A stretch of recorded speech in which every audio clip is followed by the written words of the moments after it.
I think I let my guard down. Certain things ain't the same now. Hard to navigate these problems. I'm by myself, you're not around. I tried to open up, it wasn't good enough. Put in my all and got nothing back. Now I'm stuck in the rain, dealing with all this pain. Why you gotta do me like that? Don't say you love me, then go and leave me. It can get ugly, trust and believe me. Saying to myself, looks so deceiving. Trying to fight back this far from easy. I've seen your hands. Delilah, don't you know I've seen your hands. Delilah, don't you know my heart turned cold, lost control. Looking at this beautiful distraction. Fell in love with a fatal attraction. I really let my guard down, now relaxing. Why did I open up? She taking way too much. Put in my all and got nothing back. I'm feeling so ashamed, I fell into your game. Why you gotta do me like that? Don't say you love me, then go and leave me. It can get ugly, trust and believe me. Saying to myself, looks so deceiving. Trying to fight back this far from easy. I've seen your hands. Delilah, don't you know I've seen your hands. Delilah, don't you know gave you all of me, had me so deceived. You chose to leave my life, so I'm on my own in the cycle. I can't believe. Don't say you love me, then go and leave me. It can get ugly, trust and believe me. Saying to myself, looks so deceiving. Trying to fight back just far from easy. I've seen your hands.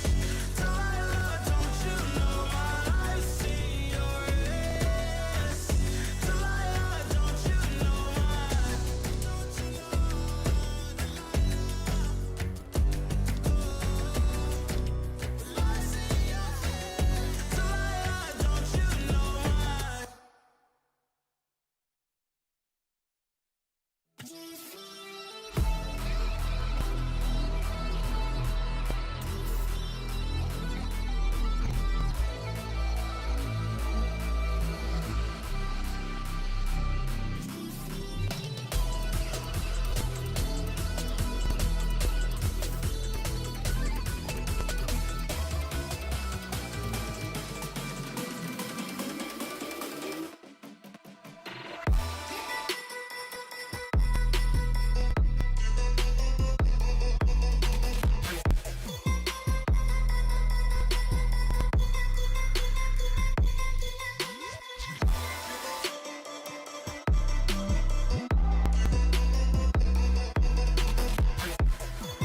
You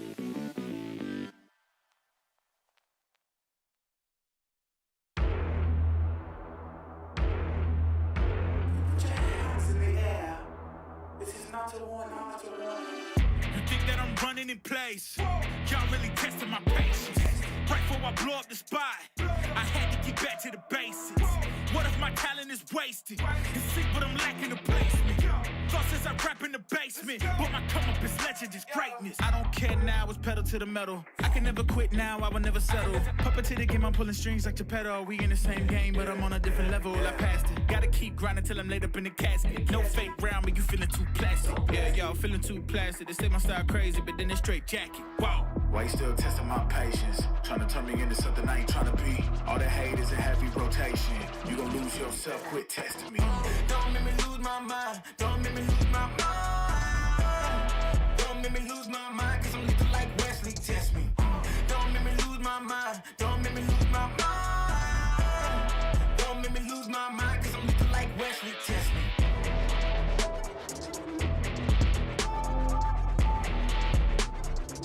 Cause I'm lethal like Wesley, test me.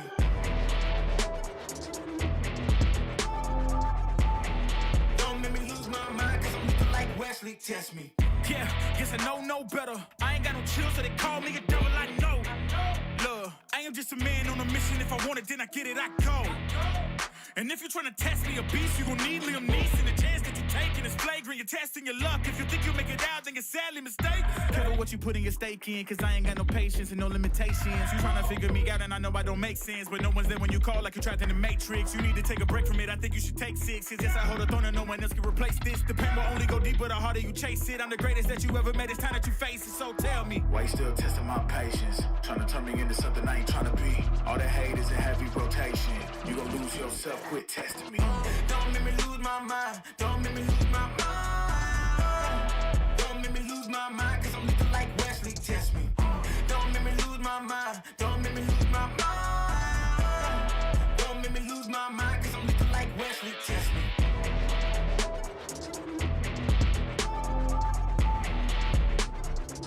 Cause I'm lethal like Wesley, test me.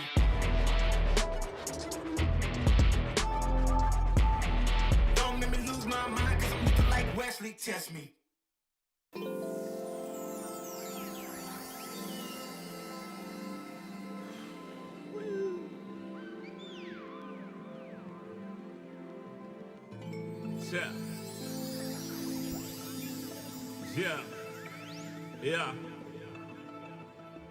Yeah. The rise before the fall, the glide before the rule, the eyes that saw the soul, the cheer before the goal. I'm here to let you know. Yeah, I'm here to let you know. Yeah, I sky gaze over my taste. Like Peter, this is my space. I'm spacey, I'm crazy over breakbeats. Space gazing in my safe haven. I make statements that embrace waking. Awaken, I'm woke. Taking the road to pull you ashore. A celestial scope. The stars explore in your inner. The starts at the core. Inner space and more. Your body's a planet for sure. Nurture it with the words I writ. Scribe like highlights. Flying saucer. Supply the order, it's the author. Walking on air. Walking on water. Blending between borders to let you know. This is here to support you. The blend. The blend. The blend. The blend.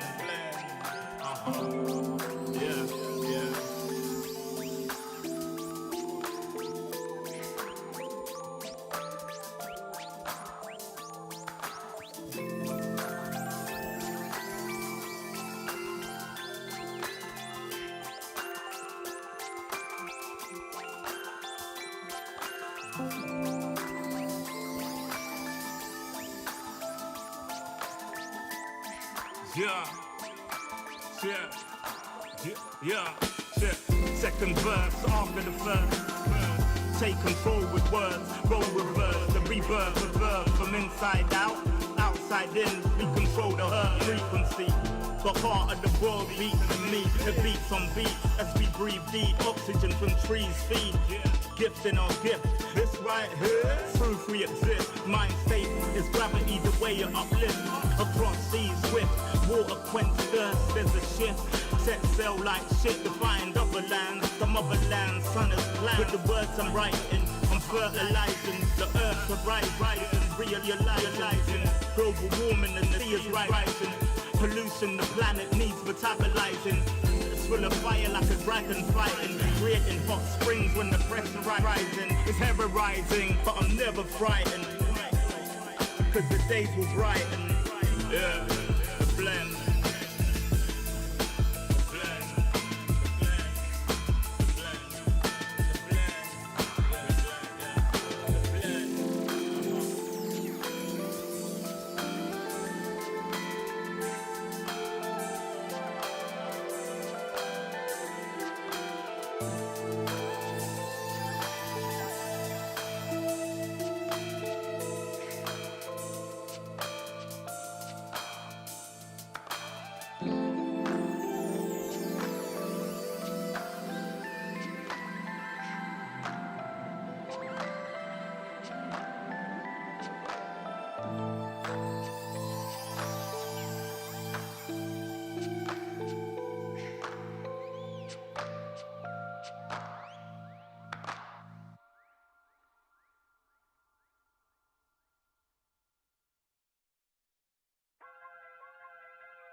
Everywhere I go, the people really wanna know who I is and who I be. They stop and stare when they see me. If I said it once, no need to repeat. Run up on me, watch you fall to your knees. Tip my hat when it's time for the kill. Ain't no beast when you're really real. I am the boss, I am the Don. I am the one they call Lucky Charm. Got my own shit, I don't need your farm. Life was so hard, it made me weak. Built to last, this girl ain't weak. Sturdy and still when I plant my feet. Got it out the mud, now it's racks in my sleep. Look to God, he supplies my needs. Endless faith is what brought me next level prosperity. Silent power moves is what I'm giving. They love to hate the world they can't live in. Always present for the high roads. Go swim within the deep lows. What tells the future? Who knows? I don't do it for the likes, I do it for the love. Do it for the ones who really need a hug, cause they had it tough, never had enough. Feared, loved, and respected. Using words as a weapon. Test and she. Hurry up quick, El Jefe's coming soon. Sit up straight when she enters the room. Be enthused, but don't look too amused. This is her queendom, please respect her rule. Hurry up quick, El Jefe's coming soon.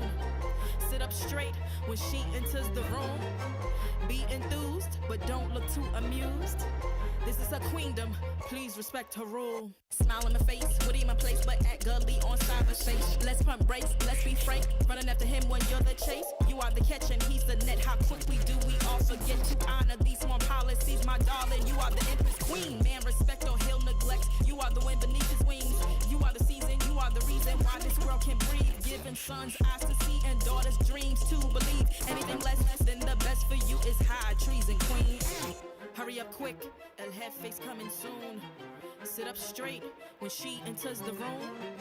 Be enthused, but don't look too amused. This is her queendom, please respect her rule.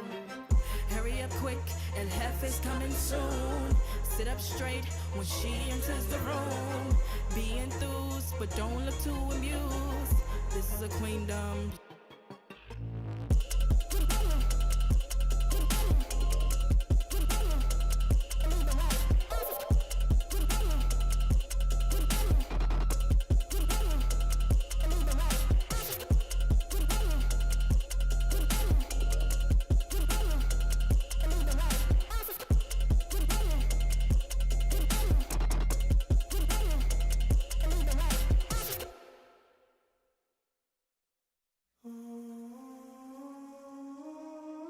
I just gotta flex, flex, flex on the lean. I just wanna rap, rap, rap to the beat. I just wanna back, cause I'm mean. I just gotta go back, I'm a freak.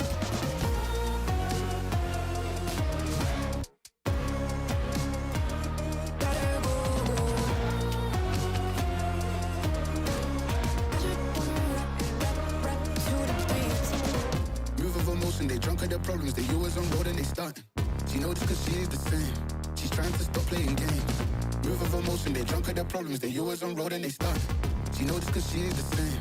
She's trying to stop playing games. Where the people at, what they really wanna know? Who's your lovers and who are your bros? Who are the enemies you do keep close? Who are the people that you shouldn't know? Where the people at, what they really wanna know? Who's your lovers and who are your bros? Who are the enemies you do keep close? Who are the people that you shouldn't know? I just gotta flex, flex, flex on the lean. I just wanna rap, rap, rap to the beat. I just wanna back, cause I'm mean. I just gotta go back, I'm a freak.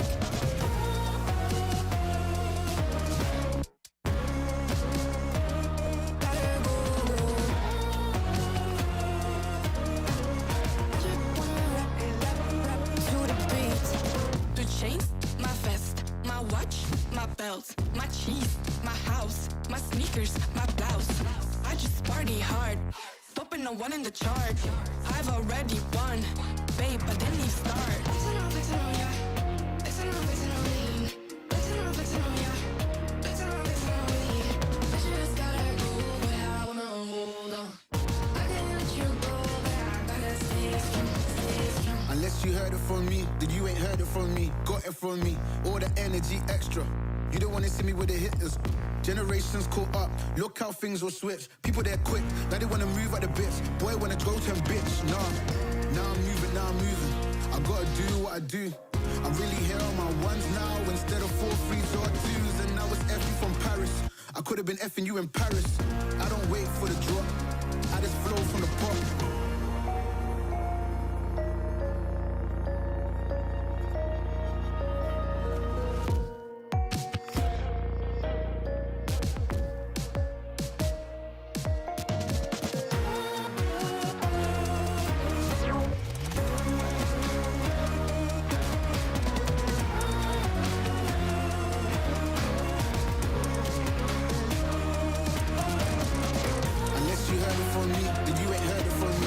From me, all the energy extra. You don't wanna see me with the hitters. Generations caught up, look how things will switch. People they're quick, now they wanna move at the bits. Boy wanna go to him, bitch, nah.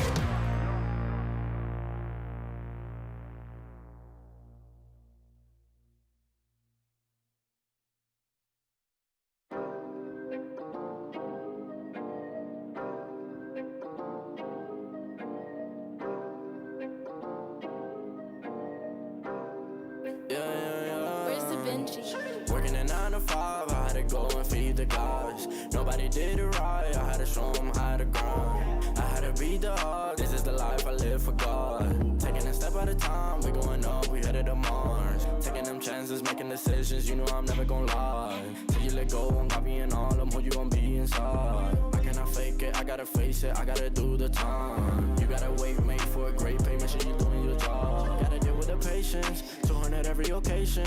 Going to different locations, how they got when I need some direction. Me and Vinci go up every session. Cook it up, yeah, you know it's no pressure. Yeah, you know how we do what we all in. We can slow up and you never catch us.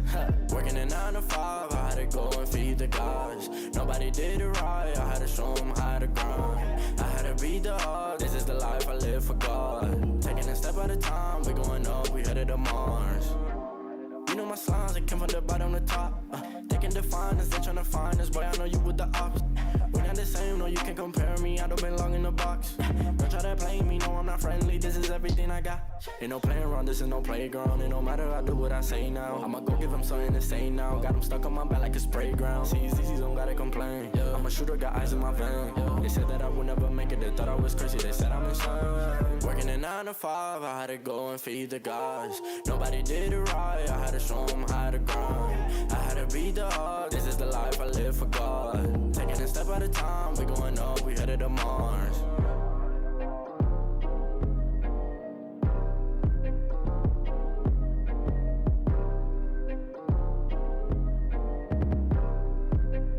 Undefined for life.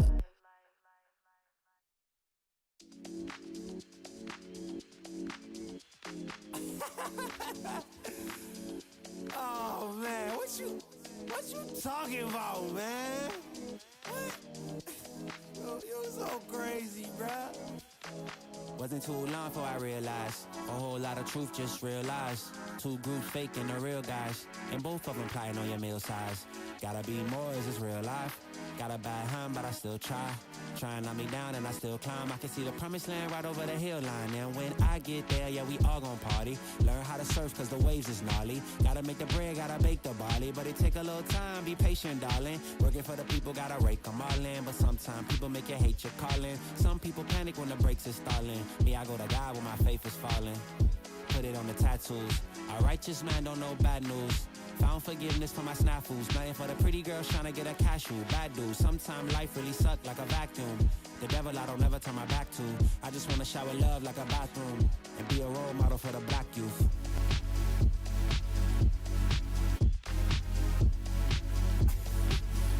Here you go. Here you go again. Talking all that. What? What is you talking about, man? Wasn't too long before I realized a whole lot of truth just realized. Two groups faking the real guys, and both of them plotting on your meal size. Gotta be more, is this real life? Got a bad hand, but I still try. Try and knock me down and I still climb. I can see the promised land right over the hill line. And I broke a lot of hearts in my lifetime, thinking that their heart wasn't like mine. Finally got through a lifeline, and I stumbled upon a right mind. Love showed up at the right time. Put her in a white dress, get the white wine. Some people do it for the nighttime, but I'm thinking more, make your life mine. Yeah. Is it possible we could last forever and ever and ever?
Sabog mic mo, Nomad.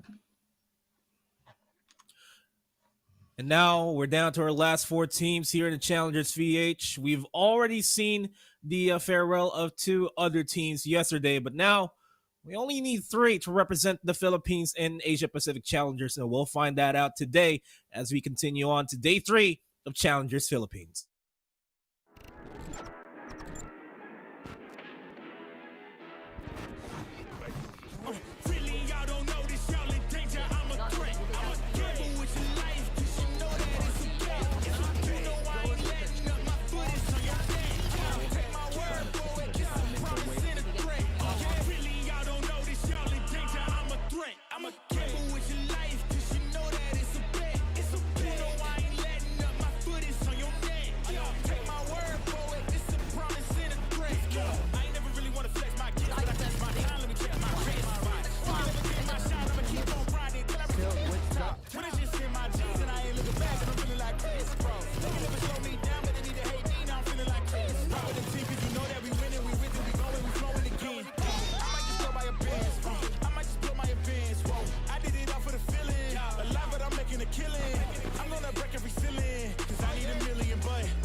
do it big. What's to follow? It's a check.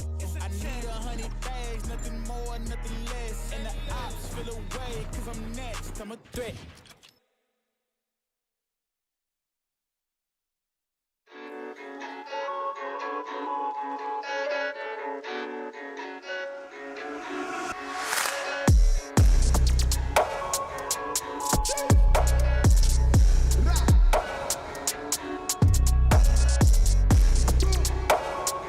Man, I can never get tired of that opening. Welcome to day 3 of the playoffs. I'm Nomad, your panel host for today. Alongside with me is Asarai and the very, very cute Biscuit. How are you guys doing today?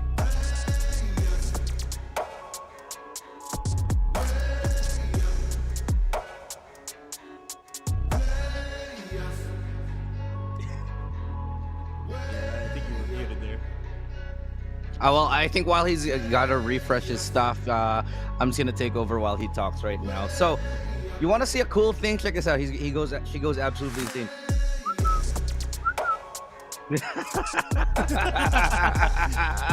Well, what's the good puppy? What's the good puppy right there? Yeah, you're good. I think I can hear you now. Oh. All right, awesome. All right. Yeah, just my 2 cents about what's going to happen today. I was mentioning about how it is going to be the last for some of these teams, but still hopeful because, again, we are seeing evolution of, I would say, Valorant in the Philippines for Pro Seed. Yeah, we have embraced the evolution, and we have embraced the last 4 teams that we have here in the playoffs. But before we start off everything, we would like to thank PPGL, the largest multi-game esports league in the country, together with Riot Games for bringing the Valorant Champions Tour here in the Philippines. We would also like to thank our official gaming hardware partner, ASUS Republic of Gamers. This event is officially sanctioned by the Games and Amusement. And with that being said, let's hop on to the updraft presented by ROG because we really have a lot to talk about here. We're down to our last 4 teams, and we're down to the wire here for the most part. But before everything, VCT 2022 is brought to you by ASUS Republic of Gamers. Stay tuned for the arrival of the most powerful ROG Strix Scar series, powered by up to the latest 12th generation Intel Core i9 processor to help you unleash the legend inside.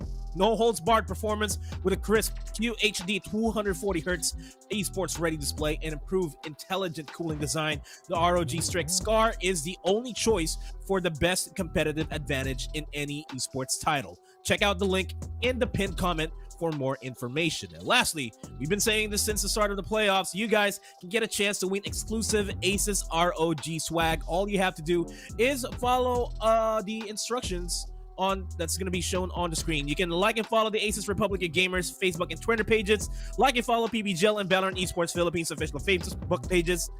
Share the live stream on your timeline. It must be said in public with the hashtags PPGLXROG, ROG, Intel Gaming, and unleash the legend inside. Share your predictions in the stream chat as well, and comment which top 3 teams will make it to the Asia Pacific Challenger Playoffs. And that's going to be easy because we're down to our last 4 teams. 3 winners of ROG shirts and 3 winners of the ROG cap will be drawn on the 28th of February 2022. So you guys have up until tomorrow to keep sharing that stream, keep performing, sharing your predictions, and keep rocking that ROG hashtags for you guys. But speaking of rocking, you can also rock with the Filipino language because it's also happening right now. We are simulcasting everything with the Filipino broadcast, and you can find them on the links that's going to be flashed on your screen right now. You're watching the English broadcast. The panel is also on the Filipino broadcast. But if you want Filipino casting, you can tune in to twitch.tv/PPGL_VCTPH. You can go to their Facebook page at facebook.com/PPGLGG, or you can also go to youtube.com/C/PPGLsGG, where the English stream is also there. We're also live on twitch.tv/Valorant Esports, on VeraEsports.com as well. But the last 4 teams that we have here, they are pretty much alive and kicking. We're down to 4 teams. It's Action PH and NAOS Esports. It's South Built Gaming and Oasis Gaming. South Built Esports and Oasis Gaming. It's do or die for the guys in the lower bracket, but for the guys in the upper bracket, pretty much they're locked in for Asia Pacific, Asarai. Exactly.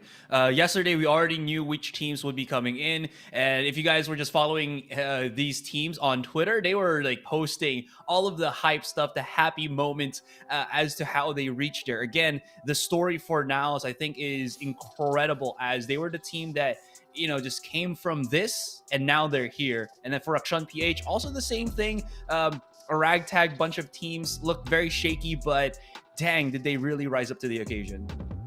Yeah, you're absolutely right. Now this is one of those teams that we look at and like, how have they gotten so good so fast? They completely, this is a team that didn't exist basically, or a different form of them didn't exist for the entirety of last year, and then now they're coming in and just being better than everybody. It's a stark difference from what we've seen from them back when they were in SV Empire.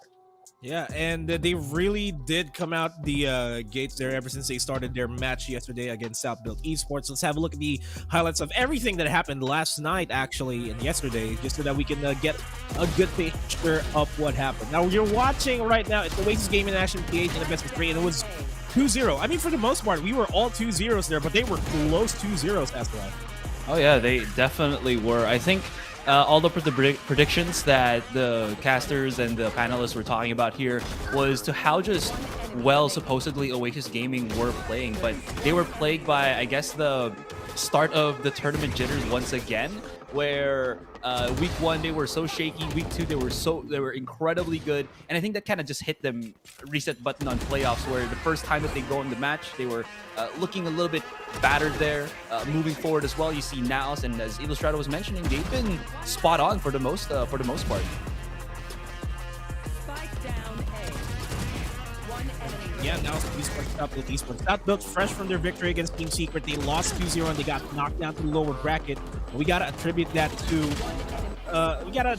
really NAOS just showing up. I mean, Illustrator painted it well, where it was really them coming out of nowhere. They were already playing in some other esports titles. They were already established in Valorant, and then when they started coming together and with their new organization, they started to, quite frankly, beat everybody else in the competition. But you got to move on to the lower bracket matches you're seeing right now. It's Zeal and South Built Esports.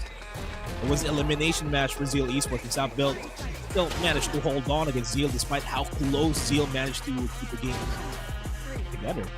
Yeah. Not sure if Illustrator is with us right now or if Biscuit is becoming a bit of a devilish puppy, but just wanted to talk about... Bit the internet away from him.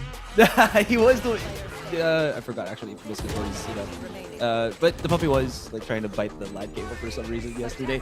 Anyways, it really was a very close encounter for FSJ and the rest of Zeal. Honestly, I felt like Zeal could have held on, but again, they are still plagued by that inconsistency that they have. They would have just series where they would just have the most perfect of matches, but then the next time when it really counts, that's when they kind of drop the ball on it. So this inconsistency has led to the utter downfall, I feel, for Zeal.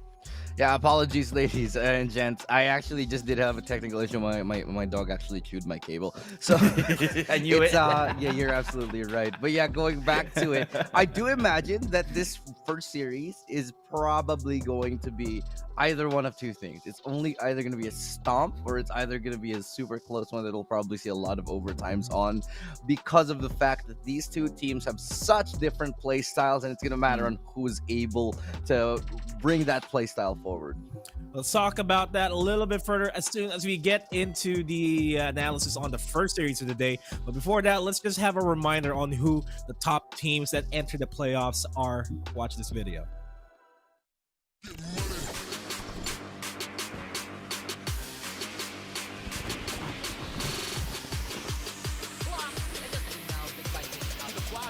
Crazy guy finds a double. He's on round one. On a rain out that. Brute force is pretty much very double kill. That's fine. Still, wait,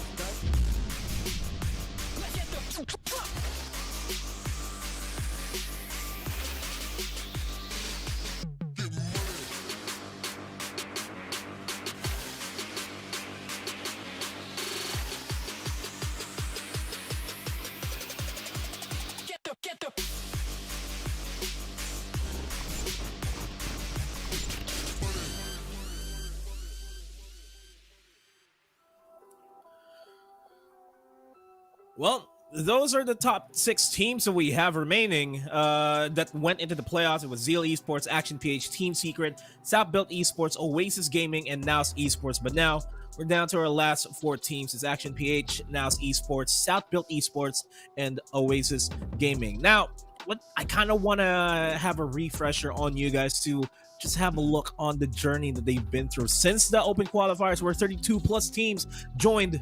Well, now we're down to our last 4 teams. This is what they've been through in the tournament format.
The question of if they are fearless enough to see it through to the end, I'm pretty sure that they are very much fearless.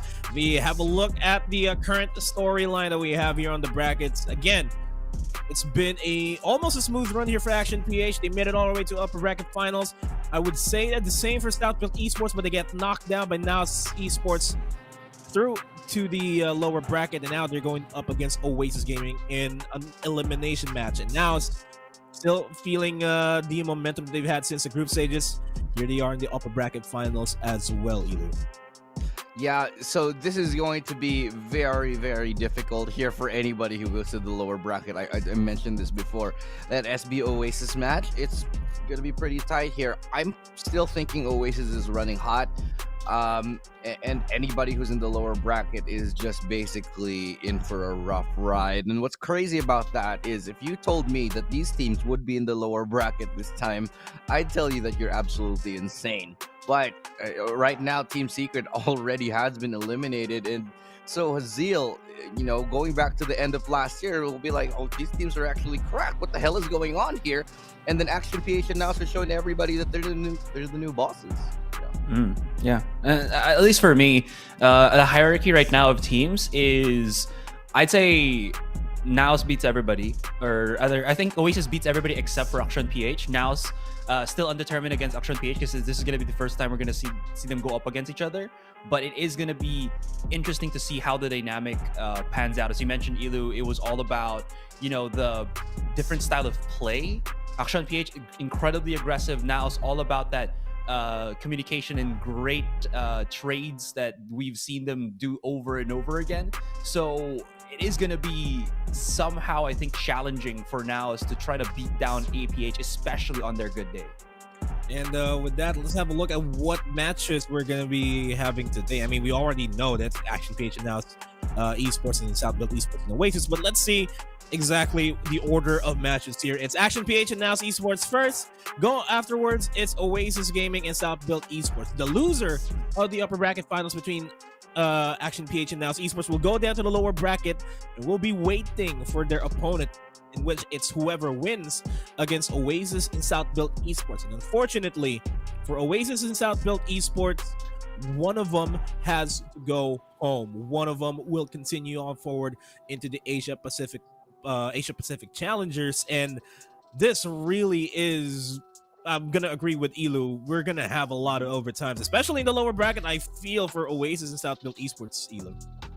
Oh, 100%. It's just the matches itself, the nature of the matches that we actually got. There's a lot of clashing play styles. You talk about that South Build versus Oasis. I could not think of two teams that have further apart play styles here in what they bring. Now, on the upper bracket is the same story. Action PH. After I mentioned it a couple of seconds ago, you have Action PH, and then you have excuse me, it slips my mind. NAOS. You have NAOS, who just has a completely different approach to the game, where they like to play it very slow, very methodical, but a much more refined way where they can still bring the impact. So I think we're seeing the epitome of how far these two teams have grown in the past year. These players have grown in the past year up here in the upper bracket. It's going to be an absolute treat to watch.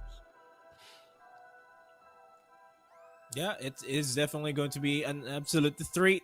And with that, we're going to show you guys an absolute treat of a first series. It's Action PH versus NAOS Esports in a best of 3. That's the upper bracket finals. It's coming up after a short break here at Challengers PH, so make sure you don't touch that browser. We'll be right back for the action.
I think I let my guard down.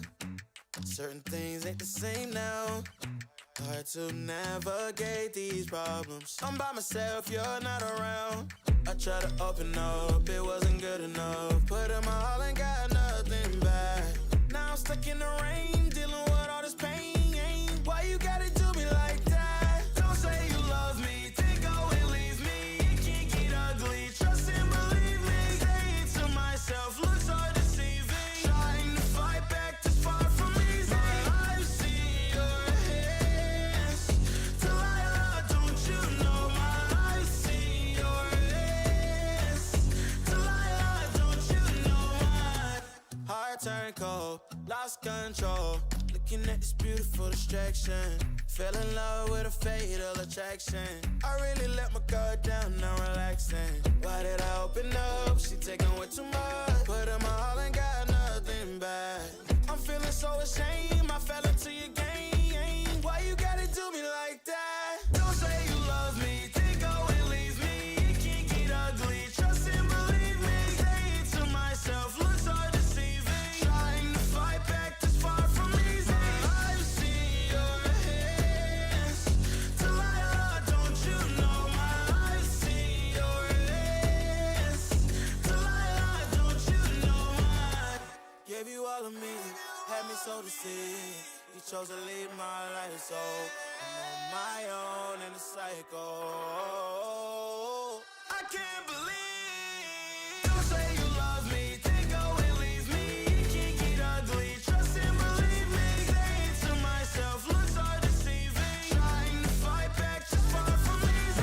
I've seen your hands. Delilah, don't you know I've seen your hands. Delilah, don't you know don't you know?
Those are our faces, but this is the face of the top teams that we have right now. It's Action PH and now it's Esports in a best of 3 to determine who's going to be the first one to go to the grand finals. Welcome back to the analyst desk. I'm Noam, and alongside with me is Asarai and Ilustrado. And Asarai, let's talk about Action PH real quick here. They have not had the smoothest group stages run compared to NAOS Esports, but they still managed to make it out just barely alive here, going into the playoffs and then making their way here in the upper bracket finals.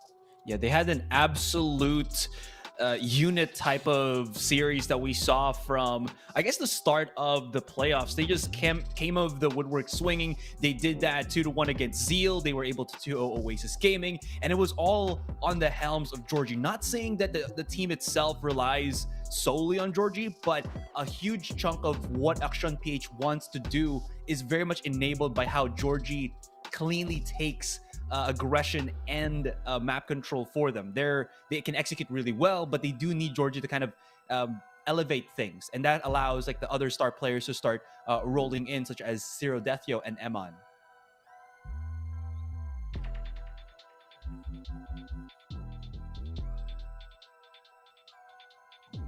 Okay, sorry. Again, going back to what I was saying. One thing that I'm really looking forward to is how this map pool is going to go for the both of these teams. It's going to be quite different here for NAOS and for Action PH.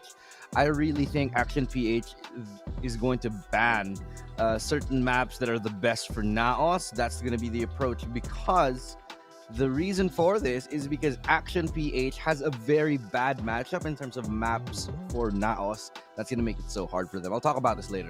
Yeah, let's talk about it later, but let's talk about the first team that we're going to be introducing here in this upper bracket finals. It's Action PH.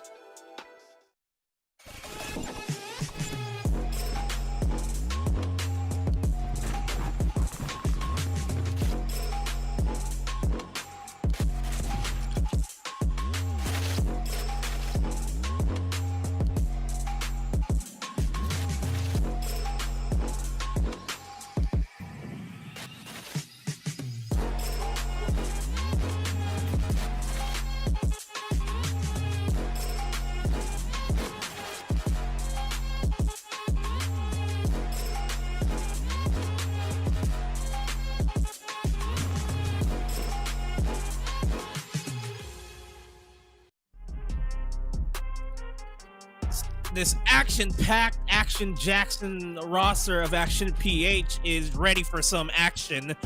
We have the 5 members here that's going to be playing on the field. It's RU, Eman, Georgie, Modski, and Zero Deathio, among which, like, all of them have been contributing even to the success of Action PH, Asarai.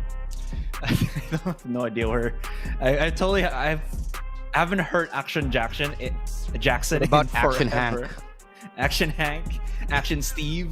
I don't know. No, Action Hank from Dexter, dude. Oh, really? Yeah. Oh, I'm sorry.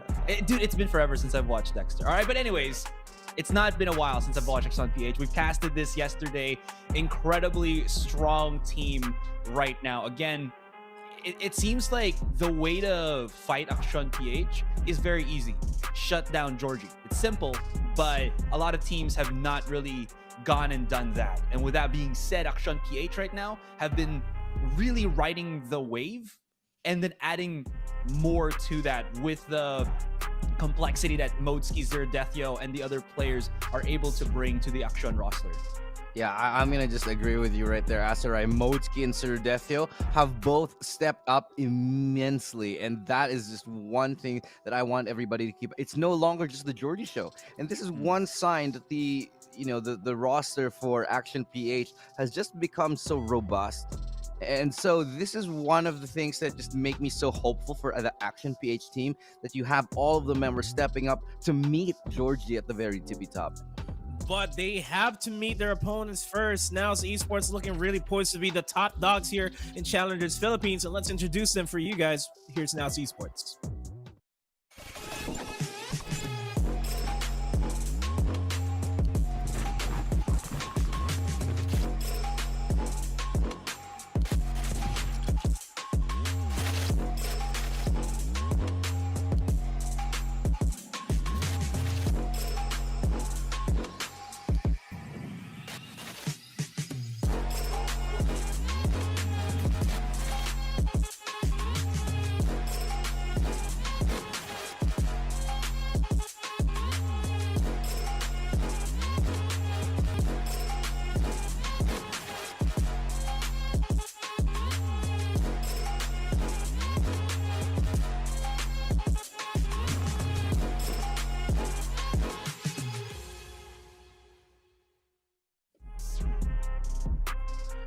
NAOS Esports, the only time that they ever really lost here in Challengers was against Looking for Org, and Looking for Org is no longer here.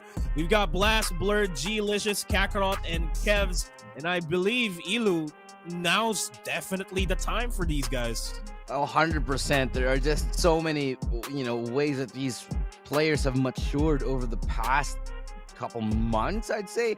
Let's take a look at I'd say for me the biggest example of exponential growth on this team. When you look at Kebs here, he used to be duelist way back when he played for SV Empire, sometimes playing on the rated. Then he moved to the Sova, finding success on that, but still never really looking that comfortable. And now it's the complete opposite. He's dropping 30 bombs as like the initiator, as a Sova.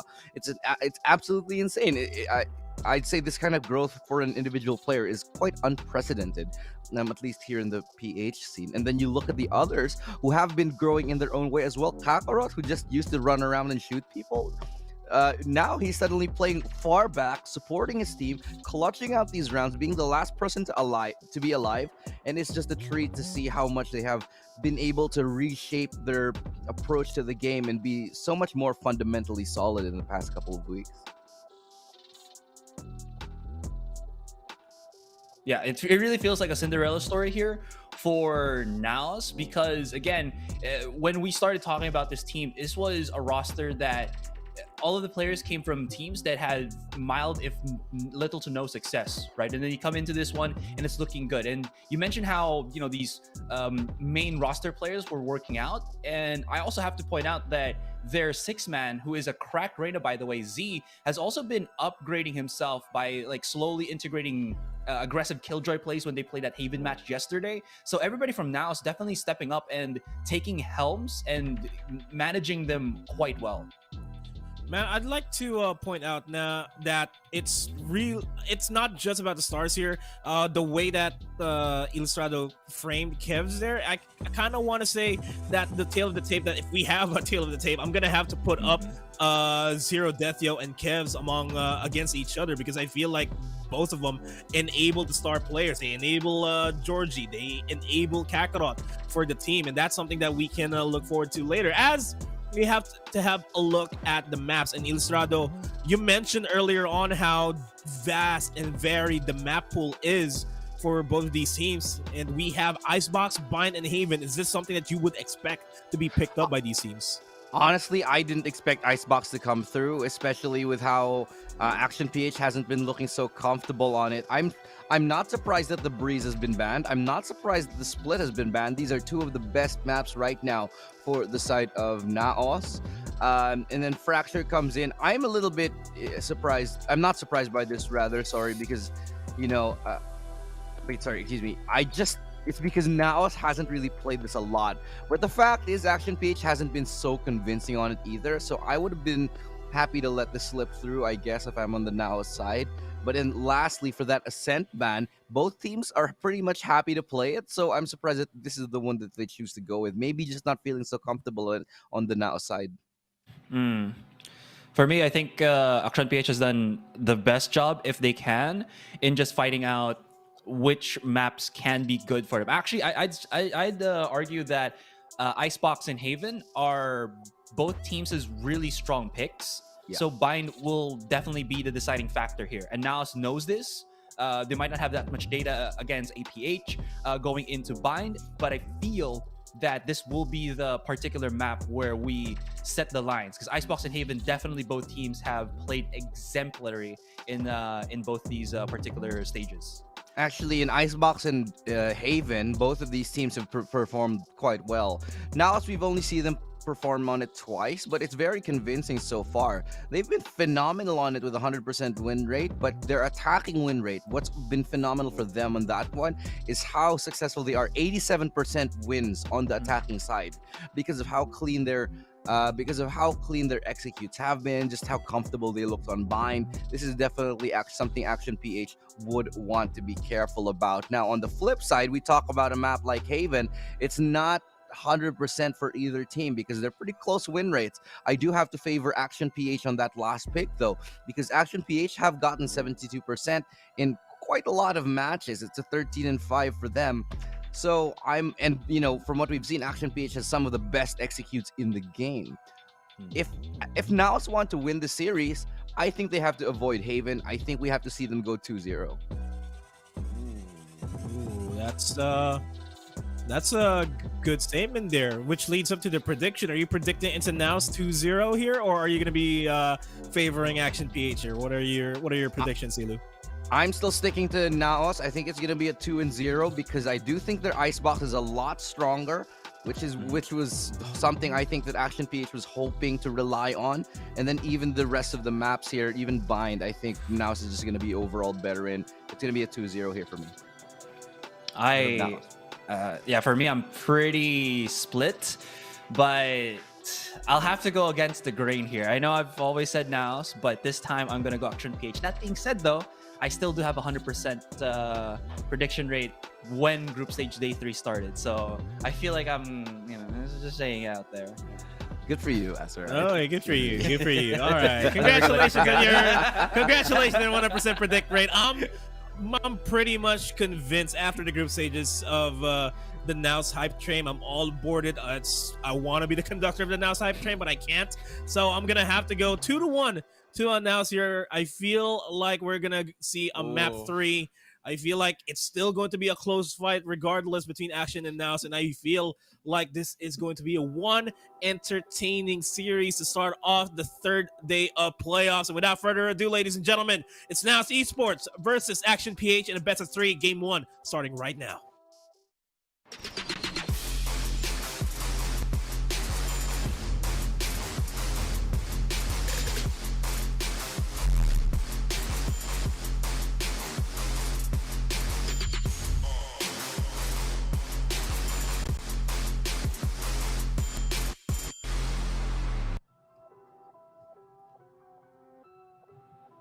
Well, it's all about security here. Both teams are going to APAC Challengers, yes, but only one can make it to the grand finals. Avoid those play-ins, and this looks to be quite a matchup coming our way. Welcome, ladies and gentlemen, to the upper bracket finals of VCTPH. That's here with Asarai. And Asarai, I don't know why you're flexing on the prediction side. You were on panel once this whole playoff. You are 1 out of 1. What kind of 100% flex is that? You got right once, man. From group stage. I said from group stage. All right. That's what I was saying. Like from day 3, I have not dropped a ball on my predictions. Okay, I've been counting. Okay, if someone like from the community can throw out I want the sheet, I want the stats. But let's go already and start talking about the game. This is us in the morning here, getting straight into the matchup, and we will be starting things off on Icebox APH versus NAOS Esports. And I want to point out the fact that you guys asked Sarai, especially since Pal was talking about it. In all honesty, this is the matchup which was pretty much touted to be running the PH scene leading up to VCTPH all the way back in December when most of the teams were on break. Action PH and NAOS Esports were the squads grinding the hell out of the region, out of the local scene, and competing as much as possible. And this is not, honestly, their first rodeo. Action PH, Fallen 5 back then, now NAOS Esports, faced off in a regional tournament, and it was Action PH who was able to take that series 2-0. So this time, though, NAOS Esports looking to be in a better power position, hungry for that revenge, and we are going to get into pretty much a PH standard now. Icebox is the place to be. Yeah, I love how you mentioned like it's the PH standard, right? Because this honestly has been like before we talked about how Ascent, everybody just knows that, and then a few months later it's Icebox that everybody starts liking to play a lot more here. I feel like it's because of the speed at which you can just rush in onto the site with some default setups, and it works for you, and how well you can take the site revolves around how well I feel like Jets can aggress into this one. So this is a map that Action PH would really thrive in with Georgie at the helm, but we'll see how that goes again as they're going to be facing a NAOS Esports where in the supporting roles, Illustrato mentioned this, Kakarot has been just phenomenal with his KO. The flashes, the timings on his 0 points have the KO blades have been incredibly placed and has been deterring a lot of teams from taking the sites with their utilities in tow. Yeah, and for Kakarot, really just going back to his roots with that KO, very familiar, basically with a more suppressed playstyle, I have to say. But in all honesty, the beauty about how Kakarot plays, just to add on, is how flexible he is. He can play that initiator role. He usually does play that KO for the squad. But when in doubt, he can also rock a chamber. He can also rock even Neon from what we've seen in the group stage. And he does have those roots as a duelist in the first place. And overall in the map pool, we do get the PH standards. Icebox gonna be there, and I feel like it's so popular right now in the PH scene because in all honesty, strategies are very more straightforward, and we can bring out the duel-centric nature that the PH scene loves to have, and especially for Action PH. In this instance, you have Georgie and Eman who can lead that charge. And later on, Haven, which I can really argue is the most picked map for good reason for the PH scene, because it has those similarities where if you can find just a bit of the assault over to a site, you can push on through. But beyond that, there's one more thing to watch out here for Action PH as well as NAOS Esports. There's that familiarity between players, because if we remember back then, all the way back last year in VCTPH Asteroid, there was a squad called UCFC Esports, and Kakarot and Suradetyo, they were teammates there. But let's get into the game and into the matchup with Action PH on the attacking side. NAOS on defense. In all honesty though, very standard composition for APH. They love to rock Eman on that stage for that extra chance. But for NAOS, of course, their extra bit of flavor, Kakarot on that KO. Yeah, and again, this is a double initiator for NAOS. So they have so much info gathering that, again, little is left to that imagination as they try to take in these sites. And honestly, I do have to also mention how well Kevs has been honestly just playing out of his mind here. His utility usage is, I say, also pretty like shocking in a good way. You just don't expect it to be there, and it really catches a lot of teams off guard, because they're always expecting Kevs to just be firing on all cylinders, but he takes the time to kind of set things up, and ultimately still works out for him. That being said though, APH not shying away from this B fight. Yeah, of course, APH, high octane squad. They get that good lead. They can just keep running away with that game. Wall already set on up. And flat here. Georgie over on the left-hand side. That's just on the way as Action PH now. Capitalizing on their formation, but here Blur trying to make the flank happen, and it'll be Surodetyo keeping an eye out. Chilisto the kick down onto Eman. Great takeoff to the stage. Blur also waiting for the opportunity. Surodetyo running into that one, and now Esports right now making the mistake for Aryo to win the lineup. Take them off to Georgie, and in behind Aryo and Blur having a bit of the duel. And we've seen Aryo make miracles happen on the pistol in a 1v3. Can he do it here? But Kakarot now with DP's halfway there. Blast to hold the line. And now Esports, they understand what's going on. They have a bit of time to still work with. They will take that pistol. 4 seconds on the dot. You don't see that. They got this. That was good. 4 seconds on the dot. I like that. Are we ever gonna see a .01 defuse in this year? I think that would just be a heart attack moment, man. Yeah. What did we just see? How long did it go? But here for NAOS Esports, they understand, again, they are very familiar with Action PH. They're very familiar with how this team has really evolved all throughout the past few months, and they know they have to put a stop to APH early on. Definitely have, or definitely are. Kakarot, ooh, he gets that 4 tag with his blades. Not only does that, again, disable the utility, but the information is just there. Now NAOS, obviously, they just fire on all cylinders here. Fight them as they come in. And I don't think they'll lose a single member here. And there you have it. The quick flawless from NAOS is, again, from the get-go, just Kakarot hitting that blade and spotting out everybody as soon as they try to rush into the A site. Oh, it's done? Oh, yeah. Oh, yeah? Oh, cool. Just, you know, did you close your eyes for just a second? You know, it's the morning, man. Just trying to get some stretches, and then suddenly we're around number 3. But you made a good point. As soon as they got the spot, they knew they have the gun advantage.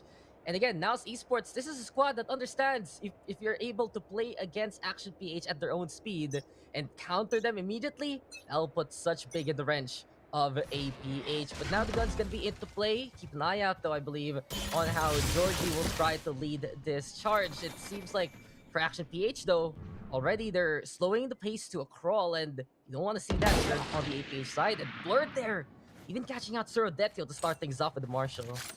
It's a big, big catch against Zerodetyo here.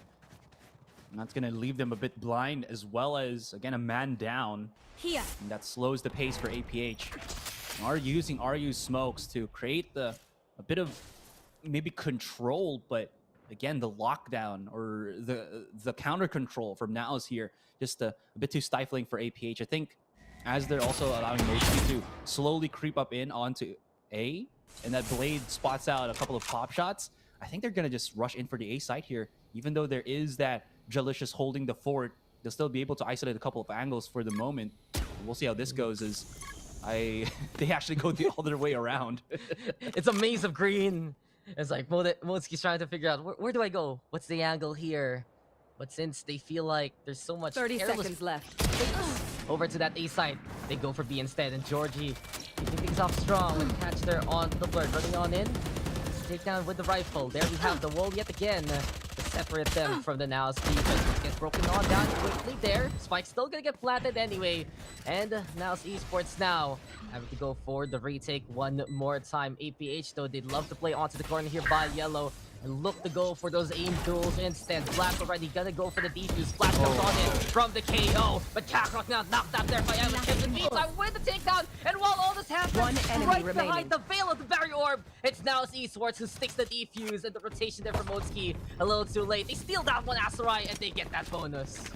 And Kakarot's flash, I think, just blinded them and deafened the whole team, because they weren't expecting, I think, the defuse to push through, or even if they realize it, because that, again, that big Sage wall was such a deterrent for them. There's nothing that they can really try to fight with. They wanted something to maybe set their eyes on that. Zerathio would have been perfect with his Sova, but other than that, look at that, so easy. Even if there is that Viper's lineup, again, snake bite, not really going to deter a healthy agent. You know, you need to have that smoke to kind of supplement the lineup, and they just did not have that in that particular situation.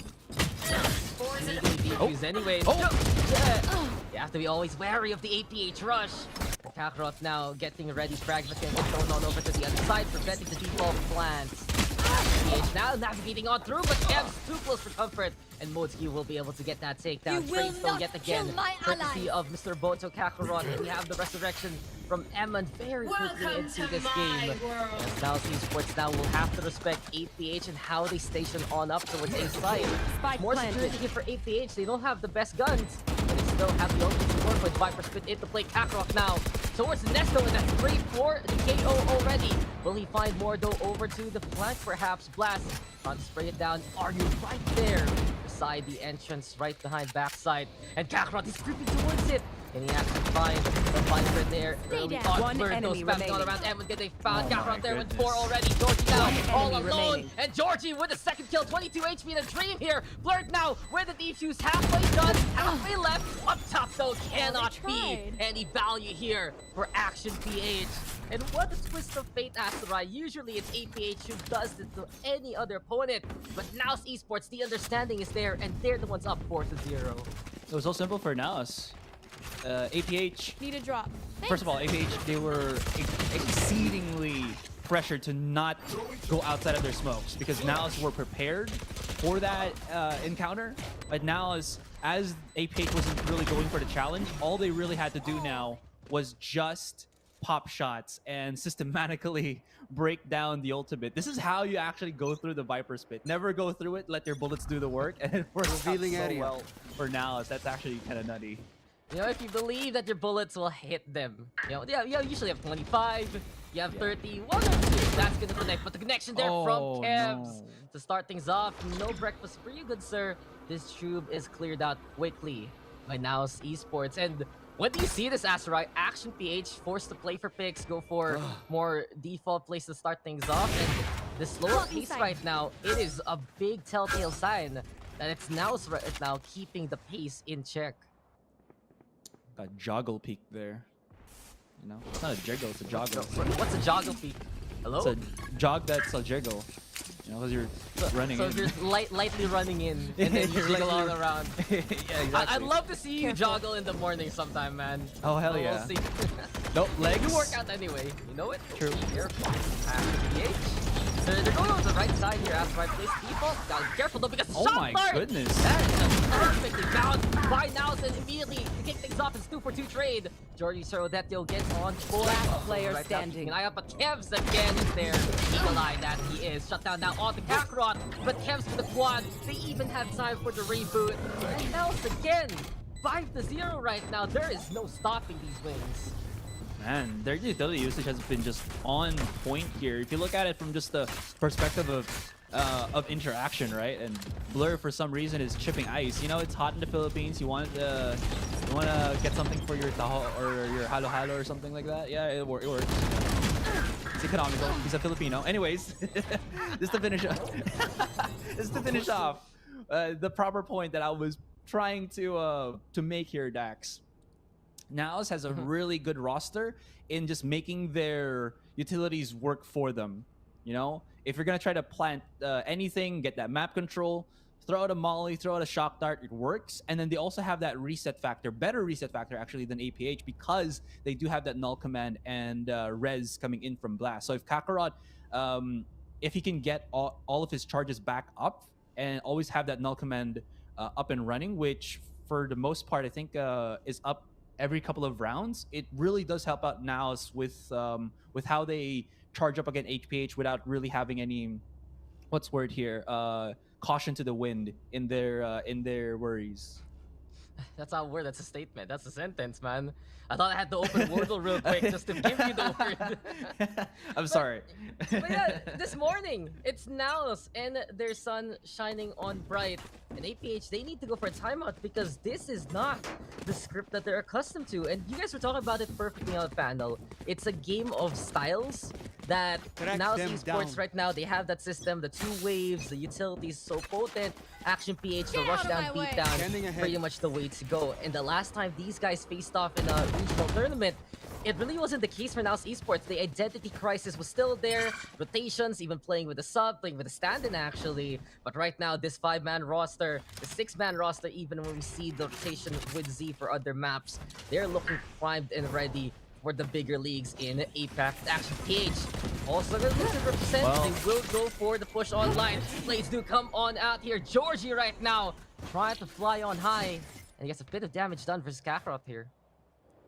Bit of damage done, but again, this is where APH tend to get delayed for the most part, is that they can't really push forward. They can maybe try, I can't use that. but it is quite difficult because of how well I think just the sight and the vertical control of NAOS is on that site. Georgie can't flush it out. It really has pushed them to the brink, I would say. Emon's gonna just try to hopefully put this down before he gets knocked off. And look at that lineup for days. And Emon is already shut down. Kevs, as he is still using that Hunter's Fury, allows the rest of his teammates to just push right in. But thankfully for Action VH here, they do have Modeski, who has used his lockdown to delay even further. This could give a bit of time for APH to make things work out. And they do. As this round continues, have Zero Deathio with the Hunter's Fury for that counter. Jordy trying to push out, but it's not gonna work. It's gonna get delayed. Blur, he's delaying Zero Deathio here, but Zero Deathio comes out, but Zero actually had to stop his Hunters. And now again wins the round. You can see here stark difference of utilities. Did Emon get to play that round? No, his job was to put the spike down, and that was it. That was all he could do to contribute. As soon as they played that default for Action PH, the Hunter's Fury came online. Not only that, the fragment from Kakarot was perfectly primed, and as soon as Emon tried to go for any kind of escape, it was already the whittled down fire courtesy of the KO. But here we go again. The flag from NAOS, the way that they're able to stop that Hunter's Fury, the push even as soon as they play the counter against Georgie. Things are just perfect right now for NAOS Esports. They have such a deep understanding of the opposition and how they play. And if we talk about books being read, this is just a script absolutely leaked. That's there you have it. One more for the show. Blurred by the op and catches out Sir Death.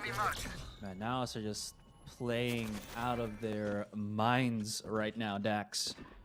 And Georgie, as I mentioned, the key to how APH plays the most. Right now, Blur is making a case that he's the jet to beat in this game. Yeah, just basically the NAOS Blur is true. And you can't even see it coming. In case in point there, surprise courtesy of Kems versus RU. You even have Blast now spotting out Emma on the other side. Overall space doesn't even matter. Blast with the transfer there. Kakarot will help it out and flawlessly done by NAOS Esports. Just no weaknesses whatsoever on the defense. Duels being won time after time. And NAOS Esports, they're ascending to truly the newest heights we're seeing here, courtesy of the PH scene. Yeah, these NAOS players, man, they're just... that's nasty. It's all about conflict and contact for them. And that's where supposedly APH play best. But right now, they are making an absolute case that, well, APH aren't the kings of contact anymore. Well, they better call 911. Because that shorty is putting that fire on the dance floor. Yeah. Oh, yeah. You know, you probably have the same playlist as I do. And then the other one, when we shared remember Kina Jeepney Trail, but blurred. There is just no trail whatsoever PH can take away from him. Georgie though quickly coming on in. 3-fire special already pushing on straight to the side. As Moski will try to go for the plan. Fragment is not around and back to the default it goes. Lord with the kill. On to Emma Kems with the catch on to Moski. And now Esports right now with the takedowns yet again. Line up perfect hit with a flap. And you just do not see the snake here in the icy pits of A side. Delicious. A delicious flank from him. Blurred with the defuse even. And now Esports. Asura, you call them your dark horse. But right now they're shining on bright at the very tippy top of the PH scene. This Dark Horse sprout out wings, man. It's turned into the Dark Pegasus. Wow. That's pretty edgy. We won! Isn't that so early? It's so early in the morning and you make horse noise. Oh, I'm sorry. I should be a little bit more quiet. That doesn't help. That doesn't help. But yeah, I'm gonna need help after this one. Just like Action PH needs help. Okay. Just to quell the Twitch chat right now that is asking where's the analysis in this? The floor is lava for Action PH. Literally, that's it. NAOS have been throwing out utilities that have ruined the map control for Action on site for the most part. That will be a catch-off from Georgie, but as you can see in that kill feed, there is the aggressive push from NAOS that has dwindled the numbers yet again. They can't pick up this Vandal. Two Vandals, actually, as they did have one of their own initially. But other than that, losing RU and Emon just worsens the map control for APH here. So they're just going to have, again, to go full contact. Well, the thing is, every single time Action PH wants to even go for an angle, NAOS Esports is awaiting them with utilities abound. Even the Aldrone gets flashed on here. NAOS Esports anticipating the push, and one enemy already ready from afar. Vandal here to get 3K. He will catch a Kakarot, but look who's waiting. As soon as you pick that gun up, it's blurred right now, and this game is going by in a blur. 9-0, and it's just all NAOS Esports. It's all NAOS every day. Every day, okay. Have you seen how fast these rounds go? Do you expect a 9-0 statement to be a little more chill, a little bit more, okay, these kills keep cascading bit by bit. But instead, it's just an immediate wave where suddenly, NAOS Esports shows on up with utility. NAOS Esports either goes for the retake or prevents them from even pushing. And the rest is noise as APH is really struggling right now to even get around. Bit of a calm here. Oh, that smoke does absolutely nothing, but Blur does whiff the beat. They're slowly creeping up, and they immediately felt that there was going to be that pushback from Blur there. Oh, that's going to destroy that. Isn't it? Oh, no, it's up on top, so I'm not sure. It landed on top, so it's not going to get the AoE. So, they are flushed out from the pipes position, though, so can't really peek out. Action PH now.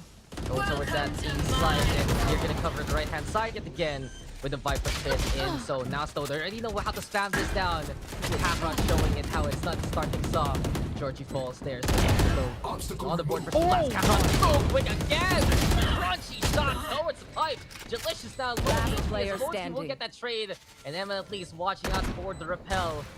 APH putting them in the spot to finally get on the board. All of the camps. There's the first. After navigating towards the main. Another round with his Fury. No way. The peek on out past the pit. Edmund is there to get that takedown. And finally, the bleeding has been stopped. It's been profuse with Action PH. That's the first round they need to at least try and mount something in this first half. Well, you know, the fastest way to stop those bleeding is to cauterize the wound, and well, they come into the site with a hot poker stick and just, you know, stab at it, and it works for a moment. But honestly, I thought Kevs was gonna win out that round because Argo was like, "Oh no, I'm getting hit with Hunter's Fury in my own ultimate." The irony of it. I'm supposed to be stealthy. I'm supposed to be obscured, but this guy is exposing me to the elements. But yeah, now good job. Oh, you're death, yo. Everyone's gonna have to move away from this. Guys, please get out of my Friendly fire. That actually cost him that kill. I really feel like you could have gotten that takedown if Yeah. APH just gave him the space. And Action PH, they're gonna need to make space in a completely different way. That's what it is. So dangerous, and it's even worse. Kevs will catch him as he falls. Kakarot already gonna get two. And now Esports is pretty systematic yet again. Are you Emma don't put the fight on back? The contact play is where APH can shine. But now stuck here by the green boxes. Are you still gonna find the first line? Red is there. Are you again trying to go for the brawl? Blast gets a kill. Emman finds a trade though in response. And as Blurred now is left all alone to his devices, he does have the enemy remaining. Sees one. Gets the Spike slice and down, dice. B. The resurrection there used on up Servetio. Brought back into the fold. And with Action PH now in a 1v1 situation, looks like the rotation is clear, but that got really 30 seconds scrappy left. very quickly between these two squads, Asarai. Definitely. For, I think, the most basic of terms, at that interval, Georgie was overheating. The timing though, Zerdethio, oh man, he should have been faster. He's gonna get caught by Blurred here, and he has no time, so he has to commit to the plant. 10 seconds But left. Blurred is far away, so maybe he can still go for this and work that 1 versus 1. But he's also another thing. Oh, that's timing. Yeah, Blurred knows he hit the first blade, so if he can get another one, he knows his opponent's already down to half HP. Oh, this is so tense heavy, and no freaking way. Blur hits the shot again. He knew that Zerdethio was already very low, so just a pistol, that sharp is enough to take him down. And look at the clutch, 10-1. And APH just cannot find anything. Again, clutch presented to you by Republic of Gamers, guys. Yeah, the ROG clutch, courtesy of Blurred. Weren't hitting the shots there between each other. They miss some blades, they miss some bullets. But in the end, Blurred did not miss the timing whatsoever on that rotate. And you said best, a little bit of hesitation. In all honesty, Action PH, we're not used to seeing them get their confidence shattered like this. It started off with basically them trying to make a Hunter series play work. Everyone in the way, they didn't want to do that collateral damage because they want to save their armor for the round. And in the end, just these positions actually hurting Action PH. And this is actually a really good sign for many other teams. The best way to beat Action PH is really to take away these first half intervals away from them and look to shatter their confidence bit by bit. More so, Georgie though, not going to stop as of yet. The Blast will catch us with Servetio instead with the takedown. Mostly right now, trying to will himself with the Marshall Kakarot there with the takedown off the Modesky. Really here, in duels, and now Esports are now giving the conditions to themselves and more so handle the pressure and keep it cool, calm, collected. Switching 11-1 as they navigate well enough into the second half. And now, oh, we talked about a while ago about Pegasus, but these guys are like Hephaestus. They are hammering it down with this, with how they've been playing in this first game. And I can already feel the gloating that both Nomad and Illustrato are saying in the background. Asura, you suck. Your predictions are bad. It's your fault for calling out your 100%, man. I know. People want you to go down to 50, but for sure. But right now, this is not 50-50 for Action PH. This is an absolute must-win. If they don't get this pistol, they're not gonna have the guns nor the momentum to play this defense. And really, now it's Esports right now. They're showing how well they understand the PH playstyle on Icebox, and we saw it on that defense there. The utility setups and utility timings to control the battlefield. We'll see now if they can do so on the attack. Ready, there's one going to be handling the site, but Blur saying, no way, Jose. Zerodethio, though, where did that shock dart actually get a kill? Was that a lineup somewhere? I think maybe on B. Any case, Kevs is down. So Action PH, they're primed and ready to make something happen. This close encounter that Blast and Blur are doing, and they are just the dynamic duo, the terror that is making it so dang difficult. But Ari has no care in the world, charges right through. I love the aggression, I love the suppression. Maybe he can start themselves the defuse on that spike, but I think one enemy did they actually misplace the wall there? They might not have enough time. Motsky, better tap it, brother. Oh. You just have to hold it and believe. It's gonna be close. It's gonna be very close. Oh my god! Ah! Hey, point 16. You wanted a point 01? That's pretty close. Yeah. Like point 15. Not good enough, but good enough for APH too. Your standards, man. Yeah, I have high standards. I'm high maintenance. I'm a bad boy now. One enemy remaining. Last player standing. Gentlemen. Okay. Exactly. No, you don't deserve. I'm just I'm flabbergasted more about your statements rather than this game, in all honesty. now it's Esports. They've been surgical. In Action PH, they got away with that by the skin of their teeth. That was as close as could be. You know, that the spike in hand right there out in the open. They had to go for the brawl, and at least that gives them, I'd say, the confidence to fight anyway. But Motsky almost catching out Jed there. Now in the meantime, they'll be trying to concentrate their forces towards that A site.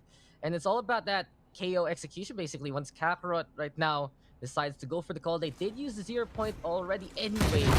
But here for now, dash on in, tries to capture that off guard. But Georgie plays protection, catches one. Blurred right now with a trade on back. APH shutting the door on. Now it's Esports for now. Now has to make some economic damage for sure. Now Zero takes out his recon dart, get that information. Spots out 2 already. One enemy remaining. 3 actually, and Emon capitalizes on that. Actually, I think it's Emon that should get all of the kills because that does at least fuel his resurrection. But Blur, we've seen this yesterday, how deadly he can be with the Sheriff right now, and he takes such a slow pace, squeeze out as much time as possible, and 30 seconds left. What's the word here? Just kind of coax on his opponent's impatience. You know, APH is a team that can become that if ever.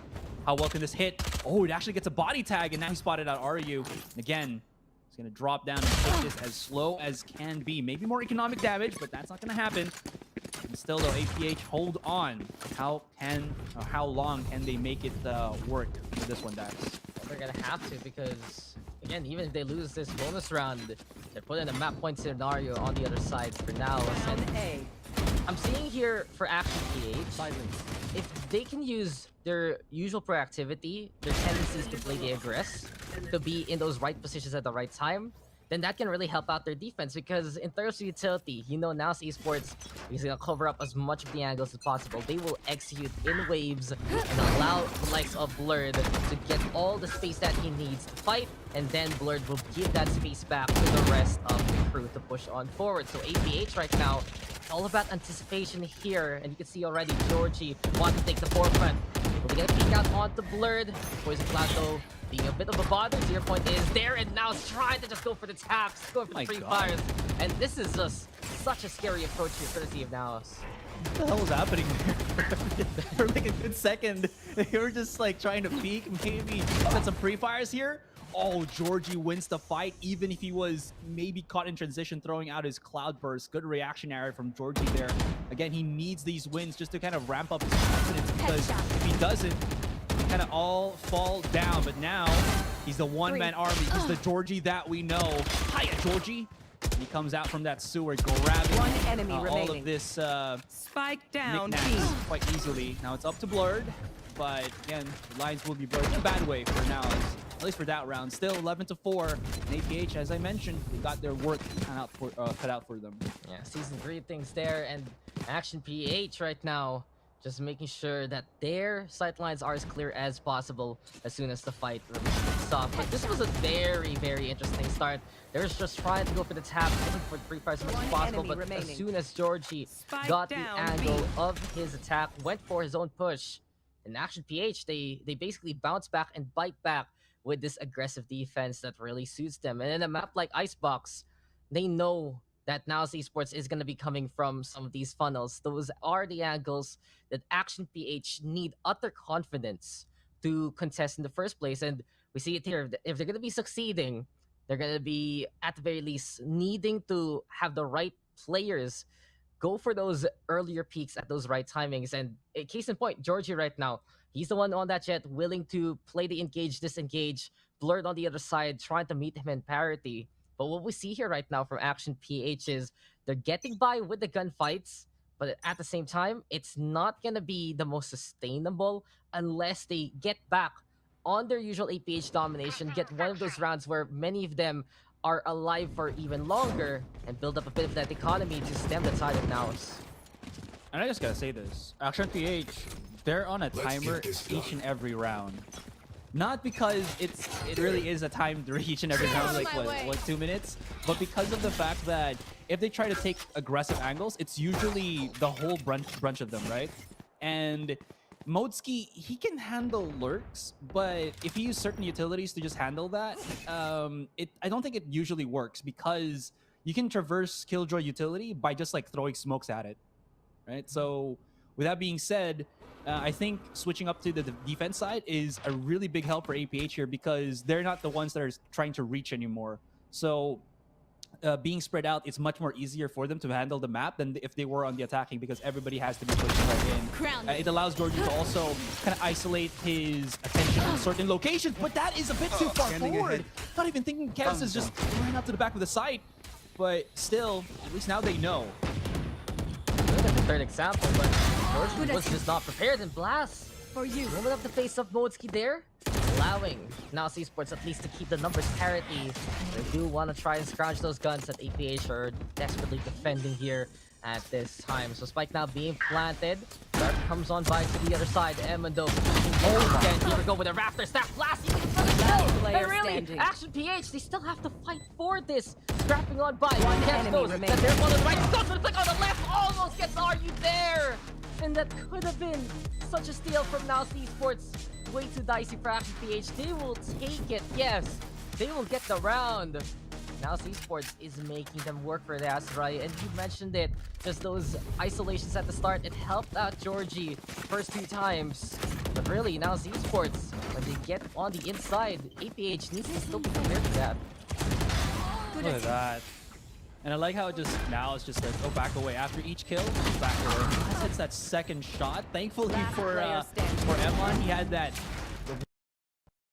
But Kevs, we saw Kevs yesterday almost do this, right? I believe that was a 4K, almost the ace with a share and the clutch on the round. That was so huge. Anyways, Blur challenging already. Georgie has picked himself up the operator. He always picks up the operator again when he has the blades. So this makes some more sense, and I think now if they just watch the VODs, they would know about this. Kev's beautiful use into that Hunter's Fury, using the last pulse to check out if anybody is going to get a bit cheeky. And because he's actually used that, look at how NAOS also kind of uses that as a fake, that they're going to look to go for B, but already charging through at mid here, maybe trying to catch as well Georgie, who might get overconfident, overzealous to aggress and catch the cross, but that's not going to happen. But this A hit is looking inevitable. Yeah, just no hesitation whatsoever from Kev's even. Decision-making has been absolutely on point, even in that attempt to clutch. But now 0 points. No command actually. Then the interplay here from the attack on suppressive field with the ultimate. And Blast putting that spike down, now putting themselves in post-fight scenario. Georgie though makes the shot happen on the captain after Jet. Finds her that go there. They can go over to the right-hand side. Georgie now trying to find the angles. And now Esports want to get up close personal here to contemplate and test that operator. And the blade form now. Getting shut down there by Jet. Kev's blurred. Both on the board. And now Esports. They just find the tools that they need anyway. Systematic on the approach. Putting themselves on map points. Man. I don't know what to say, man. NAOS are just... They're just that good. And again, I'm pretty sure they already knew what APH had in mind there. And they just go all the way around it. Like they 100% knew that Georgie was going to be using that operator. They knew 100% he's going to rely on his blades for the contact. So they made all the necessary decisions just to get away from that. And they even get a nice takeoff against RU. And that's actually a huge one because, again, that minimizes the control that APH would have because he's a smoker. Anyways, Georgie back online once again with that first frag. Zerdethio tries to capitalize and follows up with his own. And Georgie, okay, he's overextending, but it could get him a capture too. Still, though, the resurrect from Blast will bring him back up to the 5 versus 5. Spike down there, but A. he was a little wary. Eman though fighting up top, and here we go for Eman. He is the watchtower of APAC, and he will hold the line and even go for the resurrection. This is looking a lot better though for APAC. They're building back the confidence. Squad here for Eman. Can he get the ace though? That's the question. But can he get the 5 ace? He's looking for Kakarot, and there you go. That's 5. That's the ace. And Action PH will still fight on back. Eman, he was the one who kept an eye out for Action PH. They just need one player there to keep everything in check. It doesn't happen often. Spike down A. But there are, I mean, Eman just pops out. This is, again, the other player that at the start of the group stage and even the playoffs I dubbed as the Splash Brother alongside Georgie. But I think they've adjusted and put him in a more supportive role so that he can focus more on just following up the frags, but he does have these moments. And the other point was there are opportunities where teams can mount the comeback. It doesn't happen too often in Philippines, but we have seen in other regions. Maybe this is the first time we're gonna see that now, at least game-wise, not series-wise. But again, the road is hard. Of course, Matsuro, he makes it short there with 2 immediately traded by Blasto. Now Esports now heading towards that ace side. Early jump from Eman. Those guys package deal. Zerdethio though showing also his prowess on that Sova. And now it's Esports. Now's the time to at least make these close angles work. Theo keeping an eye out. Again, Rafters now. Watch out for Kakarot. Eman will go on down. Tries to escape, but Modesky and Georgie have now the number. And Kev's gonna get baited on out by the rappel, by the ropes. The sounds there.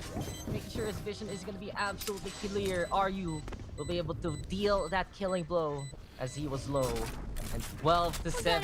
Action PH getting back at it, and this is the other sign for Action PH to get back into the game. They're stringing along these wins here, Asarai, and when you give Action PH the 1, the 2, they can make it the many, and we're seeing it right now. 1 enemy remaining. For the most part, it's individual plays that is keeping APH afloat here. The catch-offs against key members of NAOS is huge right now for APH, but how long can this work? It's all cheese pushes, I would say, at this point, and you know, unless it's blue cheese, that thing does tend to spoil easy. Blur though, very aggressive through the snake bite. He actually still pushes. They can hear his movement through this. Oh my god, delicious. He opens up mid. Such a huge pick for them as well, and Georgie's been spotted. If now Esports can get up close and personal, Shares can be potent. Blurred right now. Going for some damage. Share finds a second one. And that's them, but dead. Modesky now spotting that Kakarot. Seems like the turret's gonna be betraying his own kind. And Action PH now can at least to keep away from NAOS Esports and their potency with these shares. Both squads, honestly, very, very strong on these eco rounds. And case in point from NAOS with Jed there bringing the damage. He also has the Viper's Pit prepared. So if they actually can get to the site, which Blurred trying to secure it a little bit more so. But if they get here, they put that Viper's Pit down, they're gonna stand a good chance to still try and contest this round. Blurred though has to be careful of that opening, and will he see him coming? No, he's right behind the wall, and now it's Esports right now. They're playing with 30 fire, seconds but left. they're the ones looking to burn the opposition. Georgie is so far away from his teammates, and again, that positioning from Blurred is going to be incredibly crucial. Okay, Modesky, we see you. Nano Swarm has opened stuff up, but again, this positioning from Blurred is going to determine if NAOS can hold the fort here. I don't know where he is, but the timing is so good from APH, and NAOS just get befuddled. But that was an almost thrifty, by the way. Just pure slow pushes from NAOS, as APH was like sweating bullets as they were losing map control bit by bit. And The good thing is, with the pickoff onto the spike planter, they made sure they had the numbers back in their favor, and the flank there from Georgie working out in the end. Jed was still keeping an eye out. They really have this sixth sense here for NAOS Esports. And those are the opportunities that NAOS just tries to take as much as possible. We saw at the start of the round, Jed already navigating closer and closer to APH. They knew they were on the shares anyway, might as well go at it. And as a controller player, Jed is one of the most aggressive ones at the start of the round. Usually you see for other controller players, they're setting things up. They want to make sure everything is okay for the rest of the squad. But no, Jed, he's gonna peek, he's gonna go for it. And he is rewarded if he isn't answered. But now the answer is basically clear here, rather, from NAOS Esports. They have the guns, they're gonna go for the push. Not only that, since they built that Viper Spit, they're gonna use it in this round. This is the best round that NAOS would ever have hoped for. So much utility, even the Viper Spin to just make everything a dangerous game for cat and mouse. You know, whack-a-mole, as it were, just to open up the site here. But, oh, I did not see this. Killjoy Ultimate is going to be something, but it gets broken! Oh, Kakarot, your timing is amazing. Now this puts everything into perspective as NAOS beat down in APH 1-by-1. Modski, the final bastion. He gets knocked off, and NAOS finally secures himself that game one. Take a bit longer on the second half, but still, regardless, take that victory in the end. Yeah, we didn't even get the perspective there of those kills, but now Esports smelled that killing blow. And as soon as that Viper Spit was set on up, that was basically the show. Very impressive first half. Good rally there from Action PH though in the second. But overall, it really was just the doomsday clock ticking versus Action PH. And now Esports takes that victory. I gotta say though, for APH, it's not the biggest loss because you could really see alongside that first half that their confidence was shattered. And an APH that isn't confident isn't really an APH. You're not you when you're not confident, says APH, and they're hungry. They grab some rounds in the second half, and they should be contesting into the next one. But you have to give props to NAOS, right? Because that was such a deep understanding of how Action PH moved. For sure, and I think a sentence will just sum up how NAOS won this. Good utility usage. They just ramped up utility usage. Again, made floors lava with APH. Can't really find any good partitions to fight in the A site. Lockdowns being destroyed by even just the KO mollies. All of this NAOS has prepared in their pockets and has been pulling it out bit by bit and has chipped down, and I think the confidence, as you mentioned, of Action PH, and you are seeing the results of that. Such a huge disparity in terms of the overall round domination. The headshots favoring APH, but what can that really do if you still lose the rounds in the end, right? So look at this. We do have the game highlights prepared for you guys, and honestly, man, now it's just feels unbeatable right now. Well, the thing is, it was a game of two halves. The second half was an actual matchup, an actual brawl between these two teams, rather. But that first half, it was more of NAOS Esports showing us what positioning and proper usage is all about, and that was just the defining factor of those 12 rounds in the first place. Many a time, Action PH tries, and Action PH falls before they can even fight yet again into the ladder. And overall, for NAOS Esports, it was just them looking to deal that killing blow. Action PH did take it dicey though, especially on the defense.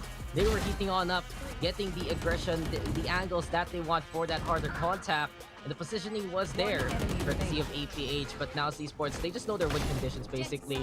They needed to chip on away, and you said a while ago, in those eco rounds, almost 30s, those will help out the NAOS economy immensely. The Viper Spit used up in the last round, and that was just so a very commanding last round there from NAOS Esports. But overall, this is what we can expect here. NAOS Esports, their game plan is all about understanding themselves, and since they've done that in the group stage, they're now understanding the opposition here in the playoffs. For APH, let's see though if they can bounce back earlier on with these brawls and give themselves back on the lead that they're always looking for. One enemy remaining. They made it look easy against APH, by the way. APH is not an easy team that you can do they can make this happen, but now they've done the the overhaul, the overtime, and they really went above and beyond to do their homework and figure things out against the APH roster. With that being said, though, guys, we're going to go for a break. When we come back, game number 2, and we'll see who's going to be brought down to the lower bracket. Is it going to be NAOS or, from what it looks like, APH? Yeah, don't go anywhere. We'll be right back.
NAOS Esports ascending to newer heights, and they're one away from moving into the grand finals. Welcome back, ladies and gentlemen. My name is Dax here with Asrai, and you guys are watching the upper bracket finals of VCTPH. It's now Esports versus Action PH, and Asrai, after a commanding first half, NAOS Esports able to complete the job there on Icebox, take that map, and really prove that they've done so much work, not only on themselves, but also scouting out the opposition. And man, I felt like they did a really good job at just figuring out, again, how to, as you mentioned, rise against the opposition, right? Action PH, they're primarily a team that thrives on contact and, again, use Georgie as the spear to pierce through obstacles for them. Side takes, retakes, all of that good stuff. It's all spearheaded by Georgie. And if he falters, that's where you really see APH kind of dwindle as well, because they didn't really have the... I felt the push power, you know, that explosiveness that typically the APH would have with Georgie at the helm. And he was feeling, I'd say, overheated at some points, overextending for fights, trying to open things up. And NAOS was well prepared to punish that and capitalize on certain situations. No, I gotta give it to you, because the potency from Action PH, it isn't as lethal as it should. They are high standards, yes. We expect from Action PH to be even better on the contact.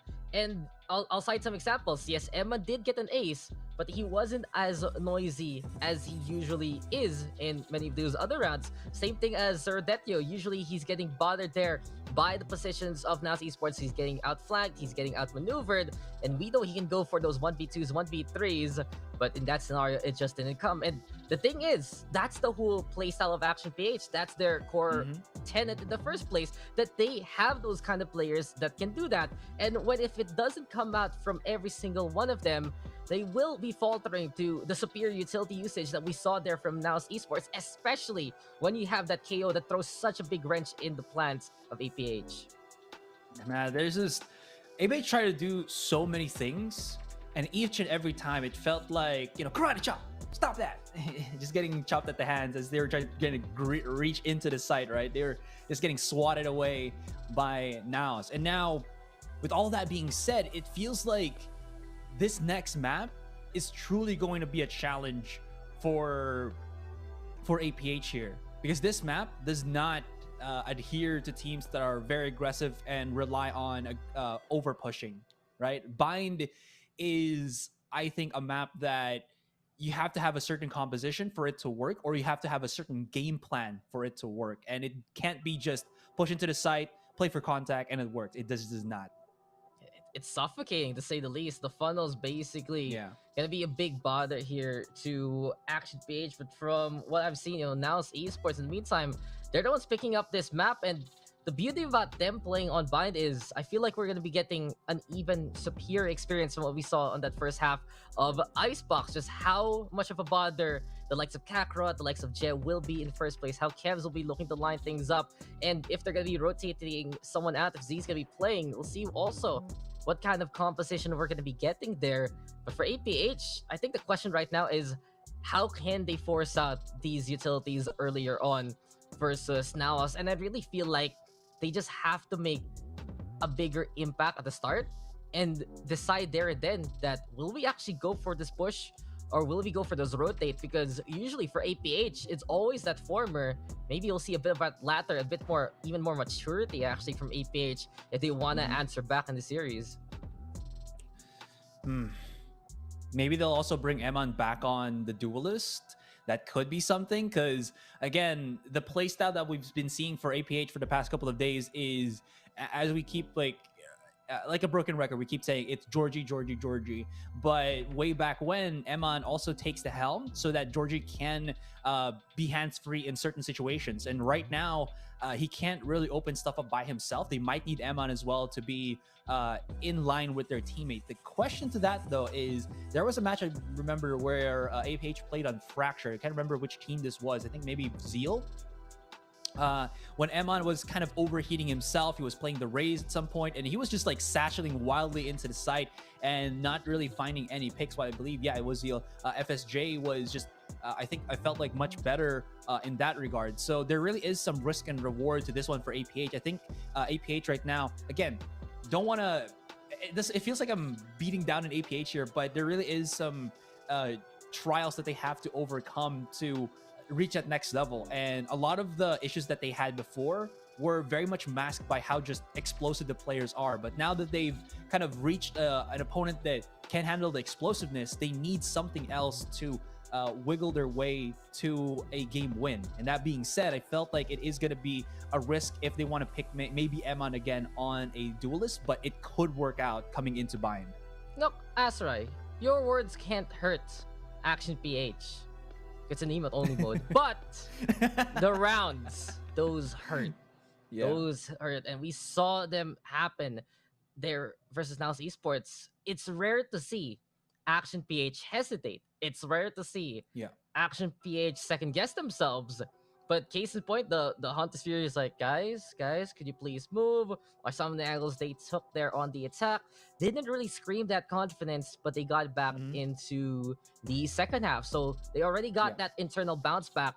And really, for Action PH, one of their biggest weaknesses overall is once they start really losing, it goes downhill for them. And once they get, like, you have a double elimination bracket, right? If they lose once, it kinda does break their momentum, their stride coming into the week in itself. But we saw it there, that they are propagating a newer culture, a more, I'd say, tilt-free culture from what we're seeing, that they have to really bounce on back versus a team that's very familiar for them.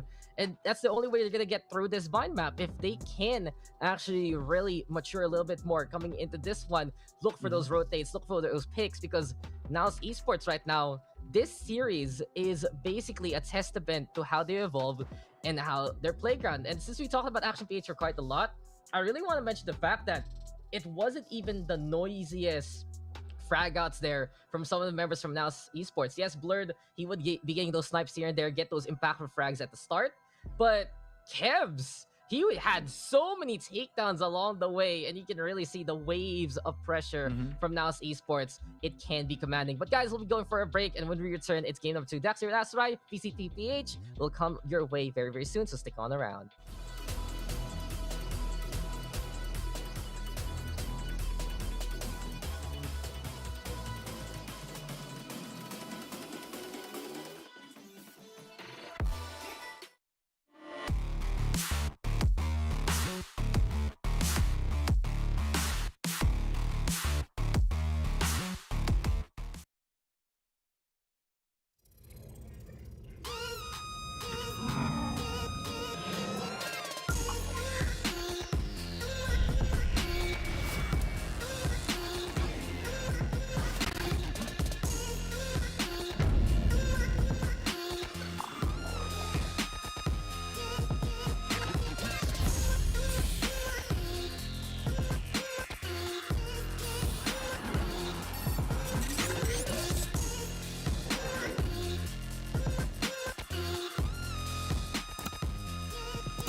It's the call to action, and APH looking to bounce back with it. Welcome back, guys. Here we are. Game number 2 will be Bind with Action PH versus NAOS Esports. I'm Dax here with the Twitter traitor Asarai over here. How you guys doing? But in all honesty, we are going to be looking... Yes, Asarai. Wait, before we start talking more about the matchup, do you have anything to say real quick? Oh, yeah. I'm never going to predict against NAOS ever again. I mean, you can be right, you know. We'll see. There's still a big chance. It's still a best of 3.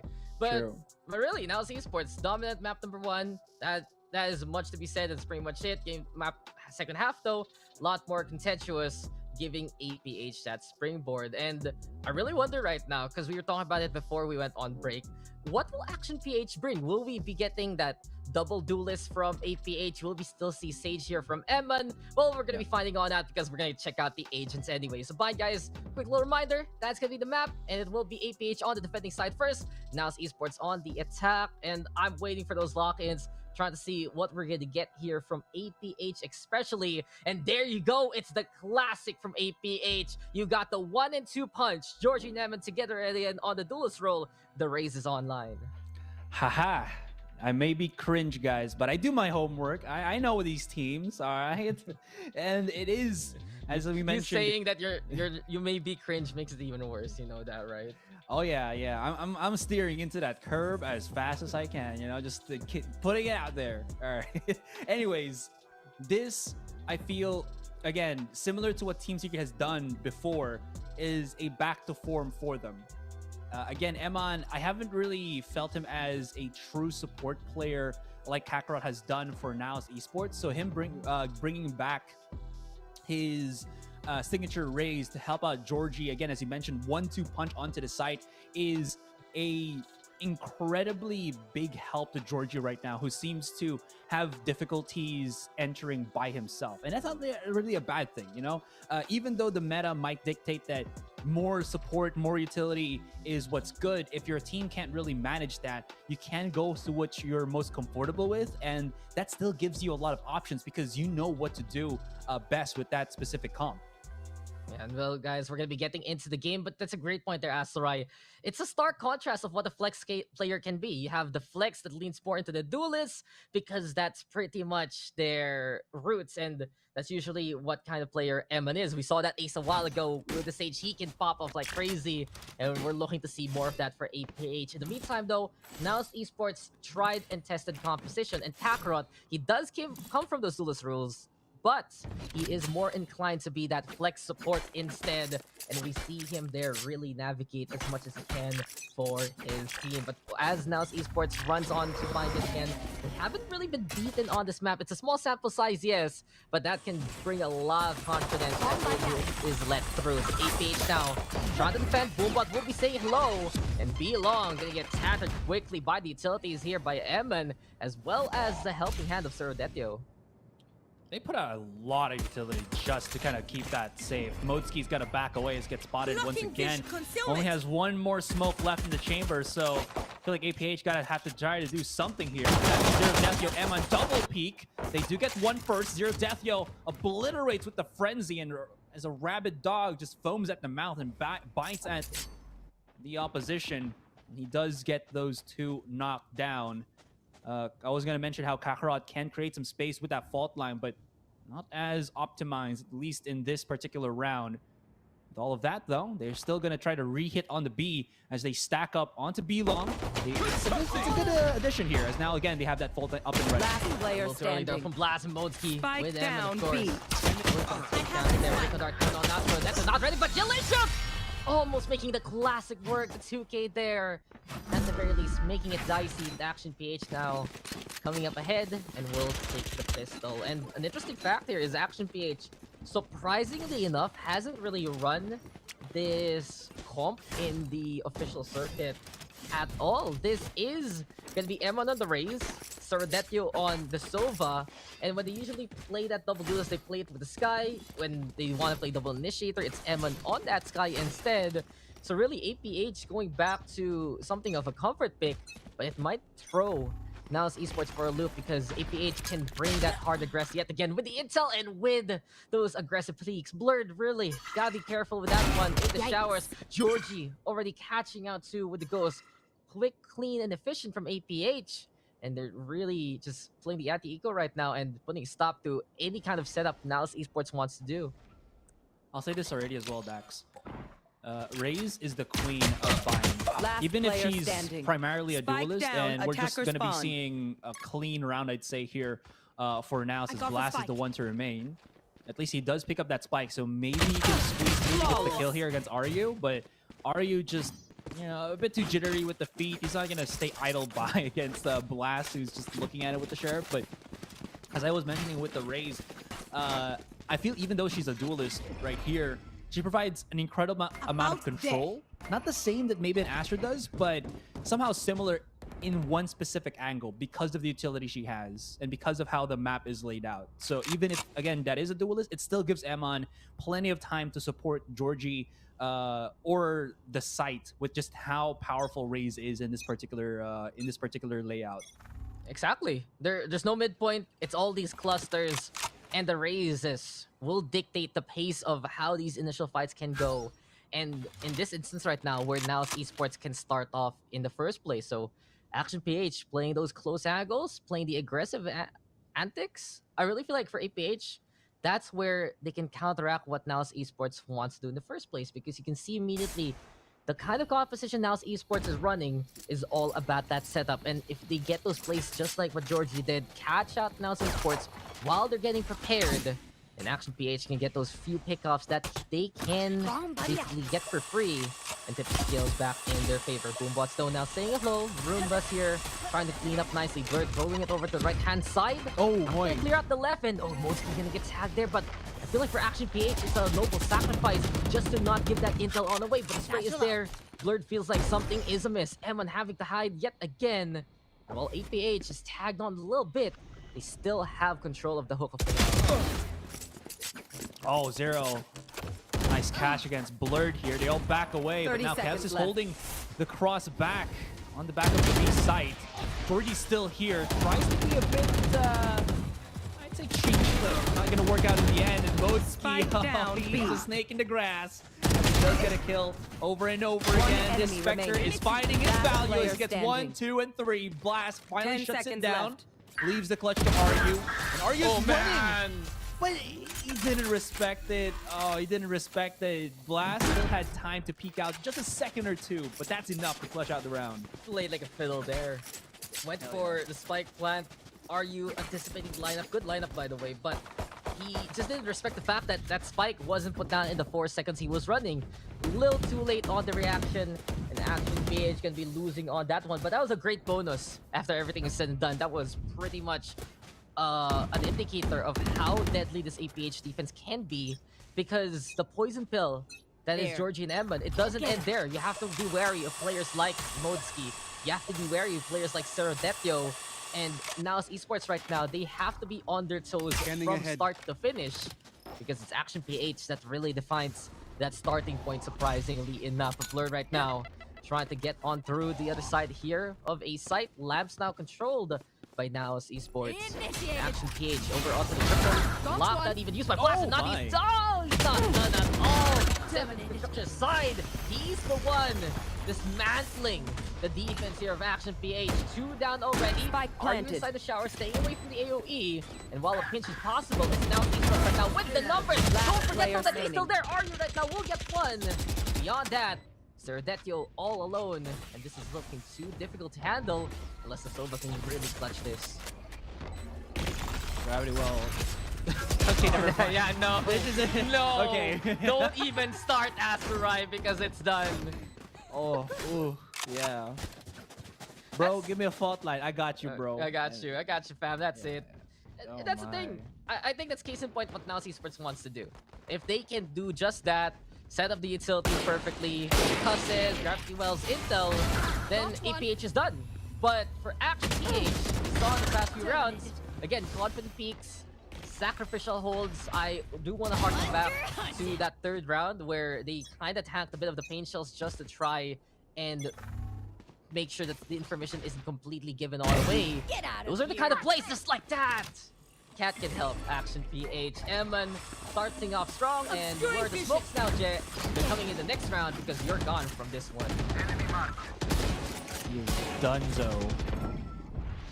At least that'll help the obscurity here for APH as they try to get some transparency. No more smokes. Coming outside. They are still going to try to hit for A once again here. They do have the utilities of Blur. I think they're just what they're looking to hope for now is get some catch off. Georgie, as he spots out the stars, is wary, but no opponent is anywhere near him. So now Blur is setting things up. There it is. Fault line 2. Supplement everything. Spots out 1, but RU and teammate just holding the crossfire. Works out somewhat. But again, yeah, the refrag's always there on either side. Gotta be careful about that. Yeah, not the right game to say grid is good. And Spike planted. APH will be on the high ground here with RU, but that's not the distance you want to play the chair. Cancel that takedown, and Surodeko, no, that's 1, but no 4 on the other side for Kevs. Squad feed from the Sova will allow NAOS Esports to get that round. Good try though from APH. Love the station there on Lamps because they know the utilities are coming. And the fact of the matter is, Evan was basically the bait, and RU was the one who was able to reel it in. So here they come with the push, blast there with those takedowns, and now Esports able to clear it out later on. But those are the kind of moments that APH can consider. That if they have someone being hurt by the crowd control, hurt by the stunt, the grab fuels, and the like, if they still have someone there ready for the trade or the protection in the first place, then these are the angles that APH take. And through the flashbacks and more! That is some vision there from Blur, and that could have worked out, but RU, a better shot up close and personal, and the Viper can get on the board. Evan will get a kill, and APH stemming the tide quickly. Just a random thing, whenever RU puts out that Viper smoke of his, it looks like it's an alien spaceship. Just putting it out there. Right? His utilities looks like an alien spaceship for some reason. Expand. UFO, bro. So yeah, I mean, yeah, I know what a UFO is. I know what a UFO is. If the observer goes back, you'll probably see it again. There's like a circular disc there, and then a dome on the top. Spike down B. But speaking of domes, Eman just cracks 1 in as he shuts down 1 more. 1 enemy remaining. This are you snappy? Okay. We see you. Yeah, now Kevs 2 remain.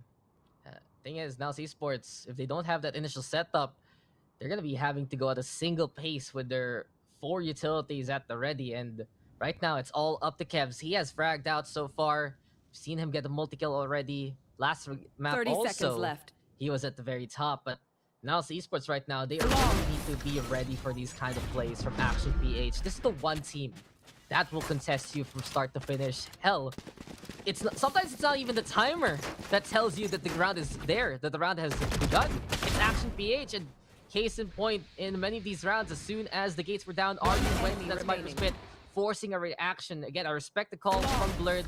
They go for the blast backs, but as soon as he fell, the whole NAOS playstyle kind of just falls apart without him, since they don't have the space to work with as much as they would like. And especially in a round where the Viper commits the ultimate, it's Action PH who gets that win. So 3-3 right now, parity is in check. Overall, though, I still gotta say, from base these teams as of right, NAOS Esports does have a bit of the advantage in a way in terms of momentum, because we know for APH, it's all about stringing those rounds as much as possible into those dominating halves, basically. Yeah, this is where APH really loves to thrive on, but they are just barely getting through, I'd say. Blur now has a showstopper. And it seems like NAOS have just kind of abandoned the thought of going for B. I think they just always want to go for the A here, as the wall is just more prevalent there. Georgie now here's a couple of utilities. There's the showstopper, or rather the Rolling Thunder, but his Thunder is not going to get rolling in this one. Still holds the angle here against Jalicious. Finally shuts him down on the 3K. And Kakarot and Kevs, again, they're back in that position where they're stuck. They're going to have to try to pick up the spike here, but this double push is working. They've isolated a couple of fights. Zerdethio will use the drone for a bit of that information, but look at that. NAOS just knows where and how to keep every single corner. Zerdethio wiggling through, and now Kakarot rocking a hard place, but both defenders are incredibly low. 1 tag will be it. Yeah, Has time, yeah. I feel like Kakarot might be able to tank a single bullet if it's not anywhere critical. Time though is running on out, and 10 seconds left. that's right. They commit that Rolling Thunder.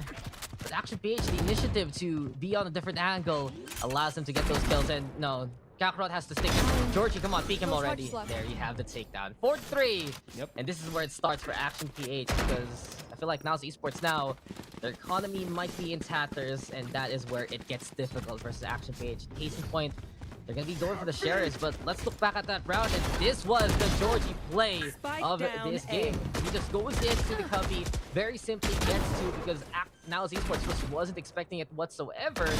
And NAOS Esports has to understand, they clear out one with the utility, one angle, a really big chunk of the site, so they should be wary of all those other angles just in case it's APH again being at their doorstep. So here we go again. Rifles are active for APH, and to no surprise, they're already pushing to the long. Eman going for the duel, wins out against Kevs. Boombot right now leads the charge, and look at Eman. He wants to make a wish to the fountain, tries to be ambitious, flirted with a takedown of the Sorodetio, forces it to disengage, and now it's Esports with a punish. APH getting too close for comfort.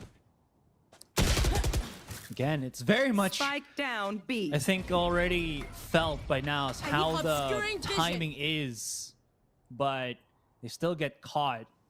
That double swing from Modsky, a really big help, and Blas, his teammate, is nowhere near that spike just yet. They will be able to pick it up, but the thing about that though is there's nothing really much that they can do. Bomb grenade out. Oh, timing, good, okay, but again, this is just more of now is trying to force themselves onto the side more than anything else. And APH, all they really have to do at this point is to just take it slow, chill, and as you saw, that Nanoswarm bounced back. Well, I didn't see anything. What do you mean? 30 seconds left. Just deny it. It never happened. The Nanoswarm did not bounce back. There is no war in Basing Se, and well, now it's Esports. They do have a rifle, at least for Blast. And we know he can actually play the entry even though he's on that. One enemy remaining. The charge. Lets the gun there. Blast right now gonna get that trade. 10 seconds left. Overall before he falls. One enemy remaining. With Blast Showstopper though will be the parting gift. Courtesy of Eman. And Action PH, they kind of fall for it the same way twice, but they had the answer there with a showstopper to make sure that they were both going down in flames. So APH will get another round, 5-3 right now, and they're getting the string along that they need, Azurai. It is worrying how, again, just simple peaks like this is allowing, I'd say, now to get the kill. APH, supposedly, because they have the guns, they would be able to win that, but NAOS in any weapon is looking incredibly strong. What's good about this for APH though is because they're not really focusing on snipers anymore for Georgie compared to what they did in Icebox. They do have more money just to kind of keep buying back. So they're still pretty healthy if you think about it for the most part. Zerodathio dropping down is not a good metric here for them. As Blurred, oh my gosh, how does he survive that? As Emma was just looking at him straight dead in the eye. But whatever happens, it is going to be NAOS able to pick a side, and that's going to be a retake 5 versus 3 with the wall deterring the rest of the APH squad from coming in. Well, that's a perfect question. How did they survive that? And now Esports winning the duels. A bit ambitious there from Sorodetio. But right now, APH needs to get back that glint if they want to get this retake on. It might actually boil down to Modsky there onto the elbow, but APH looking to call that disengage. They already feel like that this site is lost immediately. And I can't blame them. When you have 4 of these kinds of utilities, you have so much basically AoE impacts with Kakarot, with Blast, many ways to prevent them from even getting out onto the site in the first place. NAOS Esports will get that one for free. So if NAOS again can set things up well, or in that case in point, just kill the opposing players immediately in those duels, then they can just walk into a site, plant that spike down, and call it a day. Yeah, APH might need to play a bit more passive here. They lose one, they lose so much, especially Zerodathio. Like, a Sova in this type of, is one of the most important Aegis you would want to stay longer in the rounds. That recon dart, I would say, is just invaluable here for each team. So they lose Zerodathio early. He is I think that would just cause a downfall here for APH. Like, how does he even get out? That's the question. If he does get traded, that's the danger here. And we saw already the right calls a while ago from APH. It should be Georgie, it should be Eman, the ones being proactive there. But Eman is just right on the inside. Kakarot will get that trade. But the damage has been done. And the initial points of contact there from now do fall to give APH the advantage. Now then, Aftershock gonna get thrown on over. Now just trying to flush things out, but Motsky now with a takedown on the Kevs. And just changing the players. It's not even the playstyle these change here has, right? Just make sure you have the right people with contact at the start. And here in behind, it's Motsky cleaning up nicely, but Kakarot right now will fight on back. So on top here of the hookah. But he has to drop down and now at least navigate towards the site. This is a bait and switch. Goes for the teleport instead towards that A site. You gotta give it to Kakarot though. The origins of that duel is in him, still fighting, but Georgie, will he see him coming? That's the thing. Kakarot, he's not looking into the market, but he's able to get 30 on seconds through. left. And any bit of hesitation can lead into the backstab. Here we go. Georgie's creeping up to you, and here's Georgie, like you love to say. Action PH with another one. I'm not sure if you saw it in the minimap, but Georgie went in and dashed to go forward on hookah. I thought that maybe he reacted to the TP and thought that his opponent was coming to the TP, so he wanted to get a catch off, but that was TP on the other side. Anyways, Emon definitely the hero of that round. I was already seeing that, oh, Emon's going to be screwed here, but his reaction time and that double punish just led them to go for the round. And you mentioned it, not really a change of anything, just the players themselves. The rotationary changes here is allowing APH to just deal with what's been being thrown by NAOS. So you're telling me, the duelists that can disengage should be better to this first contact. They get 8 so the sarcasm aside, Blurred will blow up Surodetio. And the Silva, he's just trying to be providing that support. Nice player here, now Esports able to navigate, but all the way in the backside, Motsky with those takedowns. Kevs will go for the trade. But APH, they're as solid as they come. And trying to be as ironclad as they can, but Blurred realizes the situation. He's the one navigating towards the side of APH. Emma, though, with the Bronx, Delicious will fight on back. And here comes Georgie yet again, and he is seen this time by Delicious. And he does it again with the ROG clutch. Now Esports fight back hard. Last round in the we are half. now at the 6-5 score line. Right there. If only APH could have lasted maybe a second or two longer. That could have been the perfect flank again from Georgie. But when Delicious is put in those dual situations, he is pitch perfect with the shots. It started off though very dicey for NAOS Esports, I have to say. player Have your standing. entry blowing up in the elbow. And you can't blame Blurred whatsoever, thinking that that could have been their push. But really, APH proving that they can fight on back. This is what we expected between these two teams. Oh my gosh. Delicious is just animal here. Maybe he'll do it once again. He is in that meditative state, so maybe Georgie can catch him. Delicious is using utility right now, but again, this is the standard style for NAOS. Blur does have the judge. I don't think they know he actually has the shotgun before they detect him. And there it is, off-cam kill, really huge one. Showstopper on Amon.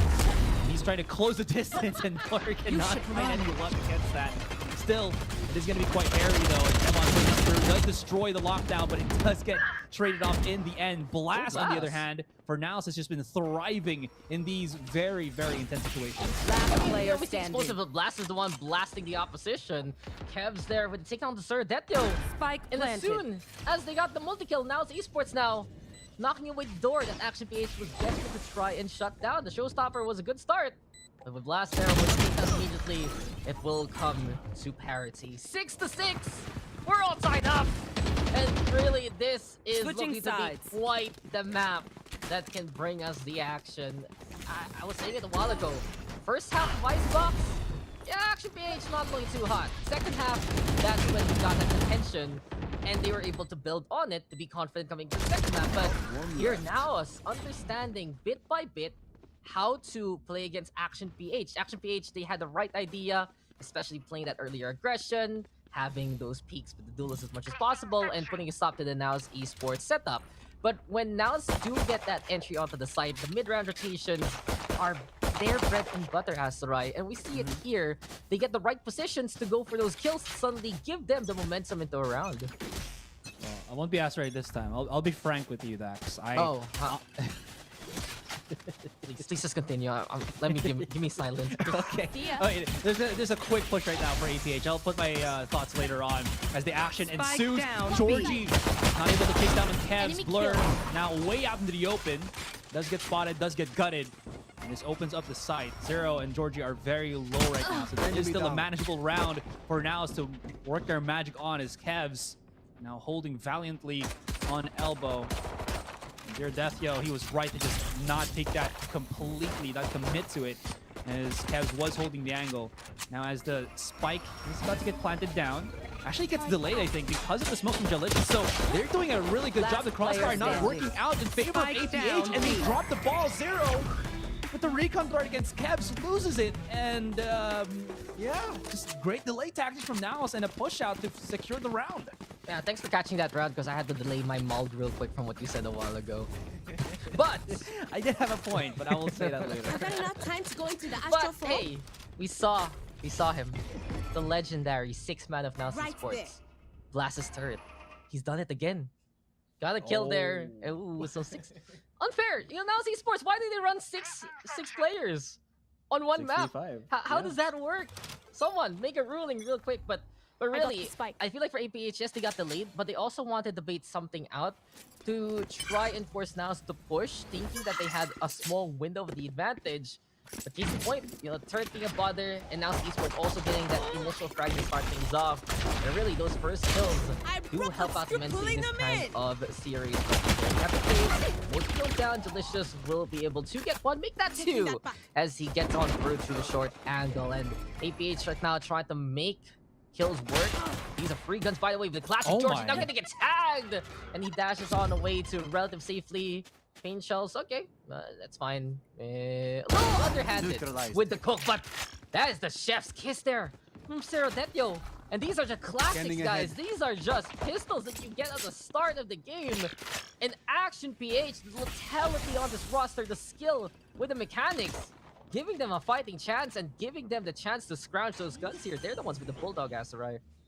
They're the ones that are making it work, but yeah, Kev still had one left in the pocket, or his I don't know what you call it, but he has last player standing. Anyways, that sneak through, he's gotten given the blur where the last one is, and Georgie is dangerously, severely low. And he's right across the map here as well, or right across APC, so he had to still cross. Blurred has every advantage for this, even if he has needs to be the one to defuse that spike.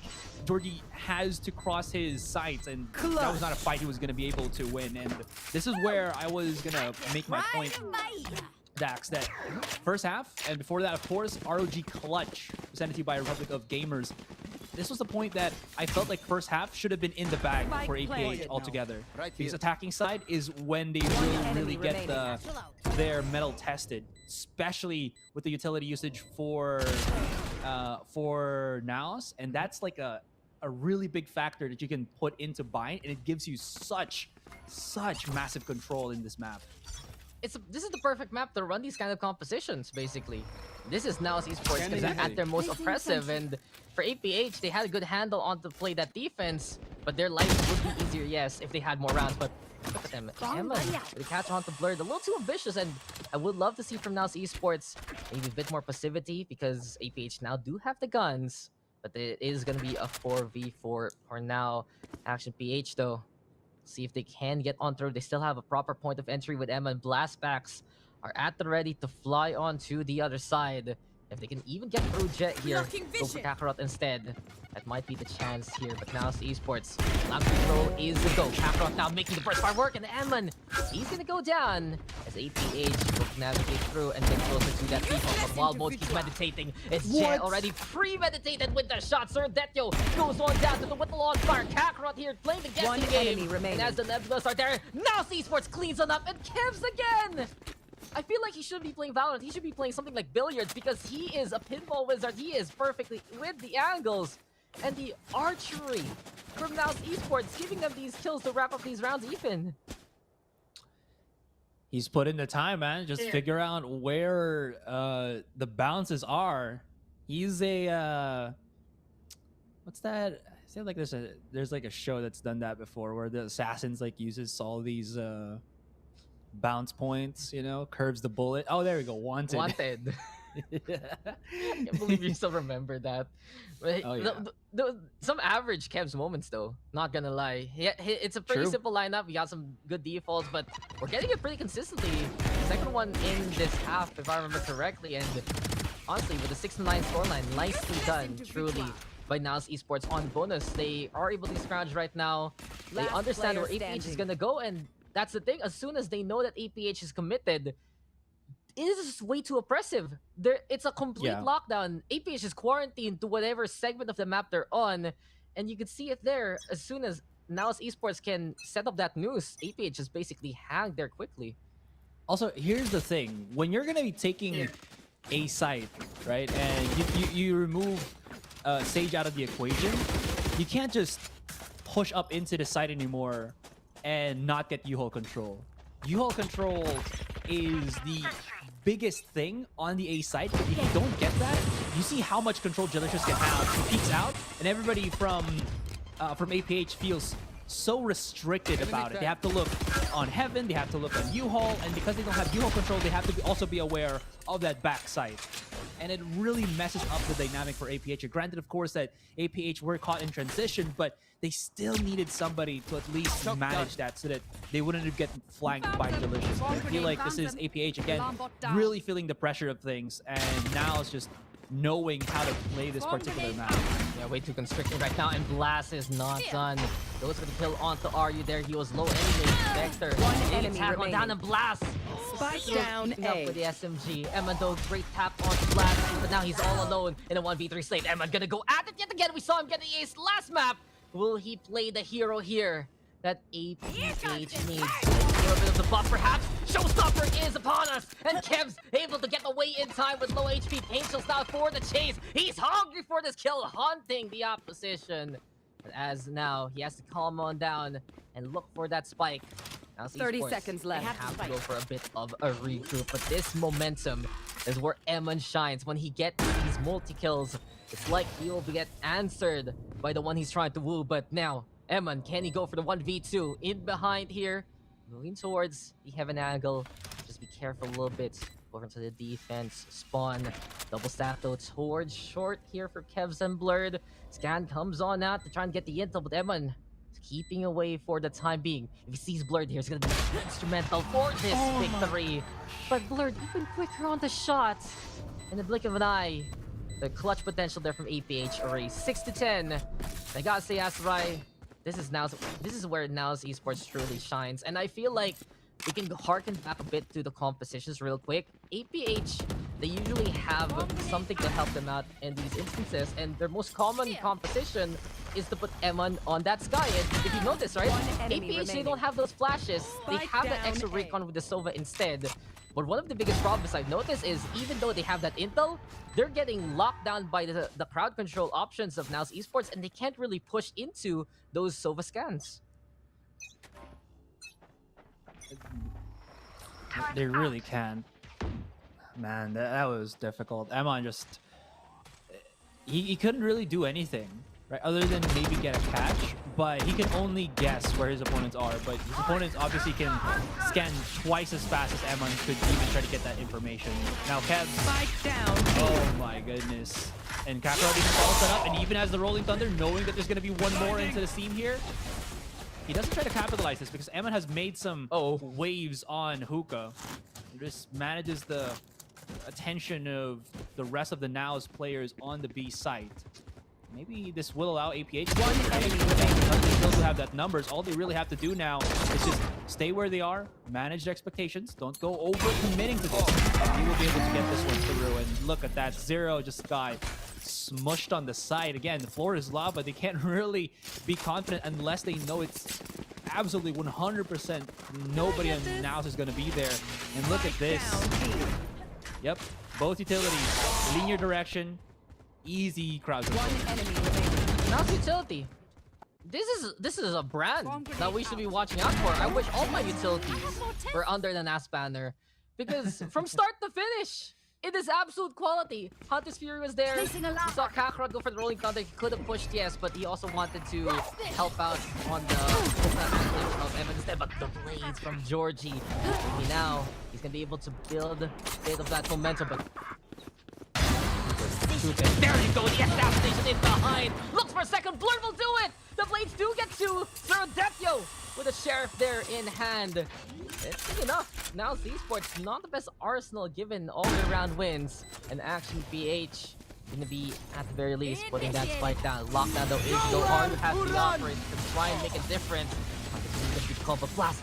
He gets on through to the other side, and last player PH standing. again, unexpected outcomes and unexpected angles. Here we go again with two rise from NAOS Esports, but Aryu, of course, he is on it with that sheriff. A trophy win, conveniently enough for APH, making it 7-11. Twice in that round, you could feel a sudden gasp in the air, Asteroid, because NAOS Esports, they get on those angles that APH is not expecting to come from. Yeah, look at that. He even looks away. Still gets the kill in the end. That was just fortunate that Aryu was able to react in time, because Blast masking his push out by all the noisy utility being thrown by APH. That's opportunistic of him. So really good catch-offs from Blast and the rest of NAOS. But APH, as you mentioned, will not be denied. They have done a good job at making it expensive for NAOS. So even if NAOS can claim the round, at least they can't claim the bank. Now APH knows that A-hits are their best friend, and they capitalize one. And now once again, they're going to be able to take A side. They're finally getting some rounds here, Dax. But how long can they manage this? Because again, each and every interval here, it feels like NAOS can just adjust and reciprocate in turn what is happening. Oh, I love the catch though from Kakarot there, using the costing device against Action PH. Oh no. Showstopper though doesn't get much, and Emma would take down onto Kakarot. Blur here peeking. We'll get that kill, sir. That kill. One enemy remaining. Now have to deal with Kevs. 1 HP! He still gets 2 is 1v1 Moski. You just need to breathe on him, but Kevs will give NAOS Esports a fighting chance. This is what the series is all about. These tense moments between gladiators here. But the Coliseum is that A side. Grabs the does the connection. And Moski, he's running on in. Halfway only. Can't get the takedown. Action PH. It looks to be decisive there, but they still lose everyone along the way. But they will get the round. I was about to say, that's right. Okay, classic 1-2 punch from Action PH. Okay, we're done. No, NAOS Esports still fighting there. And if we see an Action PH make it costly for NAOS Esports, NAOS Esports returns the favor here in this round. One enemy remaining. Holy guacamole. Slice of salsa. Yeah. Jeepers, Batman. This guy is too good. How are we gonna be able to catch this guy? Yeah, that's literally how I'm just donning Kevs right now. He is so good. Oh my goodness. Kevs has probably turned into my favorite player to watch as he just performs. Like his positioning, his timing, his reaction, everything is just, oh man, it's just salsa dip, you know? You know the interesting part here is Action PH, you can feel the adrenaline they play. You can feel that they're gonna go at it high octane. But as NAOS goes for the timeout, we've seen for the past 2 rounds especially, they're breathtaking. If you catch my drift, they give you these moments where suddenly, wait, is this actually gonna work? Wait, how did they get there? What is this kind of game sense that gives them that timing? And really, NAOS Esports teasing so many moments. And this scoreline could have been NAOS's victory already if they just made it work. They give themselves those opportunities to make it costly, to make sure that APH has to be on their toes. And this is a compliment to APH basically because they still react, but Blur, this is a big play! Might as well throw everything against APH since they don't have the guns anyway. It's good try sure, but the guns is not available whatsoever. Kakarot will get the takedown onto Georgie, but the full player from APH. Well, holding hands, singing Kumbaya, and towards B side they go. But case in point, really, APH, they have this amazing too. Now the Esports still fighting. I need a perfect click for the frenzy. You guys gotta control your frenzy just like that. If you want to learn, a little tap there onto Aryu. Luckily, he's saved by a bit of the walls on this side of the map. And it's 11-9 right now. APH creeping closer and closer. It's 2 rounds left. Asarai can Action PH tie things up. People don't realize how really good the Frenzy is at mid to close range. More so mid range, because people would just think, oh, Frenzy's just, you know, probably like the CZ on CS where you have to be like incredibly close, but Frenzy just collapsed at that distance. I think it's like what? No, not 20, like maybe 60 damage per headshot at mid range. It's a lot of bullets. I mean, yeah, a lot of bullets. And because it has incredible fire rate compared to any other pistol, you can actually hit all those bullets in just like a fraction of a second, which is incredibly strong. That being said, though, that was a weaker buy for NAOS here. Georgie almost catches on Blur, and is he gonna thirst the push? As there is Kev still holding the cross. No, APH, they play this controlled.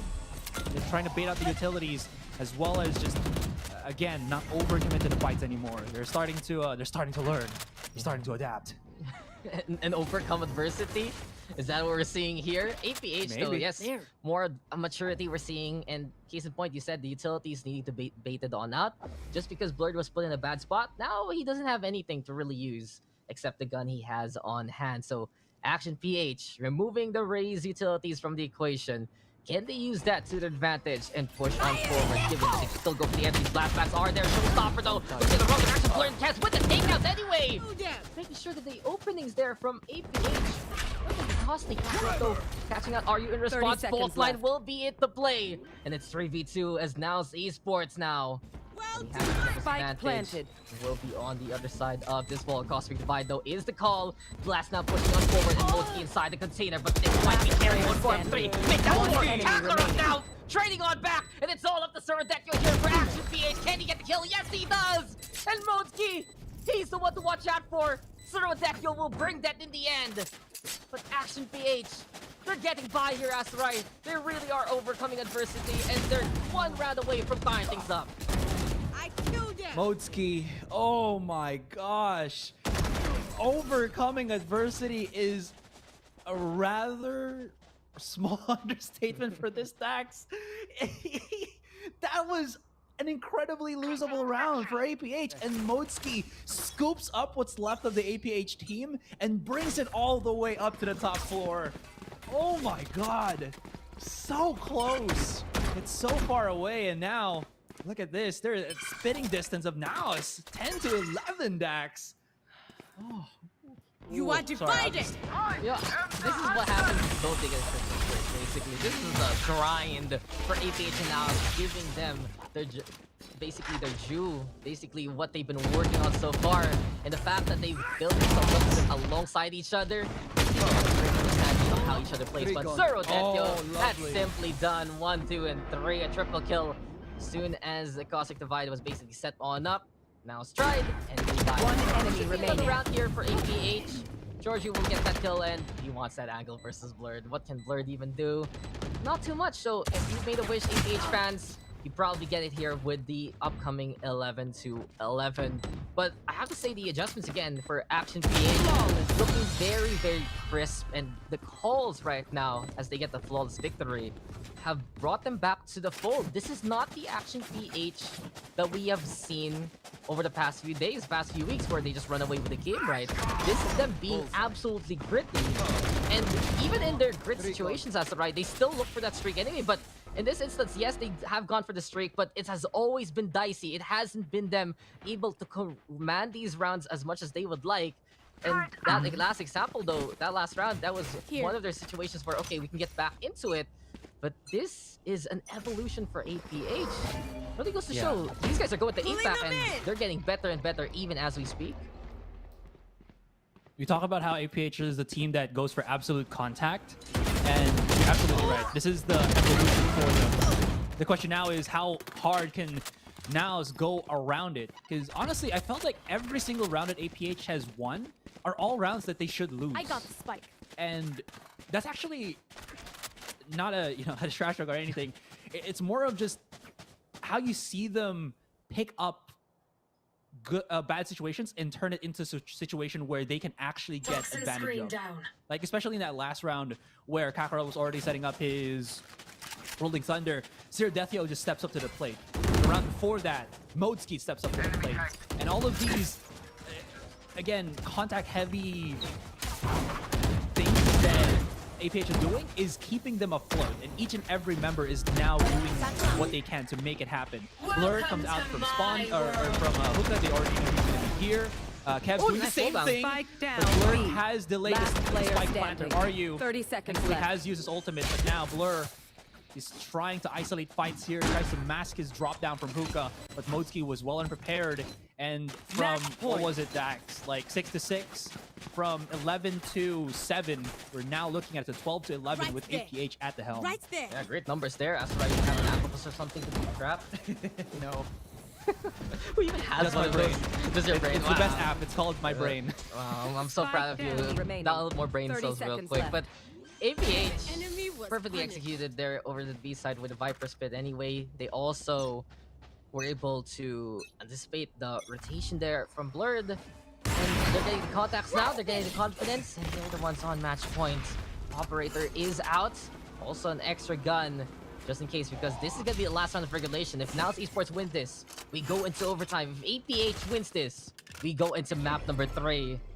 And what looked to be a NAOS inclined start a while ago, APH is bringing it back and fighting tooth and nail for this matchup. This series is honestly what we kind of expected coming into this one. These two teams coming out of nowhere for the casual VCT fan. For those watching their grind over the past few weeks and months, this is just absolutely deserved with all the support and more. But Jalicious goes to the inside, red like a book by Georgie. Quick assassination there, Kakarot inside the poison plant right now.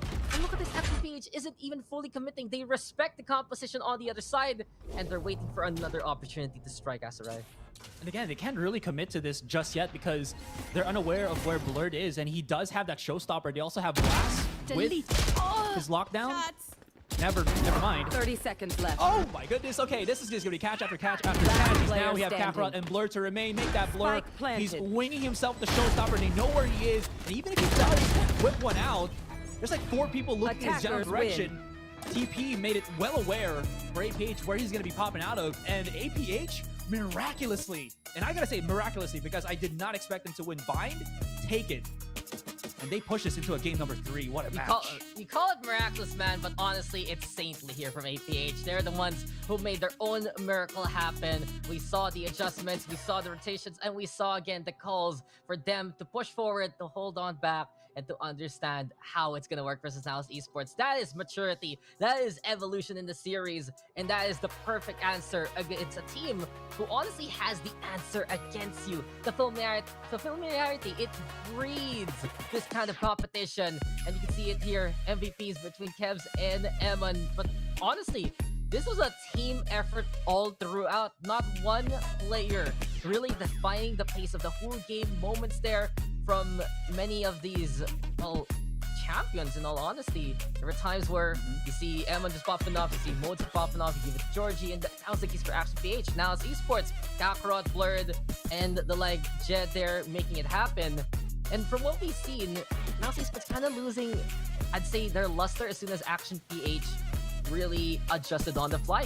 APH is the one who played the NAOS Esports adjustment game. They did it even better. And since they had more ways to bother NAOS Esports bit by bit, it was a great chip away there from APH at the end. I think at the very start, APH's refrag game needed a lot of work. It was all, you know, singular kills, singular pickoffs that was allowing APH for entries. But because that was the case, the later the round progresses, the more prevalent was that there was just nothing that helped them kind of secure better control of angles, right? But the longer this game progressed, you see how more APH started to get refrag after refrag. If Blast gets a kill against one APH member, there's going to be another APH to follow that, and at least that was the refrag that they do take. And this goes into my next point, where because that does happen, NAOS immediately controls of one crucial part on the site, which ultimately in turn gives APH even better handle onto the site itself as they start moving in. This was one of the things that I was very much afraid for the APH squad, because they don't really like to play that way from what we seen from yesterday, excuse me. And now, again, evolution after evolution, these guys are here in the upper bracket for a reason. They've done their homework and more, and they've done the evolution that they need. Action PH, just to basically summarize and continue on to your points, I really feel like that they prevented the multi-kill swing that NAOS Esports was able to rely on in some of those bans early. And the second one is they didn't put themselves in bad situations, in bad show of points. Because in those last few rounds, they realized, okay guys, if we push it to the side, we're still gonna get screwed by the other four, aren't we? And they just hang on back, go for another pick, get those trades as you mentioned. And that was the show. You could really see that the peace teams were, it was absolutely high octane at the start of the game because Action PH was forcing things and NAOS Esports was fighting on back. And then later on, systematic approach being bit by bit instead. And that is where Action PH succeeded. But we got a bit of both here already. It's 1-1, guys. And we will go for a decider. Who will move on to the grand finals? Well, we'll find out in just a bit. That's right. We'll be right back for more of VCTPH.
You think that I'm running in place? Y'all really testing my patience.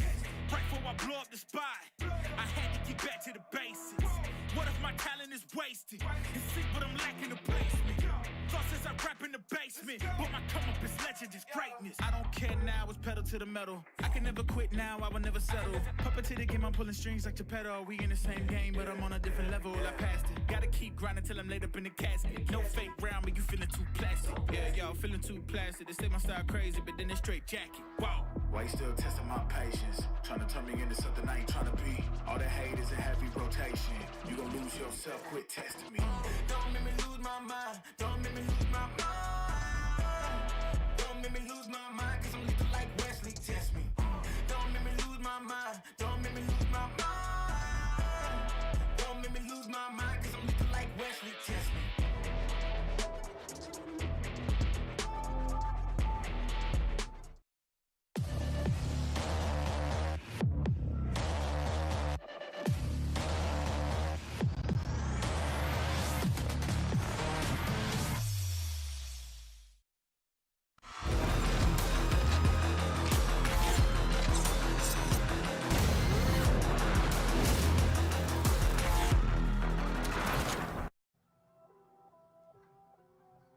You know, that's right. We got different flavors of taste, but in all honesty, we got a different kind of flavor of Action PH domination there at the end of Vine. Welcome back, guys. We just finished map number 2, and the scoreline is 1-1 between NAOS Esports and Action PH. Stacks here with Asarai, and just to go back to my intro there, you could see that we technically did get the APH domination. Technically, we got them with the win streak that they love to run. But that was a very, very different pace from what we usually see from Action PH. It came at a very late stage in the second map, to be honest. But, well, better late than never, right? As they still push this into Haven. Honestly, Haven, I feel, is, again, a map that when in the panel, both of these teams just know how to play. So that bind wasn't really more of a Wild West, more than I felt like NAOS could have just won that, because again, executions and utility usage were key, were king, but APH kind of did that at, again, the later stage of the map where it counted the most. And you know what's going to count the most here are the tried and tested compositions of these two teams. The NAOS Esports Standard with the KO Sova yet again will be into play. And you got Blast there on the Killjoy. In the meantime, for Action PH, it's always been that Sky Cypher instead to work on out. And I feel like this is the perfect map to end this series, to see who will be the one who will get into the grand finals. Because both squads right now are putting their best foot forward, their tried and tested composition on the map that I really feel like the PH scene has embraced to be the biggest standard. We were talking about Icebox a while ago, where it is looking to be a PH map because it's very simple. These guys can just duel each other. But on Haven, we're noticing that pick rates are astronomical across the board in terms of VCTPH. And for one big reason is that the styles that these guys want to perpetuate, the styles that they want to run, they can do it here on Haven and not need to keep parity with the other side. You can have so much expression in Haven with how you want to play it, right? Ooh. I mean, there's 3 sites, man. You can do whatever you want. You have a big canvas, not just 2, but 3. But yeah, Modesky, you notice him on that Cypher. It locks down so many of these sites here. And not only that, I'm pretty sure Action PH know that NAOS is going to run Kakarot once again on the KO. And technically, KO does counter Killjoy more than Cypher, because Cypher can be far away from the site, not get hit by the blade, and still be able to use his utility. So that being said, I think this works incredibly well for APH. And not only that, I feel like just the extra smoke is such a big thing for APH if they go on that attacking side. But they will start for defense first. And again, Modesky just running away will have his utility to use. There's like 4 people here. Just lurk. I'm sorry for APH. That was so close. That could have been worse. Honestly, Jed did whiff at the start. He still got the takedown, yes. But this is an open sideline here for now towards that A side. But it's a trap card here. Flip face up. And the Mirror Forces are looking to push on back. Spike planted. Yes, Georgie though going for the shots, but Blurred will hold the line steadfast and get one there. Are you right now with the trade? 3v2 as Kev's double push now from NAOS Esports. They just run with enemy remaining. Get that takedown. Emin with the trade again. And here comes the 2v1, but Kakarot still fighting on back and will still survive. Emin now gonna get halfway done. Tries to go for the stick. Will let it go. And can he let go of that trigger finger? He will keep on it instead. With that takedown, Action PH. The rotation, it works out for the defense. The gamble, it is good, and it's a pistol win for Action PH. It might be subtle on our perspective, but I'm pretty sure Eman heard Kakarot jumping deeper and deeper into sewer. That's why he committed to half defusing the spike and then just challenging right afterwards. So right now, APH, it feels like they're centered with what is happening all around them. Keep up. That being said, though, it's still pretty early into the round. We'll see how this goes, but again, that 4-man push from mid was just absolutely the byproduct of having Modesky just lock down a site and just having that camera see what's happening on the entirety of it. It's a trust play, basically, and they trust each other. They can make it work. Could have even blown up in their face if Jay got the takedowns, but it's now on the lesser guns, but they do have shares on 3. And Georgie, he will be the butt of this joke. and will fall on down pretty quickly on Sir on the left-hand side. And Kevs not reacting in time. And I feel like he should have seen that one coming because of his angle, but just might not have expected it as quickly as he should have. But Modsky now with a bit of the mob down. Eman there with takedown onto Blast. Jer coming on closer platform position. Standing. Wow, that's beautiful. Spike you don't see that too down often. It's a platform barrier that loses. And Jer is not done. Hello? 1v2 suddenly? Can he actually scrounge the gun though in the first place? If Eman walks into the sight lines, he might be dead to right. But splits one to the right-hand side. Goes back to the left. Decides to keep an eye out on the window. But there's a lot of respect right now for Jet and his prowess. 30 seconds Instead, left. Action PH trying to get in the way of his spike retrieval. It's forced here for Jet. He has to go in and try and shoot his way out of this one. Low HP on the other two on the other side. Taps are going to be instrumental here. Reloads right now. Dart going to be into play. And this is just cycling immediately. And with Eman there on the high ground though, Action PH will get that win. But that was way too close for comfort. And I really feel like Asurai, that statement, too close for comfort, encompasses this whole series. It really does, man. These are the best two teams that we are having in VCTPH, and you're seeing the reason why. No one team is better than the other. Just again, incredible fragging prowess from Jalicious. We haven't seen him really pop off because again he is on that Astra. You don't really get too many chances for that. The only time I think that we've seen Jalicious really explode with that Astra was that one game that they had in Bind during week 1 if I'm not mistaken. But other than that, he's been silent, but you can really see he's damn near well deadly if you do give him the chance to do so. Yeah, he wants to fight, yes, but it does feel like also after that week, he kind of tempered himself, went back to more scoring role, and there were times where some of his initial peaks were read quickly by the opposition. That's what free there from Eman. Already getting cleared in response. So 4v4, Trailblazer gets the fight out of Blast and 60 HP. Was that a dart coming his way? Yeah. From the other side? Well kept, and wow, Jet to be able to get that take on Eman right now. Falling as he tried to go for safety. And I didn't know shock and awe meant that you have to be in awe by the Kev's lineup because he is really getting those bounces, getting those angles. Now it's Esports, just an extra element to help them out. But Spike now being put down. Blast here. Be watching that most forward. Falls in the hand of the Killjoy there. But there's a second challenger, a second contender. Enemy remaining. See if Sir Detio can make it happen. But it's 1v4. And the turret will expose his hand. Hello, Sir Detio, what you doing there? Has it back on the way. Round secured here for now. It's Esports, basically. Yeah, nothing he can really do. Probably save this weapon for Georgie later, or even for himself if he really wants. I'm not sure if Georgie does have the blades coming into the 4th round, but that would really help out at least a week buy for them. He's really committing to this fight, and honestly, I don't think that's a good trade for the most. They would definitely want to use that in their weaker buy. Oh no, they do have some money. They're all right. Never mind. This is a Guardian. Don't worry about it. As well. Yeah. I really feel like it's a bit of a moot point, but instead, I just want to say this about NAOS Esports right now. This is one of the best maps Kevs really plays. It is his playground. And this goes all the way back again to his SB Empire Agent Nefarious roots, where he did play that Sova. And I think right now everyone in the PH scenes knows if you come from SB Empire, basically you're gonna be good on Haven, and you make your team better on Haven as a result. And case in point right now, Blast with the takedown onto Georgie. Now it's Esports shutting down the initial peaks here of APH, and Action PH they become very wary, knowing the expertise of the backline of NAOS Esports, understanding the angles of this map. There's no traps on A long, but I think NAOS are that's the real trap. Aware. That's that's the real trap. The pseudo no. Oh no. Oh no. Yeah.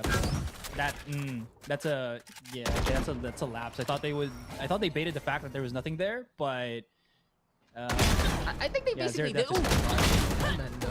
That's two. That's big. They need 2v3, which is back to the point. I think they were, but that was just an awkward position for the Aldra, I have to say. If you see a bit of the model, kind of leads to your takedown. But with the numbers advantage, this can allow NAOS Esports now to crawl on back as APH is forced to basically rotate on away and make sure the other sides are secured. So a regroup here for APH. It's 2v3, but now it's Esports. They got the chances for this one. You should run. Sneak his way in. Oh, that's a big drop for Modski there. RU is going to have to leave himself wide open in this one, as that KJ ultimate will allow the members of NAOS just to reposition wherever the heck they want. So RU, not only does he have to work with information that was like 15 seconds old already, yeah, he just decides it's not worth it anymore. Just save up the Vandal. Next round, they will be finally broke in terms of economy. And APH here, oh, sorry, yes, yeah, all their push-outs kind of snuffed by NAOS. No, I was just gonna say, you know, the information 15 seconds old, now it went to prom, it got a job, and now it's on its deathbed because we are done with the round. There you go. I just narrate the life of useless information, basically, in the round. That is it. The lifespan is done. But the curious case of Valorant rounds. I can't believe it gave them a personality. One enemy remaining. The thing is, this is... Correct me if I'm really wrong here, but I think this is the first example we've seen of a very apparent lapse on one side in the series. Like, yes, it was 11-1 in Icebox, but it was just more so NAOS Esports with the hard outplays. This was just APH. Guys, come on. Let's be prepared a little bit more. The ideas are solid from these two teams, and for any squad right now that lapses on the execution, it's going to be a big bother, and it will tip the scales on the other side. So APH now looking for the bounce back. They go for the blades. And let's see if we can get the high train rolling yet again here for Action PH. Kevs, though, scouting all around. Blurred shuts down Aryu so quickly. He's not even going to be able to play, but here comes Georgie. That's one. That's all he gets as he's back on the classic. 4v4 right now. He can 4v4 gets Gafford with his takedown. That's all the way. Blurred now has to deal with Georgie. Going into the fire, back to the furnace, but the protection is there. And now it's Esports with the system as the last two remaining players of APH are suppressed. Will be known to be on the grass side. Blurred is waiting. Ammon with a shot, though. Blocking vision. Down towards Seaside. Ammon still has double of his flashes. So maybe this will allow Zero to come through if he flashed first. More than anything. The time is going to be crucial. But Delicious shuts it down first, foremost. Now Ammon is going to have to wait for this one before anything else, and he deep dives into the site. Might have needed to wait for his teammate before anything else, or set one up for Zero before anything else.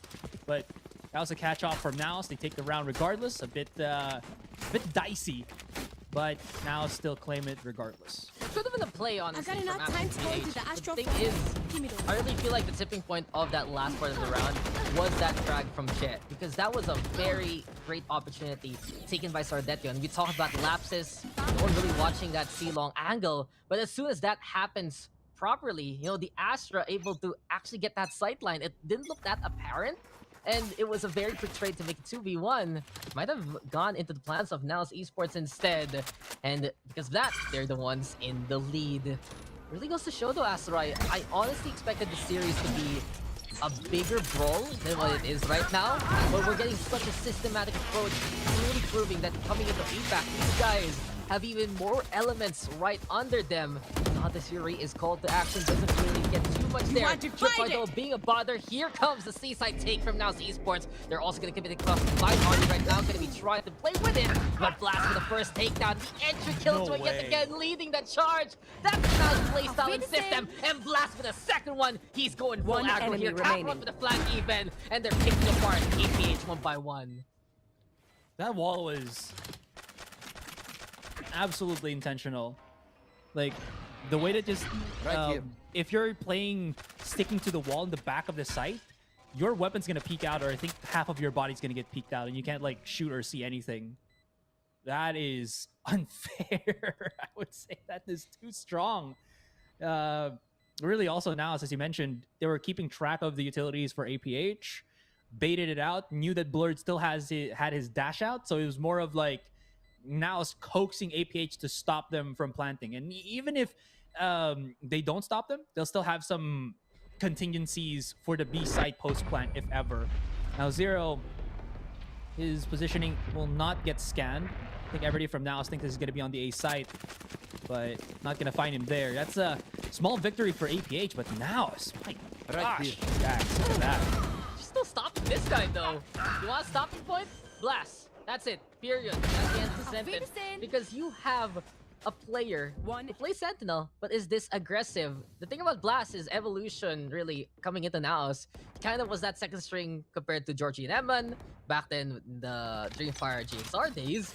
But he got better along the way while Georgie and Eman were on that NGX roster instead. And the thing is, he didn't really change his playstyle. It didn't really change his tendencies. He just got better at that game and better at integrating his playstyle with the team. And now Esports embracing that fact. That's the beauty of NAOS Esports and their system. But Blast this time might be biting a bit more off than they can chew. And we're getting a throwback to his earlier days of his career. Blurred there with the takedown versus Argo. And here comes the push immediately, courtesy of NAOS Esports. Georgie though not done.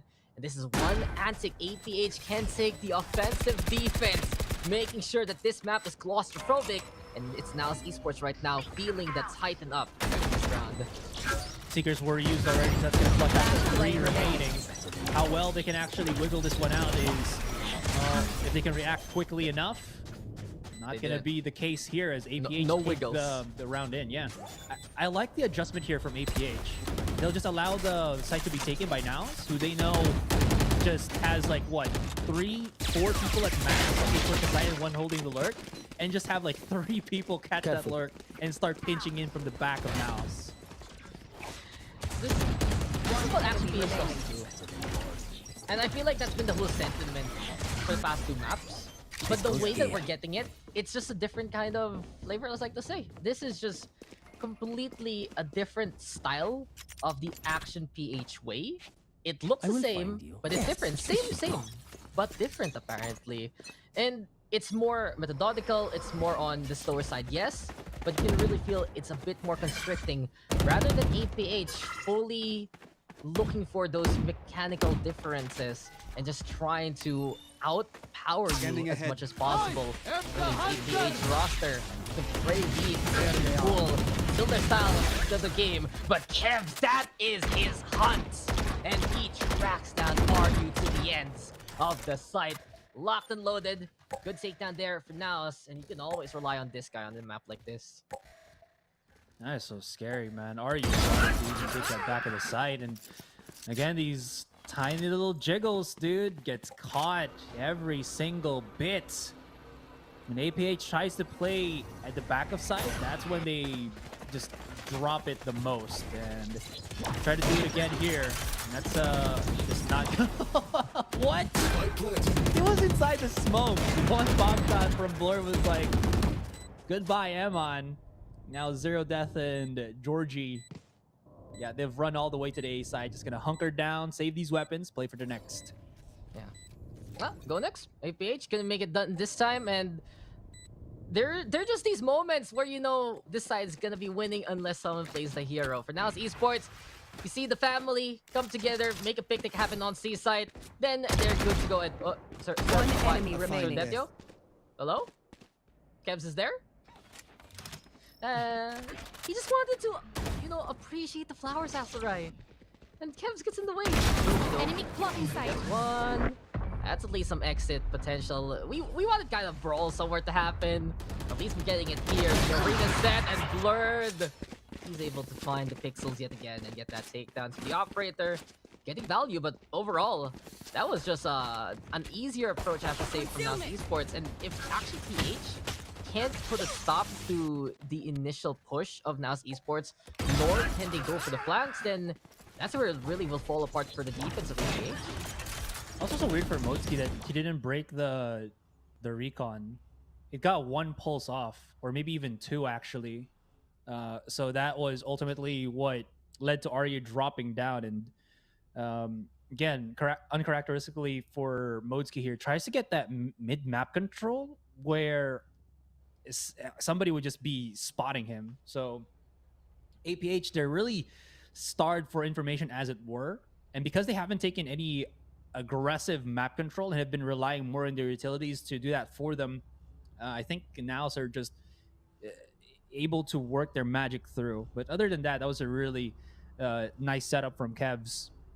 Just got them an easy round for the most of things. Now APH Money not really on the good of terms here. They're gonna have to buy up. Georgie's gonna be playing with his blade, which is not bad. But again, you can't see images like flashbacks of the NAOS that we saw in the start of actually the whole of Icebox, the start of Bind, and how APH manages to is going to be interesting. So you're telling me if I search on Google real quick, APH will get those images, but now the image is clear, and Georgie will get that kill. But once again, just put his name on C-Long already. Just name it C-Kevs instead, because he is just so potent at that angle, and now shows APH how is it done with Flirt with the Blade Storm here. Gets the kill onto one, in response, but Kevs is there again. The hero of C-Site. Kevs one more time, keeping NAOS alive and going for more, but Zerodetyo is the one on his last gasp. 1v2 situation here, Cackled Blast on the other side. No plan as of yet. He puts the lockdown first. Oh my! And the double swing. You expect someone to plant? No, NAOS will throw such a curveball into that one. It's 6-3, but what a high octane round we've seen. I mean, they had time. They honestly had time to just do that. Gorgeous reaction. So good. We didn't see the first shot, unfortunately, but that slow push-up by RU was just snuffed so quickly by NAOS that I thought maybe he could have gotten through, but yeah, not really. Zerodeath was already ramping up, but as he mentioned, now it's just gonna make sure that nothing is left to the imagination. They will scrub, make it so that every single round is done squeaky clean if they can. Look, NAOS didn't let Action PH. Heck, they didn't even let me finish making fun of you because the round started already. I didn't even know you were gonna make fun of me. Yo, there was a part I was like, oh, okay, I can throw something at Asura. I'll quip him real quick. But suddenly, no, that the game starts like, okay, we're casting, we're doing our job again. But the job was done there by NAOS. Again, I still stand by rename C-Long to C-Kevs. Maybe the whole site even.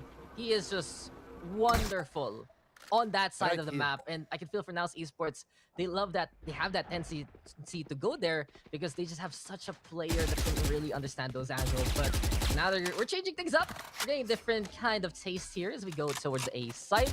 Slower play from NAOS though. APH is heavily fortified towards that A angle, and it just might be a back to where it belong or something a bit different. 3 sites, maybe that B side hasn't been hit as of yet. We'll change it 30 seconds left. There's nothing at that B site at all.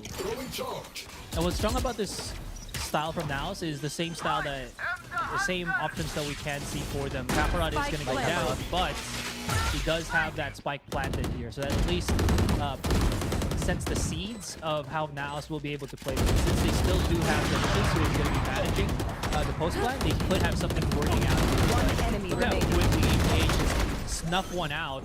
Blur almost catches the flank there, but Georgie reacts in time, and APH, skin of their teeth, actually wiggle one through, and again, just purely from how Zerodetyo uses his utility. You know, I'm actually gonna take a different stand there. There was nothing on that B side. There's might have been a trap. That Cosmic Device instrumental to prevent any kind of window peaks anyway, and since NAOS Esports had to commit, Action PH gets back their win condition, gets back to that brawl that they love to play, and you can see again that they're willing to be that scrappy.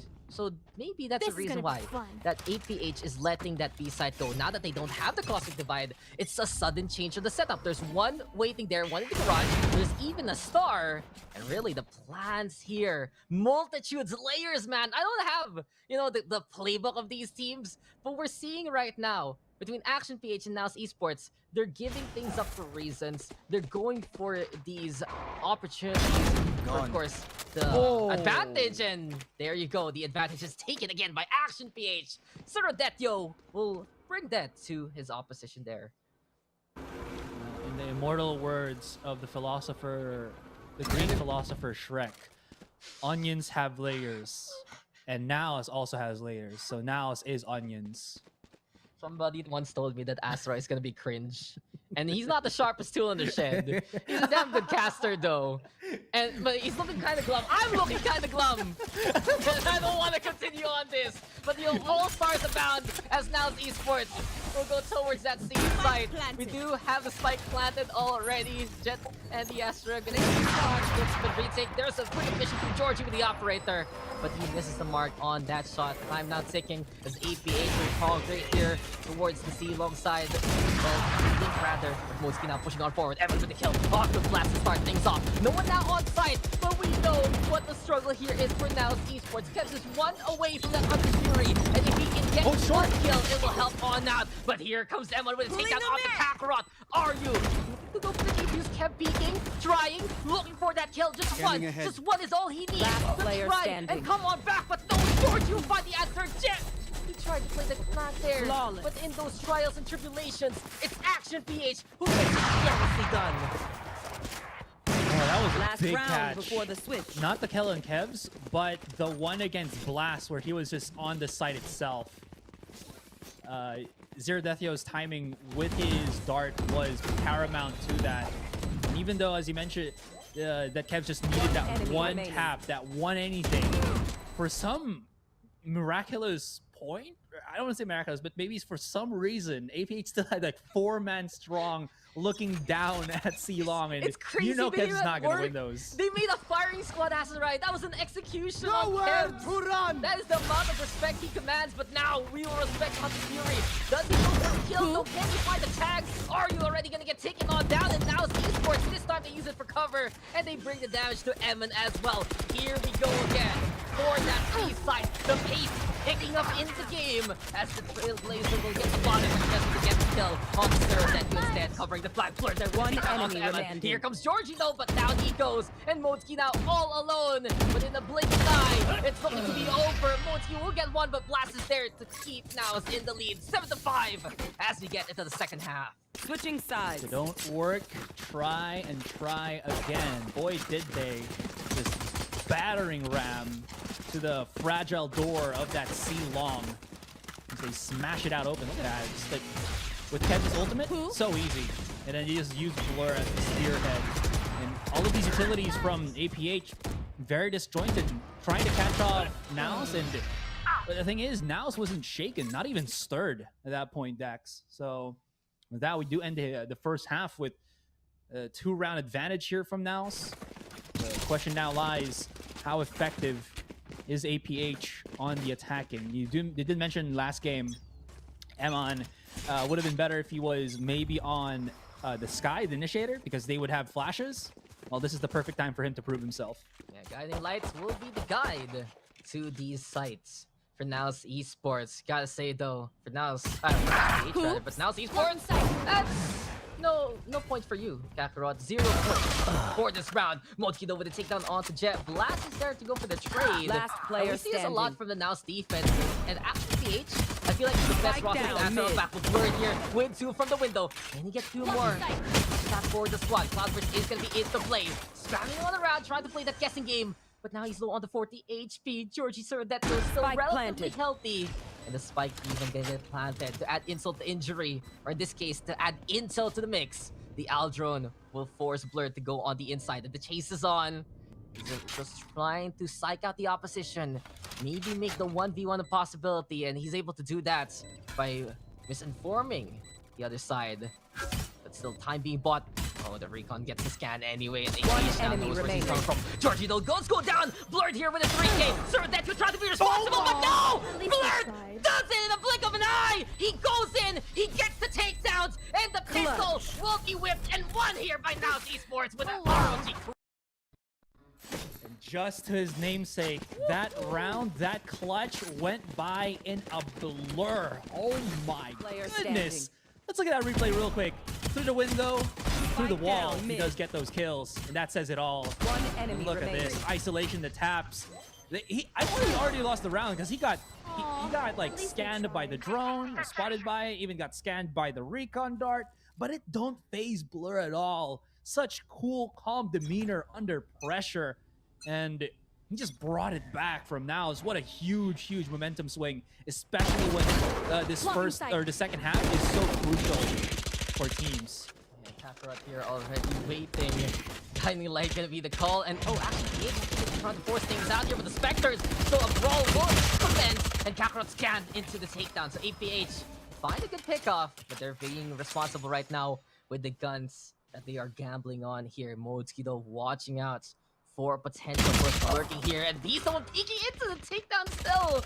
The Action PH confidence, it's coming on back in droves anyway. They know that was just the heroics of Blurred a while ago. This time, APH looking to get the job done in the second round of the second half. Jet now going to be taking the same corner Kakarot did a while ago. And Sir Detyo, does he read it again? Does he know that the Astra is right here on the side? Smoke's not being set on up. It's going to be very, very close. Does he do it again? Astra! Deja vu? Guiding light? Here we go with the stall. Spike down mid. Of the behold here of NAOS Esports. Blasto fighting on back. Here comes the Killjoy with the second one. Maybe a third with a classic. Yes, he does! And Blast Spike down again B. with a potential Last clutch. player but standing. it will not come to pass for him. Still though, all eyes now on RU versus Blurred. Too close for comfort. You can feel the pressure is on. And the grit is through for both sides. Spike is flattened. Blurred here ready with the Bulldog. He's coming in from the garage. The backside now taken by RU. Look at the 1v1 demeanor. It's only Blurred who does it again. And now Esports still gets the win. And in the end, that's what matters. And especially since APH went for the force buy. RU's freaking out, man. Like, he had a Spectre in hand, didn't know how much damage Blur had. Blur also had the Bulldog, as you mentioned, so trying to isolate that fight at a longer distance, I'm not sure. Maybe he was thinking that Blur was going to be coming through spawn, but the timing definitely was on Blur's hands because he had all the information that he would ever want. Can hear the footsteps, can hear the spike being planted, and then being fully planted as well. So his step up to being able to challenge RU there at that interval was just good. And that was almost the round for APH. And since they do drop it, now they will be relegated as well, once again, to this weaker bye. Kakarot makes short work of that. Now should just have this in the bag per se. Dude, I'm telling you, Bulldog best rifle. We've seen it in another series like over the past few days. And we're getting it right now done. Here we go. Tries. One enemy remaining. You also fighting back, and the blades are after. Enemy battle is gonna be Inso here. Shonen manga bound. Georgie versus Blurred. The battle of the blade. Okay, it's done. The clash of swords. The Kanai's conniving. Fighting.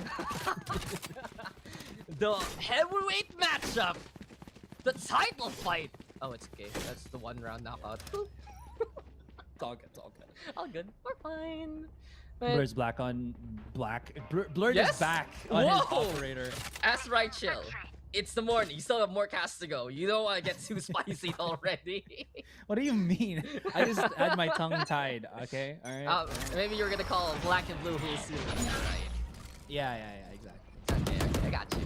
Hey, I want to say this before anything else. NAOS Esports, those are big rounds to actually shatter the rockets of APH, and I feel like if they get this round for NAOS Esports, that might be the dead sentence here for APH, who are going to go for the full buys and really try to find a place to commit on. But the thing is, they're looking for openings, and they have left the spike behind for now. Making a lot of noise for that C push. But as they take that pause, the cut noise, what's going to be the work here? What's going to be the magic of NAOS? It is to push for A. Blur still has the operator here, so nothing left of the imagination. Doesn't destroy the drone, so as he gets tagged, he's trying to run for dear life. And again, they're trying to scan him, but Blur is making a very good case about just being able to in the back of things, and he's still alive. Has already managed Georgie. His teammate is helping him out with the Fury. Monkey finally spots him, but again, Blur has just bought enough time that his teammates have reacted, and they have locked and loaded the B side. The question now lies, are they going to play this, or will they run somewhere else? 20 seconds is plenty of it. And that Killjoy ultimate, if Emon could just get away, maybe could have rotated. But other than that, NAOS, especially Blur, once again, just stepping up to the plate. I felt that was so understated. He still got a shot, and look at that! How does does Blurred even do it? enemy And then remaining. they get 3 kills from apart with the Hunter's Fury. Everything is going in NAOS Esports way right now. And Action PH, they're trying, they're fighting, they're giving it their all. But when Blurred gets away with those kind of plays, when you get tagged from afar that you have no counterplay on, the signs are really pointing towards NAOS Esports right now. And look at the buys here for Action PH. They're gonna have to sacrifice this round, be put in a match point situation for the other side, and look to get back into it. But let's see now the Sheriffs, if they can get close here. Only problem right now is NAOS Esports understands the potency of Action PH with those revolvers. And you can see how far they're playing, wanting to use that range advantage, looking to make the operator count as much as possible. Blurred even. There's gonna be at least making sure he's navigated to have a bit of that sight line towards that lobby entrance. But APH, they're gonna try to force a fight towards that B side. Gravity Well will slow them down. And look already, Blast gonna be ambitious enough to prepare himself for the peak. Smoke covering, and yeah. That's a lot of people in one smoke at a time. And they will get a 1-for-1 trade. Down B. They are. Smoke criminals are all on the Action PH squad. Who's gonna be the one to plant? There it is. Kevzo just flushing out the back of the side. What was that? Zero! He just scraped out and got a heady. It's okay. Bring it back. Kind of equalized. 30 seconds Jordy left. Emma and Mochi still alive. Trying to pick it up. One enemy remaining. Having a tough time trying to bring his boy back. There you go. Again, Blur just puts the final lid in the mayonnaise jar of life, as we now have match point already here for NAOS. And Blurred is the one who makes sure that it's factory sealed at the end. He Exactly. even went for the Sheriff tap just to say, guys, this is how it's done. And now Esports, this has been an incredible run. This has just been making statements, capitalizing on these opportunities that they give themselves. And this has been clean. Action PH, a squad we talent to be highly aggressive, to be dominant on the firefights. They've gotten no rounds whatsoever on the attacking side here. You want to fight it? Blocking sight. You're trapped. Dropped the ball in this one, but we've seen APH do more. That initial frag onto Georgie is just something that, well, might dissuade the rest of the squad, but they're going at this gung-ho. Oh, it's clean. This could be it, but wait, hold on. Kevs is still alive. Blurred is still alive. We got the crackest of One blitzers enemy remaining. for the NAOS roster. Minus one. Maybe Blurred. this could still work. No, Okay. You There you whiffed go. actually for once. And hey, Sordetio, he's still fighting back. The thing is, we have two amazing clutch Sovas on this game right now as APH stays alive. Sordetio, we've seen here, especially in the playoffs, he really stepped it up on the frag potential. And Kevs is just Kevs. He plays Duelist, he plays Sova as a very, very strong clutch second wave. And it really feels like that's a great matchup to watch out for. But APH, that's the expectations we have for them. They get the run that they need, and simply put, they simply win. Man, can they replicate what they did on Bind and even more here? Because this is gonna have to go for overtime. That's the only thing now for APH here. Now it seems like we might have lost our UI for a moment, but what's not going to be lost is that it is going to be the B hit once again for APH. Georgie opens up, gives them a bit of breathing space here, but this isn't the real challenge. Challenge is how far can they keep the site in their hands, and pretty well, I'd say, so far. Yeah, and NAOS has to play on the APH territory, truly. This is where they're gonna shine. Brawl up close and personal. APH loves that. Kevs catches out 30 seconds off. Here comes Kakarot with share tap! Just a bit of dismantle with the utilities. Kev's gonna be pushing on forward. Even find damage through that smoke! And the Hunter's Fury cancels the One bar. enemy remaining. Go with the takedown. Here comes Jet! And now the Esports clean up nicely! They are looking to move on! The timer might not be on their side, but this is gonna be the victory anyway! With almost 5 Defenders seconds win. to spare! They will not even give Action PH more room to breathe with! And it's now Esports flying high, ascending to the top echelons of the PH scene, and will be our first finalist in VCTPH. Look at that. They had a whole squad right beside them, just giving them that love, that congratulatory, and now it's just cool. You know, they're the cool guys right now. They just knew that they were gonna win that round, and honestly, I have no idea how they got that one. It just felt like the hold for APH was there, And then Kakarot and teammate just got 2 simultaneous frags, and then it was like I already felt that it was gonna be over. With that being said, let's see the stats real quick. See how that went for NAOS, because you mentioned it. They did not drop around in the second half. Only the one. And that was the one round that jettisoned APH to 6. The one round where APH looked like APH on the attack. But I feel like it's really just NAOS Esports just being the perfect foil versus the APH style. Are we going to be getting some rock, paper, scissors stuff, especially once we get that top 3? I'd love to check that out later on into the day. But really, NAOS Esports, the answer is clear. And in that last round, we got again the utility usage to propel themselves to ascend heights on that icebox map, just reminiscent of the first half of the series, because we really saw there Kakarot, Kevs throwing out those utilities, being a bother, still getting shot along the way. And alongside the effects that they give versus Action Page, still being able to win that firefight. This is NAOS Esports truly acclimated to each other and truly anointed to be one of the best, if not potentially the best in the PPGL right now. But highlights abound. Very, very close first half. The adjustments there from APH to change up their pace, but not really their game. There's a different side of APH that we see here maturing, evolving. And there are also these times where they just want to go gung-ho and still make it work and make it close. But now it's Esports. The fight back was real time after time. You could see that the elements that propelled them, really, their core composition here on Haven is what really defines them. I look at NAOS Esports and I see that they started their track on a map like this. They started understanding how this team works with maps like Haven, and with this kind of setup, giving them the confidence. But this was the death sentence. Blurred, the clutches were through, and when APH were still trying to play in their element, NAOS Esports will yoink that carpet under their feet and give them the defeat instead.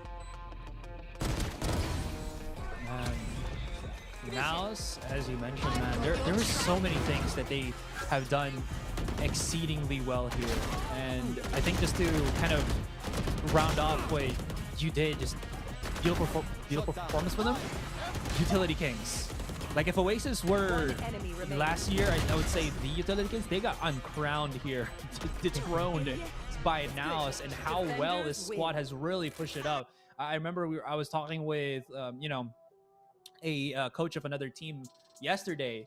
He was just mentioning that if you're gonna come into this game, into this scene right now with an amateur team, you know, with like incredibly high-ranking players, and you go up against these new teams that have been established for, let's say, a couple of weeks, maybe even months, and have been practicing over and over again, the skill disparity is just going to be incredibly high. You can't just come in, you know, willy-nilly and it'll work. And now it's just put the effort just to make sure they will be what is a team on top. And that is scary to think about things. That being said, though, APH, not out of it just yet. They're going to be managing expectations later in the lower brackets as they see who they will be facing up against. Is it Oasis? Is it going to be SBE? We'll figure it out. Don't go anywhere, guys. We're gonna go on a break. When we come back, it's the panel breaking things down even further.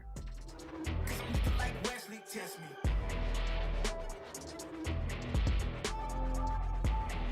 Don't make me lose my mind, cause I'm looking like Wesley. Test me. Yeah, guess I know no better. I ain't got no chill, so they call me a devil like.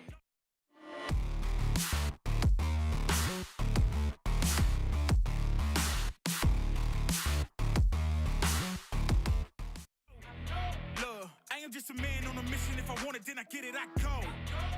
And if you're trying to test me a beast, you gon' need Liam Neeson. The chance that you're taking is flagrant. You're testing your luck. If you think you'll make it out, then you're sadly mistaken. Careful what you putting your stake in, cause I ain't got no patience and no limitations. You trying to figure me out, and I know I don't make sense, but no one's there when you call like you're trapped in the Matrix. You need to take a break from it. I think you should take 6. Cause yes, I hold a throne and no one else can replace this. The pain will only go deeper the harder you chase it. I'm the greatest that you ever made. It's time that you face it. So tell me, why you still testing my patience? Trying to turn me into something I ain't trying to be. All that hate is a heavy rotation. You gon' lose yourself. Quit testing me. Don't make me lose my mind. Don't make me lose my mind. Don't make me lose my mind, cause I'm looking like Wesley. Test me. Don't make me lose my mind. Don't make me lose my mind. Don't make me lose my mind, cause I'm looking like Wesley. Test me.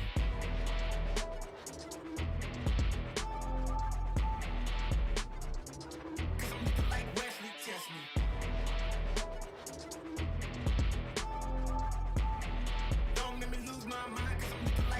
can't test me.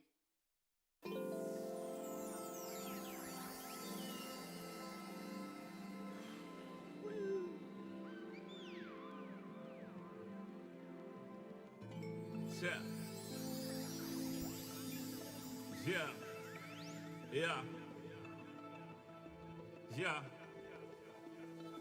The rise before the fall, the slide before the rule, the eyes that saw the soul, the cheer before the goal. I'm here to let you know.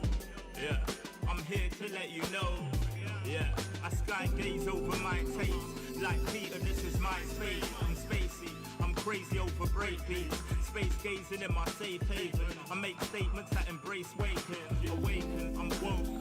Taking the road to who you ashore. A celestial scope. The stars explore in your inner. The starts at the core. Inner space and more. Your body's a planet for sure. Nurture it with the words I've written. Scribe like highlights. Flying saucer. Supply the order, it's the author. Walking on air. Walking on water. Blending between borders to let you know. This is here to support you. The blend. The blend. The blend.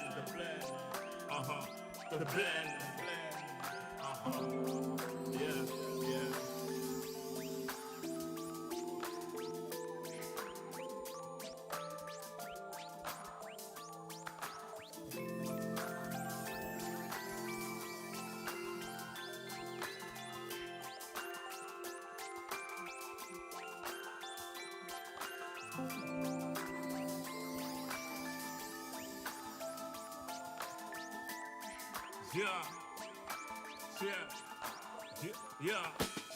Second verse after the first. Take control with words, roll reverse, the rebirth of verb from inside out, outside in. We control the earth frequency. The heart of the world beats in me. It beats on beats as we breathe deep. Oxygen from trees feed. Gift in our gift. This right here, proof we exist. Mind state is gravity, the way you uplift.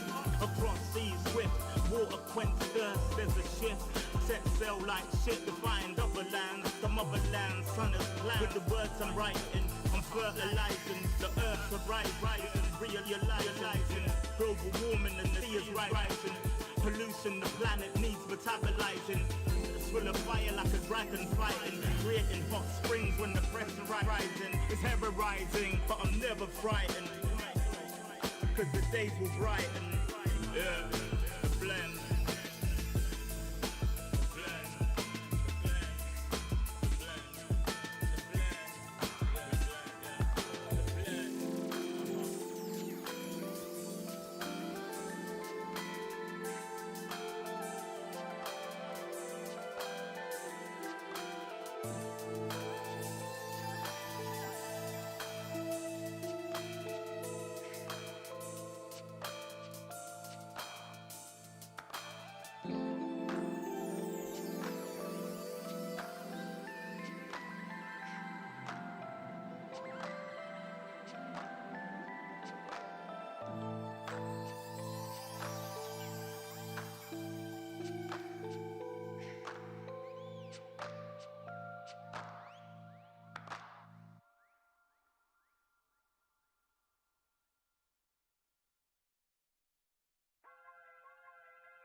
There's nothing stopping the NAOS train here. Now's the time indeed. They're making it.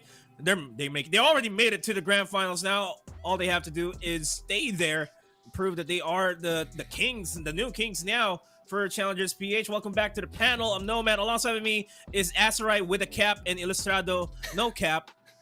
I have a cap though. Okay, you have a cap. It's a cat right here. But yeah. Well, Asarai, break it down for us. Now, it's 2-1. It was close as it can be during map 2 on Bind, but then when push came to shove, now it's Esports just steamrolled through Action PH there.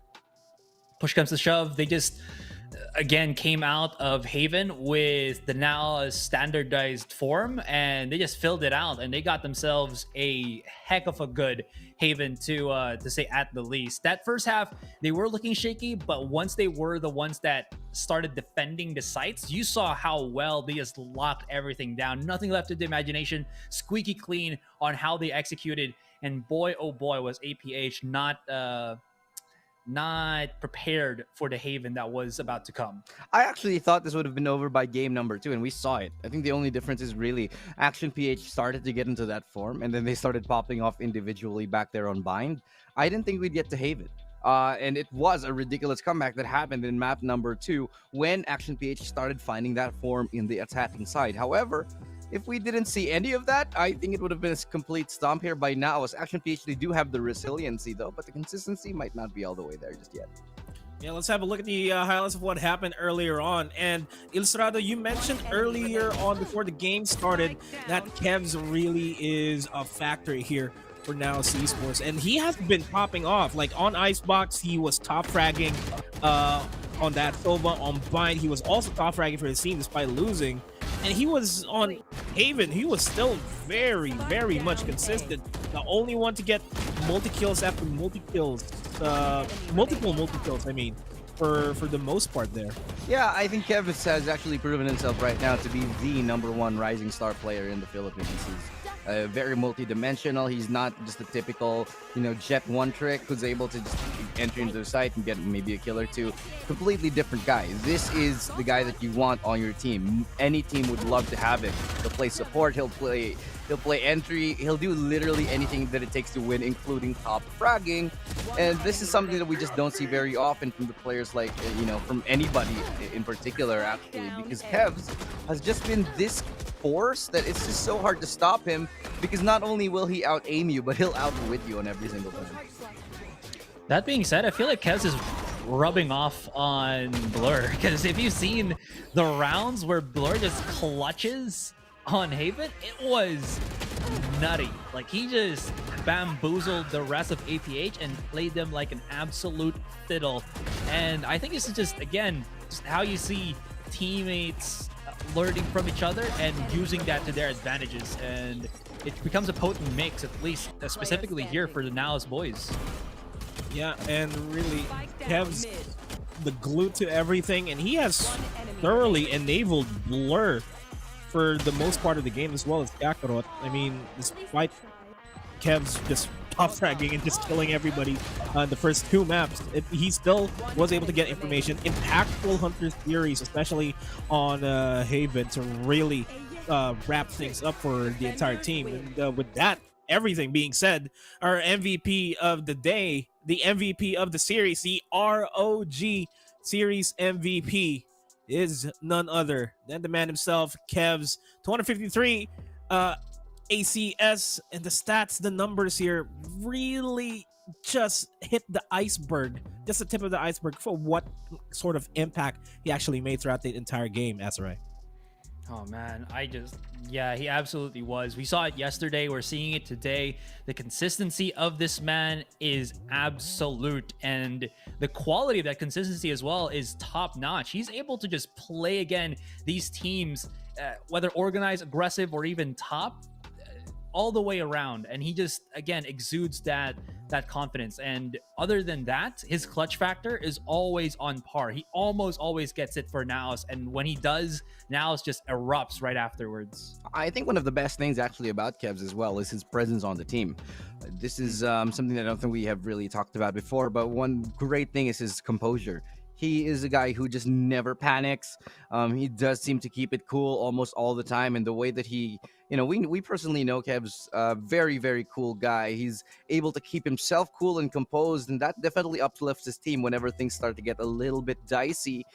There's just so much to this player that he brings to the table that I feel like he is the all-around package right now. I don't think I've seen a better performer in this current stage in VCT Philippines. All-around package is what Kevs is, and he's gluing the entirety of NAOS, and he's enabling the entirety of the NAOS roster to shine throughout the entirety of Challengers Philippines. And now They are in the grand finals, waiting whoever their opponent is going to be. That's going to be coming up from the lower bracket. And speaking of which, the next match that we have for the day is going to be the lower bracket match between South Built Esports and Oasis Gaming. One of them will bid farewell, and one of them will qualify and be part of the top 3 in the challengers. They still have to make it to the top to see who can beat NAOS in the grand finals tomorrow. With that being said, we're going to be hopping on a short break. When we come back, it's South Built Esports and Oasis Gaming. Everywhere I go, the people really want to know who I is and who I be. They stop and stare when they see me. If I said it once, no need to repeat. Run up on me, watch you fall to your knees. Tip my hat when it's time for the kill.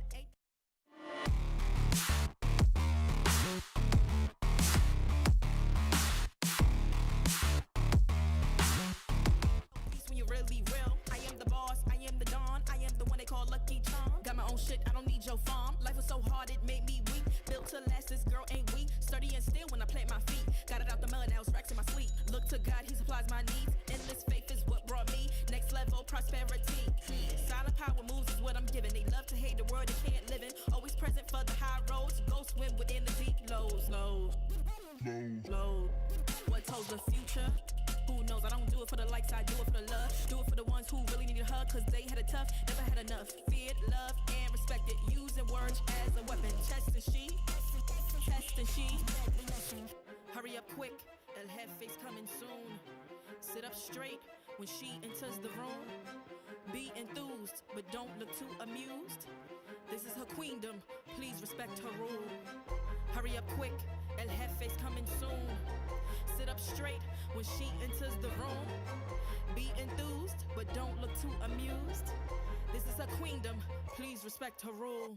Smile in my face, what in my place, but act gully on cyberspace. Let's pump brakes, let's be frank. Running after him when you're the chase. You are the catch and he's the net. How quickly do we all forget to honor these small policies, my darling? You are the empress queen. Man, respect or he'll neglect. You are the wind beneath his wings.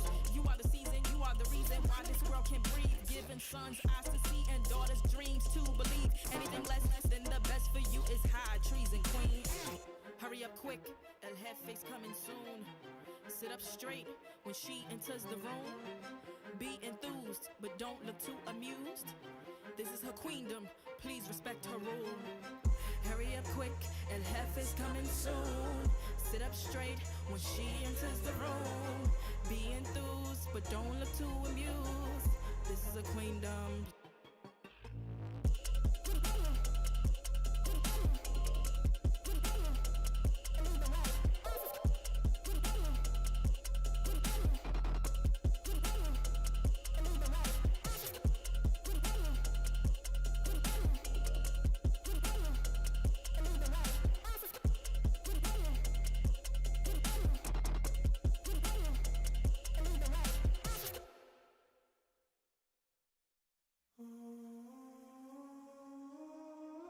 I just gotta flex, flex, flex on the lean. I just wanna rap, rap, rap to the beat. I just wanna back, cause I'm mean. I just gotta go back, I'm a freak.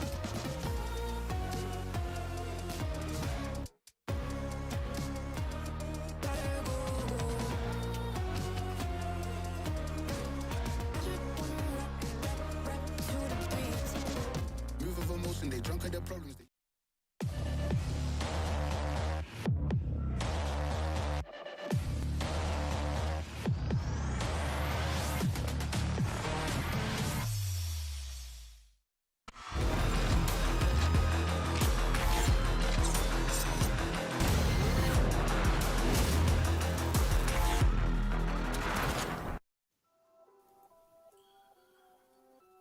It's the final elimination match to determine who's the third team to join NAOS Esports and Action PH in the Asia Pacific Challengers. It's South Built Esports and Oasis Gaming in the final best of 3 for their tournament lives, depending if they move forward into the lower bracket finals. I'm Nomad. Alongside of me are fresh new faces here on the panel. It's Raph, it's Black and Blue, and Black and Blue is really wearing black and blue. How are you doing?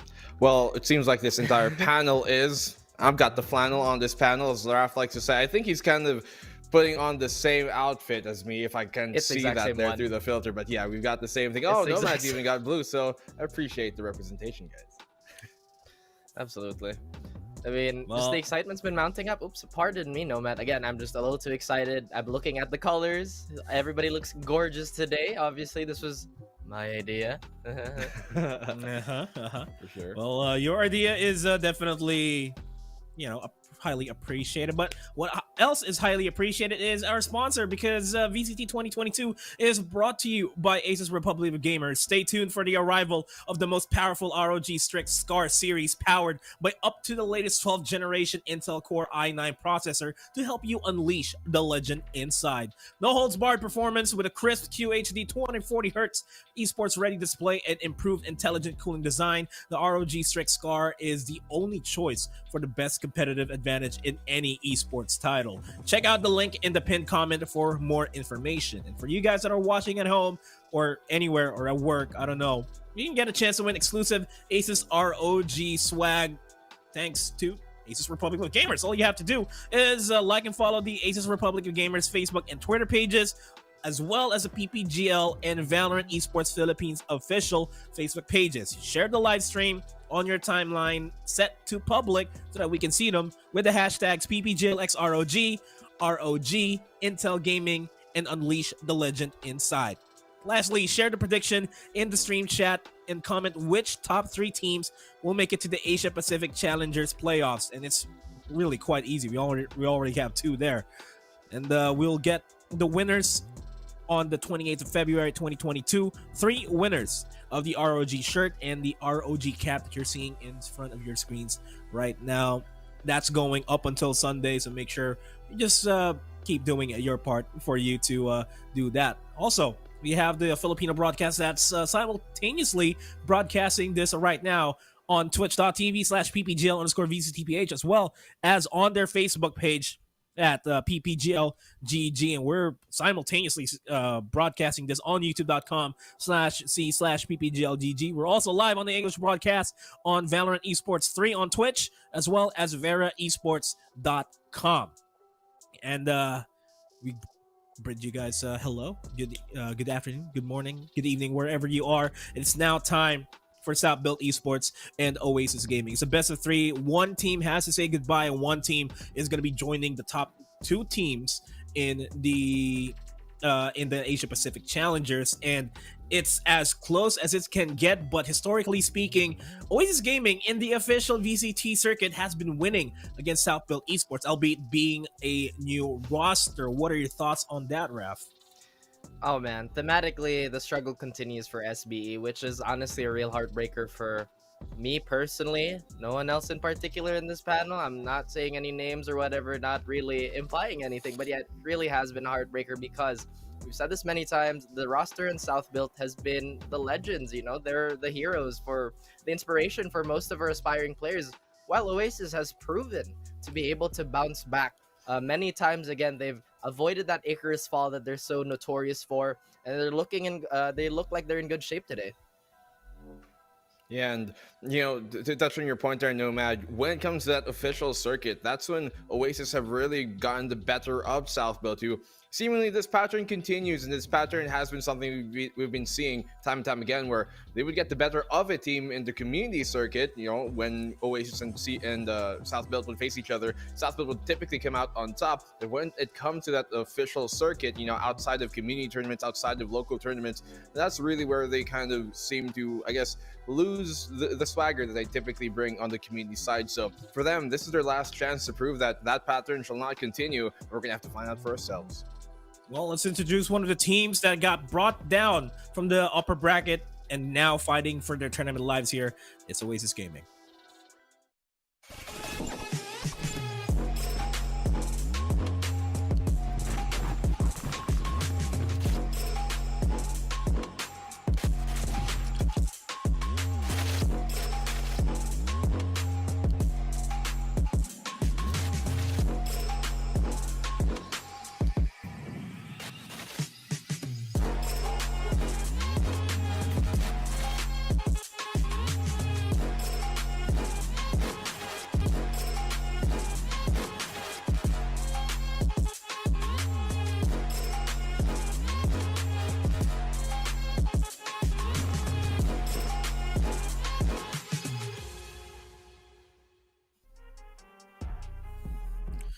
That's Oasis Gaming.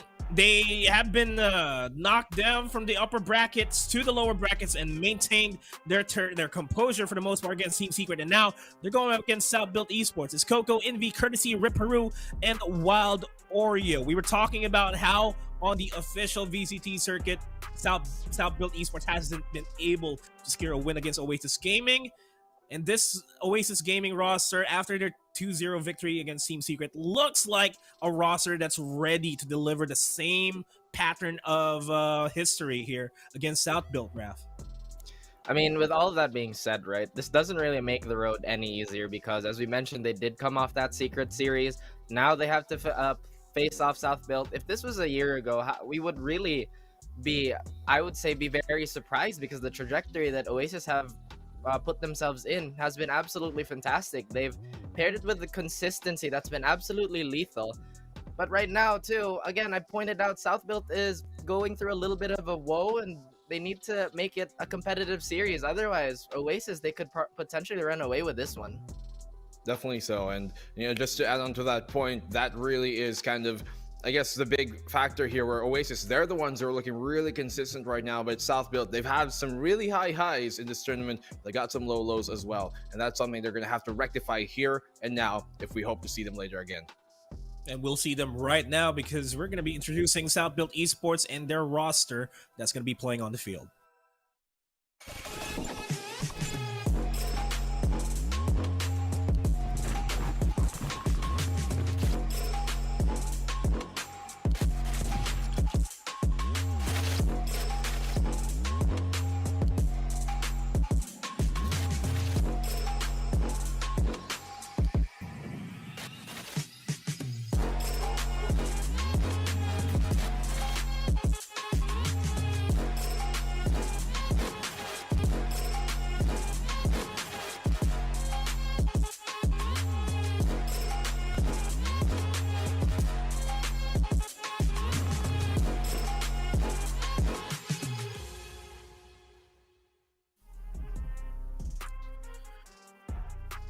Boys that have been purposely built for esports that are in the South.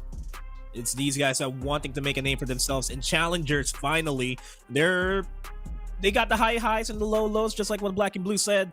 We've got Aziz, Ja, Papi Chulo, Flippy, and Pro that's going to be playing the field. In Black and Blue, are we going to be seeing the highs right now, considering the fact that they are also coming from a fresh 2-0 win against Zeal Esports? Well, I can't really state the future, but what I do at least have here for is another pattern, and that's kind of what we bring here, right? As analysts, we look for those patterns.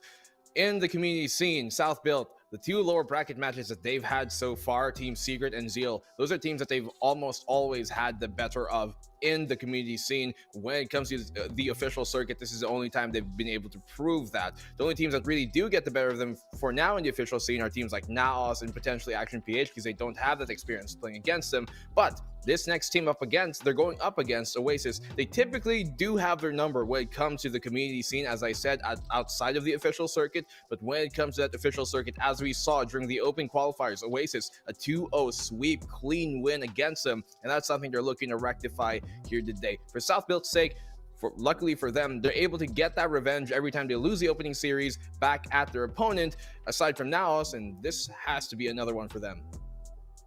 I'm glad you brought that up. I mean, they've always done such a great job of researching and honestly going through the motions of the VOD reviews and being super particular about player habits. That's the success that South Built has found every time they go up against, a rematch.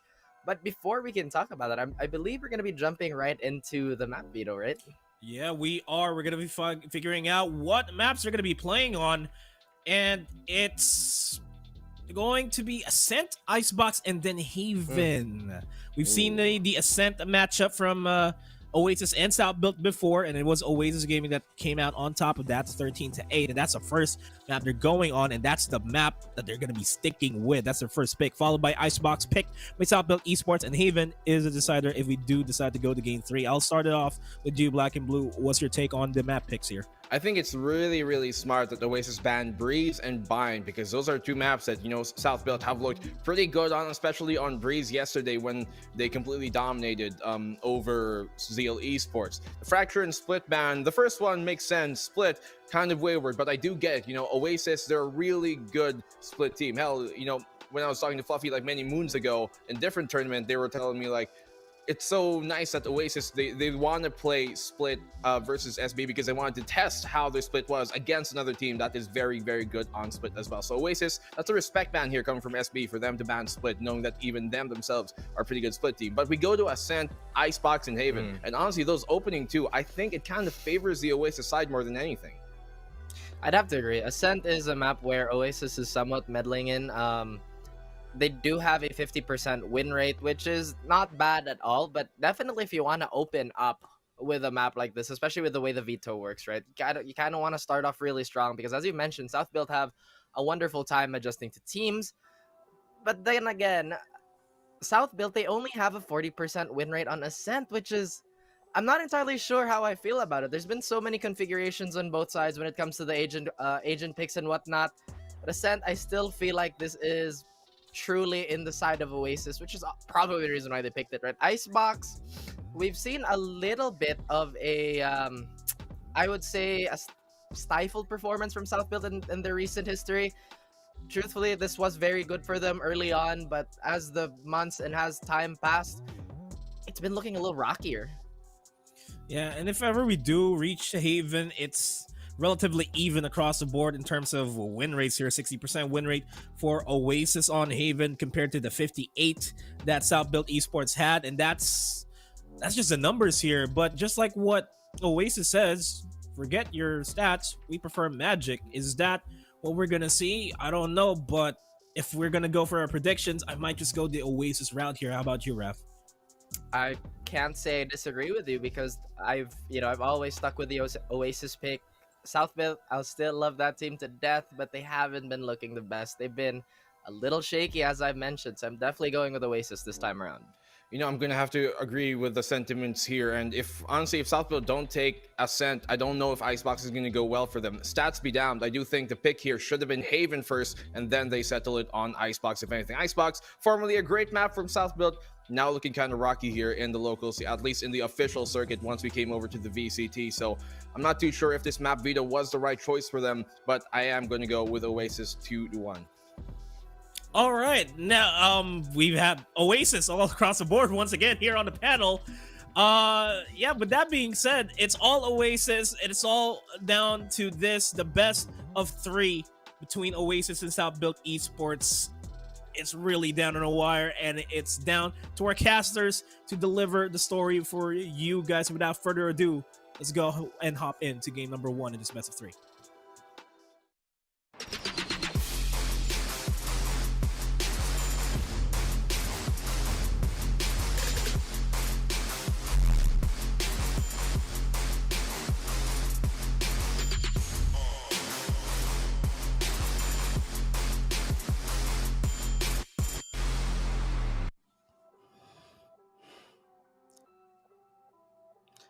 The panel is unanimous in their decision with Oasis, but I feel like you and I, Asarai, might have a couple of our own ideas. Personally speaking, South Built, they've been very, very strong here. And I think when it comes to the playoff mode, they do a little bit better once they start in the lower bracket. I think that's going to be a little bit more of the same here today. South Built is going to be my prediction for this one. Asarai, I want to put you in the hot seat for a second here. Do you agree with the panel with that 3-0 split? I would have to agree with the panel, to be honest, because again, Oasis have already proven that they have what it takes to be a top team, maybe even top two right now, just underneath NAOS Esports with everything spotted here. And SBE, like just from how they've been performing, have been incredibly shaky, more shaky, they say, than Oasis here. But with that being said, yeah, Oasis is my final pick as we drop right in to the agent select. Go ahead and see how it plays out in Ascent. This is a map I definitely favor Oasis on. And if Oasis can't get that momentum early in their side, I do feel like there's a chance it might be a complete blowout here. So Oasis will be starting on the attacking side and SBE with the defense. Take a look at their lineup right here. Still the same double initiator for both of these teams, a single sentinel. They're going to be running with a single single duelist right now on the side of Oasis. I'm excited to see how this plays out, and this is going to be the first game in the series for those of you who are just joining us and maybe coming in from other channels. This is the Philippines playoffs. We're going to be determining who goes to the lower bracket finals here, or rather the finals itself, if I'm not mistaken. Yeah. And seeing who plays in the grand finals tomorrow. So that should be a very interesting day here. Only one series tomorrow, Asarai. Yeah, we're gonna maybe call an early day.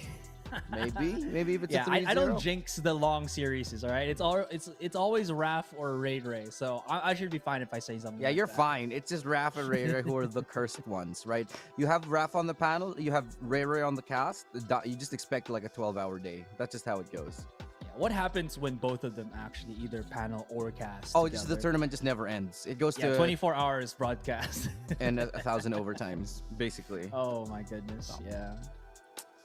That's I don't know if I can live through the day like that, but probably not. Imagine having a cast that just goes so long. There's like, guys, I gotta take a dinner break, and then we'll have to switch casters in between. That'd be something. I was about to say that'd be the dream, but then I'm like, no, maybe let's not. be honest here. That's not the dream. That is just not the dream. Well, what is the dream right now is the dream of SBE or Oasis on the line. This is the final slot to APAC Challengers that they're playing. It's not only tournament life, but securing that slot arguably is more important.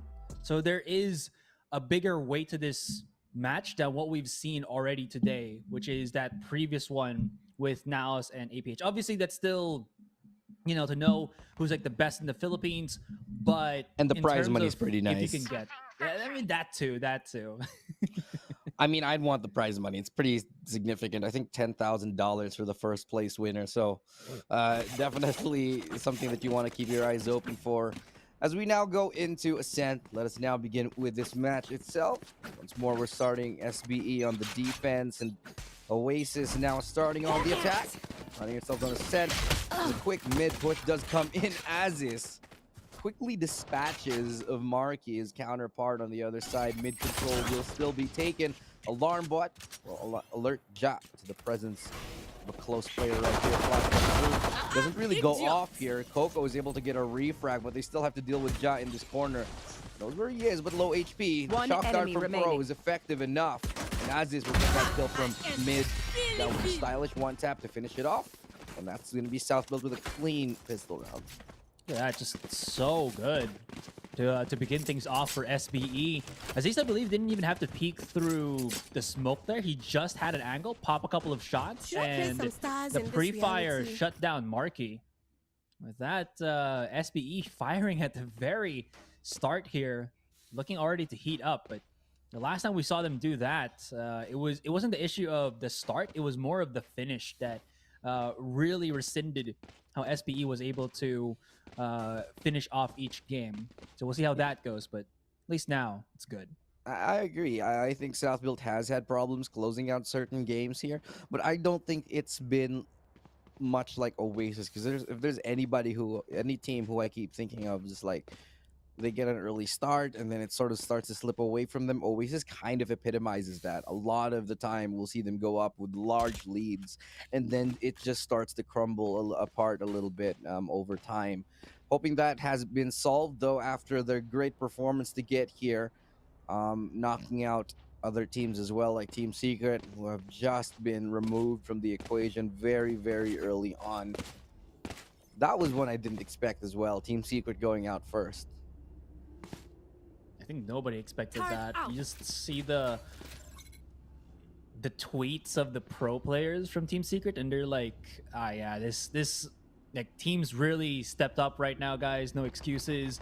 We're gonna try to bounce back coming into stage 2, but again, right? It's just a big blow to them. Like nobody expected that to happen, but goes to show that, as we mentioned, very start early on in pre-show of before the tournament even began, that there's a lot of teams that have already evolved and are gunning for that top spot, and if you're not prepared for it, you're gonna get swung out. And definitely what happened to Team Secret, unfortunately. You know, Asura, you and I always end up casting it around merienda time. I've already purchased mine, man. Yeah, like, you had your lunch, right? I did not actually. I've only had like a teeny tiny breakfast because, dude, we started on the panel and I continued to cast attacks, so there was no time for me to munch on. Yeah, I got 3 straight today. Yeah, the panel sessions weren't very long, so yeah, you got yours. You got yours. I did. I got a double flakes, and they were the best. So, if you guys, and I'm already witnessing in my head chat being like, "Oh, these casters talking about food again." Yeah, you know, deal with it. But so, a double flakes for the non-Filipino audience is basically a double meat that has been cooked. They don't even know what a Filipino double way. is. Yeah, look, meat that is cooked in the Filipino way with certain spices and sauces, and then you sort of dry it out and then you make it crispy, so it gets really crispy, very thin strands of flaky adobo, and it's like the best thing ever. And then you serve that with an egg. True. And garlic rice. That is true. Yeah. Sunny side up though, because you want to use that. Either yellow... sunny side up or it's like soft boiled, or Yeah, sunny side up for me, so you can just drench the top with all of that. Yeah. And it's like kind of I'm thinking about it now, man. I had it with like a Dr. Pepper this morning, and it was like, oh, it's okay. I feel you. You know, I feel like now with all of the TPs that we're getting, the tech pauses, we should have like a list of other things we can talk about aside from food, because I'm pretty sure everybody is. Or I think they're just jealous, man. They just get hungry. Don't get mad at us if we're talking about food, okay? Because like we're Asian, we are in the Philippines, and food is life. I get you. I like to punish myself too. Like even the bear. They're having a date with some what is that, hamon? Yeah, I mean, what is across the bear though? Is that a penguin? It looks like a narwhal. You're a narwhal. I don't even know what that's supposed to mean. You narwhal. Yeah, you're a majestic mammal that has a big toenail for a horn on your head. Is it like is it the same thing? Is it keratin? Like is that what it is? Yeah, I'm pretty sure it's like same with like a rhino, right? Where it's yeah. Because I thought rhino was ivory, or was that elephant? I think that's elephant, and then rhino's like yeah. Okay, we'll just need help from chat. Any nature folks, nature lovers in chat. Any Steve Irwin enthusiasts out there?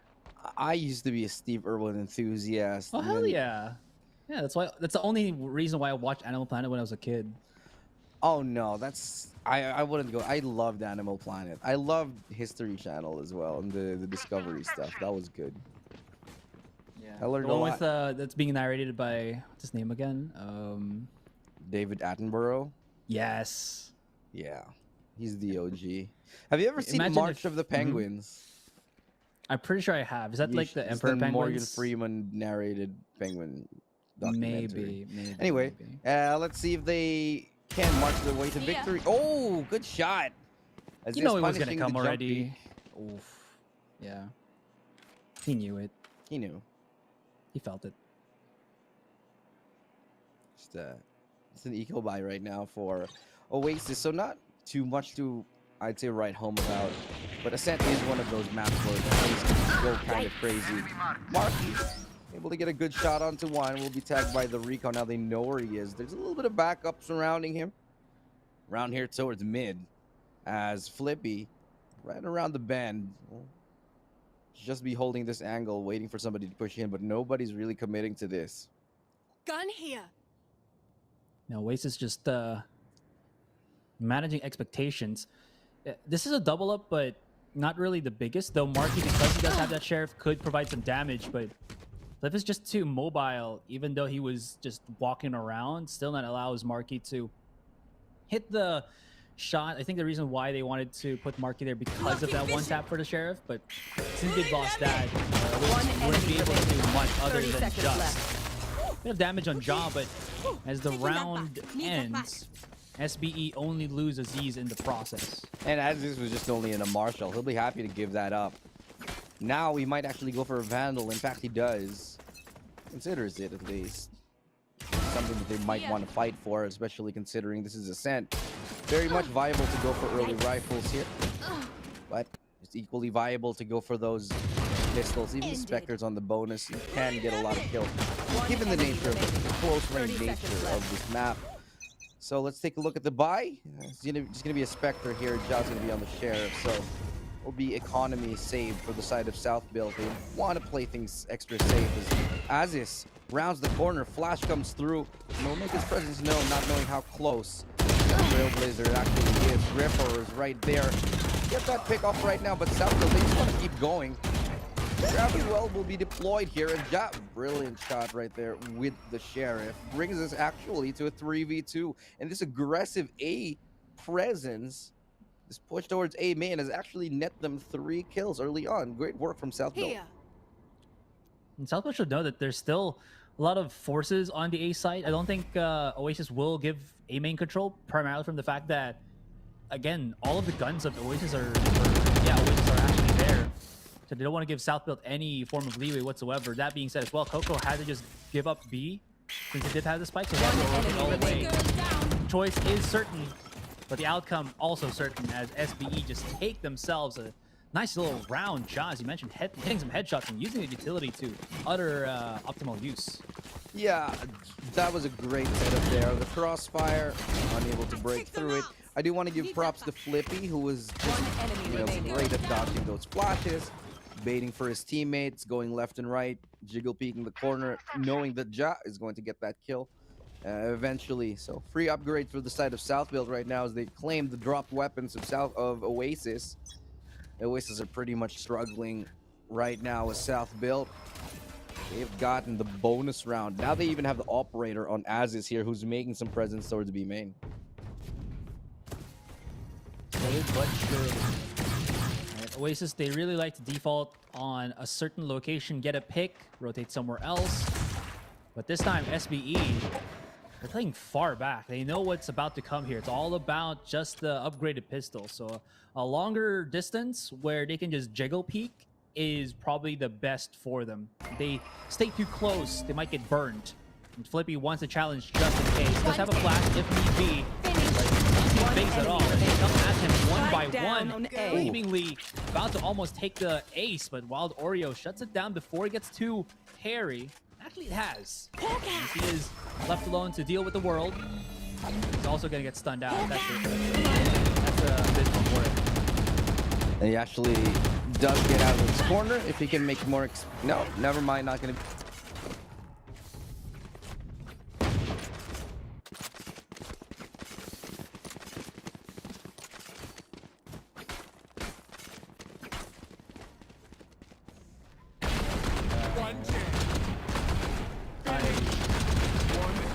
Okay, go.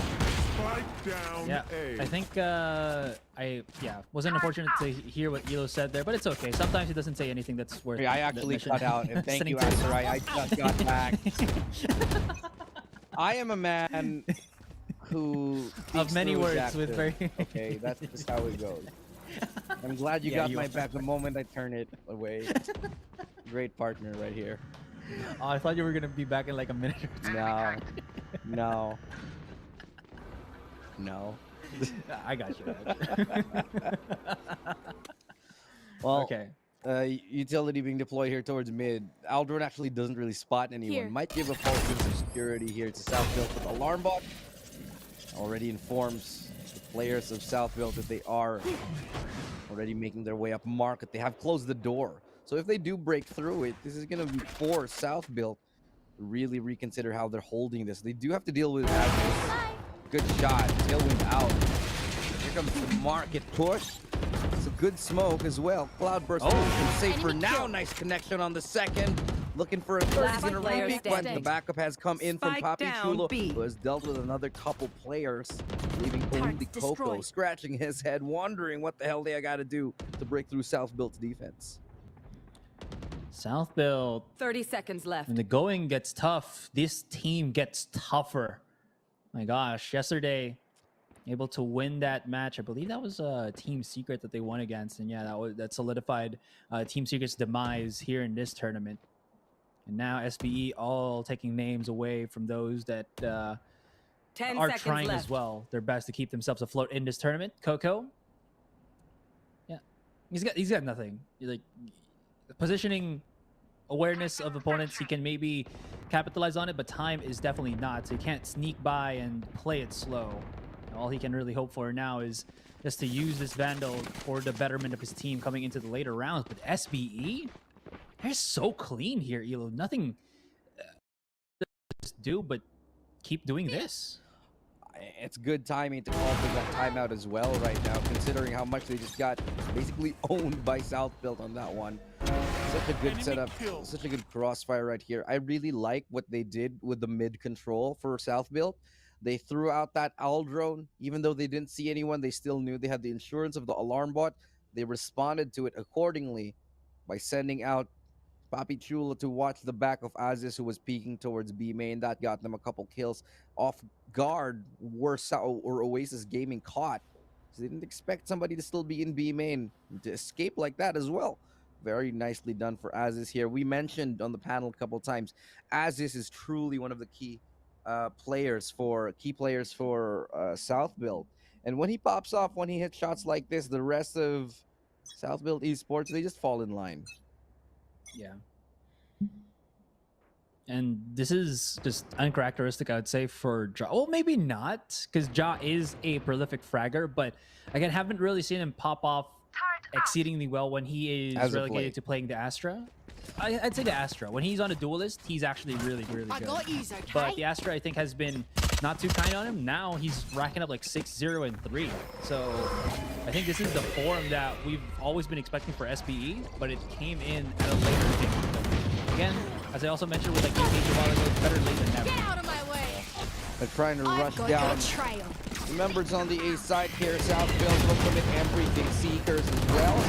Recon information up from above. Misses everything. Marky swings wide, but as is good for another. Papi Chulo looking to back on his team.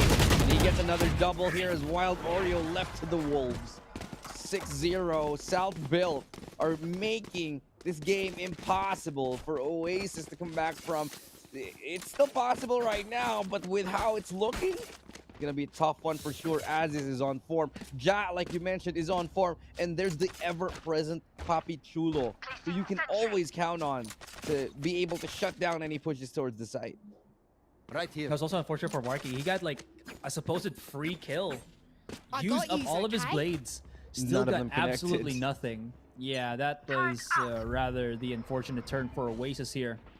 And SBE, I don't know what their tagline is, but I got one for them. This is the South that built different. I think it is actually built different. I'm not sure. Yeah. I'll have to ask maybe some analyst friends of ours who know the answer to that. Well, you should gathering here towards A again, looking like Oasis want to try their hand once more. Wasn't successful the last time, and I imagine South Build will still be prepared for this, but this time they got the backup, the lockdown to keep them and get them into the site. South Build happy to sequester the site, giving it up completely. Coco does actually find the kill onto Ja. I'm not sure how. Probably sprayed through the box and then finished him off with the Nano Swarm. Still already a 4v5. Very much doable for this retake on Oasis side. Might be tougher because of the operator, but they're going to try anyway with a lockdown of their own. Indy doesn't even have his ultimate, but a lineup might help it. There it is. All right, so Oasis coming back into form. Marky very close into the encounter, just waiting on the opposition here, but he gets bamboozled by Aziz. Ripper still pitches the kill regardless, and there it is. Now waves, droves coming in from the Oasis side. 3 at the site. Flippy, all he can really do is maybe play for the exit now. Not even that will be handed onto SBE. So Oasis, finally something, as they quell the multitude of rounds that was being pulled in by SBE. So they got 1 in the board. Well, at least they have one, but from what we've seen, SBE, you know, they don't really care about these things. You get 1 round. They're going to be confident still in taking so many duels. I don't think that rattled them at all, especially with the lead that they have. So they're gonna want to make this reset happen for Oasis. If they win this round, if Southfield win this round, this happens an impossibility already. But Hunter's Fury does come in, Dash comes through, Poppy Chula identifies him, good prediction to where Marky ended up. And nobody was with Marky. Nobody helped him trade. And so I'm a little bit concerned where the rest of the members of Oasis were on that attack. Because the Cosmic Divide comes down through lane, helps them get through sight. Flash coming in. There's still a player on site. Poppy Chula is taken out before he gets one, before he drops as well. And I think this was a little bit premature from Southfield. They jumped the gun on this retake a little bit. After that kill onto Marky, I think they should have held back. But now they're forced into a 2v3. The reason why was because Pro was using his ultimate, if I'm not mistaken, to push back. Or was it the other way around? Was it NB? Could have been NB. Anyways, that being said, though, yeah, you're absolutely right. SBE make the mistake of kind of jumping the gun and setting themselves up, but Oasis, you know, their name thinks about bodies of water. Well, they waterfall on the side of the total body. Anyways, that being said, limited remains. Block is a ticking. Maybe make the damage, but now there's not a lot of time left in the world. And Indy, all he has to do is keep running the clock. That's gonna be that. Oasis 2 points on the board. Yeah, but that's an expensive round. Everybody from Oasis now taken out. They're basically left with virtually nothing here. It's gonna be a strange buy situation for Oasis. Southfield, however, they still have enough to make another full round investment. That's gonna happen to when you win 6 rounds in a row. It's a good hold overall, but you know, I go back to the decision on Southfield pushing in a little premature. I think they should have waited. They should have waited for the rest of the team to come into the picture before they attempted that retake. It ended up being a little too expensive now. As Southfield do finally call a timeout, they have lost a couple rounds. I feel like they had a very good chance at winning. Definitely did have a really good chance there, but again, I guess it's just the style of Oasis right now. They know that trying to outsmart SBE isn't really working, so blunt force trauma to the site is what they're probably going to be looking for. Just you know, yeah, I mean, push their way through. Talking about trauma, casting with you has been a pleasure. Just bringing back some of those things that I've stuffed away in the vault. But tell me where it all started. Yeah, your repressed memories. Placing sentry. Here. The operator comes out yet again for ASUS here as he looks to make that opening peek towards mid. Recon will force him out of position though. He's not afraid to go ahead and re-peek this angle. Oh. And he's still hidden in the smoke. Right? Somewhat hidden in the smoke. So at far distance, you might not be able to see it. Shock Dart almost connects at the behind of ASUS here, but he's slippery. He's good enough. And he still has the capabilities to hold the long angle there down on long. So with that being said, Oasis got to play this incredibly slow. I still have to respect that operator, but they are running down the clock. I wonder if they're going to take a page out of the book of SBE and start pushing around 20 seconds in, but that is quite dangerous. Doesn't leave them much breathing room. As I mentioned it, they're starting to move now. Droves coming into the A short, and it's Ja first on the contact. There comes the utility from Ja. Doesn't get the timing right, still wins the duel, is only able to get one. They have to deal with Philippi, who is on site. I don't think they've identified him yet, but Coco will snuff him out. Has to be Wild Oreo after the backup. Now brought to 2v3. A site vulnerable. They have to all bury themselves towards the back. The heal does come through, but there is not much positioning here for Oasis rather. I don't think it's a good post-plant hold. There's two under hell. There's one on site itself. They don't really have much control, but they have to make do. Now, the push coming in from ASUS. Try to creep up closer. Not really seeing anybody for now. Not even the shoulder. We'll take a speculative guess as to where one is. We'll actually guess correctly, but he gets taken down by Coco, leaving it all up to Poppy Chulo. He might just go for the trade here. And they saw him too on the exit. Ballsy! But yeah, he's just going to try to run away. Now they're going to chase this one because obviously Oasis do not want that operator saved up.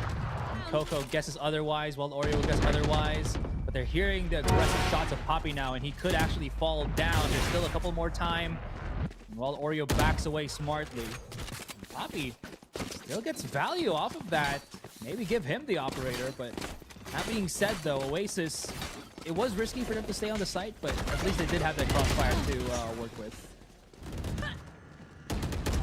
This is now the time of Papi Chulo. Again, we talked about him, how consistent he is. Every single game he puts those numbers up. Now he's sitting at 11-3. Little bit of a quiet performance right here from Pro. I am still waiting for Flippy to sort of come into this game and really truly not pulling his weight, but just doing a little bit more to get South Build over the edge here, because from what was a 6-0, it's now brought to 6-3. It's starting to get a little bit scary here for South Build as the lockdown does come through. Okay, that suck is still keeping him at bay, but Oasis not really gonna be afraid anymore. Look at these smokes, just obscure vision of Aziz. But he does have that shorty in hand. He charges Marky right in the face. But while Oreo recaps it, still a 3 versus 4. Does have the Seekers now, so if anybody comes with the flank, they should be fine. And look at those Seekers actually hounding down at Pro. SBE, they've been equalized. But again, there is still plenty of time to be fought against. Flippy has activated his own, but Oasis wanting to fight aggressive, wanting to stop them from getting even more map control, is really putting an emphasis on this window hold. Now, all of them are well accounted for. Last one onto Flippy at door, and that's going to be that. Oasis, fast and furious onto the A side is the name of the game for them. Did you see that shock dart actually hit the Seekers? The Seekers were coming to him, and Pro shot out the shock dart. It landed on the shock dart, and I think he tagged himself up because of it. I don't know if he'll get a replay of that. But great work from Aziz to actually get one more, even though he was alone on site. Pulls out the shorty, they lose the operator, but this has to be a full reset now. South Build, they will have enough money for this round, sure. Especially after saving that last one. But 6-4 now, only 2 rounds away. Oasis started to make this comeback, and it is in full swing. 2 more rounds, full swing in motion, but SBE, that's the adjustment for them. They've put all of the utilities on the A site now. They've been feeling it too much here. Spotting out the turret first, that's a huge thing for Oasis, and it seems like they're managing expectations, but they still want to push for this. If they did guess correctly and they scouted out where the nanos were, it is nowhere at the center of the entrance of the site, so they can at least have some bodies here. The question now lies, are they willing to take the risk, as Crossfire is pretty prominent from SBE there. That being said, Oasis is looking now to go all the way around to B. No lockdowns, but at least no killjoys as well on B to try to pierce through. Yeah, it looks like they just want to keep you know, playing this slow play style that they are working. It's kind of what worked against South Build in the past. South Build did actually have a little bit of problems with this kind of play style, so to be effective yet again now. We'll be working their way towards that B site. Hold is looking fairly decent for now. But Flippy gets one, Pro trades out Envy. That's going to be the rest of the members. Clean execute yet again with 12 seconds left. The spike should be planted. 2v4. 7 seconds left. They're going to get it planted down. Marky is able to respond here. I really think Oasis is starting to run away with this. Timeout should be called for South Build sooner rather than later, because they are letting these rounds slip further and further away. The scoreline is getting away from them. Didn't Oreo just use his ultimate in one of those rounds? He did. Last round in the half. How fast did he get that I back think that up? was like 2 oh, he rounds stopped ago. fragging. Okay, yeah. So the thing about Sky, right, is that before a certain patch, her ultimate count is 6 charges before she can get that. 7 now, so you really need to work a tad bit harder so you can get the points for it, because you need to get frags, right, not assists, to charge your meter. But while Oreo is coming into this one swinging, or getting back into this one swinging. Yeah, Wild Oreo definitely feeling much comfortable than he was. Oh, he saw him. Did he? Oh, he didn't see him. Oh, that 4x. What is that 4x3? Oh, here's the drop. And he gets him. Aziz dashing into the wrong place. Looking for backup, but can't get it. There's a little bit of a misplay, a misclick here for Aziz. But a presence now being attempted by South Build. Not going to pay off completely. Brought to a 4v4.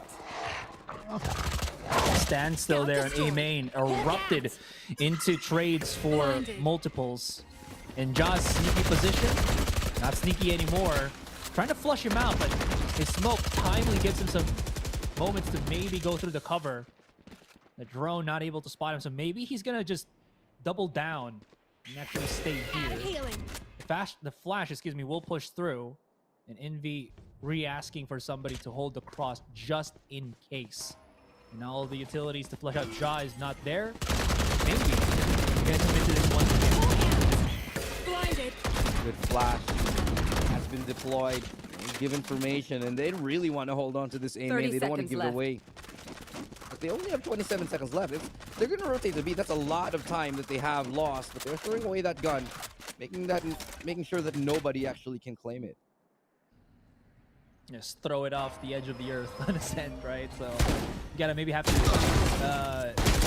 skydive 10 for seconds it. left. Speaking of diving, here comes the dive onto the A site. No enemy time remaining. left anymore. Somebody's gonna have to plunge that spike down. But lockdown, 3 people looking at Jenny. It's not gonna be possible. Switching That sides. is gonna be SBE claiming another round as they end the first 7-5. It was a very good comeback nonetheless for Oasis. They were down 6-0 and suddenly this game turned on its feet. It took, I think, too long for South Build. And honestly, I don't think that win was really South Build doing anything special. I do think Oasis took a little too long on that push, leaving them not a lot of time for that rotation there. But we go to the second half right now. It's a decent score. 7-5, South Build with a lead, 2 points ahead only. If they lose this pistol, we could be seeing a tie game. Yeah, for sure. That's the metric. The question now lies, how well does the rest of SBE play the attack here? They do get a bit antsy from time to time, so that tends to really show, especially on the pistol.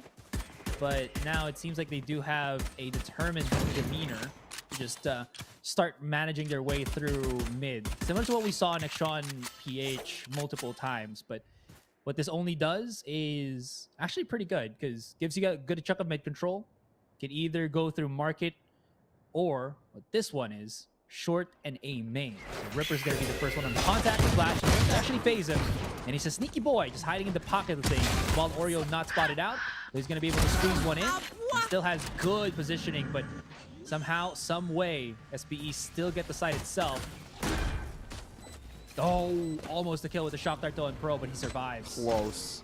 Enemy mark. Indeed, Pro will be using this owl drone to get a tag up onto Envy right here. Still doable on this retake as the flank now comes into play for Coco. Last player standing. They are going to be watching for it. Ja finding a triple kill on that round, and that should pretty much secure it. The pistol round for South Built. They're looking very much defiant here. Envy, they know where he is, so he's going to try to make the play happen. Not going to land any of those shots, so instead, South Built taking us to an 8-5, extending their lead for now, and bringing us into a 3-round advantage for South Built. It's nothing too crazy, nothing to get worked up about. Still doable for either team. I gotta visit the Astros But to this play is the some second half soccer. here, and South Built, they should be much more comfortable on this attacking side. It seems that they are. And India, unfortunately, was botched on the jump, so he dropped in the worst possible location that he can actually try to aggress in that clutch, where 3 of them can actually spot out Envy. But Hair's not getting pulled yet out of frustration, as Oasis still have a couple of rounds to try to breathe here. SDE, though, might not even give them that opportunity here. Marky somehow managed to get a pick on mid. There is still one more lurking around the corner, which was Ripper, but Papacho's already expensed him, or has expended him, excuse me. He just repeats, you know, with no holds barred, and that leaves Coco to make things maybe even more palatable here for Oasis. That's expensive, maybe. I don't think he can pick up any good weapons, but as I am mentioning that, Flippy's still holding mid. Oh! Okay, well, expensive already, as now he's able to pick up a weapon. Has the Spectre, but really with 16 HP, I don't expect too much considering how far away he is from the spike. I do think he'll just try to go for these exits, maybe try to make something interesting. But sorry, yeah, this is looking so good for the side of South Build. They are going to secure their 9th round, extending the lead to 4. And this is starting to get a little worrisome now for Oasis because we're almost at double digits for Oasis, for South Build. But there has to be some level of, I'd say, courage that I'm not really seeing. There's a lot of times that on the side of Oasis they hesitate way too much, especially back on the attacking side, which I do feel like they ended up getting shut down 4. So now that we're switching sides here, Oasis, I want them to start taking those risks. I want them to start taking those gambles that we saw from South Build. Maybe do that double push towards A main.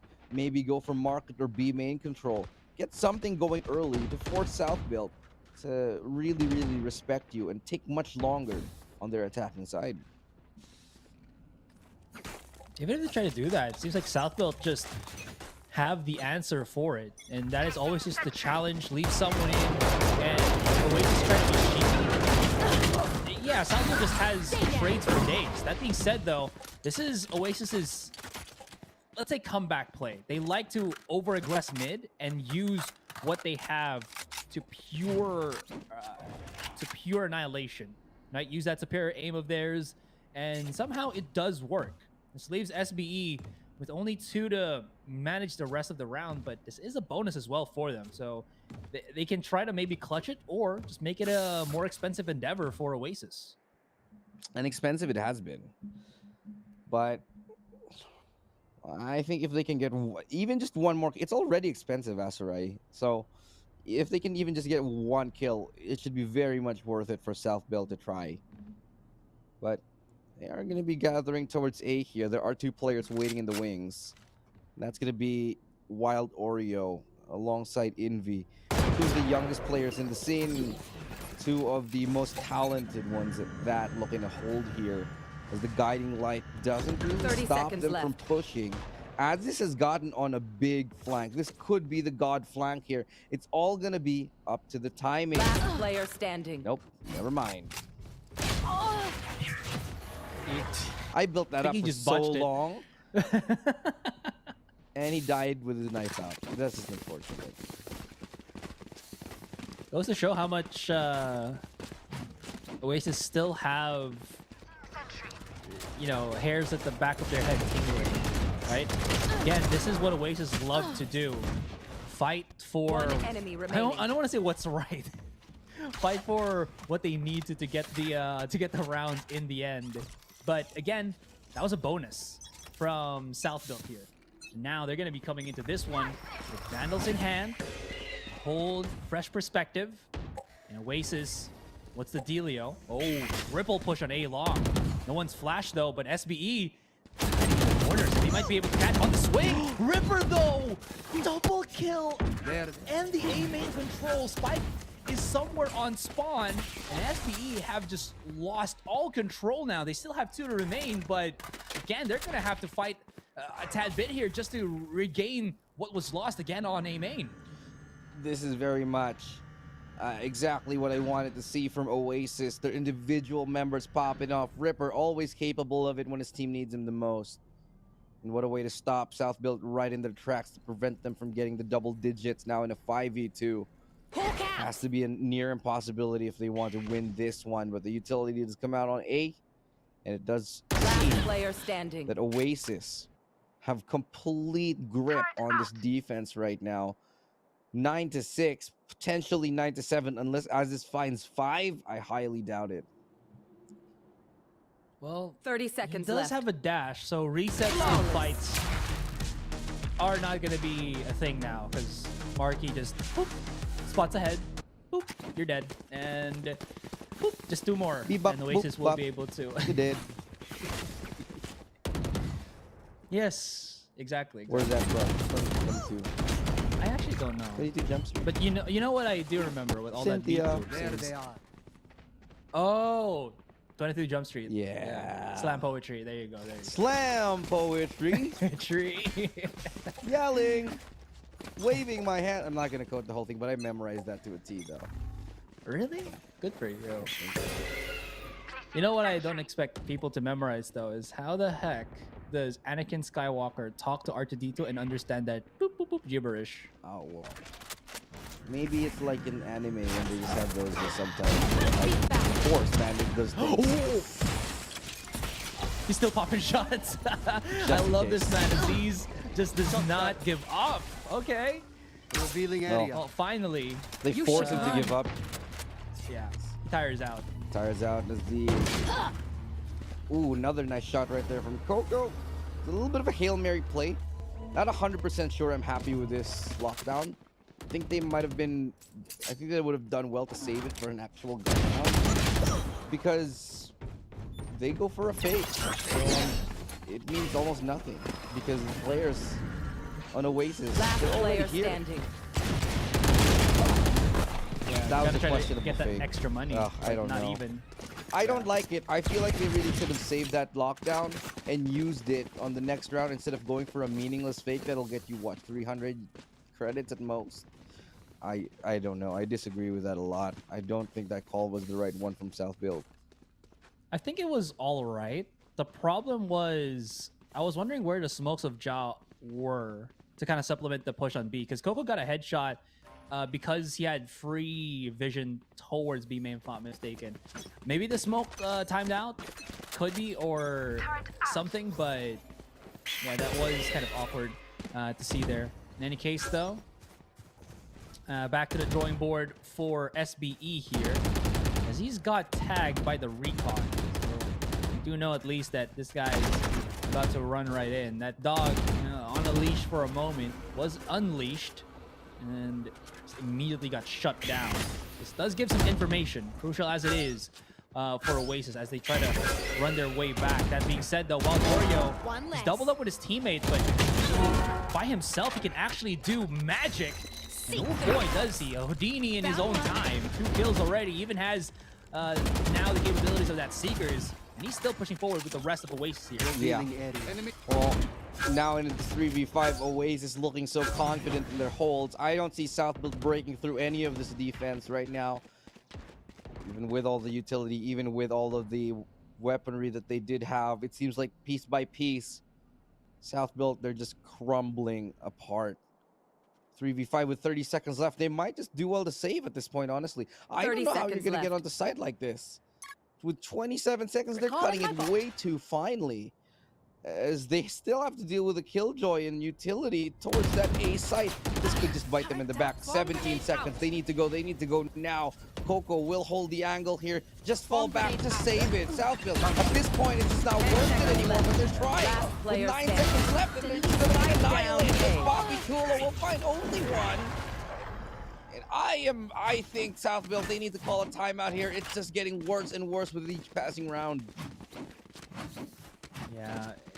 Again, there are some risks that they're willing to take.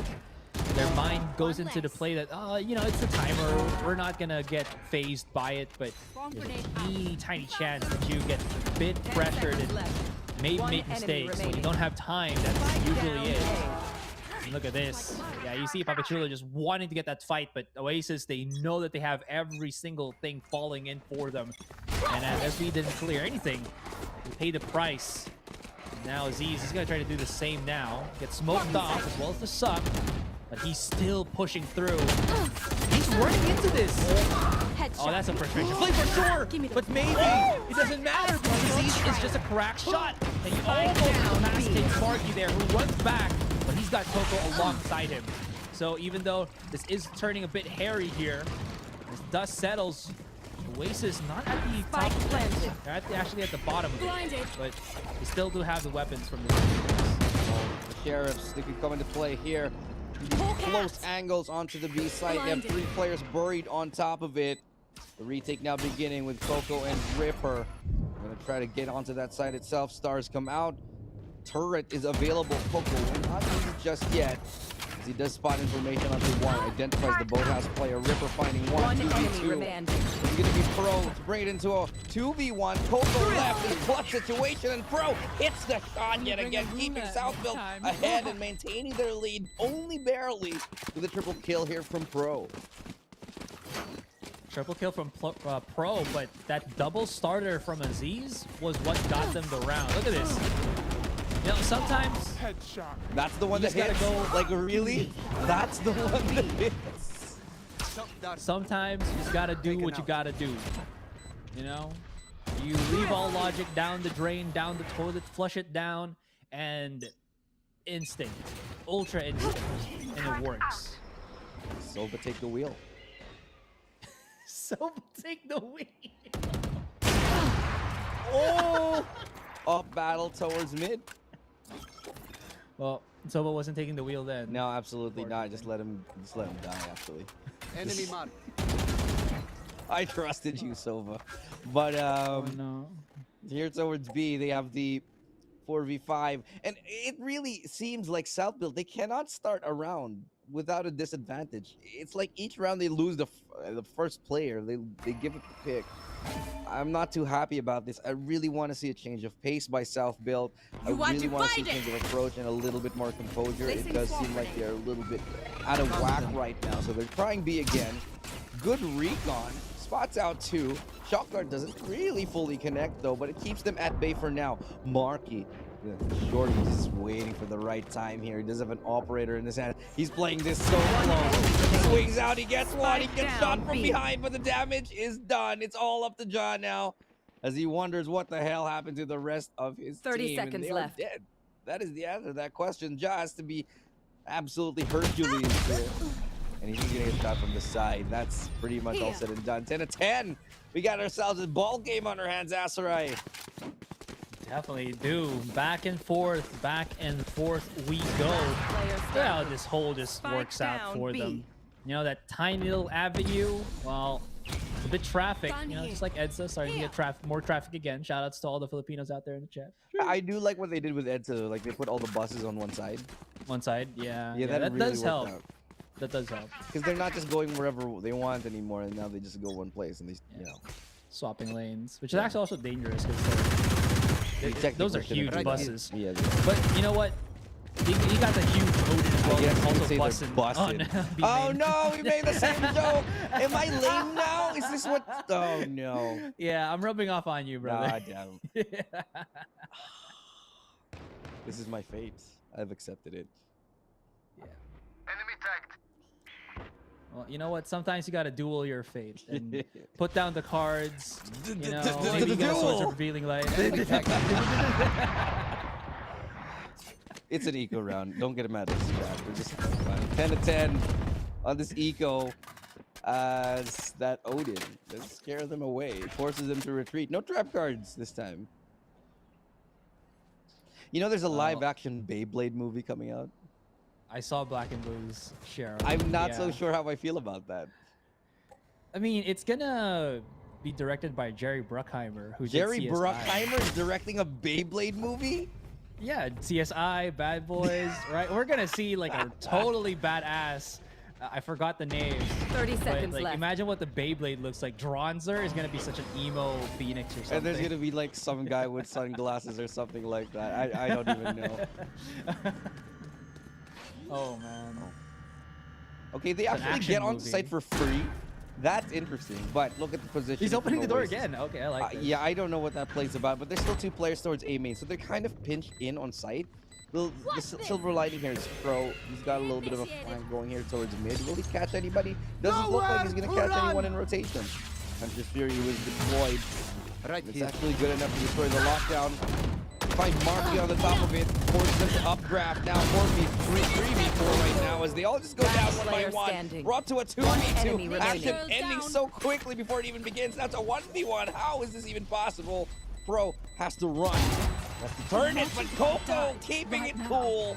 So funny. Gonna make himself a nice cup of hot cocoa. Does he have time? Yes. Oh, barely 0.86 seconds, and he makes the defuse.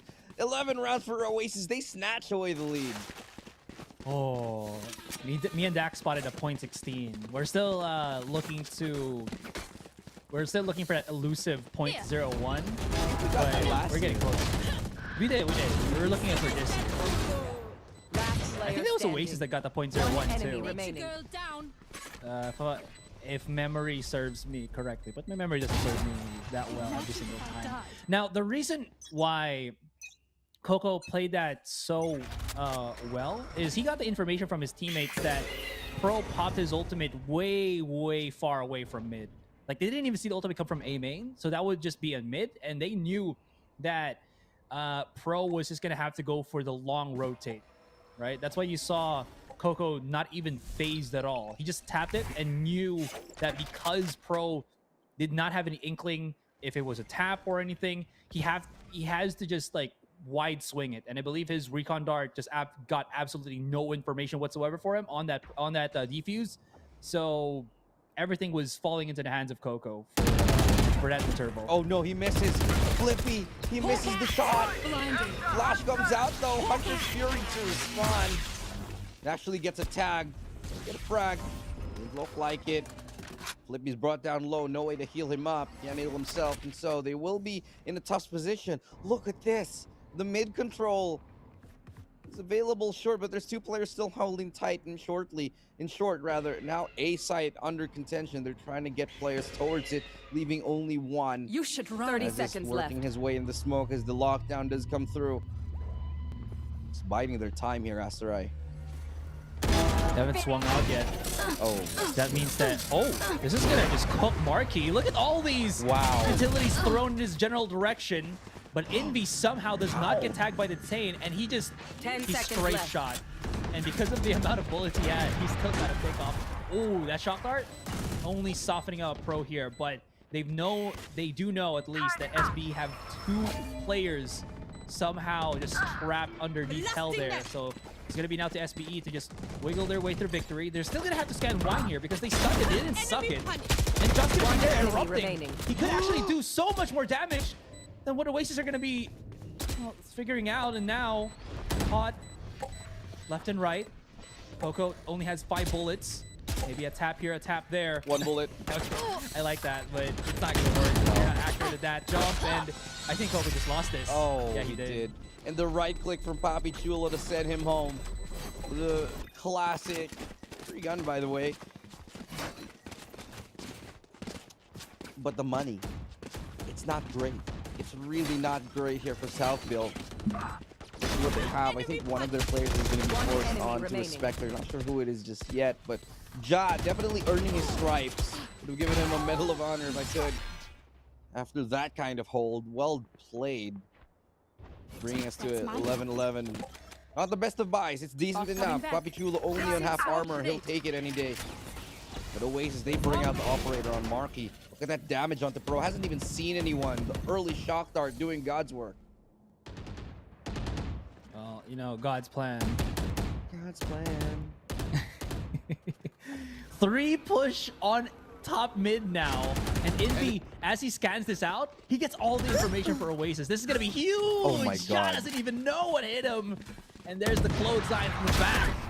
As now Aziz Spike down. What a shot. Aziz, nice little shot. Popped in a couple. Flippy wiggling one out in Oasis. They're coming in from all cylinders, They're overdoing all it. angles. They're overheating. But exactly.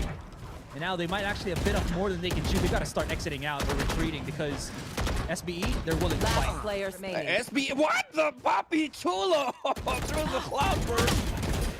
And that's a complete overheat. Complete overheat from Oasis. Just when you thought they had the right idea, they're going to lose match point. Not until Coco has only one thing to say about it. He only gets 1 kill out. And it's South built to take match point against Oasis. My God. Oasis going too far. Going too wide. Searching for the kills. The moment they got the first one in the map control, they could have just held that position. They could have just trapped them in, waited. But they pushed from every angle. And guess what? South built, they're happy to take those duels. Happy to take those duels. And they're broke. I mean, they were locked already at a certain position in the map, but that doesn't mean that they are stifled.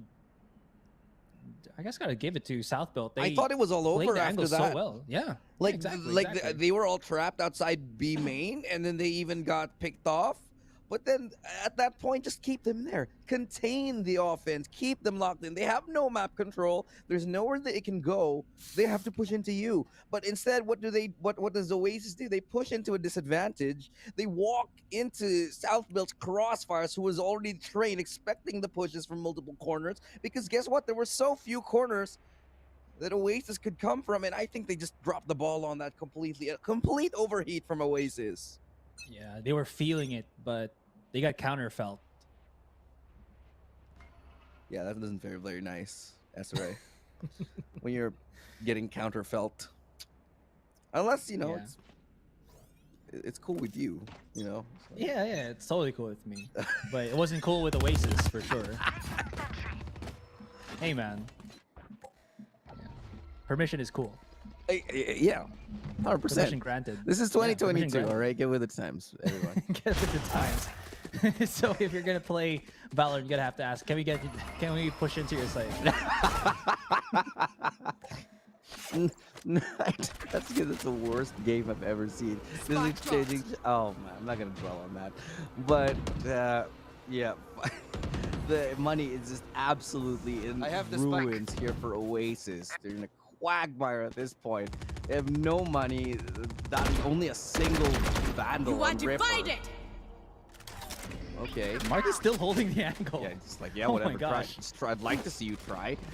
Now Southbuild, they're barreling their way, trying to get onto that B site. There is a Sentinel and a Sova. Difficult site to get into. 180 turnaround from Flippy. Absolutely rocking Marky.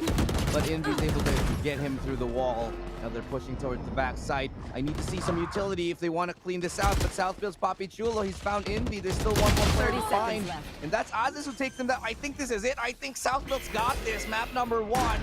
And Ripper and Wild Warrior have to find a miracle. Ripper gets 1 kill, 2v3. Still possible. Not an impossibility, but the spike is planted and taken away. I think they know everybody's on the back of the site, so they're going to have to fight this tooth and nail. Still goes up the flash from Wild Warrior here, hoping that maybe his wallbangs will find him something. But now they have to go.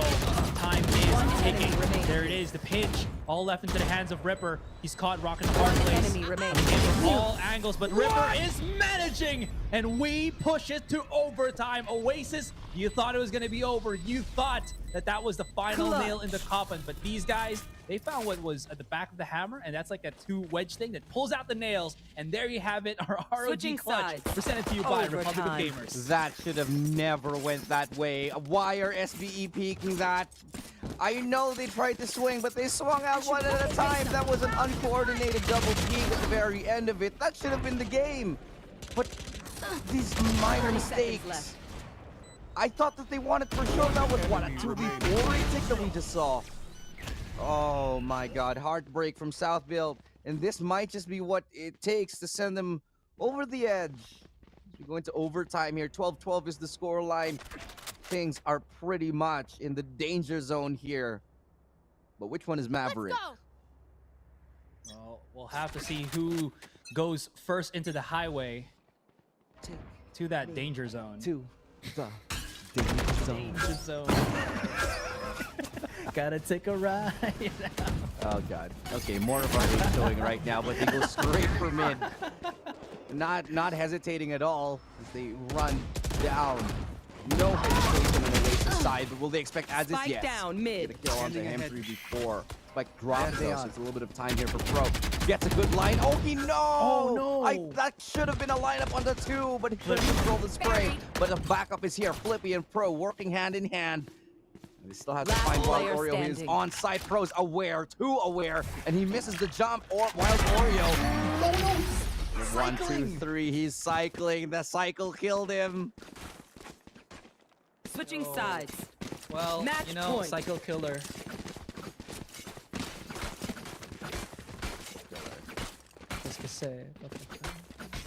Yeah, for those who are. I know. Spike down mid. Oh, there you go. Yeah, we are showing our age, but One dude, enemy remaining. how does Pro drop the ball on those? How does Pro drop the ball on those tags and still get the kill? I'll tell you how.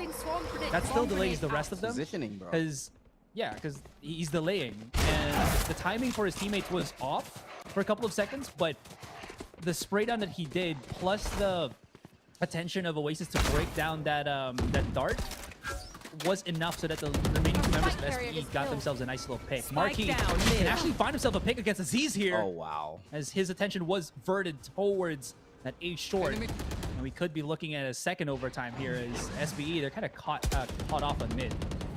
This is looking like it's going to be a second overtime. The timing yet again. Pro somehow keeps getting these beautiful timing kills. Now, there's another chance to make this happen here. Envy on an off angle. There's a crossfire set up. I don't know how Pro gets through this one. The trade should be immediate.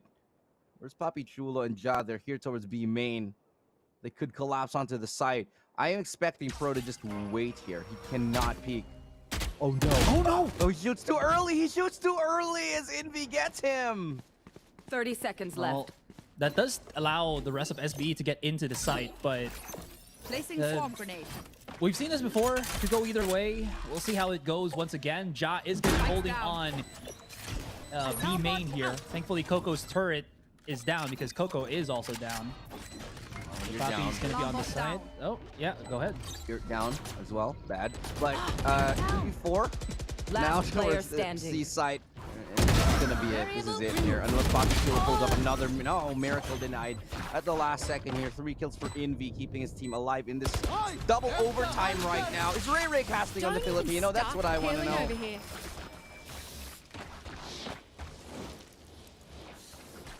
And there it Switching is. sides. No, she's not. Twist, lick, and Overtime. dump.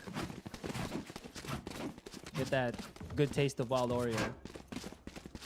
What is How the he taste of plays. wild Oreo? Is it like a gamier Oreo? Is it like Yeah, it's the taste of wild boar. yeah, it's like, you know, it's Oreo but with a kick. Oreo with a Like, you know how with a meat. berries versus wild berries taste? It's kind of like that. No, I've never tried it. I've never tried out wild berries. You've never tried wild berries? No. Blinded. Pretty sure no.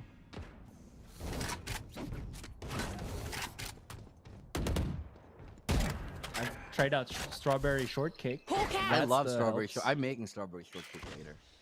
Oh, okay. See, we got that caster synergy. I only guessed it Because of our but love I for felt it. cake.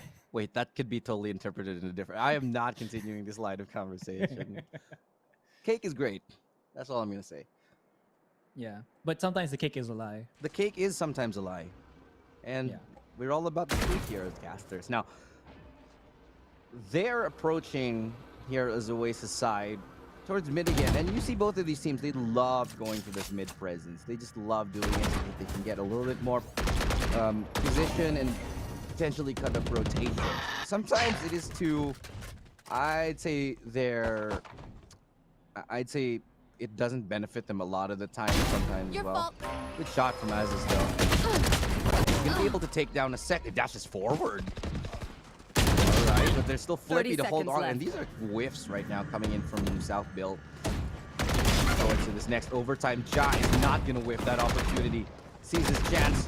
One enemy Gets him remaining. not looking. And Ripper Spike pulls out down the A. good air shot from Marky, but Pro from behind. South Built once again find advantage.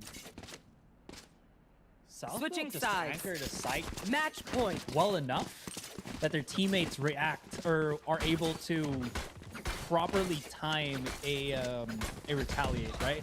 Because the door was closed, 30 but because of seconds how much time, or player the door standing. wasn't closed, but rather because of how much down time A. Ja gave, his teammates just had enough to squeeze their way through short there and start pushing in to help them out and get the trades. Man, this is great stuff coming in from either side. Both sides are giving us a show. It's not the perfect game. It's not the cleanest game. I'm seeing a lot of tactical errors and individual errors, but it makes for good Valorant. And especially when you're in overtime in the lower bracket playoffs like this, anyone's gonna have nerves. But ASUS looking to hold his nerve as he tries to make that entry down towards that B side here. Will spot the turret. Now they know they could be pushing. I love this nano swarm. It's great, but still 2 kills for us. 3 kills for us as he lines him up. And it's gonna be another one for Southfield. They claim this overtime victory up against Oasis, taking game number 1.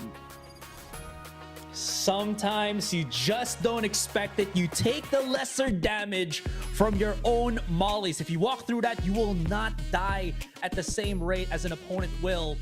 And Aziz took the risk. He got himself, took home that bacon for SBE here. Dang, that was just a cent, Elu. What happened? We've got a couple more matches to go. We might actually go to 3 maps in multiple overtimes here. I am so excited, but let's take a look at the stats to hopefully break down what you can potentially see for the upcoming ones, or rather look back at what we just saw. Rather, Ripper being the MVP here for Oasis, and Papachulo is the MVP for South Belt. No surprises there. 26 kills on him. An absolute force with 2.0 KDA and 262 combat score. This man, not exactly the flashiest at all times, but always consistent, finding kills round after round.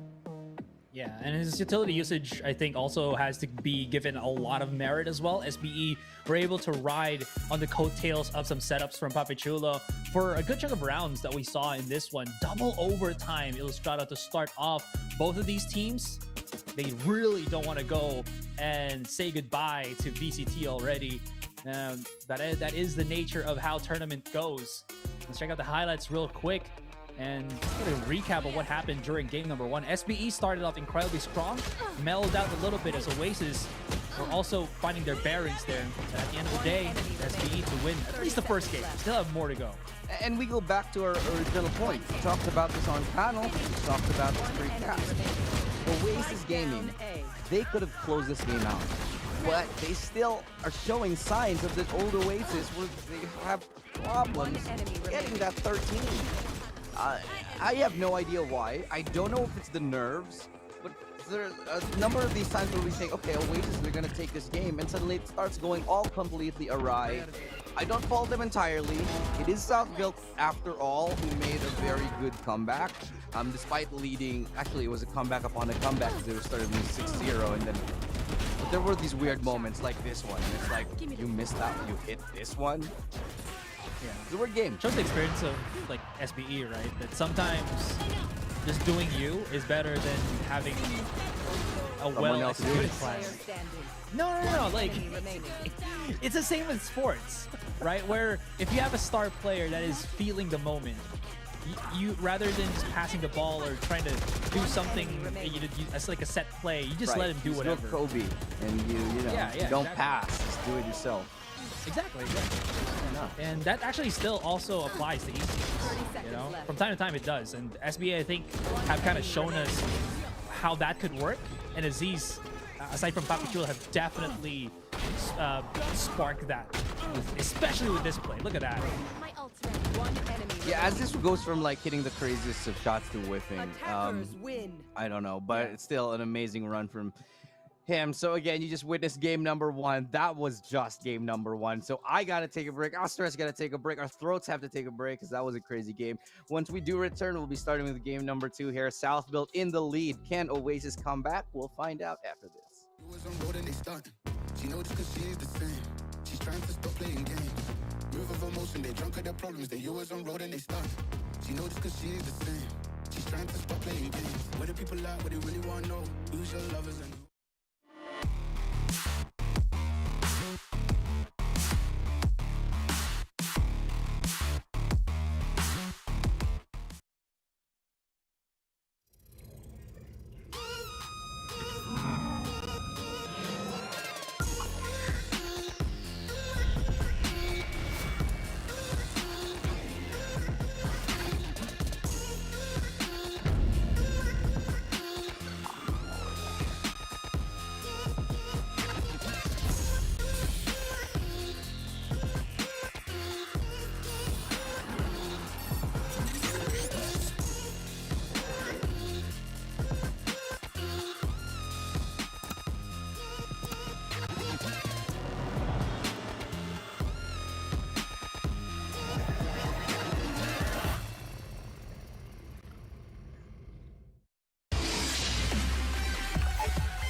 close? Who are the people that you shouldn't know? Where the people at, what they really want to know? Who's your lovers and who are your bros? Who are the enemies you don't keep close? Who are the people that you shouldn't know? I just gotta flex, flex, flex on the lean.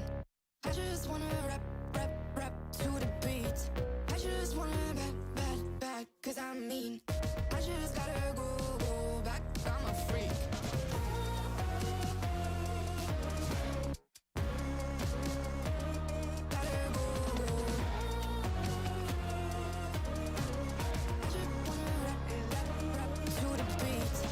The chains, my vest, my watch, my belt, my cheese, my house, my sneakers, my blouse. I just party hard, popping a one in the chart. I've already won, babe, but then you start. Flexing on ya, flexing on me. Flexing on ya, flexing on me. I just gotta go where I wanna hold on. I can't let you go, but I gotta stay strong. Unless you heard it from me, then you ain't heard it from me. Got it from me, all the energy extra. You don't wanna see me with the hitters. Generations caught up, look how things will switch. People they're quick, now they wanna move at the bits. Boy wanna go to bitch, nah.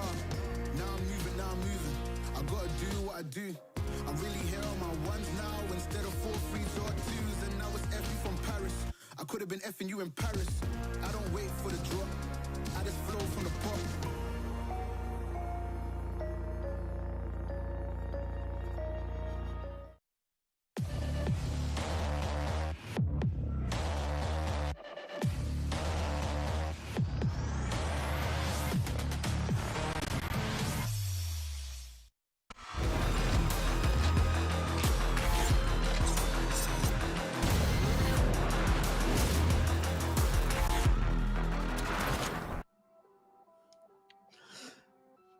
In a very hard-fought double overtime victory, South Built take game number 1. But game number 2 is going to be a completely different story as we head into it. You're joining us, Illustrado and Asteroid. We're going to be your casters here today as we continue the story of the playoffs here in the lower bracket. Game number 1 was definitely a thriller, had us glued to the edge of our seats the entire time we were casting it. And Asteroid, man, it was a wild ride. We could not tell who would basically win for the entirety of the game. The first 6 rounds went to SBE, and then ever since then, kind of Oasis started showing up, and then from there it was just teeter-totter. Yeah, at the very end of it, my butt was incredibly clenched. You know, like, no way! Who's gonna win this? And at the end of it as well, I was thinking, it felt like the series was already over. You know what I mean? It's still game number 1, but it felt like the series was over because of how just intense the first match began. Now, being said though, SBE definitely have their playoffs mode. Even though it does look like sometimes they are rough around the edges, their playoffs performance is leagues beyond what we see in the group stage. Absolutely. It's such a far cry from what we've seen. The group stage SBE is totally different from now.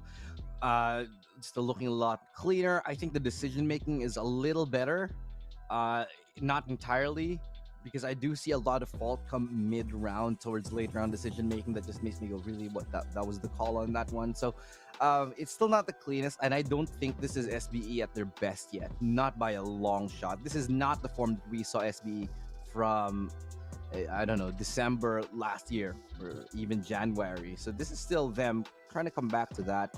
But on the other side, Oasis, I see that struggle. I see them failing to play to their fullest again. And I think it's just a matter of both of these teams trying to find their form here in the lower bracket.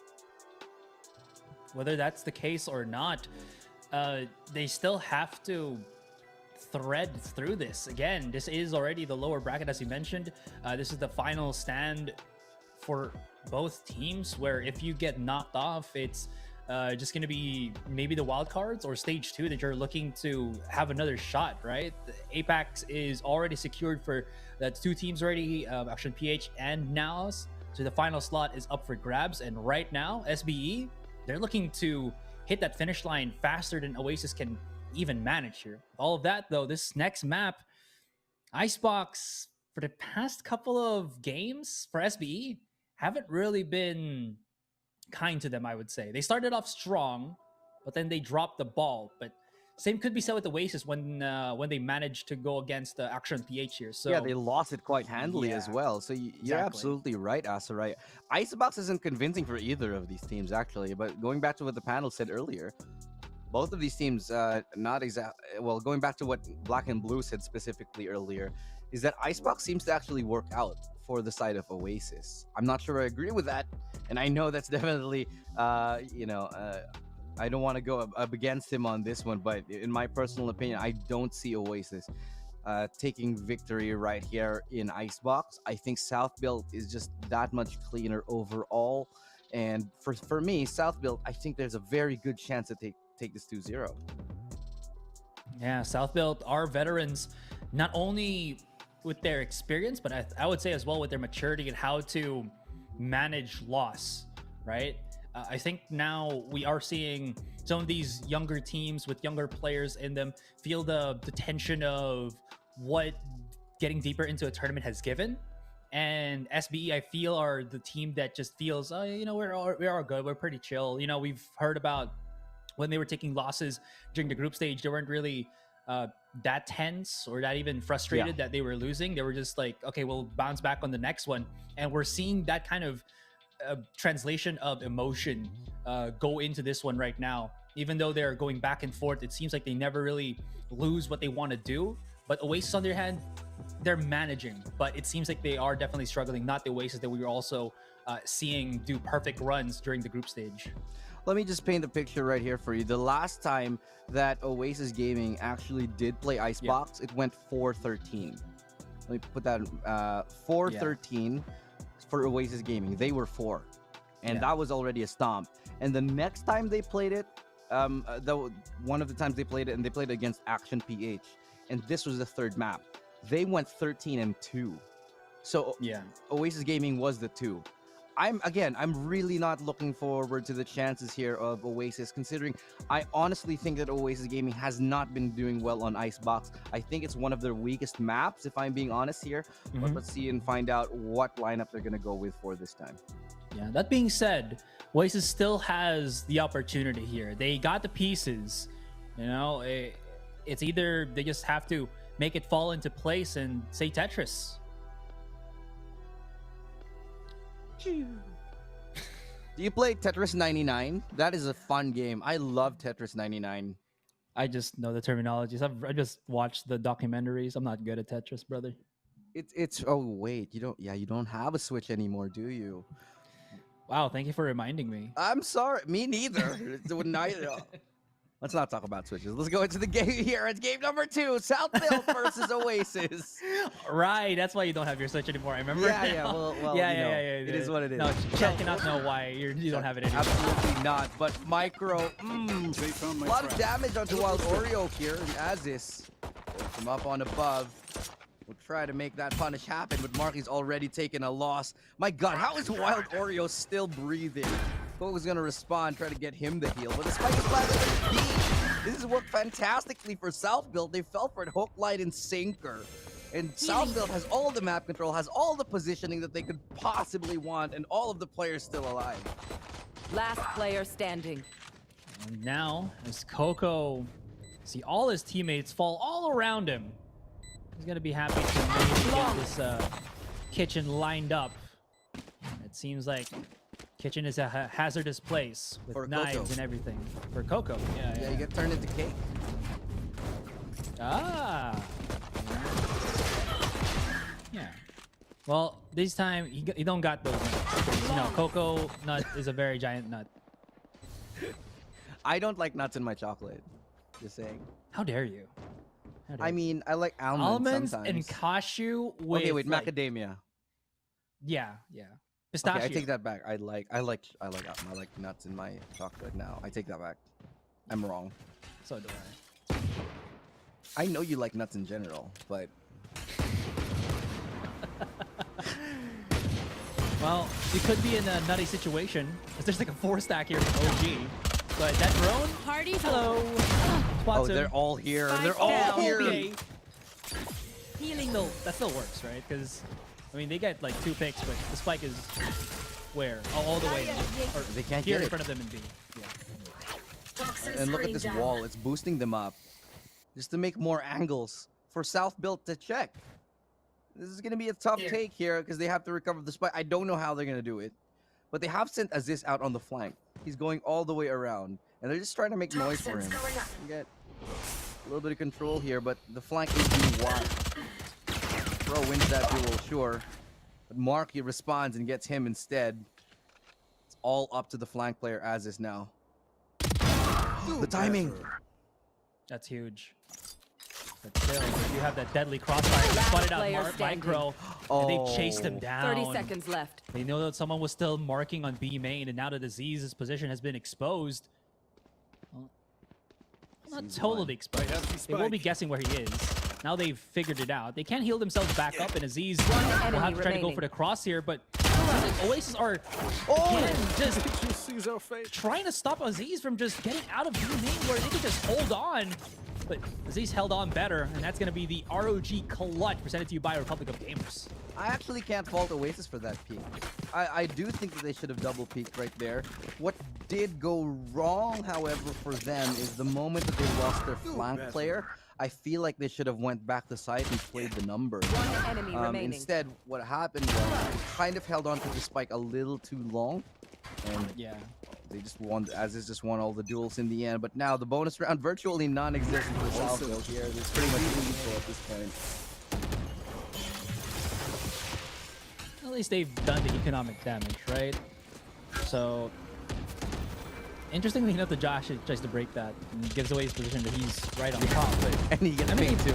Yeah, they've heard the updraft, and I mean they can't like break through that thick wall.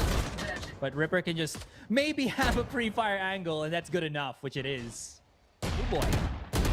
Finds Sue, but he might get borrowed. One enemy remaining. Flawless. Okay. No way. No way. Lovely.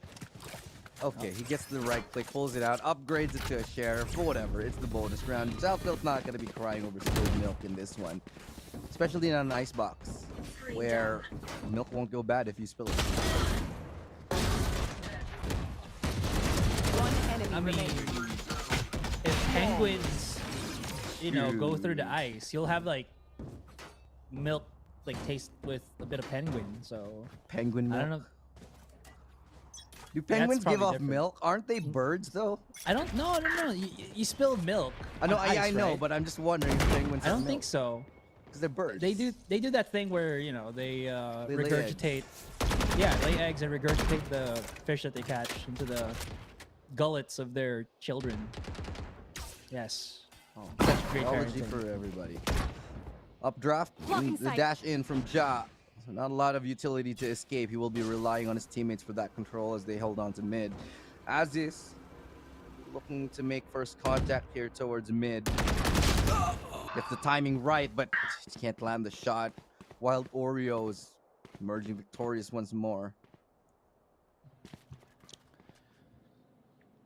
They're creeping up though. They're waddling. Yeah. Penguins. Waddling their flippers. Trying to flip everybody in a general direction. Oh, this timing though! Wow! Spotted up They by Ja! really get him on that one? How is that? That's kind of insane. Coco should have at least gotten one. Marky still had 30 the inkling seconds to left. actually peek out Micro, which is, I'd say, a good thing. Because that does, again, remove the walls of SBE, literally. And Ripper's still holding on B yellow here, but his utility might kind of make it so that I think SBE know that he should be here, but Spike planted. could still sneak one in. Oh, but they plant for safe on the other side. Smart, but it's all about the crossfire or the long-range fights now. Oreo equalizes, which is good, but he is tagged incredibly low, so it's going to be up to Marky to maybe catch off or help out his boy, as now both of them start to One enemy remaining. closer and closer. Ooh. One enemy remaining. How does he get that on the ropes? Still 4 kills though for Ja, so pretty decent. Ja, but in the end, in a very expensive round still, Oasis will be happy to buy into this one more time. Stay down. Their economy not exactly this. There's no way he flicks to that in the bottom left and survives. That's actually One insane. enemy remaining. Ja was, after getting that heal, flushed out that round No way, we're the same. with the very last bullet as well, right before that tailwind. You want to play? Let's play. They're both right in front of each other. I don't think John knows this. Oh, the slow orb. But while Ori is looking underneath him, how quickly can he flick up is the question now. If he tries to jump through, his jaw is still waiting. Does he know? I mean, he heard the updraft, right? I think he heard the satchel charge as well. Oh, they're both looking down. Yikes. Look up. Oh, no. Well, you know, we've seen the movie Up. We haven't seen the movie Down. And Did you know I'll give that it a Doug? 0 out of 10. Did you know that Doug is a golden retriever? He does look like it, yeah. He is a golden retriever. Like Michael. Can they retrieve the site is the question now. And can they dug their way out? Of this hole that they've built. Put themselves because in. Yeah. they're in. Because right now it does seem like Oasis, they're in the doghouse. But they do get the plant here. Can SBE throw themselves a bone and hold on to this post-plant Marky? Will get a good kill here. Updraft. Sorry, Cloudburst rather. Sees the barrel of the gun peeking through the wall is enough to help him find the kill. Flippy as well. And oh, the updraft! Tailwind! Flippy from behind supporting his teammate. And Ja making himself a difficult target to hit.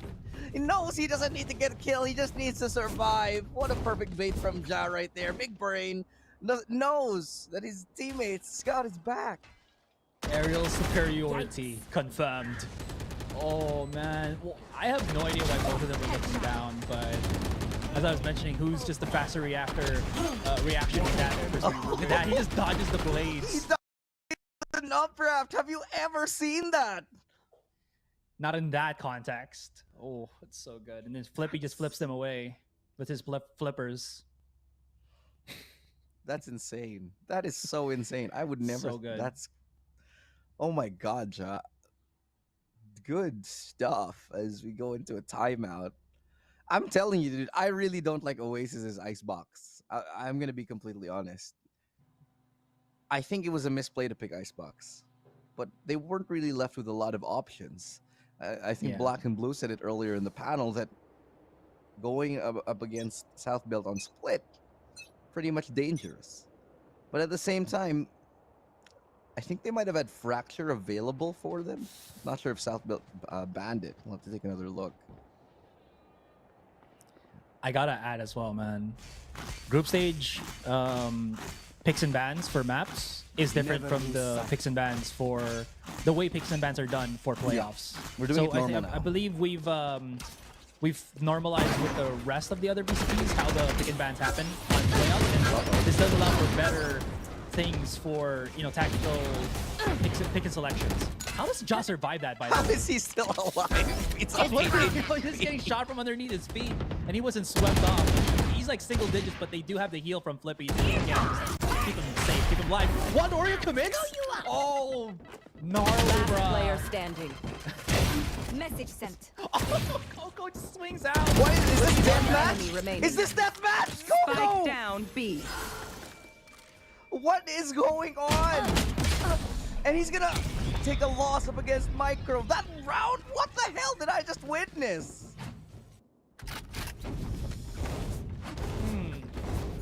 Hey, we saw an ascent, okay? Oasis, once they've lost all thought and reason, they just start Player to standing. fight. And fight hard today. One enemy They do, remaining. excuse me. And it kind of works. They're all crack shots, right? These guys are all high rankers. They got what it takes. It's the signature of approval of Oasis. If you can beat us in mid fights like that, well, yeah. But it don't happen right now. SBE still have a commanding lead in this second game. And while Oreo, he's definitely risking his biscuit, his Oreo, as it were, to just get that mid control as he swims inside the Viper's smoke. And SBE set their sights once again on the A site. Aziz, he just don't miss. Oh my goodness. Aziz, his name should be Ashish. What on earth? He's just one-tapping people at this point. Spike That's planted. kind of crazy right now. Aziz is just feeling it. And You know, South Built, they're starting to run away with this a lot. And we know Oasis can come Poison's back. gone. But when Ja and enemy ASUS are remaining. working perfectly together like this, it's so One hard down. to find any footing in this match. Marky's able to get one onto Ja, but that's still 3 more that he has to find, and they've got a crossfire nicely lined up here in yellow. Cloudburst will head him get onto sight. That was a little bit of a misplay from Mark. He didn't know that he's not there. We're gonna double swing him out 51, because what he did was he Cloudburst tapped Cloudburst. So they know he's not on the spike, right? Yeah.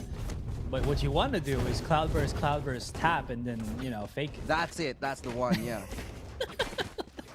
I don't know why that sounded stupid. It is something stupid. Like, yeah, but it's true. You gotta go with the Cloudburst tap, bro. Yeah, based on my research, that is the most optimal way to bait opponents into thinking that you actually tap the spike for commitment, but you know we're not. No, into but really, the sound effect is like it is. If you tap it and then you Cloudburst, they know that you're not on it. Aggressive wall here. We haven't seen this one in a while. ASUS is happy to take the fight. Wild Oreo goes for a refrag, sure, and they're gonna push the envelope even further. But I love this response from South Build. You know what? You want to push A? Yeah, we'll take B. And they get it completely. Nobody's on B here. So I'm a little bit concerned because Oasis, they didn't leave a single person. They're going to play this for retake. They do have the res onto Marky, and that's going to be a rifle that they actually pick up. Still, the problem now lies that they don't really have good control in the sights.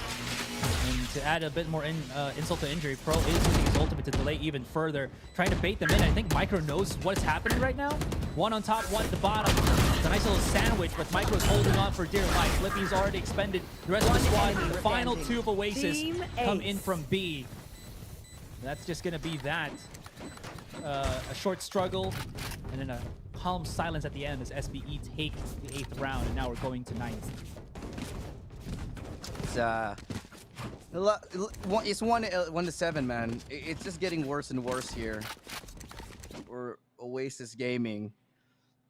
It's, for them to have come so far, for them to have found such great players, for them to have built upon what their Oasis predecessors have, and to lose now would be an absolute heartbreak for them.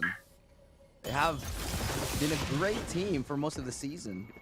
But I think a lot of decision-making in terms of the maps has come back to bite them back. Now, ASUS as well. ASUS is running over Oasis. There's just no way of going about that. He's activated. That's it. He's a robot sent from the future to destroy what is left of the Oasis kind. That being said, as we take free reigns of these A side. And dude, how does Aziz just not take any damage? Like from those like aggressive, dangerous peaks. And we're left with Envy and Coco. We'll try to manage One through. enemy remaining. They may as well be able to make this work, but now it's Coco, or rather Envy, against the world. 2 versus 1. Knows that one is near him already. Here's the pop shots. One's underneath, and Ja is so good at just that spatial awareness and where he uses his dash just to get better positioning. And he's just waiting now. He knows he's done enough to just wait. Doesn't matter if he dies or not. There's no time. Ja played that perfectly. He knows he just needs to survive and make his teammate Micro do the rest of the work with whatever lineups he has. Doesn't matter. It's just such good intelligence from Ja. Told you, man. Gotta love Ja when he's on that duel. I respect his controller, but when he gets a map where he can play duelist, he can outplay. He can outplay. Exactly. Aziz is a crack shot, also a great duelist for them, but I feel like Ja is the smarter of the two. Aziz is a crack shot. One enemy remaining. I agree. Yeah. I think Aziz has better aim, sure, yeah, but Ja right now, he's just outmaneuvering them. Because that dash out, he knows his teammate is a Viper. He knows his teammate can just have lineups, and he knows that he's the first contact. So instead of going for an early engage, he just dashes out and, you know, buys more time. Really smartly done from Ja, and to go into it, Hunter's Fury early deploy. B main is now going to be the key for Oasis. They want to push this. They want to show force and presence here. They want to stop South Build from getting it. But A site is completely open, and look where ASUS is, brazen enough to walk completely through. Marky will be spotted. Can't hit a single blade up until those two. All right, Estrado just proven dead wrong yet again. These two brilliant knives come through. The tour de force from ASUS finding Envy 3v4. We've gone topsy-turvy here. Attackers on the site, defenders on the attacker's position. So this is them attacking this one in. Numbers still favoring the Oasis squadron. That's slow, delaying Marky and Coco from exploding up into the site. They're waiting for the pinch for Oreo as well. This is key, but look at how these isolate the fights here and now. Aziz, he spotted the skirt, he spotted the sides. Does he know that Coco is going to go up on top? Does the reaction time, if he does hit the shot, it's going to be crucial, but it's not going to happen. And Coco, plenty of time to defuse, pick up a different weapon. Not an operator, fortunately, but still the round in the end. It's a great shot from ASUS again a couple of times there, but just the verticality of the side on Icebox and the where it was planted exactly, it's made it so difficult for that operator to hold. You go back to this play from Marky. Just when I was saying, man, he's not getting any of the blades. He hits two ridiculous headshots.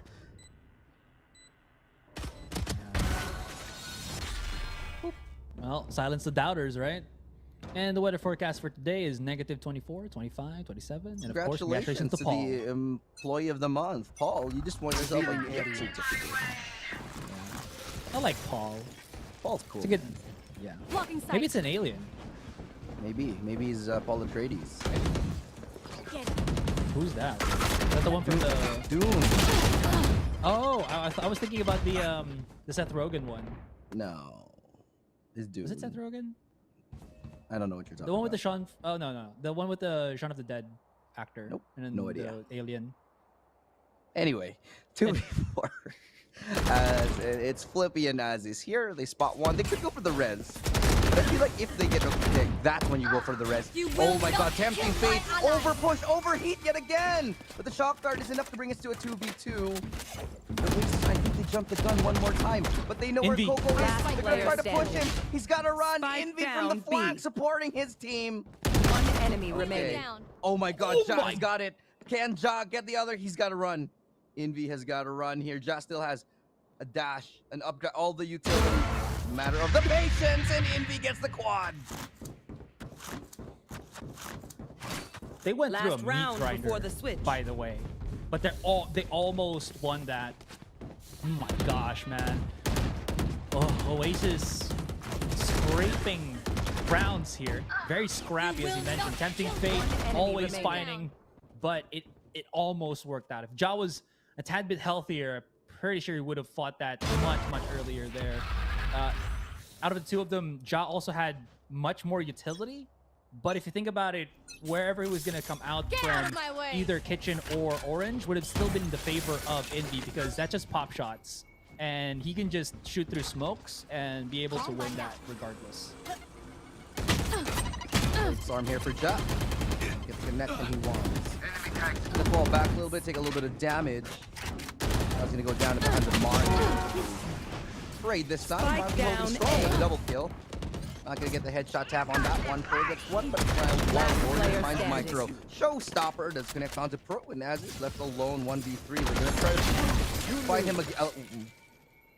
Not so sure about that one, but still, with a 1v2, suddenly it's all doable. And if they lose this one, Coco might be in a little bit of trouble, wondering why they peeked him. They hear his footsteps. They know where he is. He's gonna get around the corner. Wow, he's yeah, somehow alive. It's because the wall was there, so they can't push through. Yeah, so I'm not so sure what Coco was doing with that one. He Yeah. walled off his own team and tried to go from above, and he dies doing it. I don't know about that play from Coco. Not 100% on it. I don't think they even noticed he Spike picked planted. up the... Oh, they might have think about that they Thought picked about up it? the Yeah. spike, but want to just play the No double way. cross. I don't think he's going to be able to get this one, but we'll see. One enemy remaining. No, so close right there from Aziz. I thought he had the line up, but Ripper was just a little bit better on that one. As Southville, they're gonna take this halftime 8-4 Oasis. holding on dear life here in this map, in the series, in the lower bracket. And this is to qualify. Oh, that's a cool camera shot. Switching sides. Thank you, cameraman. That was a nice camera. Yikes. That's some... Yeah. Spike Yeah. Same man, if I get sponsored by McDonald's, I will get so fat. Oh yeah, shoutouts to Vil, man. Like Vil, for those watching in the English broadcast, you might not know that we have 2 broadcasts as well, English and Filipino. So Vil on the other side, last year, he's stepping up, right? He got sponsored by a sisig brand. So sisig brand is like a pork dish in the Philippines. Yeah, exactly. And now he's being sponsored by like McDonald's, dude. He's stepping up in the food game. Hey, That's the man. Vil. You gotta get on that, dude. We're the ones who talk about food all the time. Where's our sponsorship? Hey, man. Vil's the one that studied cooking. You know, he's the cookerist. Fair enough. People Yeah, might but that not means notice, he can but- make it on his own. Yeah, people might not notice, but Vil actually is a chef. Well, let's see if Ja can land the shot. Nice one as he falls back into safety. Will receive a heal as Flippy gets his teammate back to full. South Build find the advantage in the opening pistol. They do break down the trap here as Wild Oreo does secure Kitchen. Envy finds Pro now for V4. Ja and Flippy trying to play tandem on the A site, but it's the one pain train of the Oasis roster that will be surprising SBE Gun here. here. They're just going to use their numbers to their advantage, and look at how they go all the way around. Ja does not have any more dash on contact, but cannot get away from this one. 30 as he seconds gets hounded left. down. Flippy's going to hear all of this, but maybe 1, 2, nothing What? at all. Nothing at Spike all. down Nothing A. at all. Oh, that is just so unfortunate, though. But Micro's gotten one at the very least for now. They will be already preemptively going to post plant, but with the expectation that there might be a flanker coming in, and there will be, ASUS might not player expect two. standing. Almost wins that second duel. 1v2 now, all up to Micro. There's a chance to upgrade to a Ghost that was at his feet, decides against it, and but will be tapped away. I do think they have lineups. Toxins going It's going to be a recon dart. Will be destroyed here. Good toxic screen, actually. Force him out. Shock dart. Oh, he knows where one is. Oh, no. Just doesn't get the shot. Envy is too quick. Too aware. It's another 4K for Envy. And honestly, at this point, it's Envy who's single-handedly keeping his team alive. Well, Marky's doing really well, too. He's 12 and 12. But it's all about ASUS on the other side. 21 and 10 for ASUS. That's a sentinel for you guys, by the way. Just ran through. Yeah, gotta say though, Chamber definitely not the most common of sentinels that we've seen from year 1 of Valorant. This year too, they've been bringing out some banger agents like Neon and Chamber, but Chamber's I think the one that has seen the more competitive uses. But Neon just starting to get fleshed out better, I think, by teams. Envy could actually get like, dashed on here, but there is a double up by Oasis there. So Ja just respects it, backs away. And that nade, boom. Nah, it's not gonna go dynamite. Oh, Ja gets pinged. He's pretty much dead here. After a great recon dart. Flippy will pistol kill onto Envy. Classic. Lethal enough to do some good damage. 4v4. Spike should go down. Retake, I don't really imagine we'll be getting too much, but if they can make it fairly expensive. Oh my god, nobody was watching that. That's a little bit strange that he was just able to walk out there. And Microphone's another one as well. What is going on right here? A Southfield is winning with classics and the right click jump from Micro. Oasis, a giant gap in the post plan. Is it just me or like Oasis weren't able to check one specific corner, 2 specific corners, mind you. There was the push from Envy towards Pro there, and as he was about to swing, reacts to the one on top of Rappers and dies himself. Look at this, this one. Like that. Oh, that is so unfortunate. Like, he was just about to get swung, and then that happened. And then obviously the one where No one Flippy just watching came out Raptors. and got the kill on Wild Oreo. That one was Yeah, pretty how cool. is no one watching Raptors at all? This is very disappointing, honestly. I just have to say it straight up. Oasis with a massive gap in the post plant, losing around they had no business losing. And this wasn't even South Build pulling off crazy shots. It was just Oasis letting South Build walk into the A site itself. I'm sorry, but we're gonna call it like it is. Well, even though we see it, maybe there is still something left here for Oasis. Marky has picked himself up the Guardian. We know how he can make magic work with this. If Jesse Vash is also is known for his Guardian, Marky has made a compelling case as another Guardian player for VCT. Almost hits the pop shot there onto Micro. They're slowly creeping up. They're not breaking walls. They're not making a lot of noise. It's only Marky there. But what's left to be uncovered is a lot of players flung out here by SBE, but Ripper somehow, some way manages to pick up the 2K. Okay, let's stay on Ripper right now. He's got the 3K. One enemy Could make remaining. it 4. He does make it 4. Could be an ace on an eco around here as he's getting closer and closer. Could be meeting his demise at the hands of Ripper with this ace. Can he nail it? It's ace for Ripper. It is once again, and how many times will he do this? Ripper with a Guardian, Ripper with a pistol. Doesn't matter what's in his hands. He's going to make things exciting. And the one person, one of the true most reliable players on the Oasis roster, again stepping up with a massive, massive ace. One enemy Just remaining. does magic for Oasis when he needs to. Stuck with this org for the longest time, and been, I'd say, the pillar for Oasis Gaming. When they need him the most, he does not vanish.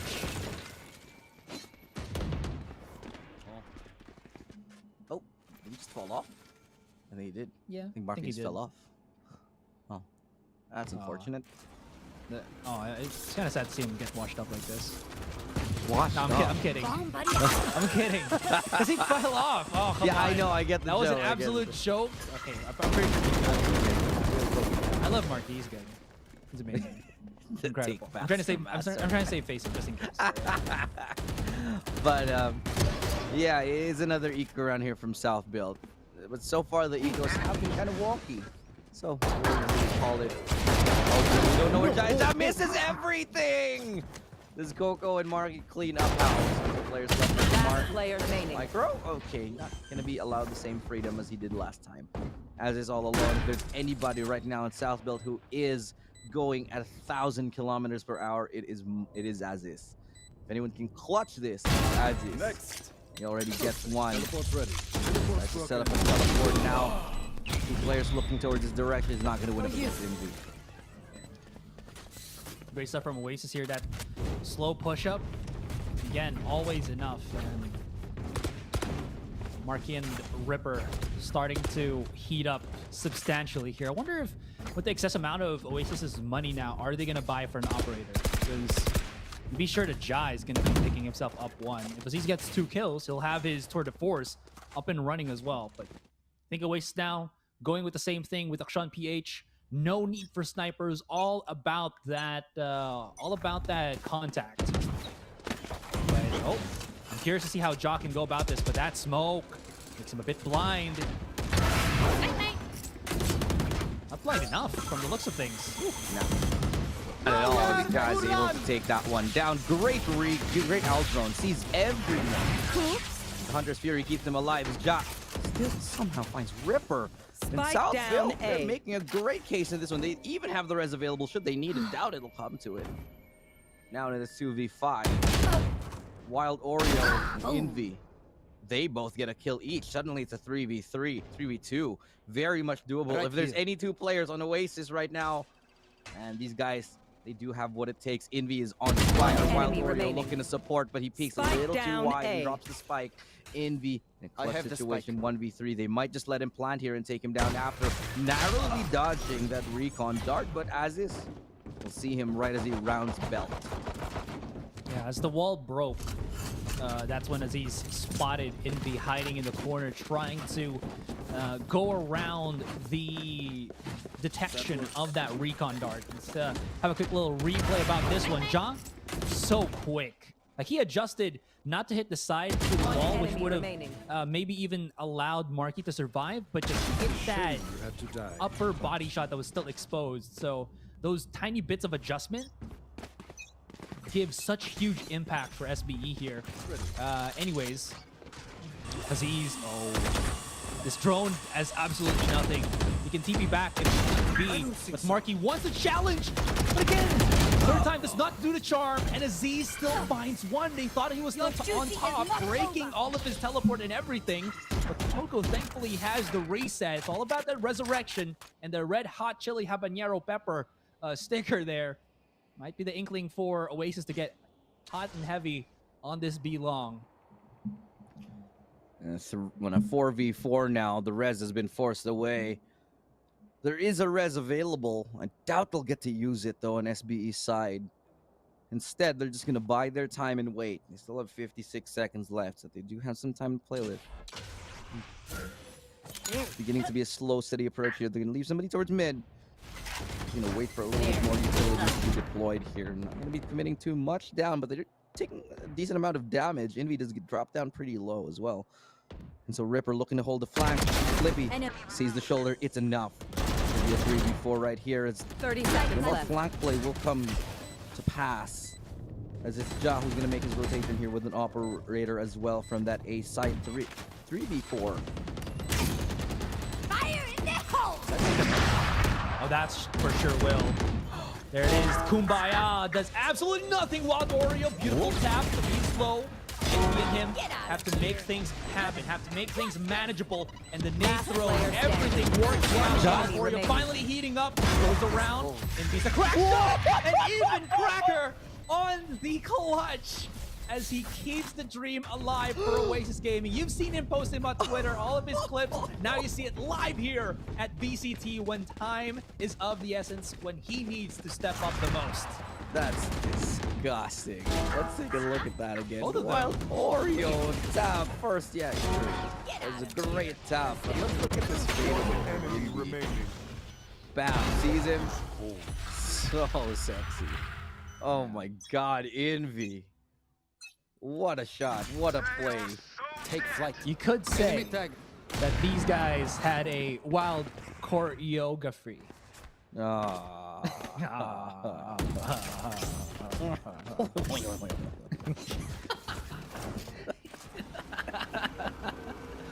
Hey, but that was true. It felt like they were dancing at some point in that interval, right? Around yellow. They were dancing.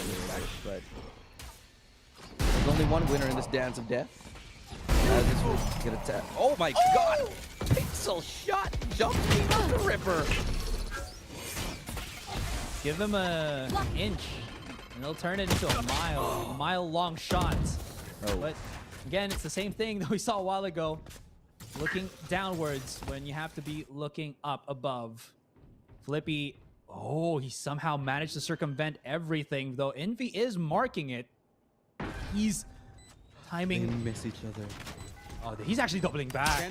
This is awkward, but I think SBE still have a nice little tight grip into this one as Flippy is sneaking by through. How well does Envy actually react to that is going to be the name of the game. And Envy's about to explode, but they're hidden from his vision. I'm pretty sure from Belt. Yeah, there you go. Finds Flippy's nothing just yet. Too long. He's taking too long on that flank. He finally sees one. Yeah. Oh no, he misses. That's just it. That's just it. Player standing. Flippy needed to do it faster. He's gonna miss that shot as well. Definitely call a timeout at this point. South Build. That's got to be frustrating here. Sure, he was on a sheriff. Yeah, he wanted to be a little bit, but I felt like he needed to be a little bit more decisive than this. He walked forward, and then he walked back, double back when there was very little time left. He's not a big fan of what happened there. I guess he was afraid that he was gonna get spotted or something. But I guess the decision making there from Flippy wasn't in line to what was needed at that situation. It does happen. But with all that being said, SBE, they've dropped a couple of rounds now. They're still good. This round advantage is still something that Oasis have to be feeling pressured about. Oasis, they're starting to feel the heat. And somehow, some way, Ripper and Marky just run up to mid, where Ripper rips one out. Player standing. It's a stinky little Viper spit in the middle of defender's spawn. Yeah, this round is over like within a couple of seconds here. It was just Oasis going absolutely ham and rushing into the A site. I really appreciate the just change of pace they just brought out in this round. It does catch South Belt completely off guard. Just when you think that they're playing slow for the majority of the rounds here, Oasis find an equalizing round. Go again 10-10. Wouldn't be surprised to see another overtime here, but South Belt will be on an eco. Fairly certain of that after losing this one. So we should be seeing an 11-10. And they can't hit anything. Something is up with South Belt right now. They're kind of missing their shots.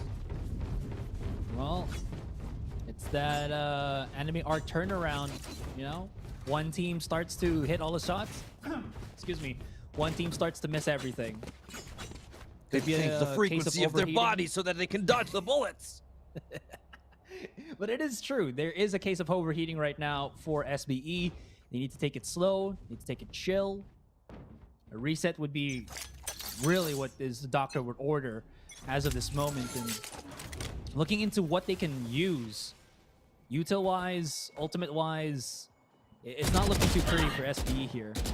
And again, they're overreaching, but Oasis are well prepared to just, you know, again, react. Poison's off. It's a matter of reactions. South Built, for the most part, have been on top. But now Oasis, they're leading the charge. They're leading this game in every sense of the word. They have the momentum. I would have really liked to see a timeout come in from South Built a little bit earlier on. But instead, we're getting kind of into dangerous territory here. The bullets start coming and flying in around. Nobody's still committing just yet. And again, it's another change of pace here from Oasis. One round they're playing so quick. Now they're slowing it down while Oreo sees Ja. His foot exposed just barely around the corner. That nade is going to be huge because they've come back through maze there, and they're going to have to be disjointed as they come rushing in. While Oreo, though, misses on the flippy, who hits the shot somehow as he was dropping down. Ja does not heal from his teammate. No charge. Oasis rough around the edges, but they still have the numbers. They still have control of the site, and now Micro gonna have to turn in with his frenzy? Obviously not. Of course not. As Oasis take themselves a round advantage over SBE. Everything is just back and forth. We've seen it in Ascent, and so we will see it again in the icy tundras of Icebox. Icebox is definitely giving us the match that we wanted. Map number 1 was something to behold. Map number 2 is looking to be more of the same. As it's Oasis Gaming who finally snatched the lead away from South Built, but can South Built get their act together? They need to follow up on ASUS, man. ASUS is doing everything right now for his team. Ja has been making a great impact as well, but needs to be more of a team effort from the rest of the boys in South Built. Not disparaging their efforts, but definitely want to step up a little bit more. Hunter's Fury, great tag right here, completely dead. Micro just not having the impact that they need. And these are the moments when you'd be wondering where Papi Chulo is right now, whether he should be playing on this map. Oh, that's a big hit. I think this is done. I think this is pretty much GG here unless a miracle happens, because this is going to be match point already. And I don't think South Built have the money at all. Flippy is going to get one, but at this point, where is the impact? I think consider the save. He has a res. He has had the res for a while now. He's just been unable to use it. Oh yeah, they can't commit anymore. They've already spotted where Ja is, but they still want to maybe save some weapons. Yeah, yeah. They need the money for next round. I'd say run, but they're still trying. Remaining. There's no time though. There's no time. One enemy remaining. I'm just gonna die to this. What? Oh, that is... Yeah, the only reason why we're acting like this is match point. The money situation for SBE is going to be atrocious coming into this round.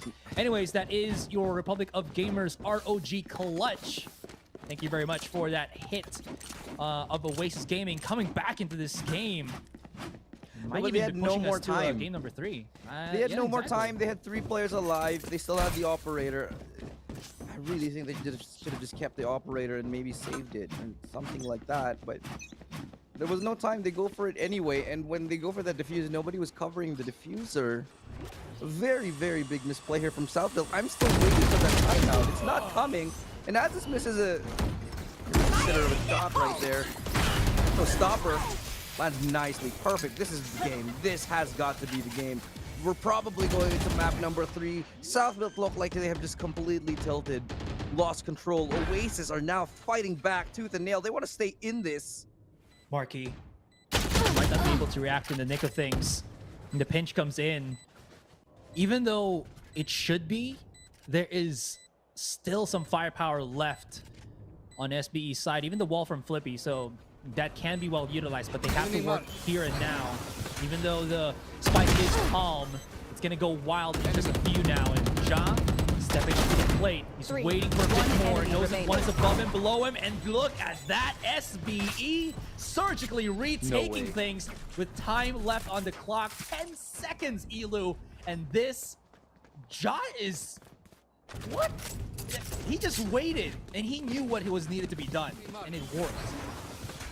That is the South build that we want to see. That is the South build that can dissect and absolutely destroy teams. None of that stuff that we saw in the previous couple rounds. This is the heroic effort from Ja. They're going to be fighting for overtime right now. The money, good for both of these teams here. Micro, definitely a little bit short. But Ja has the Blade Sword. I'm going to be passing it off to him instead. I'm going to be using that. As he's coming on close. Up on top of this. Yeah, no one's really challenging him for now. They know. Got spotted. Yeah, he got spotted by the boom bot. A boom bot's cheeky, man. Like, it sees everything. It's like your mobile drone. Technically it is, but because it can spot you from such a high angle point, that had so much value. Micro. Oh my gosh, I think he's got to get knocked off his block, but thankfully he does have the trademark from the chamber to keep him alive. Aziz still holding the angle here. The fort as well. He's going to jump up because he's going to be close up while Ward Oreo is waiting for him to swing out. And he counter swings. That's going to be the charge down. And Markey has snuck his way past an Orin. Now, SB knows about this, but they still don't have a grip at what is transpiring for the moment. Micro is going to be all up to him, but while Oreo is heating up here in the Strado, as Pro caught in the three-man fire, Flippy's way out in the open, 30 seconds but left. somehow they managed through. The revive, Josh right there to punish, the counter, there it is. Coco left to his own devices to hit this 2v1 clutch. It's all up to him, or we're going to overtime. The spike has not even been planted right now. We could be seeing overtime. Southville, they just need to wait. They just need to hold the line. 10 seconds left. Spike will go down, will be planted right now.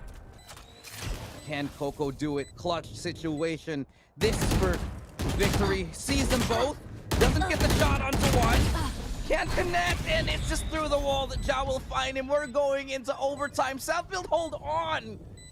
In the most difficult of tenses, they have succeeded. Lesser buy doesn't matter. Southville, prove resilience is key. Switching sides.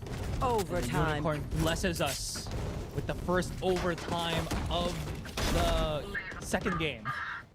We could be looking at the second overtime from like that first one. Look at that, they just line up all the way up in him, but SBE were so close for the trades that it was well enough for Pro to have baited himself so that everybody was just in a standstill, where Ja and Flippy were waiting to, as I mentioned, retaliate. I think for the most part here, Micro was the definite MVP of that round. That kill on Markey just gave SBE more time to rotate and again respond to the push that was being done by Oasis. Overtime again. We are just in game number 2. This is the second overtime in a row that we're seeing. Yeah, we might be looking at that now. Yeah, this is gonna be a long day, my friends, but in a good way. Not because of technical causes, it's because of overtime. This is what we want. We might get jinxed. All right, yeah, we love her in Arcane, but we don't love her in tournaments. Right. Okay, so that's information given to Wild Oreo right now. They might know. Big drop. Okay, good shot from Flippy. Wild Oreo.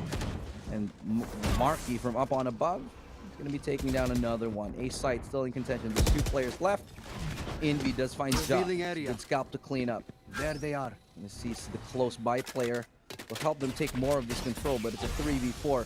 Flippy, if he can get this orb and plant the spike, the res will be very much available for them. But don't imagine Oasis will let them take it for free. Cutting noise is 30 seconds left. Oof. Was that SBE that just made the step? Yeah. Okay. They're feeling the pressure now. They got to push forward. Flippy does have the wall though. Has to supplement it first with the ice, but Envy swings out before he gets slowed. What a madman! What a mad lad! He works out, and all these utilities just stop SBE dead in their tracks. They're gonna have to swing out now. 4 seconds. 7 seconds. Still time for Micro. Now it's all in the road to hold the fort down. And maybe Micro! Micro! He lines them both up just when his team needed him to the most. He had 4 seconds. He didn't have time to plant. But Oasis get ahead of themselves. Let's take another look at that. My God, he knows what to do exactly. No panic. Ice in his veins, and he lines up the double. Triple kill from Micro to keep South Milk ahead here just when you think it was impossible. Absolutely unforgivable. That is not around for Oasis to have lost. They ran down the clock. SBE, they had to reach and grab. But for somehow, some way, the rug was pulled underneath Oasis. Oh my goodness. Oasis, this is the final chance for them. This is it. We're dropping down one by one. Flippy is feeling it, but he is quite low. He's got to back away. So embracing our his teammates. He's fine. He's good. Almost gets incapacitated, but how's he alive? He's good. He's good. As long as that wall stands, Marky cannot push through here on Generator. Gonna have to break it through. And Oasis are adamant in pushing through with this one. Snakebite does separate the rest, but they're waiting, taking a bit of a breath here so that Ripper can set up his utility, but they still have not cleared the back of the site where both Jot and Pro are working, and now Ripper and Coco to remain. Is this the final chance? Coco still hits a headshot or a shot through the smoke, and maybe a fighting opportunity for Oasis to push the veil even further. The headshot, Coco's still alive. Amazing stuff. Now Aziz. No way. Unreal. How did they turn that around? Switching sides. They are just giving it their all here. 200% from both of these teams.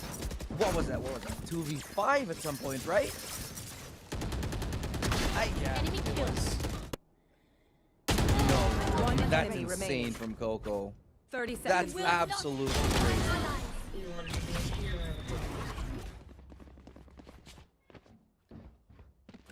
I think a little too much respect from South Build at that point, actually.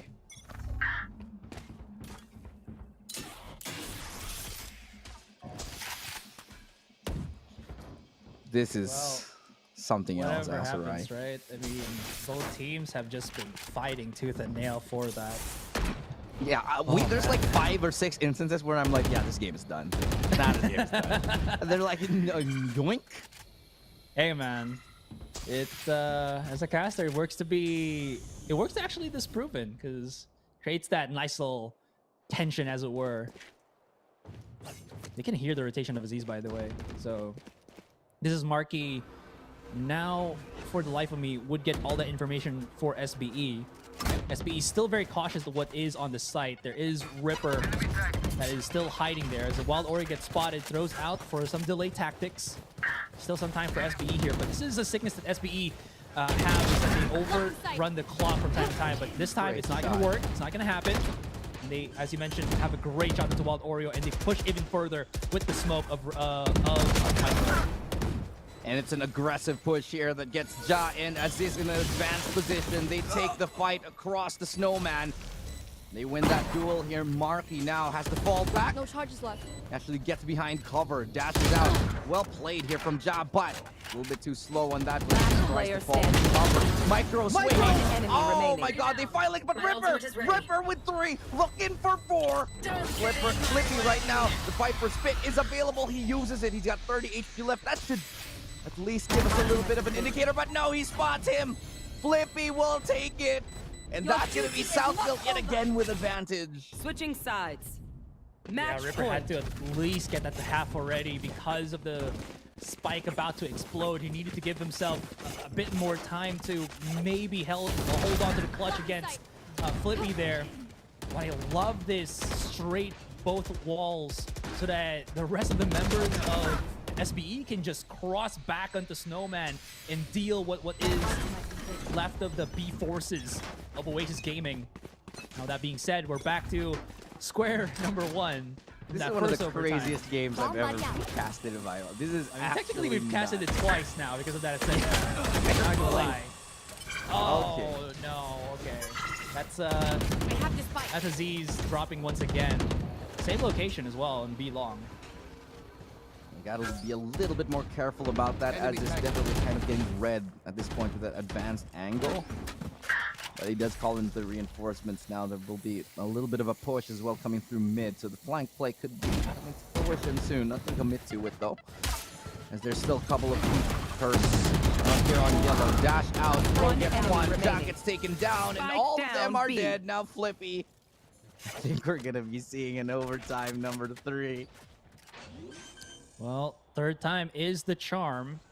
Get out of my way. A doorway for Flippy to get through here. Marky, is he actually gonna peek the angle here or just wait for his teammate? No way, Flippy actually secures 1 kill there, but the quick refrag gives Oasis another breath. Third overtime, as you were mentioning. Overtime. Here we are once again.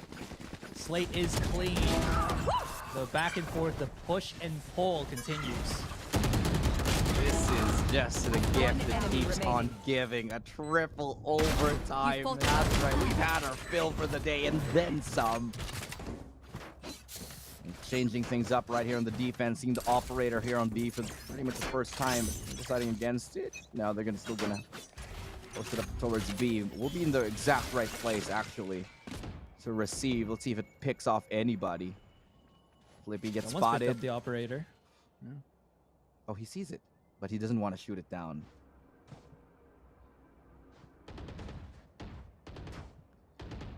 Tense moment right now as we just wait for somebody to peek. Nobody's giving us an inch.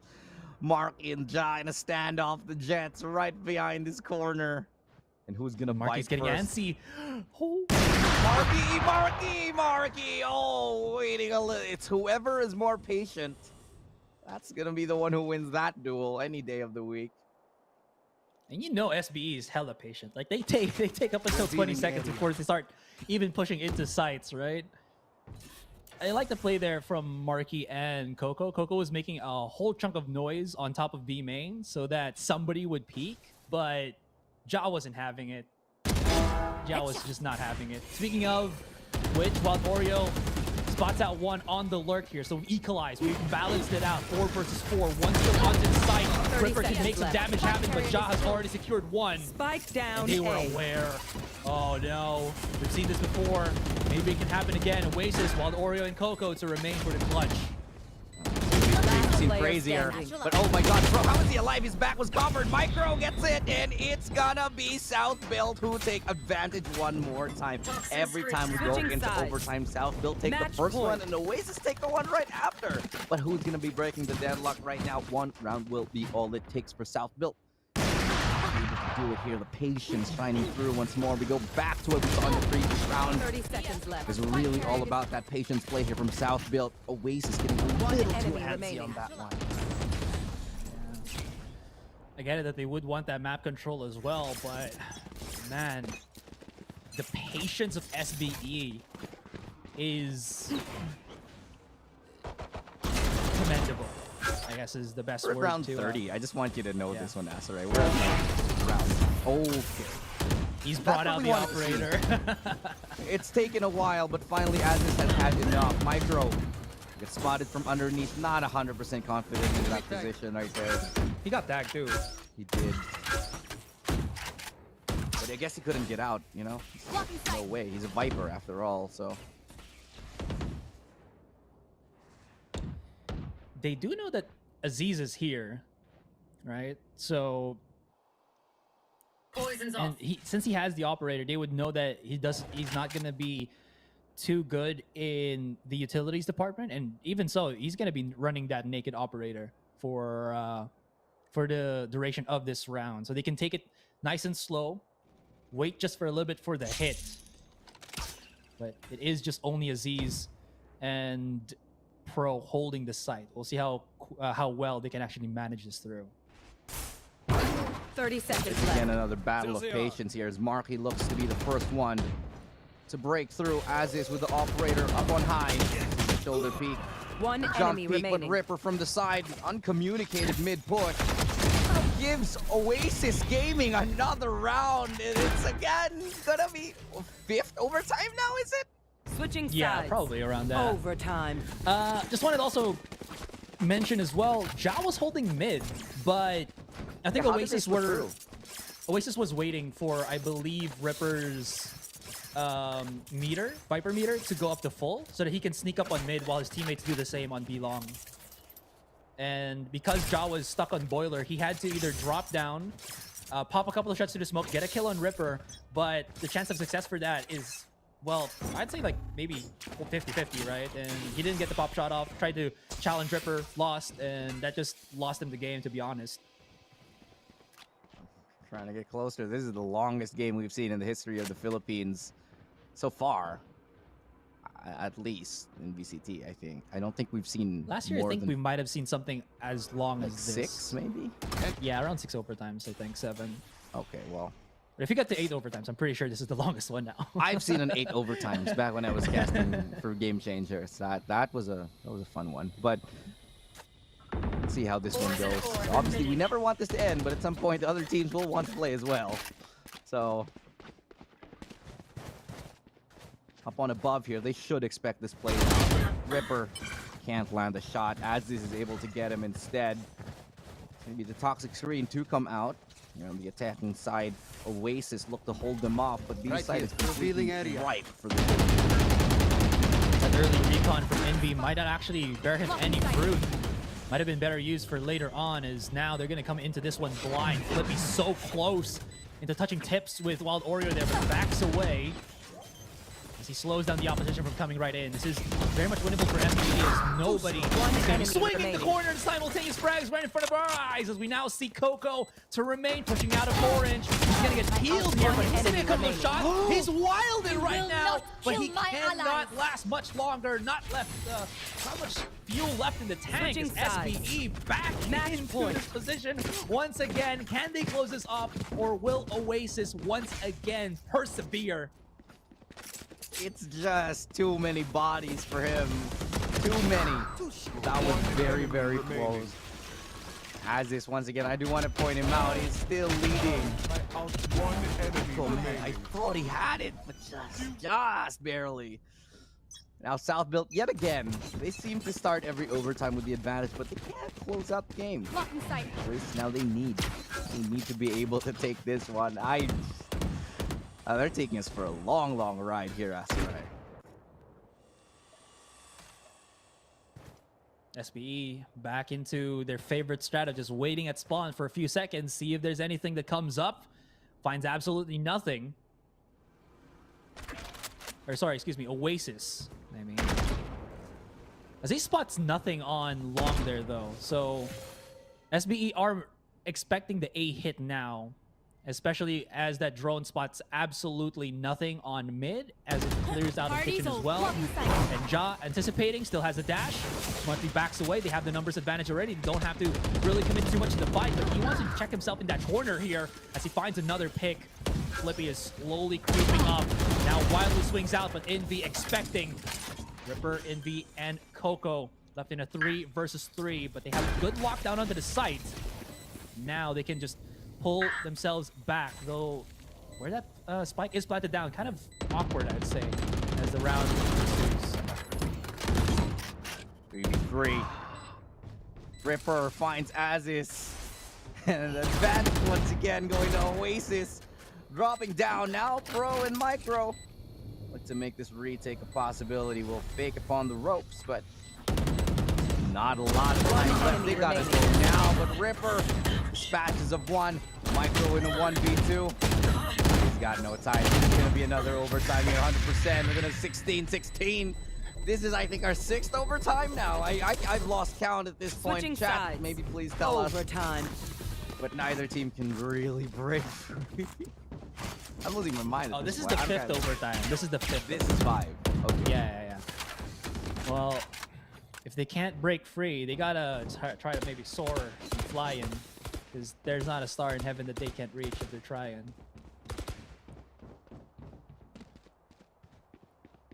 We're breaking free. This game really has gone to the absolute limit. Headshot. They know he's there! Well, I'm pretty sure they expected it, but it's a 1-for-1 trade regardless. And they've expended a good chunk of utility just for that. Recon dart, wall, pretty huge things, to be honest, as SBE have actually gone all the way around to B, while Aziz was making some waves towards that A site. 4v4 again. Retake scenario. Neither of these teams want to budge. Is there a point when we can call a draw? I don't imagine so. But this is not rank. You cannot call for a draw. Don't work that way. Remaining. But what works the way of SBE is how every single time when they're offending, they're the ones that will win the round in the end. Switching sides. So with the defense that Match point. turns heads. And once again, over and over, I'm going to keep repeating this. SBE, they've taken the helm. Headshot. How well can they manage through here on defense? yeah, the defense is really kind of for South Build. Have been slipping up here. I've just got another series to cast. I just want to point that out. This is all which is fine by me as long as it's as good as this one. So Standing ahead. We'll go ahead and see how this round plays out now, as it's another slow passive start here from Oasis. This is really where they got to dig deep into their playbook and try to figure out what the hell what strat can we run now. We've used everything. At this point, it's about who's going to get tired first. At this point, it's about who's going to run out of steam. It's not looking like either of these teams are going to be doing it. Who is it going to be? Will Jat run out of steam? Will it be Ripper or Envy? I don't see it happening anytime soon. I am just going to point it out there as well. They still have to fight another team after this, right? They do. And that's going to be a big problem because, like, you're going to be so tired coming into the next series. Yep. Exactly that. Contact is Aziz, but just really can't find any holds here. Maybe if we had the operator again, that would have been something. Trade for trades, but it seems like they were able to dispatch the flankers already on the Oasis side. Now SBE, they can flank themselves. It's all up to Ja as to how he deals with Envy. This is going to be crucial because the pinch is going to be real here. And Ja baits out the shot. Envy gets a bit too over ahead of himself. And Envy, or Marky and Coco, last to remain. Oh, this could be the one here, but it's a 2v2 right now. Could go either way. No, it won't. As another overtime does come through. 17-17. The game does not end, ladies and gentlemen. We play this game until we die. Until we prune up and dry off due to old age. 10 years later. Oh yeah, that is very apt in this series already. Gotta say, can we get an overtime counter at this point? Let's seriously, can we actually get an overtime counter? This is like what, 6 now, 7?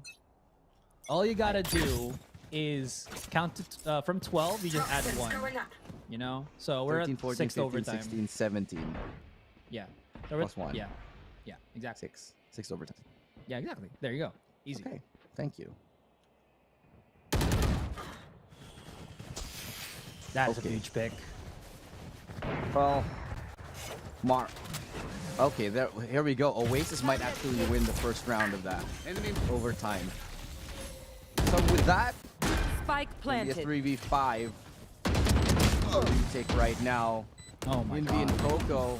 Okay, this is looking pretty clean here. Trigger, discipline. Trigger, discipline. He gets both. He gets three. Dash will tailwind. He's got the blades. Right click misses. Coco bails him out. And it's gonna be Pro with a double on the flank. Southfield pulled it out of the hat yet again. Switching sides. Republic of Gamers. ROG clutch. Oh my gosh, he tucks himself in the hole and pops out saying surprise! I mean, who would think, right? Who would think? As you mentioned, trigger, discipline. Oh man, Pro's timing to react to that, or Pro's timing to just run out and help Ja at a certain interval also helped them secure that round. Oh my gosh. Oasis felt it already. They were like, yeah, nice catch, Ripper. That's it, that's it, that's it. And then Ja just comes out of the woodwork, axe in hand, murdering everybody. Scary, I know, but it's pretty apt to what he just did there to Oasis. Holy. He was a walking jump scare at that point. Hell yeah. This is a long game. Man, people in chat are complaining like this is a long game, bro. We're casting it, all right? Y'all stop complaining and watch, okay? Now, ASUS. Gotta calm yourselves. You're gonna calm yourself too. Oh, there you go. Now he backs away. That was the issue that we've seen for Aziz for a while now. 5 though, still. Neither team wanting to budge an inch. Could this be South Built's defensive win? Towards B again. Micro needs to stay alive here. He's in a dangerous spot. Micro can just get one. Huge help to his team. 30 seconds left. Still not going down. Flippy will win up against Ripper. Micro is able to find another one. One by one, they all fall down. And Micro with a triple just when his team needs it. And finally, South will take this 2-0 after what feels like an eternity. 19 points for them. 19 rounds. They're gonna take the victory here in overtime. I can't believe it lasted as long as it did, but at the end of the day, the marathon was won by those that felt it the most. SBE, my goodness, they lasted so long and they played it incredibly consistent. That being said, Oasis didn't have that many mistakes, I would say, up until the point where it was supposed to be like a 2v5 and then they lost. Same could be said with SBE there, but for executions, it was fairly clean from either side. Now let's check out these pretty obscene stats because we went the distance with these multiple overtimes. So I'm pretty sure we're going to see some pretty crazy stats right there. Yeah, there you go. 39. I never dash 39 kills. That's just kind of crazy here. Envy with 31. Just the kind of match we were hoping for. Oh my goodness. I will say this. Either both of these players, both of these teams wanting to get that spot. They had everything set right for them. They had all the determination there, and it's kind of cliche to say it, but the better team won this end. But it was such a close match, and the multitude of overtimes that we had is indicative of that. Well, the run ends here for Oasis in heartbreak. A hard-fought victory just cannot defeat South Built, who once more claw their way from the undertow of the lower bracket and prove to everybody that they are worth it. They can hold on. Those are the highlights on this very extended match. A little bit of a look. Relive the best moments of this game. Gotta say though, it took a very long time for Oasis to, I'd say, heat up, at least at the start of this. You know, when we were still at the baby stages of this one, they had some pretty nifty little rounds here, but only for a couple. And then again, SBE, we're just doing SBE things over and over again. I think at some point, Wild Oreo was very cold at the start of this, but at the end, we saw him just getting amazing frags. He was coordinating well with the rest of the team. And that's when Oasis started to really set things up big problem now is in overtime, SBE just show how much of a veteran team they really are. What a great game we just saw, honestly. I'm happy we saw it because even though it took like forever to finish, it's definitely worth the ride. Really take this highlight package is gonna take a minute. It was a very long game and so many great moments. Highlight part. One enemy remaining. Cassie's really asked for that 24-hour stream. Oh man. Yep, love to get roasted, you know? I like my meat roast, yeah. Roasted. Exactly. But you know what? We've said all the points that we have and we still have these highlights. Just There's nothing to talk about at this point. Yeah, the game was exactly. So long. Right? It's literally the point of where the highlights are as long as a round is. That's how crazy this match has become. This play though, I love this one. Oh, look at that. Ooh, love it. Yeah, this will be one to change it all, I think. That play from Giant. 2v5 retakes, how many of those we saw? 30 seconds I left. am in shock. But let's go back to our faces right now as we begin to process what we just saw. Amazing game on our hands, but let's be real here. We're gonna take a break as we're exhausted. That one was an insane game. So we'll call it for now. When you go back, it's gonna be going to the panel. We're gonna go straight to the panel, I think, if I'm not mistaken. Yeah. As they are currently on standby. So yeah, we'll go into a break first, and then we go to a panel session to break it down. So once we do return, it's gonna be series number 3.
From me, all the energy extra. You don't wanna see me with the hitters. Generations caught up, look how things will switch. People they're quick, now they wanna move on the bits. Boy wanna go to a bitch, nah.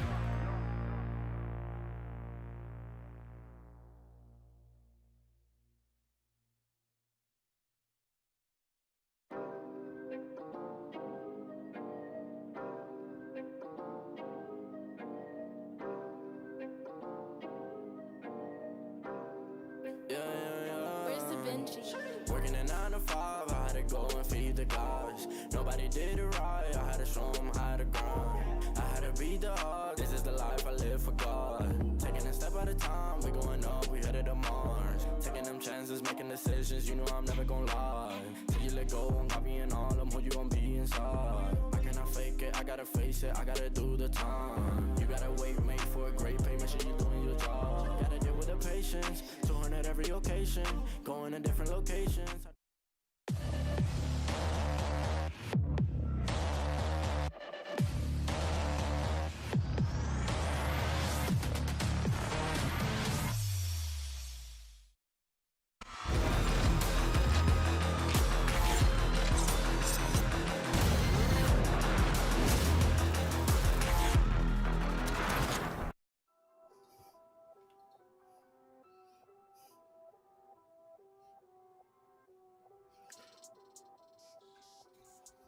I'm at a loss for words of just how ridiculously insane that last game was. 6 overtime, ultimately leading to South Built Esports securing their 2-0 and moving forward in the lower bracket finals in a 2-0 fashion against Oasis, and they kicked Oasis out of the tournament. And we have a lot to talk about, especially during that ice box. I'm with Raph and Black and Blue. I'm Nomad. What was that monster of a game there, Raph?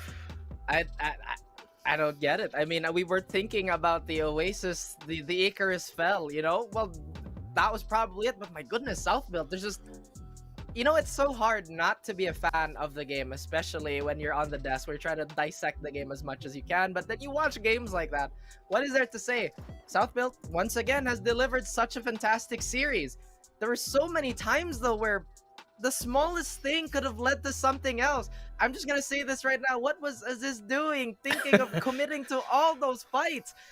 It just got everybody's hearts racing, but you know what? In the end, it paid off, but man, what was that?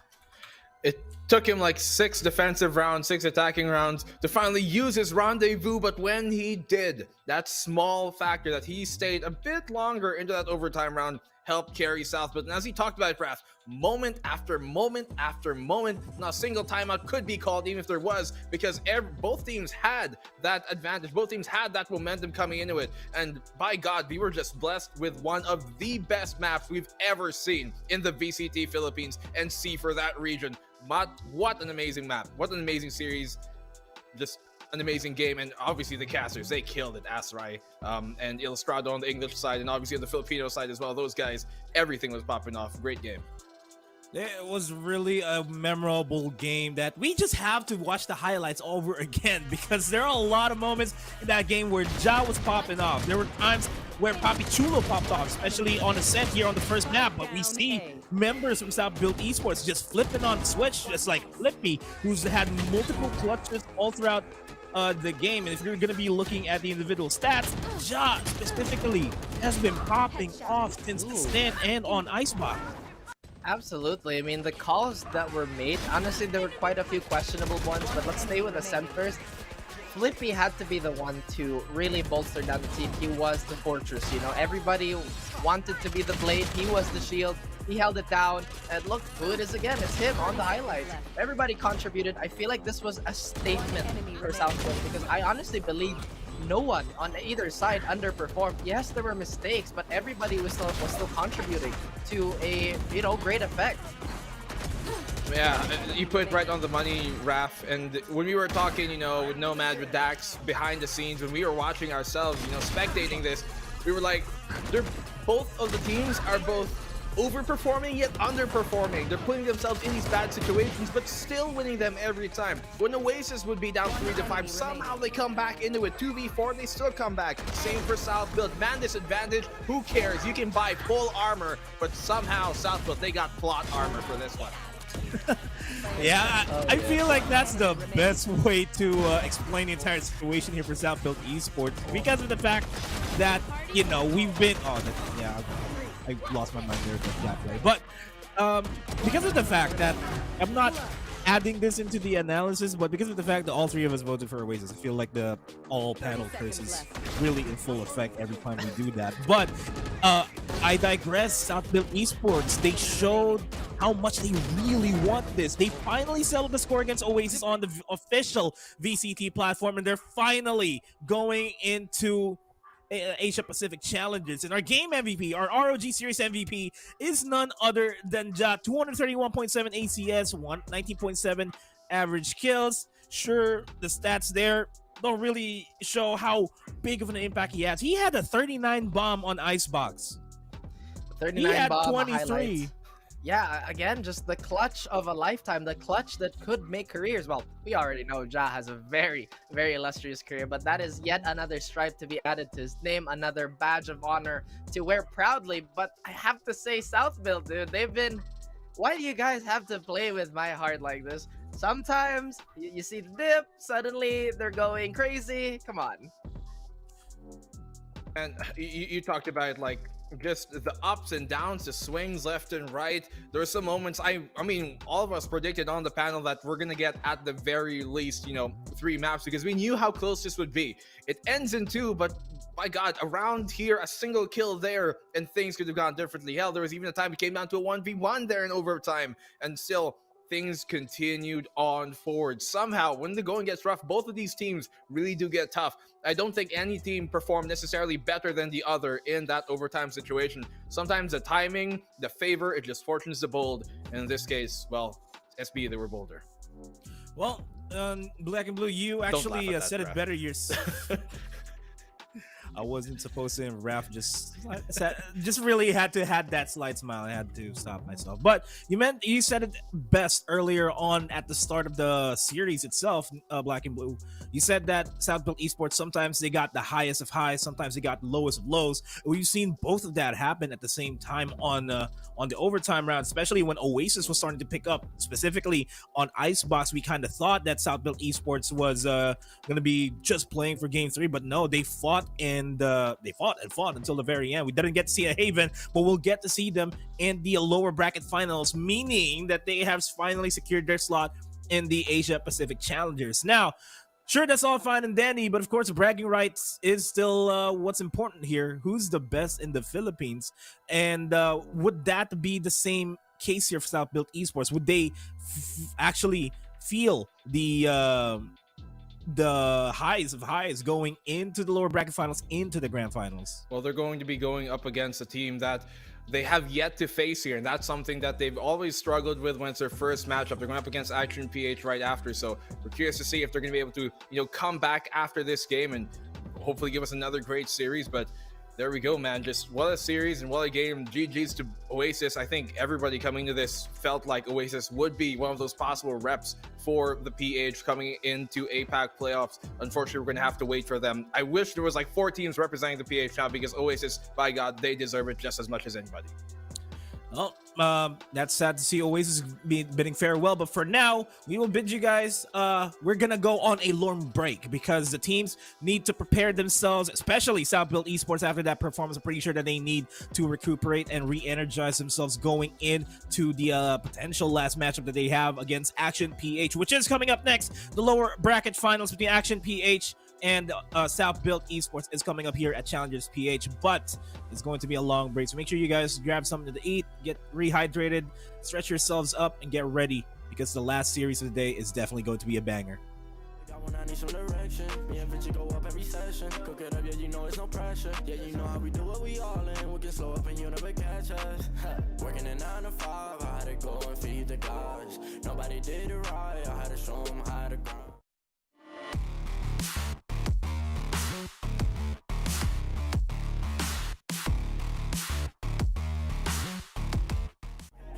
Be dog. This is the life I live for God. Taking a step at a time, we going up, we headed to Mars. You know my slimes, they came from the bottom to top. Taking the finest, they tryna find us. Boy, I know you with the ops. We're not the same, no, you can't compare me. I don't belong in the box. Don't try to play me, no, I'm not friendly. This is everything I got. Ain't no playing around, this is no playground. It no matter, I do what I say now. I'ma go give them something to say now. Got them stuck on my back like a spray ground. See, these don't gotta complain. I'm a shooter, got eyes in my van. They said that I would never make it, they thought I was crazy. They said I'm insane. Working at 9 to 5, I had to go and feed the guys. Nobody did it right, I had to show them how to grind. I had to be dog, this is the life I live for God. Taking a step at a time, we going up, we headed to Mars.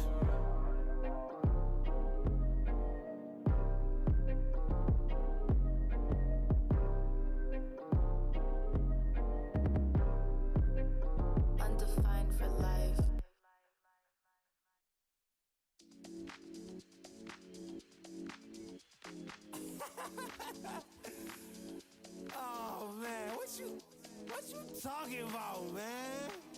What? You're so crazy, bruh. Wasn't too long before I realized a whole lot of truth just realized.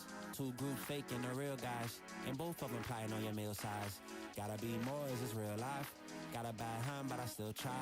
Try and knock me down and I still climb. I can see the promised land right over the hill line. And when I get there, yeah, we all gon' party. Learn how to surf cause the waves is gnarly. Gotta make the bread, gotta bake the barley. But it take a little time, be patient, darling. Working for the people, gotta rake them all in. But sometimes people make you hate your calling. Some people panic when the brakes is stalling. Me, I go to God when my faith is falling.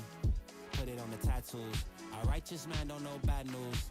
Found forgiveness for my snafus. Nothing for the pretty girls trying to get a cashew. Bad dude. Sometimes life really suck like a vacuum. The devil I don't never turn my back to. I just wanna shower love like a bathroom. And be a role model for the black youth.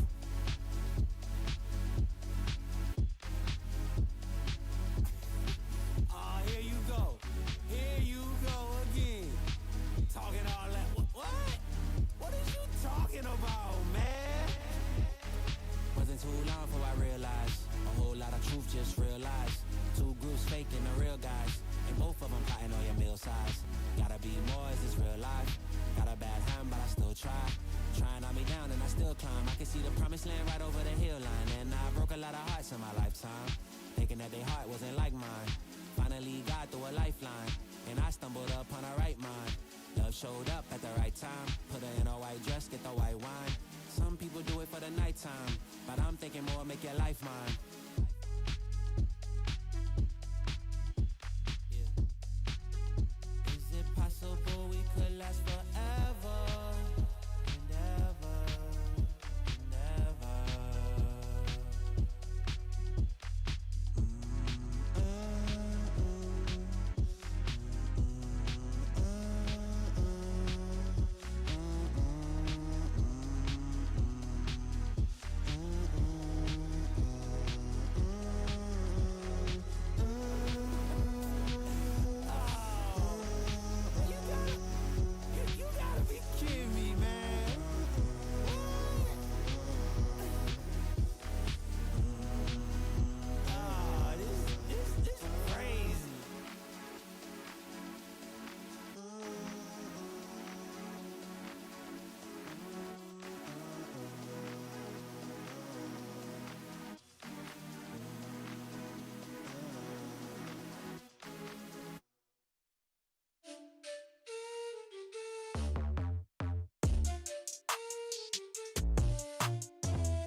I think I let my guard down. Certain things ain't the same now. Hard to navigate these problems. I'm by myself, you're not around. I tried to open up, it wasn't good enough. Put in my all and got nothing back. Now I'm stuck in the rain, dealing with all this pain. Why you gotta do me like that? Don't say you love me, then go and leave me. It can get ugly, trust and believe me. Saying to myself, looks so deceiving. Trying to fight back, this far from easy. I've seen your hands. Delilah, don't you know I've seen your hands. Delilah, don't you know my heart turned cold, lost control. Looking at this beautiful distraction. Fell in love with a fatal attraction. I really let my guard down, now relaxing. Why did I open up? She taking way too much. Put in my all and got nothing back. I'm feeling so ashamed, I fell into your game. Why you gotta do me like that? Don't say you love me, then go and leave me. It can get ugly, trust and believe me. Saying to myself, looks so deceiving. Trying to fight back, this far from easy. I've seen your hands. Delilah, don't you know I've seen your hands. Delilah, don't you know gave you all of me, had me so deceived. You chose to leave my life, so I'm on my own in the cycle. I can't believe. Don't say you love me, then go and leave me. It can get ugly, trust and believe me. Saying to myself, looks so deceiving. Trying to fight back, just far from easy. I've seen your hands. Delilah, don't you know I've seen your hands. Delilah, don't you know don't you know?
You think that I'm running in place? Y'all really testing my patience. Right before I blow up the spot, I had to get back to the basics. What if my talent is wasted? And see what I'm lacking the placement. Thought since I rap in the basement, but my come up is legend, is greatness. I don't care now, it's pedal to the metal. I can never quit now, I will never settle. Puppet to the game, I'm pulling strings like Geppetto. We in the same game, but I'm on a different level. I passed it. Gotta keep grinding till I'm laid up in the casket. No fake round, but you feeling too plastic. Yeah, y'all feeling too plastic. They say my style crazy, but then it's straight jacket. Wow. Why you still testing my patience? Trying to turn me into something I ain't trying to be. All the hate is in heavy rotation. You gon' lose yourself, quit testing me. Don't make me lose my mind. Don't make me lose my mind. Don't make me lose my mind, cause I'm looking like Wesley, test me. Don't make me lose my mind. Don't make me lose my mind. Don't make me lose my mind, cause I'm looking like Wesley, test me.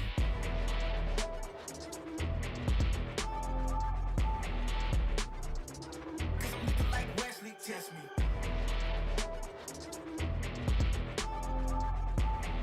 Don't make me lose my mind, cause I'm looking like Wesley, test me.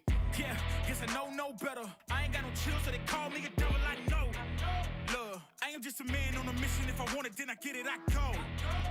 And if you're trying to test me a beast, you gon' need Liam Neeson. The chance that you taking is flagrant. You're testing your luck. If you think you make it out, then you're sadly mistaken. Careful what you putting your stake in, cause I ain't got no patience and no limitations. You trying to figure me out, and I know I don't make sense, but no one's there when you call like you're trapped in the Matrix. You need to take a break from it. I think you should take 6. Cause yes, I hold a throne and no one else can replace this. The pain will only go deeper the harder you chase it. I'm the greatest that you ever made. It's time that you face it. So tell me, Why you still testing my patience? Trying to turn me into something I ain't trying to be. All the hate is in heavy rotation.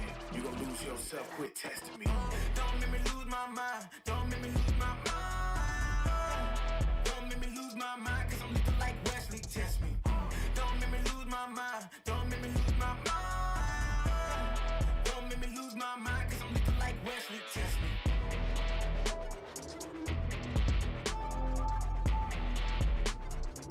Cause I'm looking like Wesley, test me.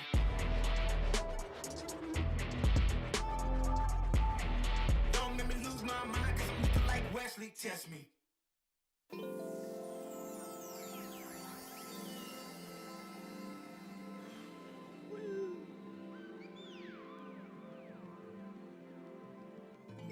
Yeah. Yeah. Yeah. Yeah. The rise before the fall, the glide before the rule, the eyes that saw the soul, the cheer before the goal. I'm here to let you know. Yeah. I'm here to let you know. Yeah. I sky gaze over my taste. Like Peter, this is my space. I'm spacey. I'm crazy over breakbeats. Space gazing in my safe haven. I make statements that embrace waking. Awaken, I'm woke. Taking the road to pull you ashore. The celestial scope. The stars explore in your inner. The starts at the core. Inner space and more. Your body's a planet for sure. Nurture it with the words I've written. Scribe like highlights. Flying saucer. Supply the order, it's the author. Walking on air. Walking on water, blending between borders to let you know this is here to support you. The blend, the blend, the blend,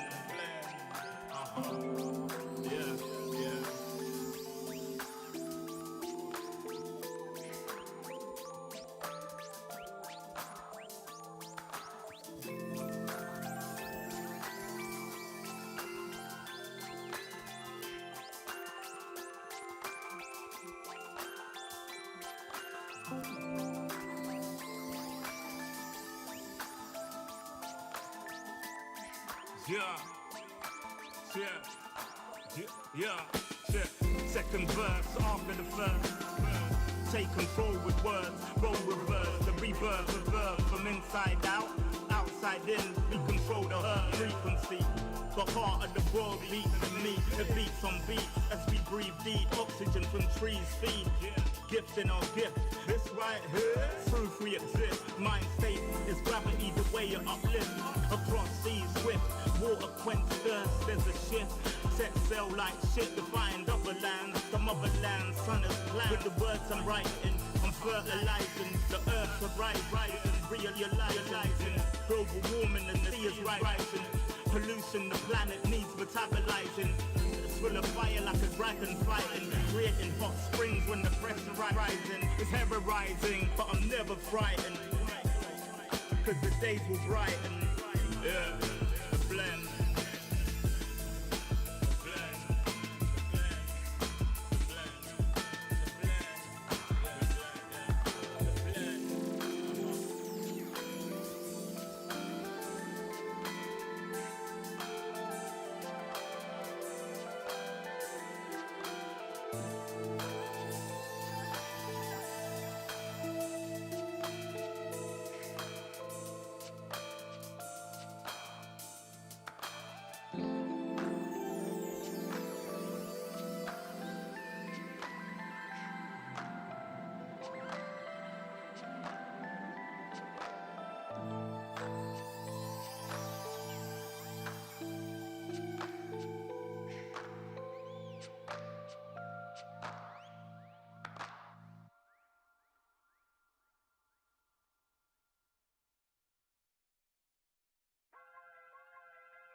Everywhere I go, the people really wanna know who I is and who I be. They stop and stare when they see me. If I said it once, no need to repeat. Run up on me, watch you fall to your knees. Tip my hat when it's time for the kill. Ain't no beast when you're really real. I am the boss, I am the dawn. I am the one they call Lucky Charm. Got my own shit, I don't need your farm. Life was so hard, it made me weak. Built to last, this girl ain't weak. Sturdy and still when I plant my feet. Got it out the mud, now it's racks in my sleep. Look to God, he supplies my needs. Endless faith is what brought me next level prosperity. Silent power moves is what I'm giving. They love to hate the world they can't live in. Always present for the high roads. Go swim within the deep lows. What told the future? Who knows? I don't do it for the likes, I do it for the love. Do it for the ones who really need a hug, cause they had it tough, never had enough. Feared, loved, and respected. Using words as a weapon. Test and she. Hurry up quick, El Jefe's coming soon. Sit up straight when she enters the room. Be enthused, but don't look too amused. This is her queendom, please respect her rule. Hurry up quick, El Jefe's coming soon. Sit up straight when she enters the room. Be enthused, but don't look too amused. This is her queendom, please respect her rule. Smile in my face, would in my place, but act gully on cyberspace. Let's pump brakes, let's be frank. Running after him when you're the chase. You are the catch and he's the net. How quickly do we all forget to honor these small policies, my darling? You are the empress queen. Man, respect or he'll neglect. You are the wind beneath his wings. You are the season, you are the reason why this world can breathe. Giving sons eyes to see and daughters dreams to believe. Anything less than the best for you is high treason, queen. Hurry up quick, El Jefe's coming soon. Sit up straight when she enters the room. Be enthused, but don't look too amused. This is her queendom, please respect her rule. Hurry up quick, El Jefe's coming soon. Sit up straight when she enters the room. Be enthused, but don't look too amused. This is a queendom.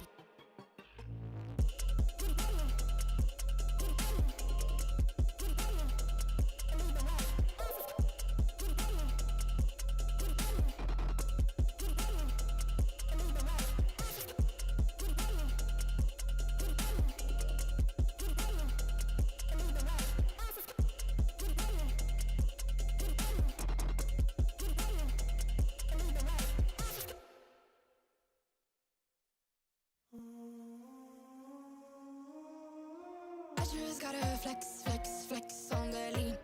I just wanna rap, rap, rap to the beat. I just wanna back, cause I'm mean.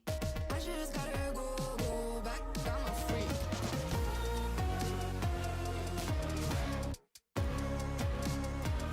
Gotta go.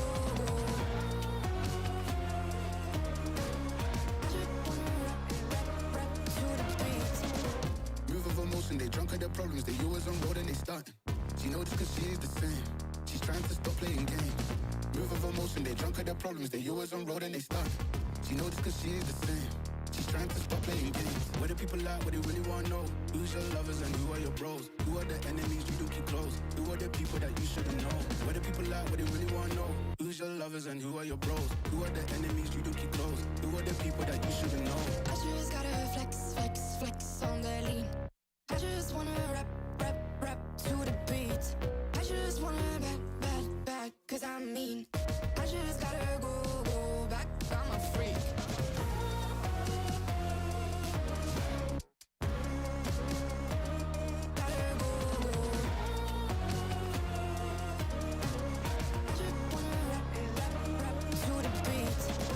Chains, my vest, my watch, my belt, my cheese, my house, my sneakers, my blouse. I just party hard, popping the one in the.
I've already won, babe, but then you start.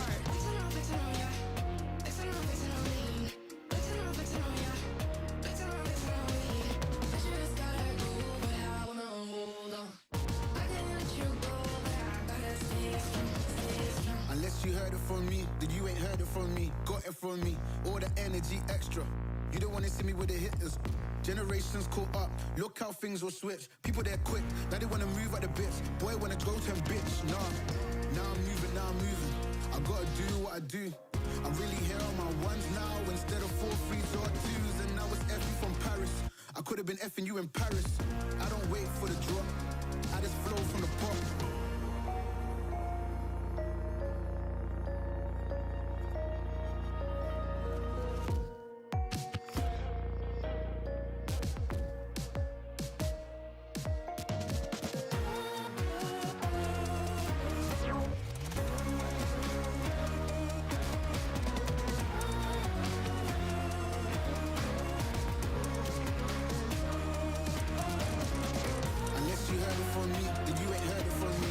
From me, all the energy extra. You don't wanna see me with the hitters. Generations caught up, look how things will switch. People they're quick, now they wanna move at the bits. Boy wanna go to bitch, nah.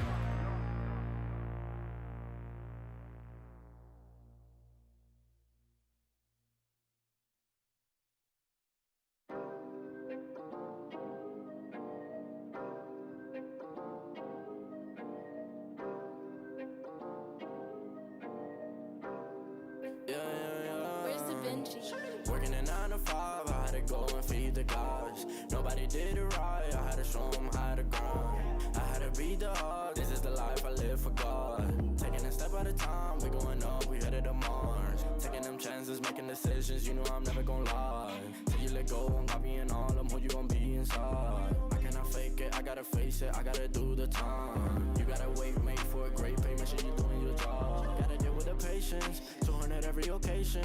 Going to different locations, how they got when I need some direction. Me and Vinci go up every session. Cook it up, yeah, you know it's no pressure. Yeah, you know how we do it, we all in. We can slow up and you never catch us. Working at 9 to 5, I had to go and feed the guys. Nobody did it right, I had to show them how to grind. I had to beat the odds, this is the life I live for God. Taking a step at a time, we going up, we headed to Mars. You know my slimes, they came from the bottom to top. They can define us, they tryna find us. Boy, I know you with the ops. We're not the same, no, you can't compare me. I don't belong in the box. Don't try to play me, no, I'm not friendly. This is everything I got. Ain't no playing around, this is no playground. It no matter, I do what I say now. I'ma go give them something to say now. Got them stuck on my back like a spray ground. See, these don't gotta complain. I'm a shooter, got eyes in my van. They said that I would never make it, they thought I was crazy. They said I'm insane. Working at 9 to 5, I had to go and feed the guys. Nobody did it right, I had to show them how to grind. I had to beat the odds, this is the life I live for God. Taking a step at a time, we going up, we headed to Mars.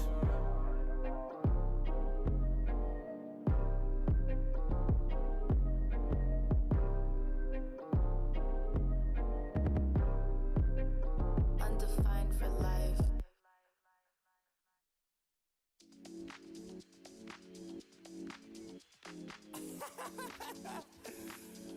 Oh man, what you talking about, man? What? You're so crazy, bruh. Wasn't too long before I realized a whole lot of truth just realized. Two groups faking the real guys, and both of them plotting on your meal size. Gotta be more, is this real life? Got a bad hand, but I still try. Trying to knock me down and I still climb. I can see the promised land right over the hill line. And when I get there, yeah, we all gon' party.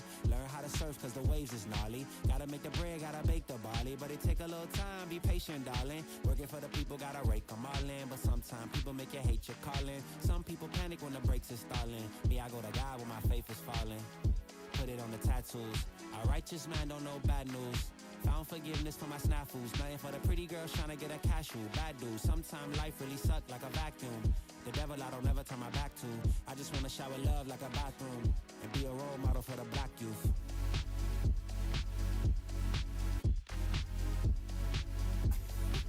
Oh, here you go. Here you go again. Talking all that. What? What is you talking about, man?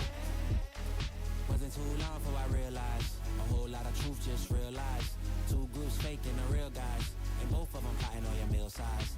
Gotta be more, is this real life? Got a bad hand, but I still try.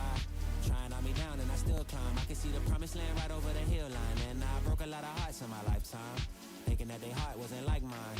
Finally got through a lifeline, and I stumbled upon a right mind. Love showed up at the right time. Put her in a white dress, get the white wine.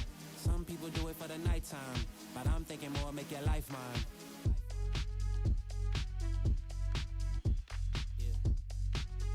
Is it possible we could last forever and ever and ever?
think I let my guard down.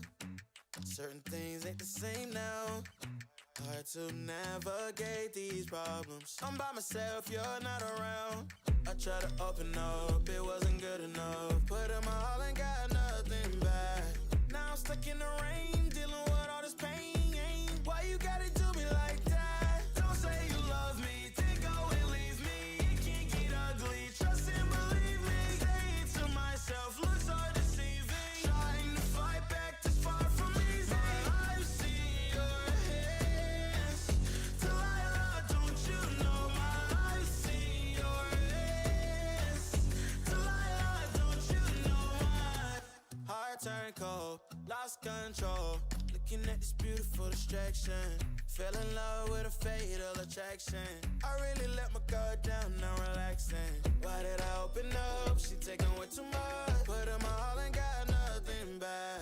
I'm feeling so ashamed, I fell into your game. Why you gotta do me like that? Don't say you love me, then go and leave me. It can get ugly, trust and believe me. Say to myself, looks so deceiving. Trying to fight back this far from easy. Life's in your hands. Delilah, don't you know my life's in your hands? Delilah, don't you know my gave you all of me, had me so deceived. You chose to leave my life, so I'm on my own in the cycle. I can't believe. Don't say you love me, then go and leave me. It can get ugly, trust and believe me. Say to myself, looks so deceiving. Trying to fight back just far from easy. Life's in your hands. Delilah, don't you know my life's in your hands? Delilah, don't you know my, don't you know?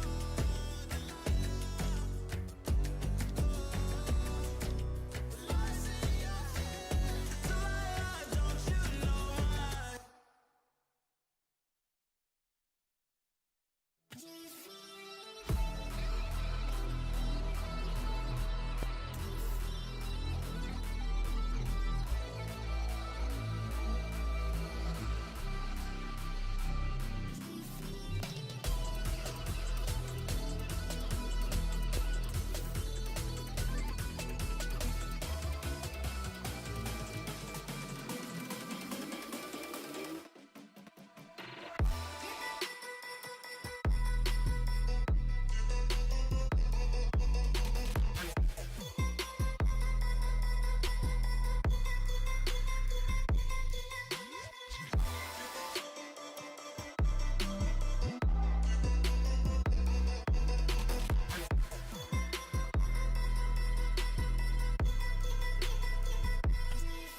place. Y'all really testing my patience. Right before I blow up the spot, I had to get back to the basics. What if my talent is wasted? And see what I'm lacking the placement. Thought since I rap in the basement, but my come up is legend, is greatness. I don't care now, it's pedal to the metal. I can never quit now, I will never settle. Puppet to the game, I'm pulling strings like Geppetto. We in the same game, but I'm on a different level. I passed it. Gotta keep grinding till I'm laid up in the casket. No fake round, but you feeling too plastic. Yeah, y'all feeling too plastic. They say my style crazy, but then they straight jacket. Wow. Why you still testing my patience? Trying to turn me into something I ain't trying to be. All the hate is a heavy rotation. You gon' lose yourself, quit testing me. Don't make me lose my mind. Don't make me lose my mind. Don't make me lose my mind, cause I'm looking like Wesley, test me. Don't make me lose my mind. Don't make me lose my mind. Don't make me lose my mind, cause I'm looking like Wesley, test me.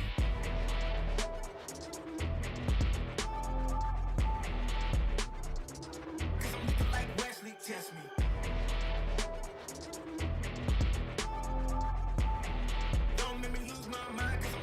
Wesley, test me. Yeah, guess I know no better. I ain't got no chill, so they call me a devil, I know. Look, I am just a man on a mission. If I want it, then I get it, I go. And if you're trying to test me a beast, you gon' need Liam Neeson. The chance that you're taking is flagrant. You're testing your luck. If you think you make it out, then you're sadly mistaken. Careful what you putting your stake in, cause I ain't got no patience and no limitations. You trying to figure me out, and I know I don't make sense. But no one's there when you call like you're trapped in the Matrix. You need to take a break from it. I think you should take 6. Cause yes, I hold a throne and no one else can replace this. The pain will only go deeper the harder you chase it. I'm the greatest that you ever met. It's time that you face it. So tell me, why you still testing my patience? Trying to turn me into something I ain't trying to be. All the hate is a heavy rotation. You gon' lose yourself, quit testing me. don't make me lose my mind. Don't make me lose my mind. Don't make me lose my mind, cause I'm looking like Wesley, test me. Don't make me lose my mind. Don't make me lose my mind. Don't make me lose my mind, cause I'm looking like Wesley, test me.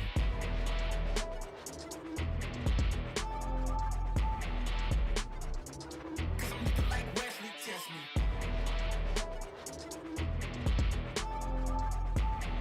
Don't make me lose my mind, cause I'm looking like Wesley, test me.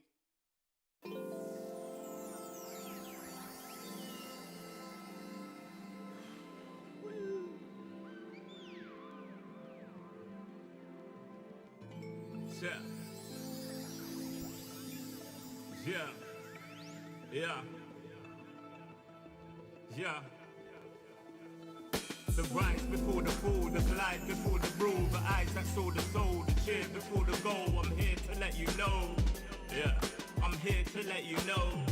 Yeah, I sky gaze over my taste. Like Peter, this is my space. I'm spacey, I'm crazy over breakbeats. Space gazing in my safe haven. I make statements that embrace waking. Awaken, I'm woke. Taking the road to pull you ashore. The celestial scope. The stars explore in your inner. The starts at the core. Inner space and more. Your body's a planet for sure. Nurture it with the words I've written. Scribe like highlights. Flying saucer. Supply the order, it's the author. Walking on air. Walking on water. Blending between borders to let you know. This is here to support you. The blend. The blend. The blend. The blend. The blend.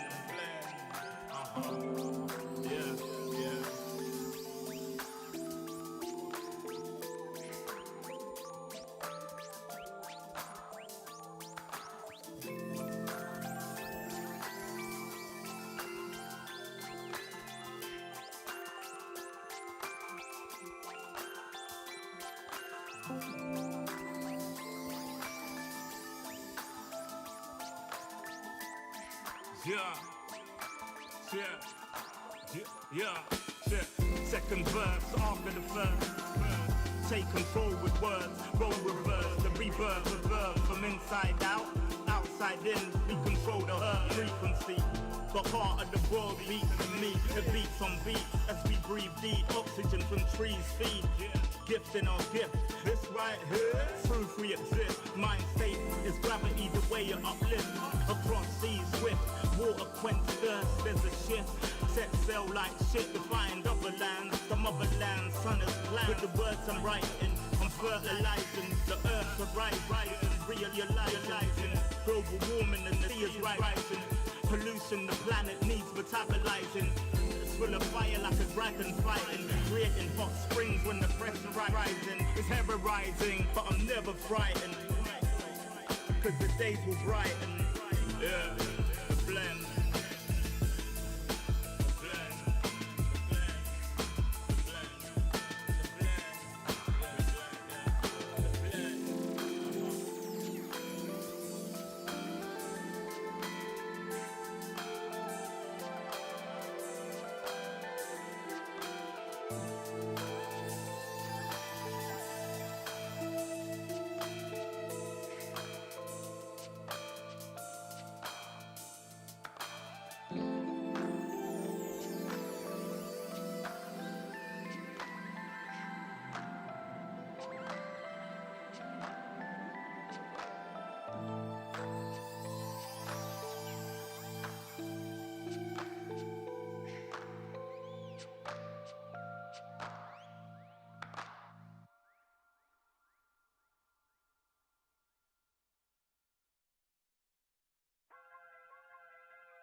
Everywhere I go, the people really wanna know who I is and who I be. They stop and stare when they see me.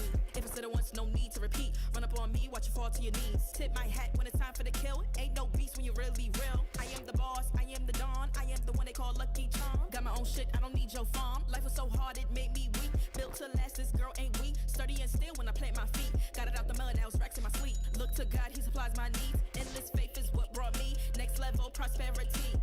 Silent power moves is what I'm giving. They love to hate the world they can't live in. Always present for the high roads. Go swim within the deep lows. Low. What tells the future? Who knows? I don't do it for the likes, I do it for the love. Do it for the ones who really need a hug, cause they had it tough, never had enough. Feared, loved, and respected. Using words as a weapon. Test and she. Hurry up quick, El Jefe's coming soon. Sit up straight when she enters the room. Be enthused, but don't look too amused. This is her queendom, please respect her rule. Hurry up quick, El Jefe's coming soon. Sit up straight when she enters the room. Be enthused, but don't look too amused. This is her queendom, please respect her rule. Smile in my face, would in my place, but act gully on cyberspace. Let's pump brakes, let's be frank. Running after him when you're the chase. You are the catch and he's the net. How quickly do we all forget to honor these small policies, my darling? You are the empress queen. Man, respect or he'll neglect. You are the wind beneath his wings. You are the season, you are the reason why this world can breathe. Giving sons eyes to see and daughters dreams to believe. Anything less than the best for you is high treason, queen. Hurry up quick, El Jefe's coming soon. Sit up straight when she enters the room. Be enthused, but don't look too amused. This is her queendom, please respect her rule. Hurry up quick, El Jefe's coming soon. Sit up straight when she enters the room. Be enthused, but don't look too amused. This is a queendom.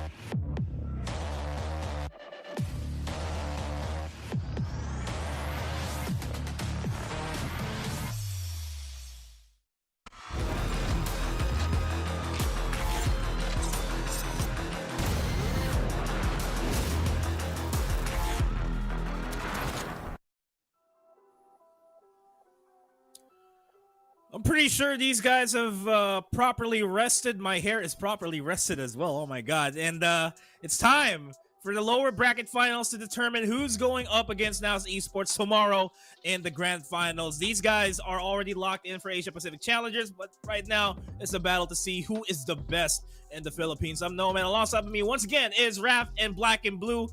Action PH, South Built Esports. What a treat we're going to be having here for the final series of the day, Raph.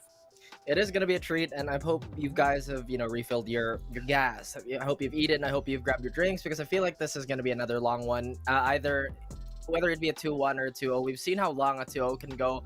I'm pretty sure there's still a lot more questions we're going to address as we progress with this panel. Well, so far here today, you know, and throughout this entire group stage and playoffs, every time the entire panel has voted on one team, it's seeming to have, I guess, put some hex or curse on them because it just doesn't work out that way. And so, are we going to go that same way later? I don't think so. I think we're going to have pretty split opinions on how this next game is going to go. But speaking of across the panel, I see not only just blues, but lots of foreheads on this panel right now. So, there better be lots of thinking brains too behind it. Yeah, pretty much. But there are something that we can't change here on the panel. It's how much we thank ASUS Republic of Gamers for bringing us VCT 2022. And you guys should stay tuned for the arrival of the most powerful ROG Strix Scar series, powered by up to the latest 12th generation Intel Core i9 processor to help you unleash the legend inside. No holds barred performance with a crisp QHD 240Hz esports ready display and improved intelligent cooling design. The ROG Strix Scar is the only choice for the best competitive advantage in any esports title. Check out the link in the pinned comment for more information, and you guys can also win ROG shirts and ROG caps straight from ASUS ROG. All you have to do is follow the simple mechanics. Like and follow the ASUS Republic of Gamers Facebook and Twitter pages. Like and follow the PPGL and Valorant Esports Philippines official Facebook pages. Share the live stream on your timeline in public so that we can see that you really shared it with the hashtags PPGLXROG, ROG, Intel Gaming, Unleash the legend inside. And then you can share your predictions. You should share your predictions in the stream chat and comment which top 3 teams will make it to the Asia Pacific Challenger Playoffs. The 3 teams are already here in front of you guys, and the winners will be announced on February 28th, 2022. 3 winners each of the ROG shirt and the ROG cap. Speaking of Asia Pacific Challengers Playoffs, these are already the 3 teams that we have, and I feel like we are in good hands as a country here, Raf. That we are. Again, this has been the whole theme of our first stage so far. We've built upon whatever foundation our old guard have built, and we've even seen the passing of a torch, or so to speak, right? Maybe not all the time with how the last series turned out, with South Build still kind of being a little stingy, like, no, not yet. Yeah, again, just so many giveaways. I would honestly be very happy if you guys sent me over, all that stuff. Hehe.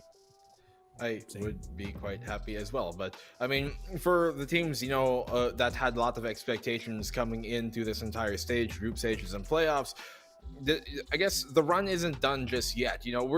They're not going to be making it maybe to APAC or potentially Masters, but the real goal at the end of the year is champions. And so that is still up for any single team to make it. Circuit points do matter quite a bit, and we're getting 3 new fresh faces who have yet to represent, the local scene, the country, and that APAC kind of stage, and that international stage, especially for the official circuit.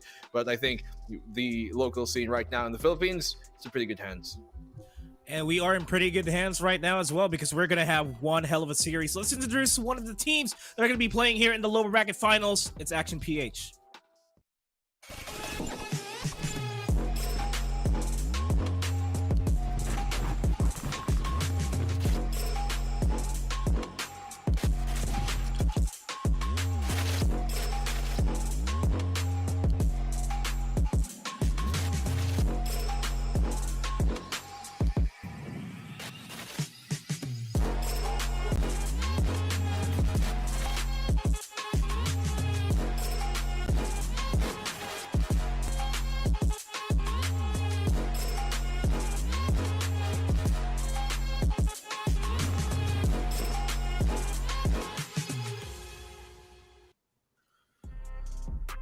Off of a 2-1 scoreline against NAOS Esports, they got knocked down to the lower brackets, but they're here to come back to the top to get that rematch that they want tomorrow. It's RUM and Georgie Modsky and Ciro Deathio that's going to be fielding the play here, Black and Blue.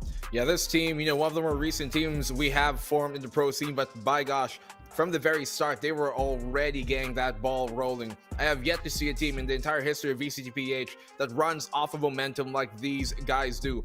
They are the unstoppable force that continues on forward. But the team they're going up against, at least when it comes to the lower bracket, that's the immovable object they have yet to face. Movable object, action page, and momentum, much like a microwave, really. They see a spark, it becomes a full-blown fire. We know what they can do. Question is, have they found some sort of warm-up today? Because we all know South Build, they've already somewhat got their boots running. We know what they can do. What about you, Nomad? What do you think? Well, I think it's going to be a close one, but we'll find that out later because we're going to dive in deep and see if the boots are really running here, if the engine is running here for South Built Esports.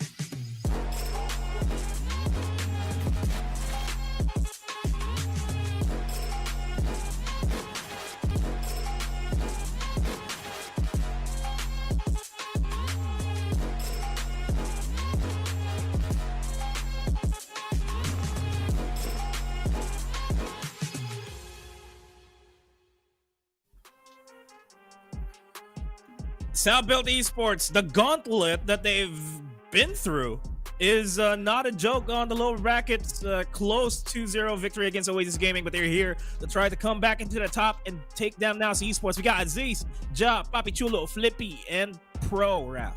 Certainly, that was not an easy series because, again, as I mentioned, that was a statement game. Oasis, all of them performed, all of them did so well. But South Built's ability to come back and get themselves out of a hole is second to none. They are just way too accustomed and too familiar to sending teams to the boatman of the river Styx. Again, we've touched on how fantastic this team can be. Their heights have been pretty undeniable as well. The real question is, have they found enough juice to truly amend all their mistakes that was made in the previous series? Do they have enough gas to really last with Action PH, who is known to be such a high-octane team?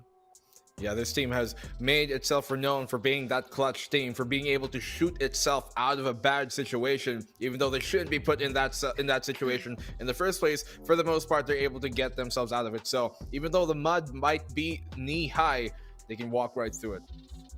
Well, we'll see if they can walk right through the matches that we have right now. It's a best of 3 once again, and it's tournament life once again is on the line. We'll find out what maps they're going to be playing on here, and kind of want to talk about the potential of the of a couple of the maps here, because if we're going to be looking at Action PH, Bind was really the only good map that they've had throughout this entire day at the very least, and we're seeing Ascent as the first map. Haven's going to be the decider, and Split on the second map, picked by South Built Esports. Ascent picks Action PH, and Haven again is going to be the decider. And what's the implication here, Raf? What's the outcome here? Are we gonna see a map 3, or are we gonna see a 2-0 from either of these teams? I really don't think a 2-0 is going to happen here. Ascent, we've seen South Built do well with that in their previous outings, despite, you know, them kind of taking the L on that map. They've been very well, actually no, not very recently, of course. Talking about Ascent, Action PH, again, that's a little bit of a toss-up for me because both teams have proven to be proficient. Really, though, I think it's South Built. I think their agenda here is to just not take it into Haven. Haven has been their shakiest map. The results they've recently won it, but no, I still think they shouldn't take it to Haven. Well, a while ago, we were kind of wondering if, maybe they should have picked Haven over Icebox, and we saw how that went. But still, Haven, that's a map that Action have consistently proven themselves to be one of the better teams at here, along with, other teams like NAOS, for example. So for us to go to Haven when it's an okay map for South Build, lately doing a bit better than it was earlier in the group stages, but it's an okay map, not their best, not their worst either. So it's really going to come down to if they're going to be feeling it after that series a while ago or not. But opening up this map, Vito, Ascent and Split. Ascent is a map that is really good for Action PH. We said, we've seen some performances from South Build. They've won Ascent every time, but it wasn't ever super convincing, like, oh yeah, they totally dominated that map. We have yet to really see that on Ascent for SBE, and so I'm not too sure if this opener is going to go their way, but that's kind of their win condition, looking at how Action PH are really hot right now. To be honest, I'm actually looking at Ascent thinking that if Action PH gets Ascent, Split is an even 50-50 for us, even if we're going to be going on Haven, just because of how close the scoreline is, with a 60% on split for Action PH and a 63 on South Built Esports. It's a 50-50 toss-up, but once we go to Haven, that's where the ultimate decider is going to be, and I still don't know who's going to win, but we still have to bring our predictions here. We bought the 3-panel curse earlier on upon Oasis. What's the call here, guys? Are we going to do the same thing? Because for me, if you're going to ask me right now, I'm going to be going for Action PH to get this 1-2-0. I really don't want to say it was a 3-panel curse because, well, you know, let's just get this straight, guys. Oasis is so damn good. It's just so hard not to pick him. Honestly, that's just the complete honesty of it all. Action PH and South Built, we really haven't seen them duke it out head-to-head as much as we should, so the sample size isn't the greatest. In fact, the data, I'm not entirely sure how it could really affect the series in front of us. But I will have to say, I'm going with South Built on this one. I've doubted them once, but, you know, still, that's how I feel about it.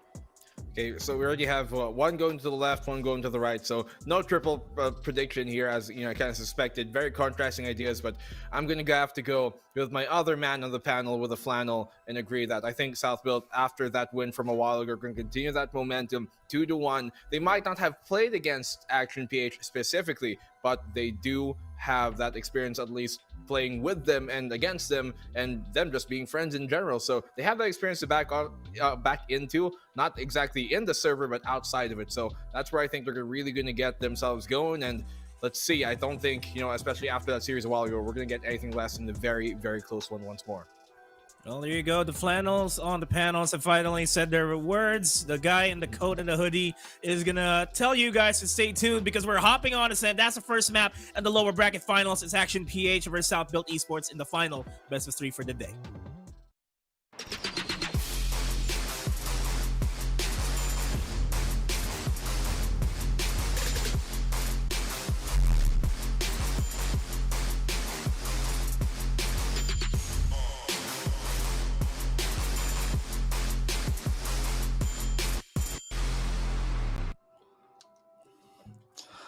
Well, you heard it from them, from the boys in the flannel and the hoodies, but the t-shirt boy crew is joining us now in the casting desk. I want to offer a counterpoint. My head says my head says Action PH.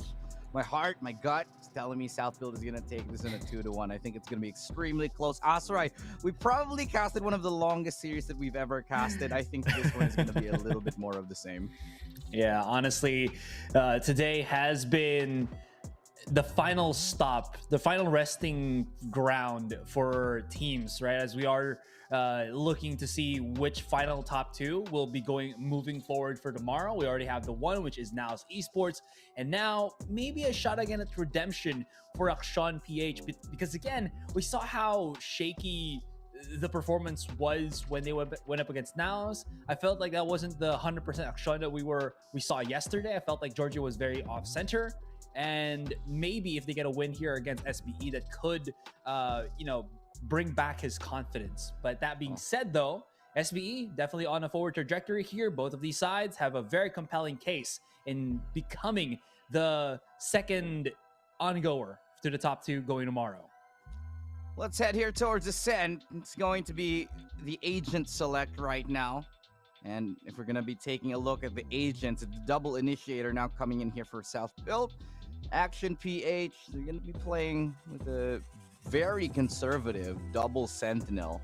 This is not something I see nowadays too much on Ascent. But it's nice that the Sage is making a comeback here. We'll see how it plays out now.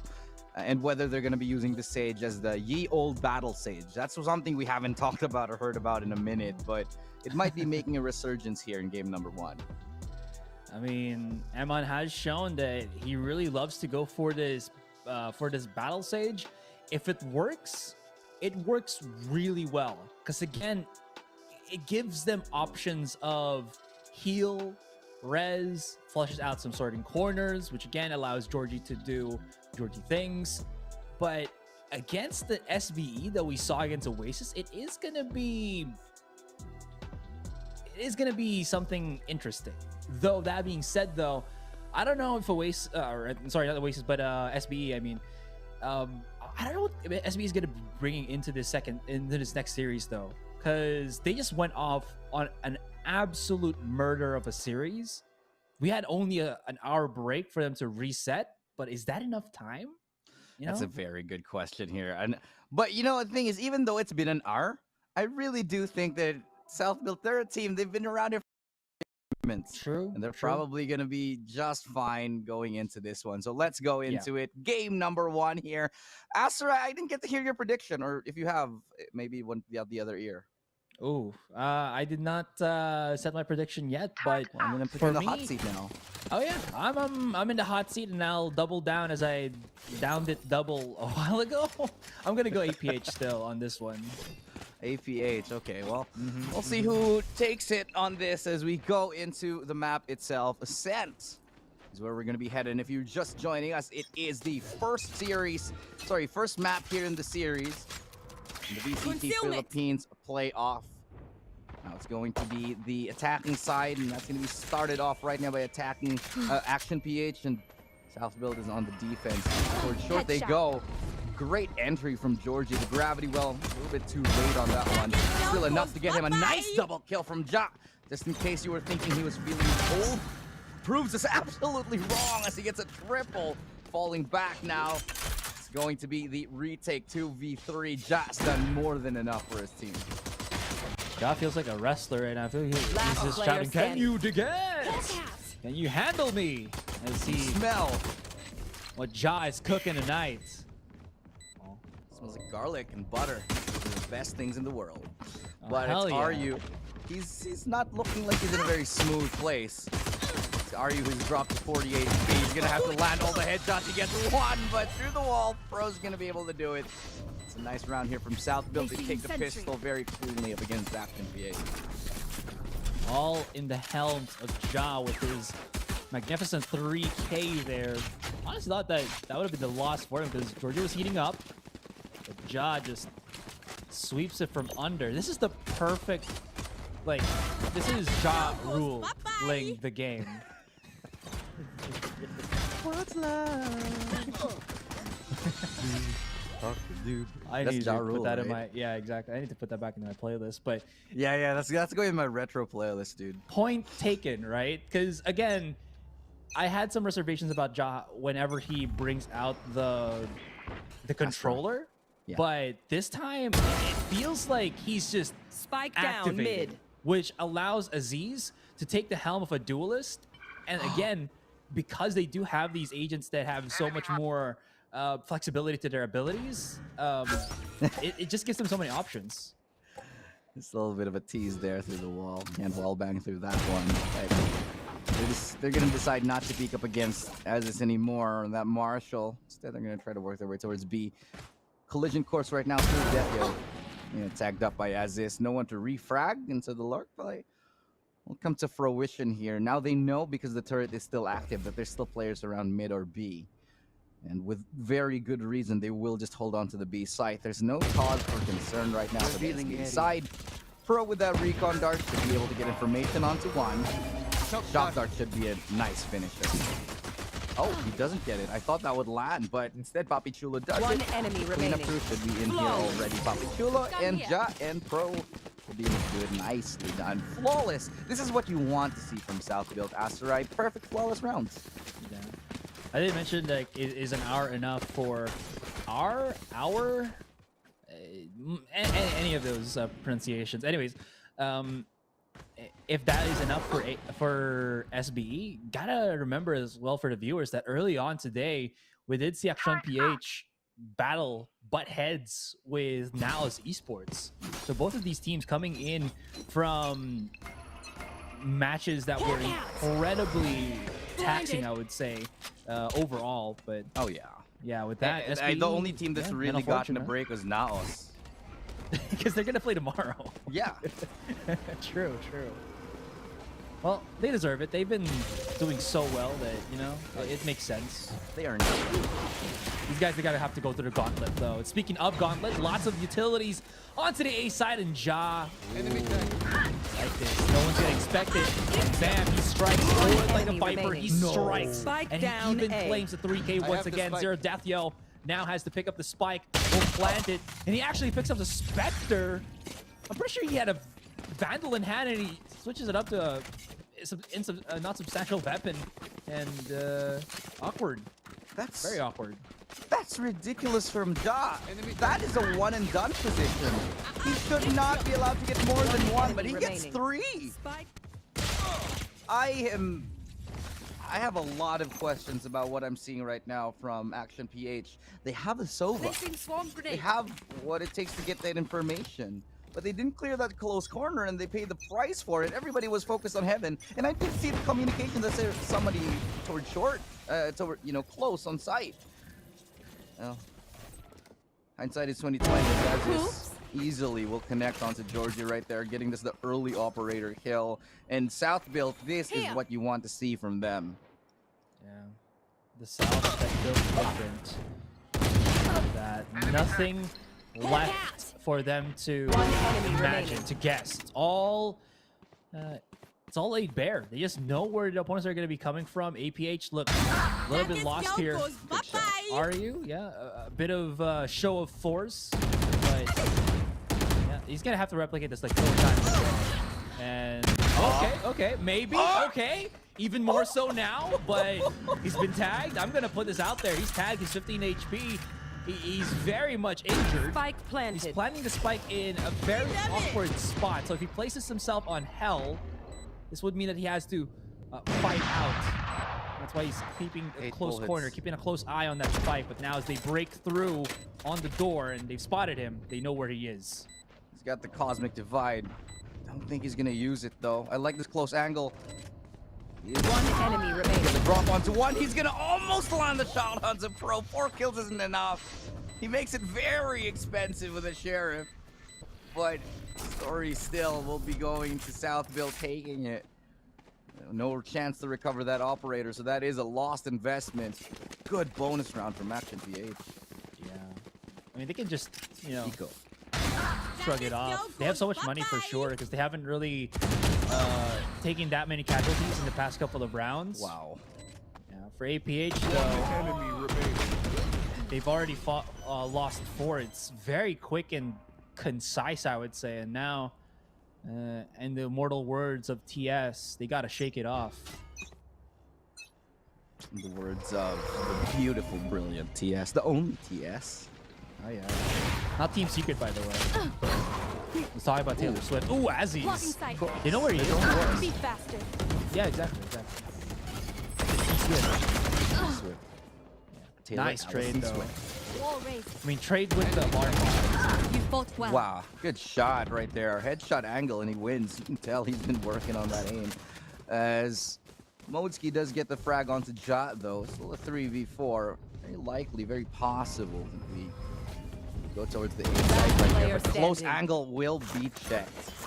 What he does go down. He's into 1v3 for Pro here. Not a bad idea to save, considering a lot of utility and the last one, a lot of economy.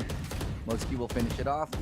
3 kills for Modesky. And Modesky's one of the players, Asura, that we talked about here that is truly coming into his own. Oh, yeah. I mean, again, because there's so much star power for APH, Modesky does tend to get outshined by his own teammates, but he's been pretty solid and sturdy ground for the APH roster. I think, again, if Georgie and Emon can't really step up to the plate, it has to be Modesky and even Zero Deathyo that brings them back online. That being said, APH, they still have so many things that is plaguing them right now. Questions unanswered. Maybe as we delve deeper into this series, they might find the things that they're looking for. Well, there's a lot of information right now because there's nobody outside A main, so they know it's got to be a B hit. But as long as you get into the site itself, that will be firing through. We're going to be greeted by an open site. Nobody there to contest for now, so it will be a retake 5v5. Spike planted. Don't really have much ultimates available here for South built, but they do have the Cosmic Divide. Could be enough. Nowhere to run! Should be shortly enough. The Hunter's Fury will be used as well. As this should be able to dash through it, but dies.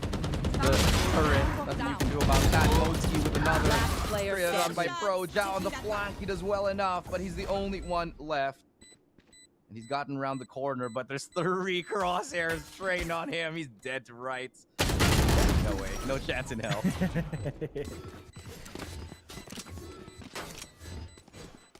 Is that an operator? Oh, no, it wasn't. Oh, it was. It wasn't up in the ground. Okay, they just left it. My eyes do not deceive me. My elf eyes do not deceive me. BYB fam, going to Astral to do them Astral Guardian things I do. You're taking the hobbits to Isengard. Oh dear. 2000 called. Wants the names back, bro. Here. Oh man. 2000s were good years. Oh hell yeah. Okay. Bit of commitment to utilities on a short as Georgie, he's just running it down on mid. This is a standard play that APH always play, but he's actually swung out.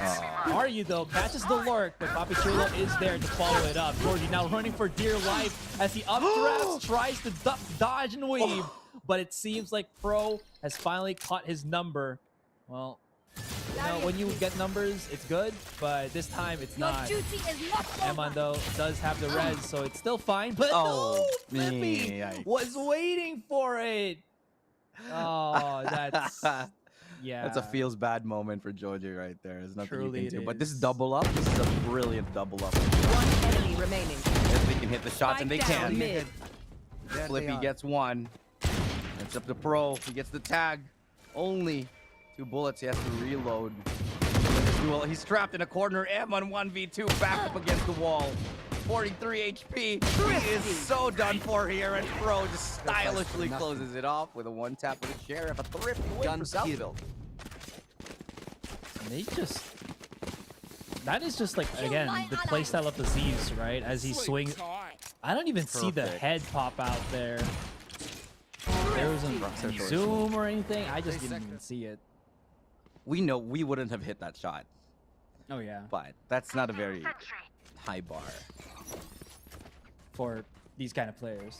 Yeah. But still, though, that is enough to rattle APH because they're like, yeah, we got this. You know, they don't have money. We got the reset anyways. You can res me.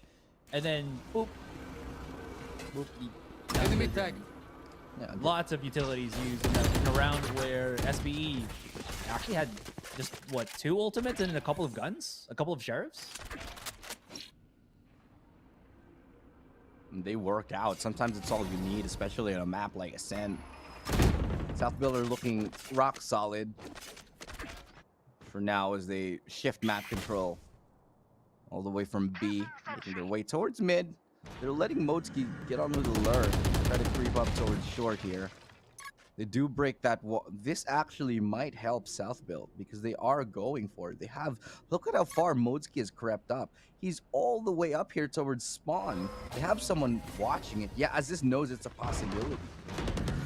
Oh, but the attention has been turned. Aziz could catch them all off guard. He's in the smoke. Wait. No, absolutely no way. He was throwing on cloudbursts, and nobody was looking in a general direction. 30 Papichulo seconds is left. caught out here, but he does have, of course, Pro spike. alongside Down, him. B. Motsky is still on the super incredibly late lurk, by the way. Might have heard Ja creeping someone on short, and Ja, is he prepared? Not this time. 2 versus 2 remain. 15 seconds, but yeah, the spike will be 10 seconds secured left. on the site. Motsky has an ultimate. He's using all of his nanoswarms to planted. delay everything on Heaven here. And there it is. They called all of what they've had. And Poppy and his teammate will have to respond to this in kind. Poppy behind you is almost going to be a shutdown, but okay, we're fine. One enemy remaining. Shot from Modsky again. And Action PH. I think they got the yeah. Oh. That should be it, though. Unless... That should be it. I don't think there's going to be enough time. He should save. It was kind of awkward that they wanted to fight inside the lockdown, but I get that they wanted to get one catch off. Yeah, but staying too long, you know what happens with that. But still, Very Action true. PH, I like what they did there. Modsky with a great lurk. I do feel like South Build gave mid a little bit too handily, a little bit too easily short, actually. And so that allowed Modesky just a path, a beeline towards their flank. Yeah.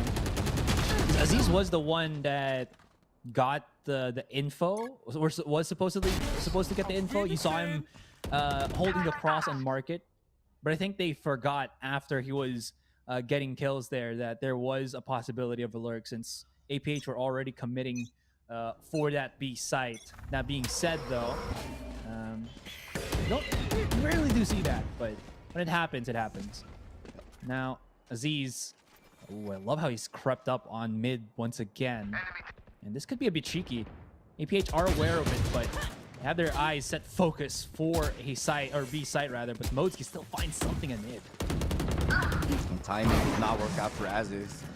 As he did get dropped, Georgie looking to entry, gets up onto lane. And that's the site open for the taking. Papi Chulo looks to deny. Might not expect someone here. The lineup on the two, well placed. Almost hitting a third there, just can't get more. We're gonna in a 1v3. Ja, the last player standing. Would never underestimate this player. This might be a little bit more than he can handle right now, especially with the Sheriff. And he's running everywhere, by the way. So he's making a lot of noise on the boots that he has.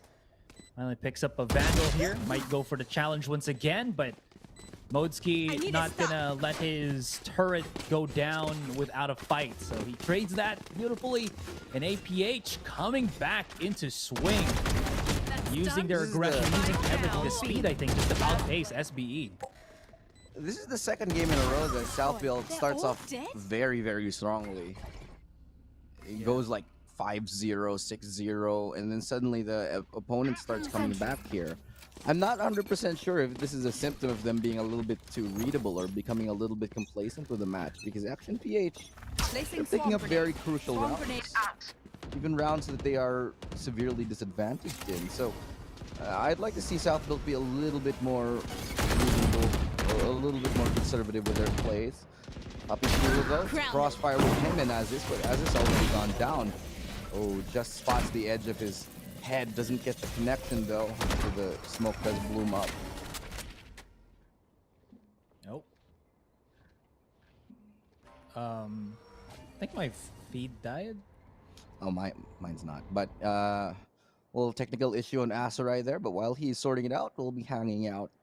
Just you and me, chat. Just you and me. And of course the players. We're all just kind of waiting for Asarai to come back.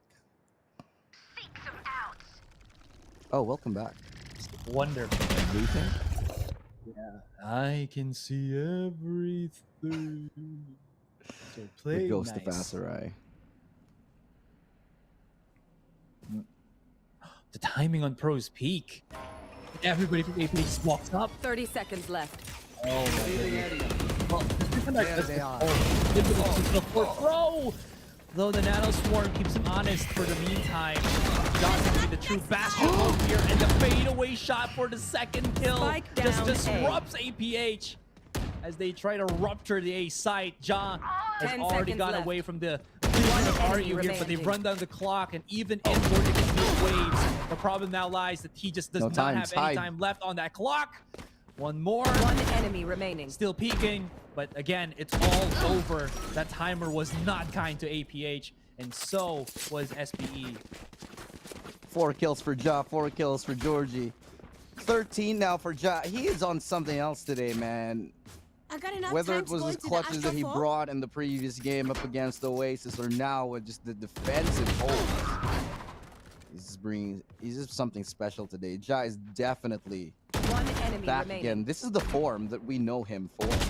This is what we expect to see from a player like him. And again, I'm never going to stop emphasizing this on an Astra, by the way. So, yeah, that it is. APH calls for a timeout.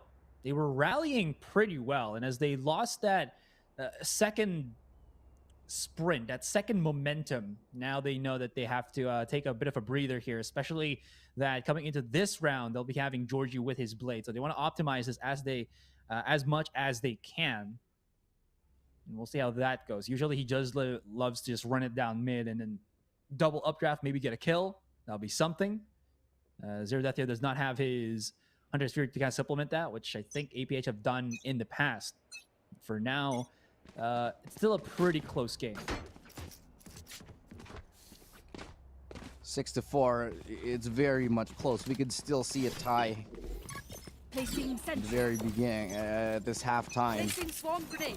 Placing swarm So- grenade. Get out of my way. Nothing too much that separates these two teams, actually. But the Blade Storm is active now for Georgian. He's going to try to go through mid again. This time denied by ASUS. That's an important kill. They found still 4 players left, and any rifle, any weapon in the hands of Action PH has been a deadly weapon. This time, it will not. They get stuffed in the trunk of the middle here. Can't really push forward anymore. Again, only having Georgie as a duelist, and if he dies, this the offense power of APH lowers down significantly. Okay, so it probably was Emma that got blinded. It still gives Zeradethio a nice little nearby rush out. Oh, that was good. Because again, they were expecting to be folded back because of the flash that he had, but it still doesn't phase S1 because Shaw is a mastermind at the back of the side. RU does erupt finally. Recalling my This gives us into the 1 versus 1. But again, this allows Poppy to roll up on top heaven here because RU was still planting. It's all about the headshots now. RU is losing that fight. Already he's dropped down, and all Poppy really needs to do is just wait for a reaction, and he wins that. Yeah, I think Poppy Chulo actually did spot RU getting around to that corner there. And with that, he's going to win the round. Clutches it for his team, securing the lead for the halftime for South Build.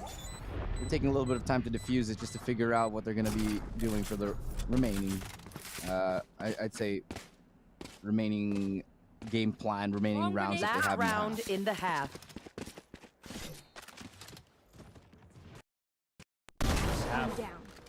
And Georgie was just running it down, and then Aziz just looked at Death Stare, and he dies. Death Stare. Death Stare. Catchphrase. Pocket sand. That's what you. That's what you do. If you get to Death Stare, you pocket sand. I would love an agent that had the pocket sand. They just like have, you know, they have their gun out, and then they actually have an animation where you just throw out pocket sand in your eyes, and you get like Oh my concussed god! for And it. he looks like Hank. Yeah. Oh man, that is glorious if ever it does happen. Please, Riot, make it work.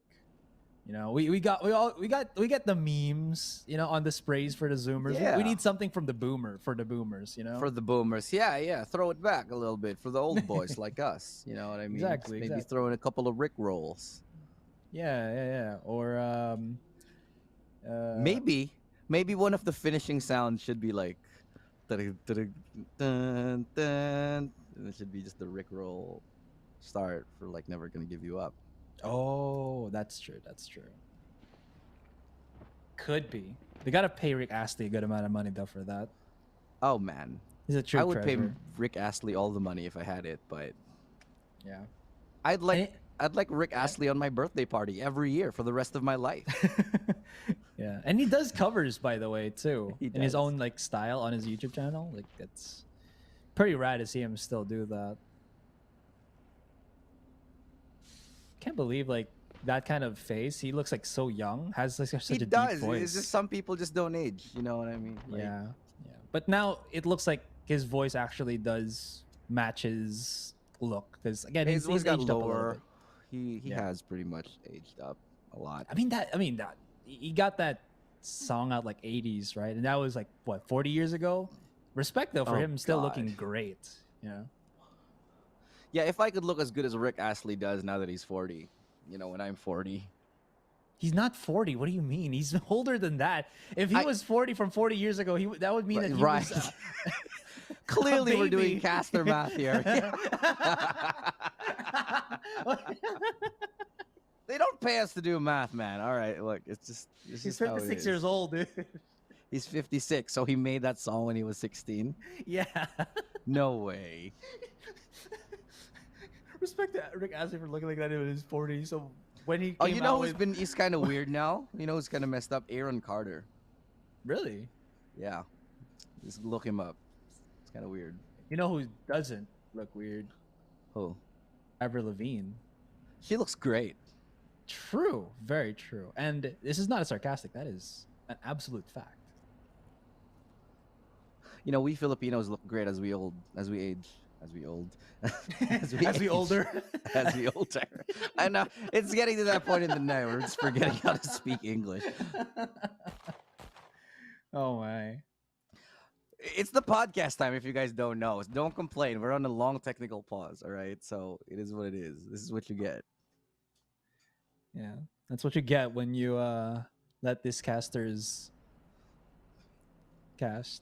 Whoa. Turret out. I think they're kind of moving now, so we might be getting back into it. Nah, I feel like it's like Jaw still having issues. Oh wait, no? Yeah. I think you're right. Yeah, they're starting to wiggle around the map now. Wiggle, wiggle.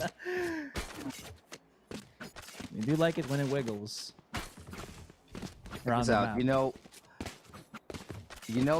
You know when Party Rock Anthem was released? It was over 11 years ago. Standing ahead. Huh. Fun fact. I did mention this yesterday, that yesterday was the 17th birthday of the Avatar, The Last Airbender. Not the blue aliens Avatar. Yeah, the series. Yeah, the series. The only Avatar. In my mind. What if James Cameron also directs the new another Avatar? I just wouldn't watch it. No, I'm just kidding. Avatar was good. Yeah. No, like anyway, he directs Avatar: The Last Airbender. Oh, well, that wouldn't be so bad. Oh yeah. Anyways. Okay, well, going back into the match, since we actually have a match on our hands now. A little bit of B presence now coming in from Southville. And if you guys are just joining us, welcome back to the stream. Has been a minute. Technical pauses have been keeping things. Well, you can't really. Oh, You want to fight it? Nowhere to run! What? Really? Oh, he goes back to the Hunter's Fury? That is unfortunate for Poppy, but at least he does. 30 seconds in. left. 1 surviving. The APH are kind of just gone and dropped the ball as they started pushing in. Switching a bit, sides. Anticlimactic at that point. I thought they were already committing to the site. We saw Poppy get tagged and everything. He was getting run down. But before that was happening, gotta also point out, I believe Ja and Flippy were lurking hard on both short and A main. And yeah, you see that it there. Was a little strange. That was pretty. 30 seconds left. Freeze for you?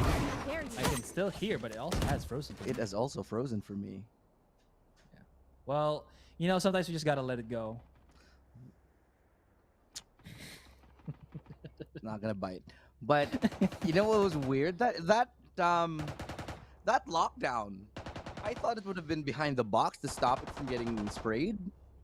But I guess not. Maybe they placed it there because they were trying to get away from the shock darts. But it's a technical pause again, so we're just gonna hang out now. Yeah. I think at some point there, they just got caught in transition, so... It's also frozen for me again now. Yeah. Hopefully they can still hear us. Or maybe that's the point, so that they can't Maybe hear we've us. turned into robots. Meet more. Meet more. Why, yes, R2-D2. Exterminate.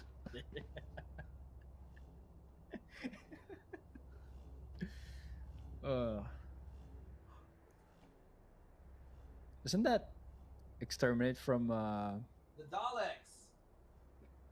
the what? The Daleks from Doctor Who. Oh, okay. I haven't watched the series, so I only know Doctor Who, but I don't know who Doctor Who is. The exterminate that I've heard though was from what's that Jumanji ripoff? Yeah, you know, if you put two Doctor Who's next to each other, they turn into an owl. I'm sorry. I'm gonna show myself out now. Yeah, it's only 6 p.m. My brain cells have gone. Hey man, I've been casting like 3 series in a row. You've been panel and 2 series in a row. It's all good. And then yesterday we were on 4 matches, but You were on 4 matches. I was I just was on on 4 2. matches. Yeah. Oh gosh. Oh no. I think I've lost my connection. Hello. Mine's I'm still here. struggling, but it's I'm all, frozen completely. I can't see anything. Oh no! Better call Anna so that she can unfreeze our icy hearts. Do you want to? Jeek about to build a snowman. You know, I have only seen snow once. Me too. Oh, hey, fun fact for both of us. Really, I imagine you seeing snow more than me. Yeah. What a nice certain roll of events. Hello, yes. Are you here with us? Could you give us a sign? So I've only seen snow once as well, and it was Okay. it was the bad kind of gross snow because I was in New York, and it was the dirty okay. snow in the middle of the city. Yeah. The floor gunk snow and stuff like that. Yeah. I had a chance to go to like Vegas, and my friend's family drove us out to like a mountain. Snows I in forgot what its Vegas? name.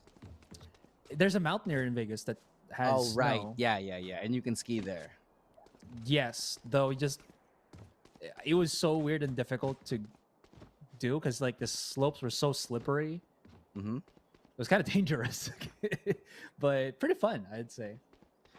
Though it's really difficult if you get snow stuck on your skin because it's like painful because it's like very cold and everything. Uh-oh.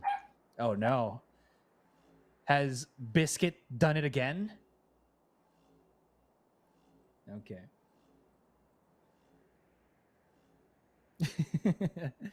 Apologies for this one, guys. I think we're both being hit by the TP issues on either side for us and the players.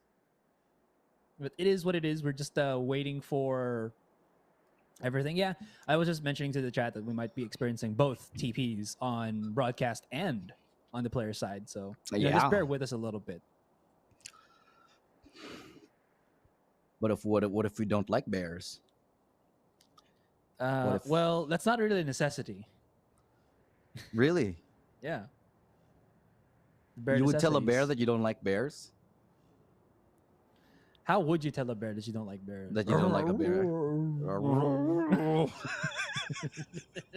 Maybe you will get turned into a bear, and then you have to go to like a arduous task of going on top of a mountain to unbear yourself. Yes, exactly. That would be unbearable. Well, I guess you got to bear with the situation. Oh no. It's that time of day, guys. Yeah. So we actually don't know what's happening. And if you guys are on chat and you're wondering what's going on, that's yeah, us too. Yeah. We'll figure it out in a second, though. Don't worry about it. Yeah. We might be just getting the hiccups. Yeah. Pocket sand. Pocket sand.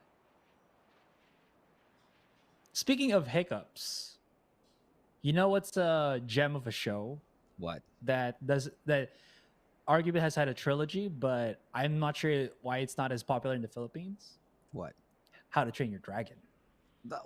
What are you talking about? That's so popular here. Dude, whenever I talk about that with someone, nobody find like what? That's the show. Did you know that the newest one is on Netflix? Which one? The third one? The third one, yeah. Yeah, because they only had until a trilogy, and then the fourth one when they had like a resurgence of like the dragons. That was just like I believe a Christmas special or something. Right.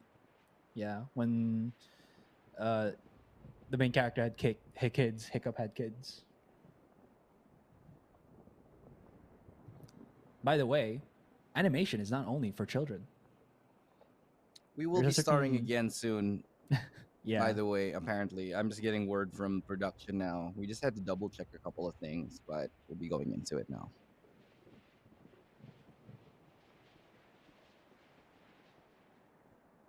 Okay, yeah.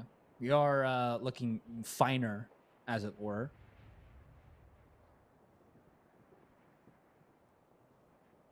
I wonder if there's like sounds you can hear on each map if you just listen quietly. Right. Yeah. You know what? There's would like be a sound I can cool always. if Sorry, go ahead, go Valorant ahead. came Yeah. out with What if Valorant came out with a show like Arcane? I mean, I feel like it's in the works, but they just need maybe more characters. Nah. Yeah, Nah, you're just right. make They some did up with Arcane itself. without not even like. Arcane tapping only on had a few of the. That's camps. true. Anyway, we're getting into the game. We got 17 seconds left. Apologies for the timeout, but still have the full series on our hands. Game number 1, we resume. We continue. Apologies for the long technical delay. Second pistol, by the way. So we've kind of set every team on the other side. And SBE knocking onto the B door as a full 5. They haven't really fully committed to this one yet. And that might be a good decision because Modeski does have his utility locked and loaded here. Though, Aziz and teammates are starting to work their magic in. They have access to sight. Can they take it?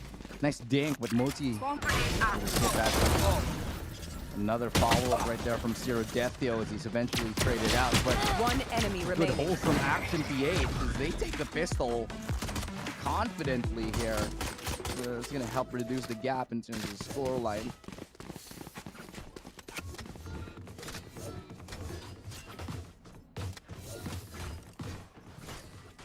I should probably place some stars in the I astral am plane. also hit by the concuss. Hopefully our chat can like. I don't know if everybody's getting this fine. And they're just looking at like a super smooth stream with us. And we're kind of just like going, complaining in the background. Gobble gobble. Gobble gobble. Why do turkeys make such weird sounds? I don't know. Isn't there like a show about turkeys? Like a cartoon about it? Yeah, you know there might Yeah, be. like the Wallace and Gromit style of. Oh my play god, yeah, you're animation. right. I Right? can't remember. Oh god, it's another technical pause. Well, yeah. The name of that is Freebirds. Oh yeah. Is it better than the Yes. Mighty Ducks though? And Chicken Run. Chicken Run is Chicken the one. Run, yeah. Yeah. That's the best bird show. Yeah, I like Mighty Ducks. Do you like shows about birds? Oh yeah. Considering I am one, you know, because I like to fly free. Okay. The question is, are you Tweety or a big bird?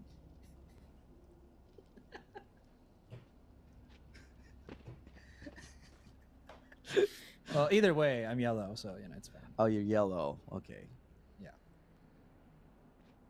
you did ask. I did. Tweety or Big Bird? They're both yellow. So. They are. Have you ever speaking of, have you ever heard of Cookie Monster in like other languages? No, I would assume like Espanol is like, oh, cookie. Hola, cookie. I wonder wrong? what they'd say. Like if it were in Filipino, it'd be like adobo. What's cookie in Tagalog or Filipino, my dude? Cookie. Oh, biscuit. Biscuit. Sorry, these technical pauses are getting to us, guys. So. Oh dear.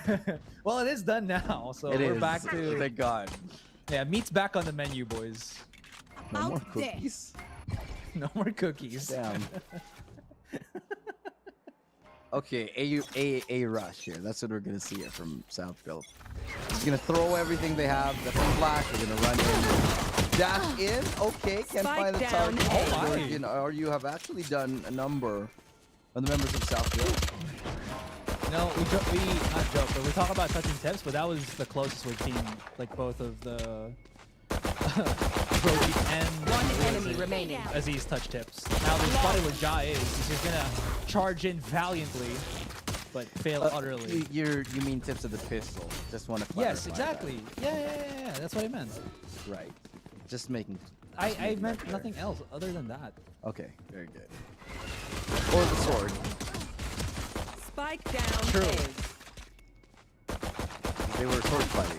One enemy remaining. Yeah. And their moves were fast as lightning. In fact, it was a little bit frightening. Wonder where that hole is. What? Whole cat. The one the camera guy just showed us. Oh, okay. The map. On the map. Well, maybe we can ask Dora.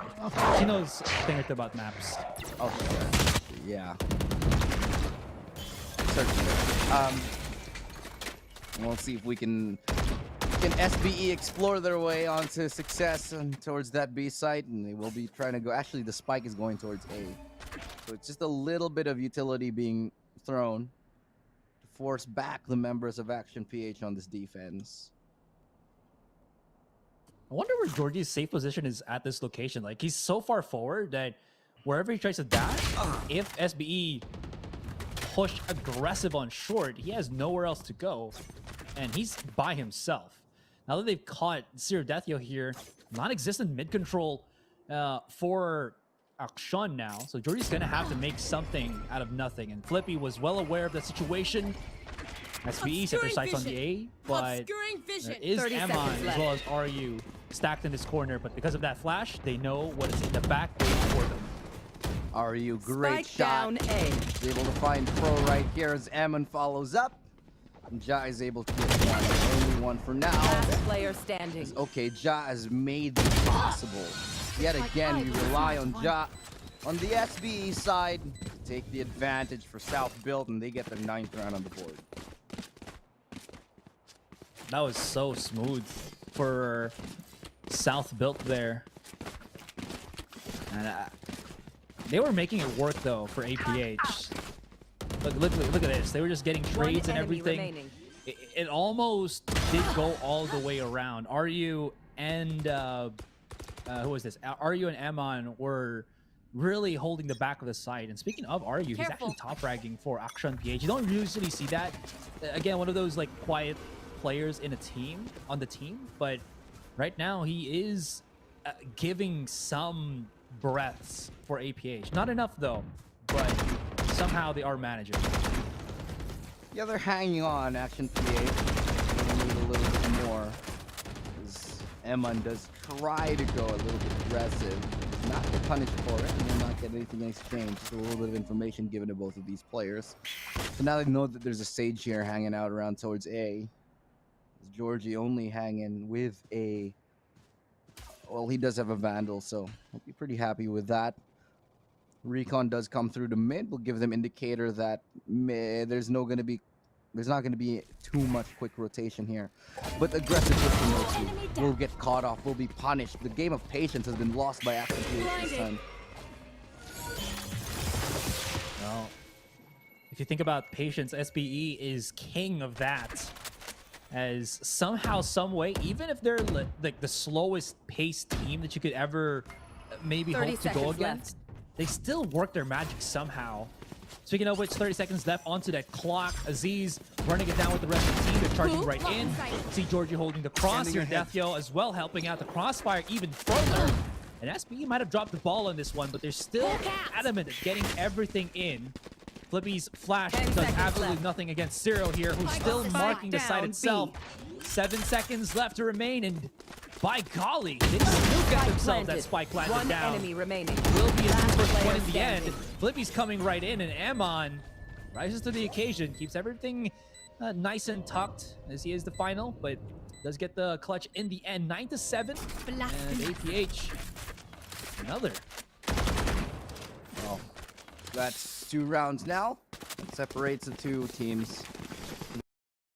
Spitting distance of each other. Another good hold here from the defensive side after PH.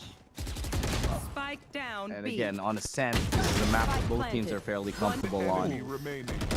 Last player standing. It's kind of creepy when they slow it down, just to emphasize what the amazing play was. With the talking and everything. Yeah. Yeah, that hole. Ah, that's the one in short, my guy. Ah. Yeah.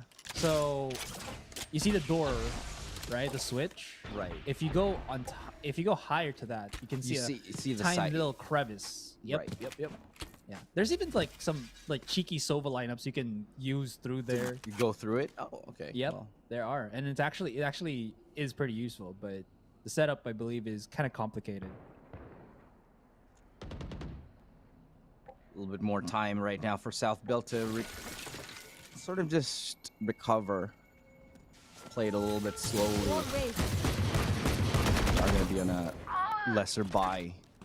But Poppy Chulo doesn't care. He really, really doesn't. Pushing through, they get caught off with a pistol out while being healed. Zero Death, yo, punishes. Stage.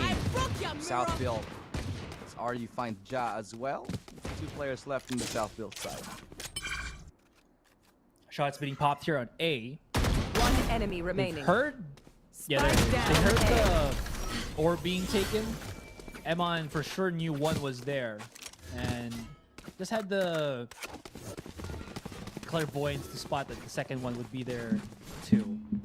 Yeah, that's a nice little peek out from Zero Death, yo. If he died to the second one, that would have been atrocious. That could have been well enough to be sight forced in by SBE. But APH take a calm demeanor to this one, not really frantically running it down. They don't really have to go above and beyond for it. And as you can see on your screens right now, both sides still have money to buy. Are you just a tad bit short with the Spectre? But other than that, it's pretty even. Only 1 round now, and these rounds have just been so close. Down here in this lower bracket, where we are waiting for whoever is going to be facing off against NAOS. That should definitely be an interesting one, to say the least. As is, will get tagged up. That's the hide in the corner for now, as his teammates will cover him. Mid control yet again that they would like to control. They would like to hold on to. The 3 players now onto this B site. Will be tough to break into it from South Build. And they are making the call to bring that spike here towards the B. Interestingly, that Zero did not use his ultimate there to oppress Aziz. Usually when he gets attacked, he likes to use it, but maybe because they used that Emon wall in mid would have been as useful. The pinch comes to play. Push comes to shove. That Killjoy ultimate is all the way in the back of the site, so maybe it can delay the fuse further. 30 seconds left. Aziz charges right in. No care in the world, but Modski finds value off of kills after kills. Zero now using his own ultimate to break down the lock. And Emon comes out swinging. He's done this before. He'll do it again. 3K picked up, and they equalize 9-9. As APH come back swinging. Yeah, Action PH just did not expect Modski to be holding that close. And 2 players very much caught off guard. The player who was meant to trade, that was Flippy, just didn't even have his rifle out at that moment. So, bit of miscoordination right there, and I'm not 100% sure if that was the right play. So it was, I don't know, it's a little bit wonky for me here in Ascent. South Built. A couple of things they could be doing better. Aziz now with Blade Storm going straight in to win with a nice shot onto Modski. And the Hunter's Fury is enough to clear out that side. You see your market, but Aziz is there to intercept with a 4K. And Aziz himself will get the round for his team. A beautiful set of blades. My God. Well, he dons the golden gloves, puts on the 7 stones, and says, fine, I'll do it myself. Oh, that intercept mid-air. Can anything be any more beautiful? Oh, man. Love it. That is crazy. He jumps up to receive that headshot, by the way. Also, oh, sorry, go ahead. No. Thank you.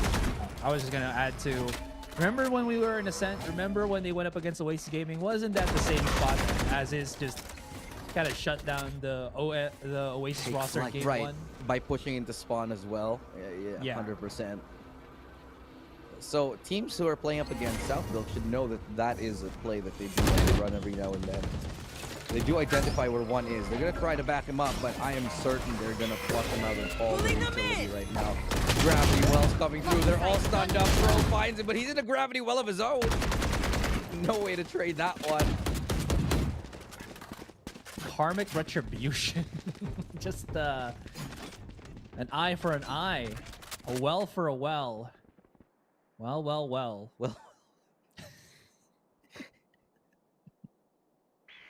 Bot coming back. Well played. Well, thank you. All right, stars are being set 30 up. seconds left. But these aren't the ones that keep me shining. Oh, they pushed back. No, for sure no. I mean, he knows he's there, but Poppy's the one that is unheard. That is so smart. Just this mid has just not been working out for Action PH here. 13 seconds left. They have to deal with Modski. Modski could be the linchpin here. He's got one. Good trade from Ja. That's the spike secured. 2v3 Action PH. They would love to take this round. They need this round. Otherwise, it might just be lost cause. The res does come through. They're going to be bringing it to a 3v3 retake. Still full possibilities for that PH side. They do come in with more flashes. Poppy Chula intercepts, and he gets a third. Poppy Chula once more. Now he rejoins the rest of his team on site, and they're just going to hold this crossfire. Happy to just play back and wait. There's no more chance for this retake. Sirodethia knows he's got to save. He's got to turn tail and run. And he can't even play for exit because there's no more money. He needs the money. Yeah. The well's dried up. Nothing's coming out here. Nothing more for APH to use. And they're in dire straits. This is the last round before match point. And that is just like one of the most stressful things to go up against. Now, the reason how Poppy got through there is obviously the range of the alarm bot was exceeded because Modski had to play far back in the site since SBE were trying to push.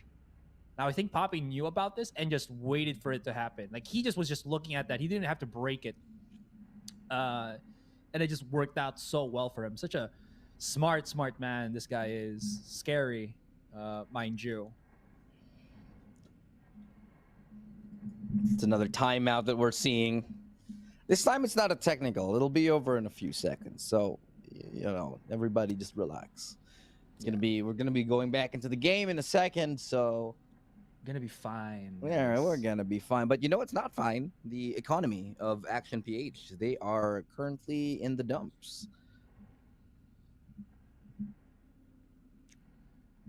Well, do they have blades at least for Georgie? Yeah, they do. So they do. Yeah, he can make things happen with this. We've seen it before, might see it again, and I'd say this is crunch time already for them. They're half buying for next round, but I don't like it.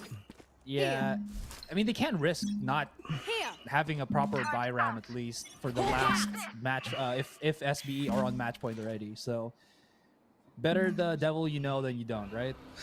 Okay, Sirodethia will be on a Vandal, so there's that. Which just means if they lose this one, Sirodethia won't have enough money for the very potentially last round in this game. And that could very well pose problems. 4-person stack on B, by the way, for Action PH. Obscuring vision. This 4-man stack could work. It's a risk, but APH are making it so. Although SBE,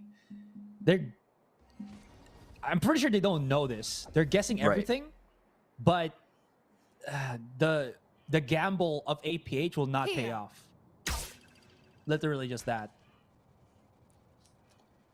Well, they are going to the right side here, south build. Oh yeah. There's nobody on it. Flash has come through. This is so bad for APH. Yeah. 30 seconds I left. honestly think they should save this Vandal on Deathio. Let him save it, and everybody else maybe try to go for the retake. If they don't get a kill in the next Spike planted. 5 seconds, you can get something. Otherwise, it'll be a lot of cost. They've lost that Vandal. They do get that kill they need. They actually even get a tag here. It's possible all of a sudden, but not for long. As Pro and Papi Chulo close out that round, it got dangerous here. But like I said, match point for South Built, and they brought the economy for Action PH yet again. They'll be able to buy at least. Okay. Because of the round loss, yeah, you're right. Zero Death, you will actually be able to buy in this one. I was concerned. I thought he wouldn't have enough money, but this time, yeah, he does. No, this particular round where we're seeing the replay is more of, again, the weak buy for APH. They will be able to buy up here, but the cause for concern is the match point for SBE. Does APH still have 3 rounds to push in their tank? Or are they all dried up now for this first game at least? With that being said, though, again, I did mention the gamble of APH to 4-stack on that B side. You pointed it out. Did not pay off, which was unfortunate because SBE were looking already for B. But I think since they heard the utilities of the Killjoy, they just went away. But I don't know. In any case, again, match point for SBE here. And they have 3 rounds to avoid overtime. That may seem like a lot, but Action PH have shown that sometimes it is more than enough. How many overtimes did we see earlier today? They want to avoid this on the South Built side. They do not want to take that risk where on overtime things turn 50-50. Motzki's feeling it. He's already prepping himself. 40 seconds in SBE. They're going to go for the pinch. Yeah, he feels it already. He's using now his ultimate. Lockdown at the back of the side. They can't really commit to this unless 30 seconds left. The late tactics is good. This might force back SBE. Delay. That is good. That is so good. That's great. It buys enough time for the rotation as well, but they've lost a member on Action PH. And even though there's 18 seconds left, it's going to be crunch time. They got to go in. They got to go in now. Motzki can't hold it. Timothy does, though. And with 12 seconds left, they got to plant that spike. 8 seconds left. He's going to get that plant for sure. Ja watching the stairs for his team. 3v3. Lockdown for attached to the side now, so that's a little bit more time bought. And this could work, because as APH is still coming back, they still have to clear B main, everything. Just to see every there. Oh, never mind! Zero with his star just clears up the rest. Josh's teammate could not break it for him, so he had to break it for himself, and still the pulse goes through. That was awkward. APH still managed to squeeze one in. The timing, Zero Death, goes up huge with his utility usage. Sure, but at what cost? If you look at the economy of APH, they're barely gonna have enough, I think, to make this buy. I'm gonna assume there's gonna be a few half armors here. It's not gonna be ideal, but I think it'll be enough. At least try to get one more. Let's take a closer look and see what they're gonna be able to afford here. It's 4 rifles and a Spectre. It's not the best of buys. But if they win this one, they actually reset the economy of South Built and skyrocket their chances of going into overtime. APH are wanting to push the fight, but Aziz was prepared. He brought out the blades. He smelled blood in the water as SBE is willing to trade blow after blow. And Eman, he can't even escape as the Seekers gave him away. That is it, an anticlimactic finish. SBE just shrugged off APH on mid. You don't do that to APH. SBE somehow managed to do it, and game number 1 falls into the hands of the South Built different Esports. Yeah, I like the idea to go for mid presence and maybe try. At the end of the day, South Built, they are not a team that you can easily do those kind of things in. We saw the exact same scenario. I think it was one game ago, earlier today, and Oasis tried to do it against South Built. Remember this? I think we were casting it when South Built was locked and outside of B main. And they still managed to win that round. So South Built is not a team that you can catch off guard by pushing them like that. And You know, obviously it shows in the results here, but let's take a look at the post-game stats. So Deathyo and ASUS leading the charges for both of their team. 18 kills on 0 Deathyo and ASUS on 22.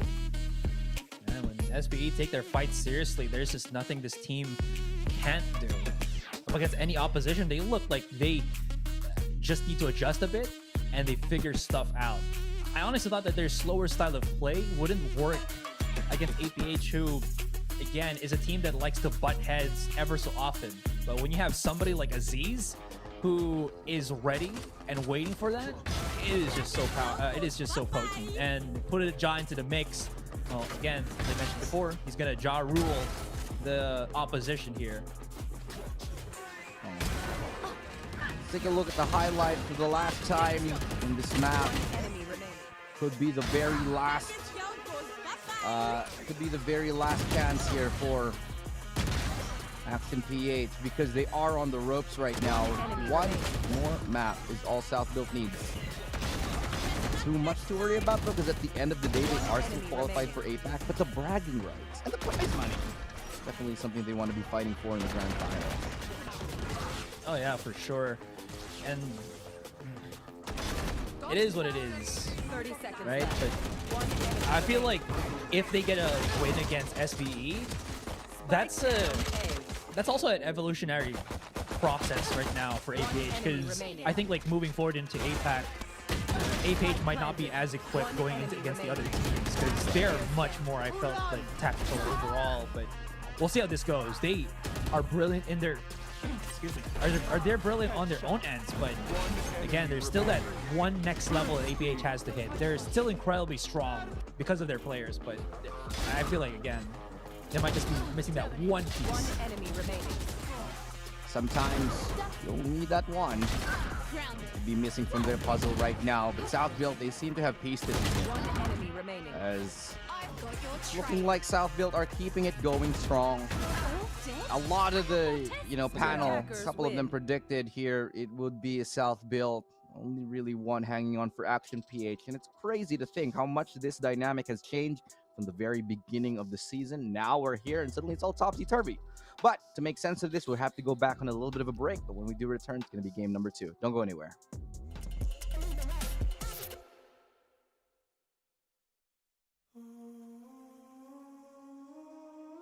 I just gotta flex, flex, flex on the lean. I just wanna rap, rap, rap.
I just wanna back, cause I mean, I just gotta go back, I'm a freak.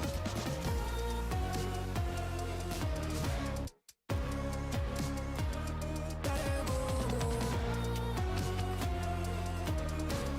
I just wanna rap to the beat. Move of emotion, they drunk at their problems, they always on road and they starting.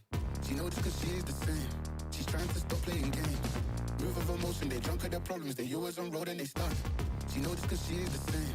She's trying to stop playing games. Where the people at, what they really want to know? Who's your lovers and who are your bros? Who are the enemies you do keep close? Who are the people that you shouldn't know? Where the people at, what they really want to know? Who's your lovers and who are your bros? Who are the enemies you do keep close? Who are the people that you shouldn't know? I just gotta flex, flex, flex on the lean. I just wanna rap, rap, rap to the beat. I just wanna back, cause I'm mean. I just gotta go back, I'm a freak.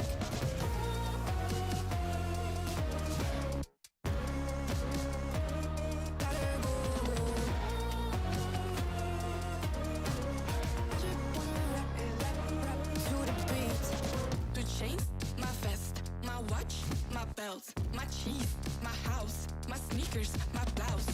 I just party hard, topping the one in the chart. I've already won, babe, but didn't even start.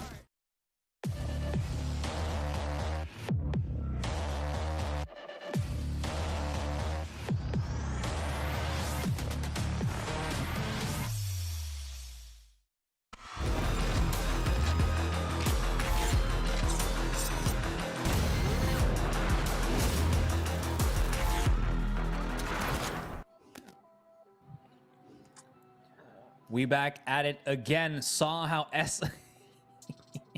Can you what's the word here? Whistle, or was it make her freak out?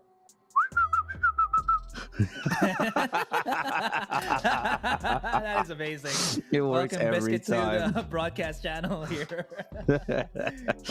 She loves the whistling. I have no idea, but yeah, going back into the game, Action PH. I'm taking a little bit of a loss on this one. Tournament life on the line right now, as it is going to be South Build, who are now 1 up and looking to close this series in a nice 2-0. We saw them go playoff mode earlier on in a multiple overtime game earlier on, and multiple overtimes actually. Sure. And this one doesn't look to be any different here, but map number 2 is coming up next. They seem unshaken from what has happened from the first series, I'd say, that they played today. And by that I mean, you know, are they going to be exhausted?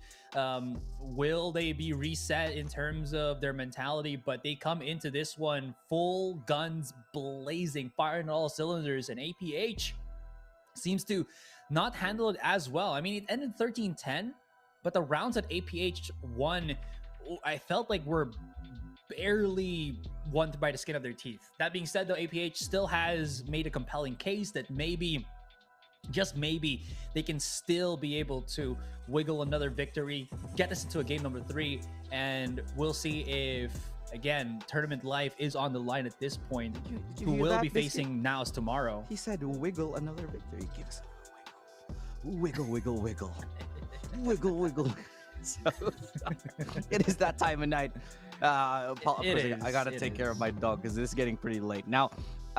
So going into this potentially last series, one of the things I did want to point out here for Action PH is a lot of the rounds, and I think you noticed this, it came down to the waiting game. It came down to the patience between the both of these teams, peeking out certain angles, pushing out towards B main. And guess what? In a game of patience, South Build wins that every single time. Most of those pushes were absolutely shut down by the South Build side. And, you know, if Action PH, they want to play their own kind of play style, it's not going to be so easy up against South Build, who will wait you out forever. Yeah, this game of patience will dictate who will play for the Game of Thrones, as who will be throned the inaugural champions of VCT Stage 1. And of course, take that sweet little paycheck of $10,000 US, not any chump change by any margin of the imagination. Now, do you know how many dog treats you could get with $10,000 US? Like, hold them. You're that person now. Oh yeah, it's completely changed my life, man. It's just, you know how many dog treats we could get? You know how many dog beds? I thought, like, before he would say, maybe, you know how many dates we could go out together, Asteroid, with like 10,000? Now it's like, well, I'm sorry, your spot has been taken by a little furry friend. Oh, okay. How can you say no to this face? How can you say no to this face? But yeah, we're getting into the game soon. We're just checking out a couple of technical issues. Hey, I'm also wearing brown, by the way, all right? Also, you're a furry now? Is that what you're trying to say? Choose your words very carefully, Asur.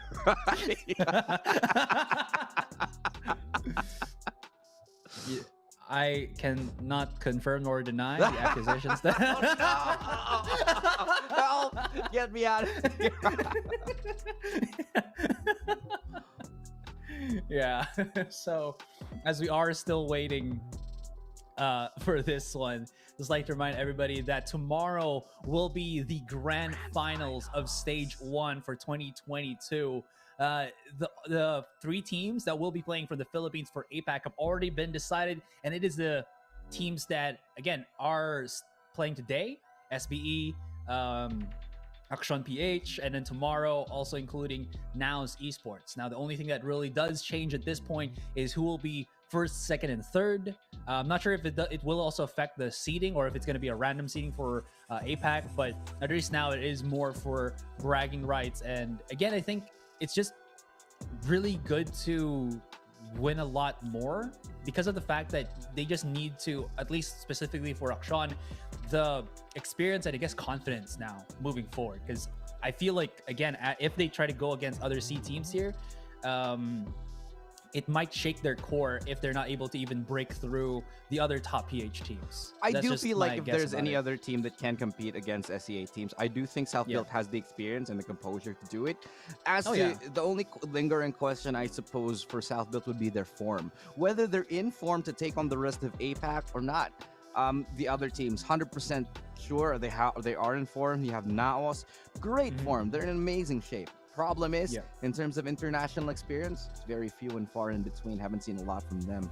So it'll be pretty much a little bit of a shock or a culture shock to see, for them to see rather, the stark differences in the play styles of multiple teams and how other teams like to approach the game. But let's go into Agent Select right now. We're ready to dive into it, and let's go into Agent Select. I'd love to see like maybe NAOS versus Paper Rex. Oh, that'd be good. That would be good. Boom Very Esports. similar playstyle, but also very different at the same time. How does that work? Paper Rex are doing pretty well. If that's the same and not at the same time. Yeah. Okay. Looking into the compositions here.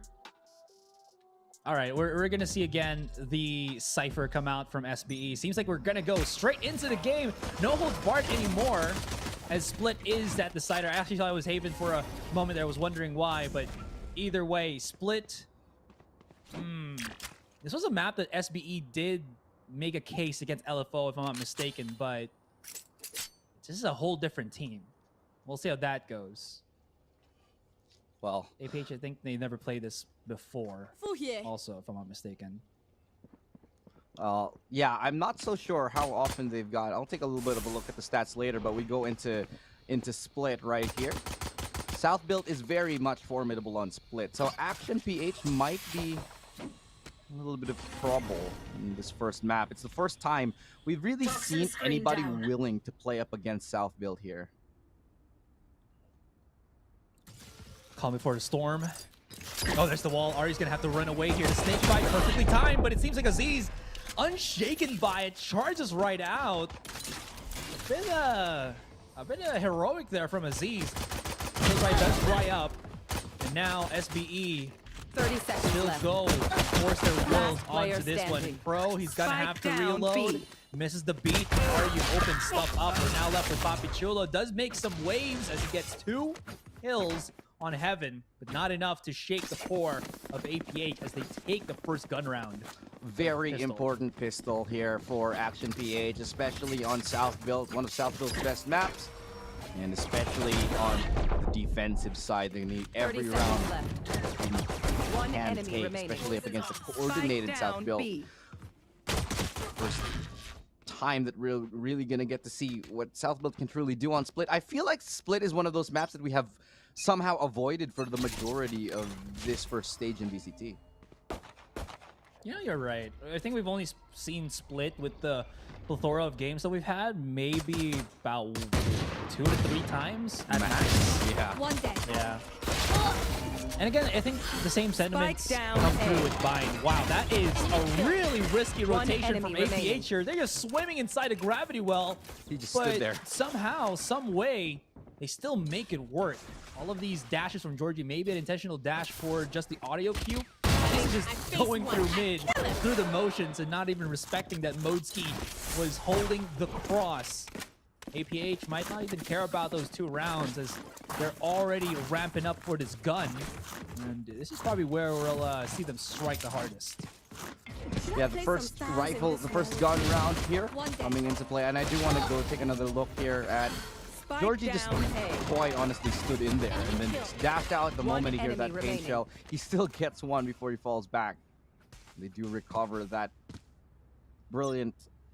they do recover the sheriff. That was absolutely important to them. And that's going to allow Georgie Covering it. pretty much a very good Vandal in this one, and the rest of them good chance in this bonus round. I wonder how well Ja can actually work his magic through here now that he's on his Reyna. You know that, what was it? I believe it was Ja and Senor Carl that has the most amount of agents used for this particular thing. I think for Senor Carl it's like 5, for Ja maybe 4. So they've been the Swiss Army knife for like SBE and then Senor Carl for Zeal. Anyways, SBE back away smartly for the moment, trying to exhaust all of the options right now for APH, and they don't spot Aryu, and he's tucked himself in the corner there. Smoke.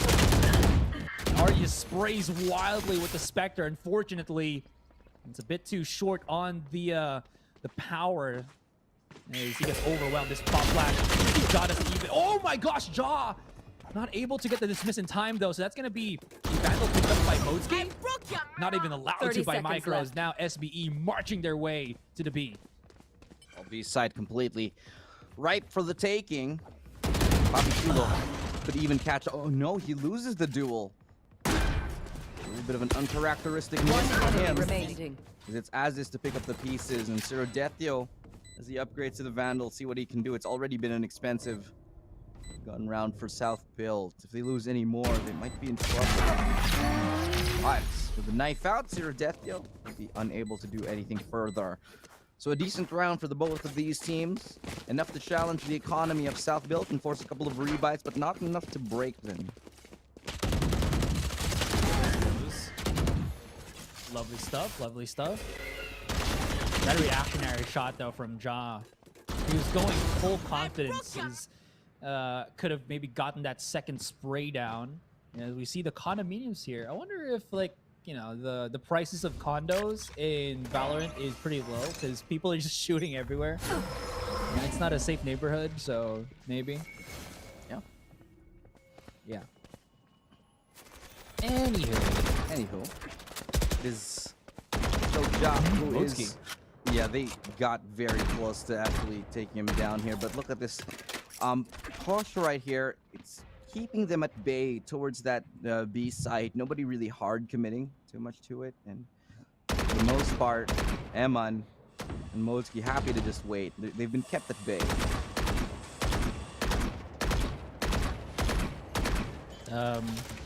Okay, there you go, buddy. You got it. Good job, Aziz. You've broken the walls that have been keeping you contained in the middle. But now you've got to take another wall down. Wall Maria, as it were. Oh, we know how that went. Not too good, I tell you. Yeah. There's going to be a couple of non-clothed, huge humanoid monsters running down the walls. 30 seconds left.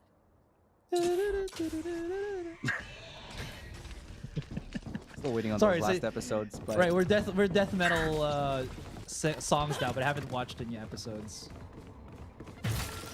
I haven't either. I'm waiting for the song to finish. But 14 seconds left. They are cutting close to the spike. Getting dropped. I don't think they're gonna make it. 10 seconds left. I don't think that they're gonna make it. 8 seconds left. 7, 6, 5. They're cutting, just threading the needle. 4. They missed timing entirely. They have to win everything else. Dismiss is out. He's dead to right. One enemy remaining. They actually lined up. He almost got that as well. So really heartbreaking for South Build. I do think they ran the clock a little bit too low. BYB fam. It was more than that. Astral to do them wall from Pro did absolutely nothing.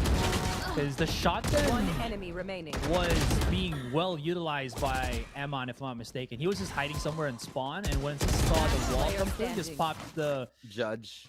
The Judge, and Judge is like the best weapon to break down walls, right? So Pro's Yeah, it was gone the moment it went up. blockade was totally non-existent as soon as it was erected, unfortunately. I didn't see that, but Jorge just dismantles Papi Chulo all the way from heaven, from ramp rather. And the Judge, here we go! Only 1-3! He finds! Swaps out with a right click, and he gets the backup. That's the really stylish finish there. The Judge at this point has paid for itself, and he's gonna be happy with that investment. Sir Death there will be cheesing that for as long as he can, but at this point, is it really even cheese? No, he's just around. That really annoying that off. 100%. You hate to see it. You hate to be on the receiving end of that Judge, and you're just like, this guy. But I mean, you use the tools that is available to you. You know. Oh, yeah, 100%. Yeah, and I mean, if it tilts your opponent, bonus. Better. Exactly. That's how Michael Jackson does. Oh, Jordan does. I thought you were about to say Michael Bublé. Well, I do like my creme brulee, but probably not for Michael Bublé. Oh, boo. But oh, Emon. Okay, he almost just ran into a firing squad here. Pro playing in the back of the side, but he gets mauled by the Trailblazer as the rest of the APAC tries to capitalize, but Ja again comes unleashed as the Empress comes through the Crown Arena. One enemy remaining. Yeah, he's the opening force here. One more kill. Georgie is the final bastion for him to get that ace, and Ja almost dictates that. He's alone. Down. Oh, he is. Where is Poppy? Hi, Poppy. He's far away. George has all the info though. One enemy remaining. And he's gonna win that duel as Spike well down, in a 1v1 right now. Knows where the last player is, but not enough HP. Papi Chulo gets his head anyway. That was way too close for comfort. South Built, they win the round, but at what cost? Won the round. What did it cost? They have no money. Spike down. B. What is that super low total? It's Thanos, man. One enemy remaining. Ah, okay. Spike down. B. I'd prefer. Would you rather his have Thanos voice. have a really high voice? Just be like, everything!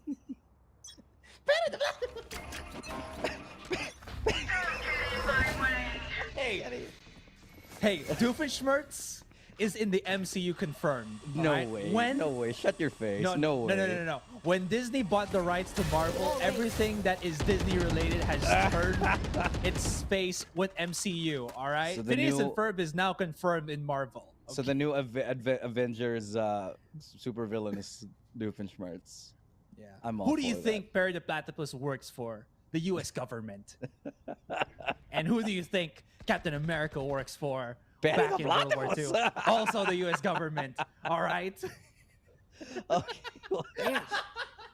Let's see what we're up to today here in mid. As they're figuring out what they're gonna do. Good paint shell. The Judge again with a Judge is able to do so much damage. But the res does come in. South will keep their numbers strong up here towards heaven. Showstopper shut down. ASUS is wondering what the hell just happened. How was somebody so close already? But the Viper's Pit and B-side was a little more taxing for them to get into. Fully blind was his teammates. Emon, great flashes. Takes him off though. He does get a good shot onto Ja. The Seekers to follow. Papi Chulo and Micro will work together to bring down the numbers here. And they're going to be able to do it just between the two of them. Well done for South Build. There was Micro lurking on B main, by the way. So as the rest of APH, or not APH, but SBE was making noise on B Heaven, he was slowly creeping up. Got the kill on RU, and just started pushing in with the rest of the squad here. Oh, I did not see that. That is a beautiful transfer from Papi as he just, again, obliterates, eviscerates the B Heaven control that APH was looking for. And from a 4-1, 4-3 on the attacking side, by the way, SBE slowly bringing back the the threads here to their favor. I'd argue that if SBE even just get one more round, that would pretty much be enough for the attacking side, considering how strong their defense is. Oh, true. But obviously, they'd want a little bit more than that. With this eco round that we're seeing from Action PH, if Southville take this pretty cleanly, I'd be fairly confident enough to say we're probably going to be seeing a 7-5 halftime score, something along those lines. As long as Action PH doesn't completely drop the ball. But towards B they go. The Cosmic Divide will help them enter onto the site. Oh, he does actually blow up to the Moonbot. It's not going to be taken down. It's not lethal damage anymore. The knife comes through. Oh, I thought he was going to get the splinter, but it's instead Georgie who does it. I mean, he still gets it though, right? And he's still gonna do it again! SBE, why are they testing fate at this point? Why do they keep trying to get the plant on the spike when they know that APH can play peekaboo? Not the Korean pop song, but this game of hide and seek. 30 seconds left. Oh my goodness. It's here definitely just goes up that zip line. Wins against Papi Chulo. That was awkward. That was a ridiculous shot. Last player this is standing. awkward. Oh no! Spike down, I B. didn't hear the footsteps, and Dorsey gets a 4K. I can't believe he got stabbed. I think it was a stab plus a Spectre shot that got the first one on Pro, and then they did it again and weren't expecting. Yeah, see, it's both. Down. One enemy remaining. That's such a good counter. I like how players are figuring out that you can just like stab through the wall and it actually gets through. It's, yeah, that nice little hurt box that just gets through the wall. Yeah, I don't think they did enough to help clear that plant, and I have never noticed that crab before. It's the Scuttler from League of Legends. Yeah. Yeah. Is it the finally Scuttle? caught him. Yeah. They finally caught him and made him into a dish in Valorant. Oh dear. Oh my goodness. Oh yeah, you're right. It does say Scuttle Shack. Right. Oh, maybe it gives you a ward whenever you kill it. The RCU, the Riot Cinematic Universe. That would be dope though. Like if Arcane somehow, you know, and then we had the Valorant Incorporates Valorant. Yeah. Maybe when oh wait, no, I don't want to spoil anybody who hasn't seen the last episode of Arcane. Guys, if you haven't seen Arcane, do it so. I'm not getting paid by Riot to say this, but it's a really good show. Yeah, well, at this point, it can't be like how long do you have to wait to see it? I mean, you never know, man. You never know. Right? Yeah. Because people don't have like all the time in the world to watch like a Netflix show, right? So we gotta be sensitive. But speaking of sensitive, jeez, ooh, that shots was kind of wiggling a bit there, trickling as it were. I know exactly two shots, but oh, that's gonna spot him out. So he has to retreat for the moment now. And SBE running back up, and as soon as I just opened my mouth, the A side has been opened up as well. Yeah, the first time we really see SBE go A, and it's so far a success for them. As that was a classic. That was a classic. Toxins going up. Yeah, that's an FGBTW. Spike planted. Free gun, by the way. Yeah. Toxin screen down. I'm just seeing the most ridiculous shots landed by these players and the craziest kills. This has been a series that I will remember personally for a while now. Not just because of the ridiculous amount of overtimes, but also that. Sorry, this day is what I meant to say. I gotta say, man, like we've had our ups and downs here in VCT, but truly 2022 has turned into a real head turner. If you're following the lore of VCT in the Philippines, right? 2021 was the year of Team Secret, former Bren and former ... But this started 2022. Everybody's putting their stake in the mix. Yeah, it's kind of like when the king in when you know Robert Baratheon in Game of Thrones died, and suddenly everybody wants to be the king. Yeah, get that Iron Throne. True. Yeah, true. everybody wants the Iron Throne right now, and everybody's has valid claims on this. Who is the king of the Philippines? Will it be, you know, SBE, who is, you know, I'd say like the Stannis Baratheon right now. I actually have forgotten most of the things I've watched for Game of Thrones. All of those are just boop, got away from my head, but okay. That's fine. I don't ever want to remember that ending though. Oh yeah, that didn't exist. I don't know what you're talking about. Yeah. Taking that It hasn't actually finished at all. Anyways, let's get back into the mix first. SBE, excuse me, have done, I think, just a glorious execution of this attacking side. I think it's the best way to describe it. Again, all of what they do is get a slow burn on that mid control, and because they do have Poppy holding the lurks here, it does stop anything APH would want to do if they want to catch them off coming from like water or something. Speaking of water, it seems like they are going to be falling now into the site itself, but they aren't going for the conventional way. They're going all the way around, and this might have actually caught off the rest of APH off guard. Still there. Kind of a standstill between Amon and Jean. 30 seconds Amon left. comes out on top. Still, he is being confounded by the rest, but he is holding this so beautifully. One enemy remaining. And Aziz comes Last through for the player swing. We're standing. left now with Modski, who comes out into the 1 versus 1, but I saw Pro wins nothing. it out. Saw it on top. Down below was a bit of a tussle there, but still, SBE come out swinging. I actually don't know what happened to that round because I couldn't really see very much. It just happened all so fast. But from the mini-map that I actually did see, there's a lot of people dying.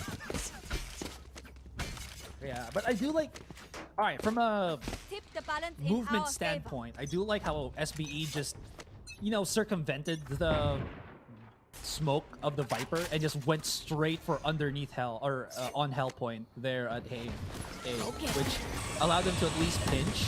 Emma was doing a well enough job at holding the fort, as it were, but there still was 2 people from SBE lurking through mid and started pushing at B Heaven, which somehow APH was not able to deal with. That being said, though, Micro could open Pandora's box here. He's about to swing. He doesn't even know, but there's more people than one that is about to hit him. But now SBE knows the pinch is coming through. Not like this. 0 with the judge again.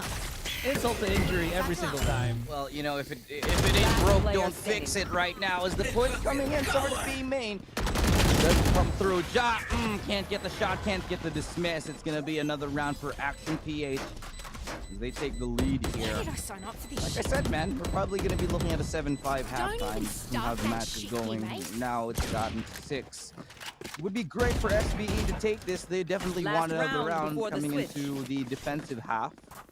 But if this is all they get for now, I'd still argue that they'd be pretty happy about that. The closer I get to you, the more I make you feel. Wait, that's a song, excuse me. The closer that it is for APH here, in terms of the rounds for SBE, the better that it still turns out. There are worse scenarios they can be in. This could be like a give or take 3 to 9, 2 to, God forbid, 2 to 10. So it's still not the worst for APH. And chat might be wondering why we're kind of concerned about this one. Attacking side on split, especially with how APH tries to interact, might not be as well executed as we're seeing right now for SBE. Yeah. With all of that being said, though, I mean, we still haven't seen it, but you can surmise it is going to be something like that will hinder APH from getting more in the attacking side. Rifles do come through as South Built. They look to gather their forces around A. Stars will be deployed alongside that boom god. Modski hears a little bit of commotion. Deploying the utility. Falling back onto the site here. Oh, I thought that would connect, but it just didn't. Aziz is able to still get one, but the backup is already here. Georgie is able to get a double. Looking for a triple. Micro able to get 2, and it's a RU. Finish off the rest of the players here. The last round in the half. Halt at 7-5. Micro almost able to win out the round for SBE there. Valiant effort, but APH, they hold on Hold on as it were. Now look at this. APH. What's the play? What's the name? It's gonna be a fake on A. Smart. They're gonna look for maybe the double smokes of Modski and Ryu here to secure them some form of foolery on the A site, as the rest of the APH squad will be striking on mid or B. It could work. You can see already there's like 2 people here, and that's the prolific fragger of SBE on Jaw. Pistol round now. Is Georgie looking to be the entry for his team. Securing ropes, making sure nobody's there.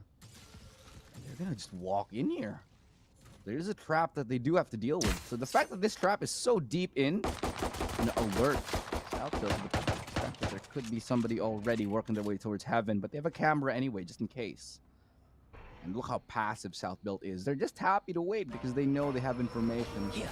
The Viper wall will make it difficult for them to spot them.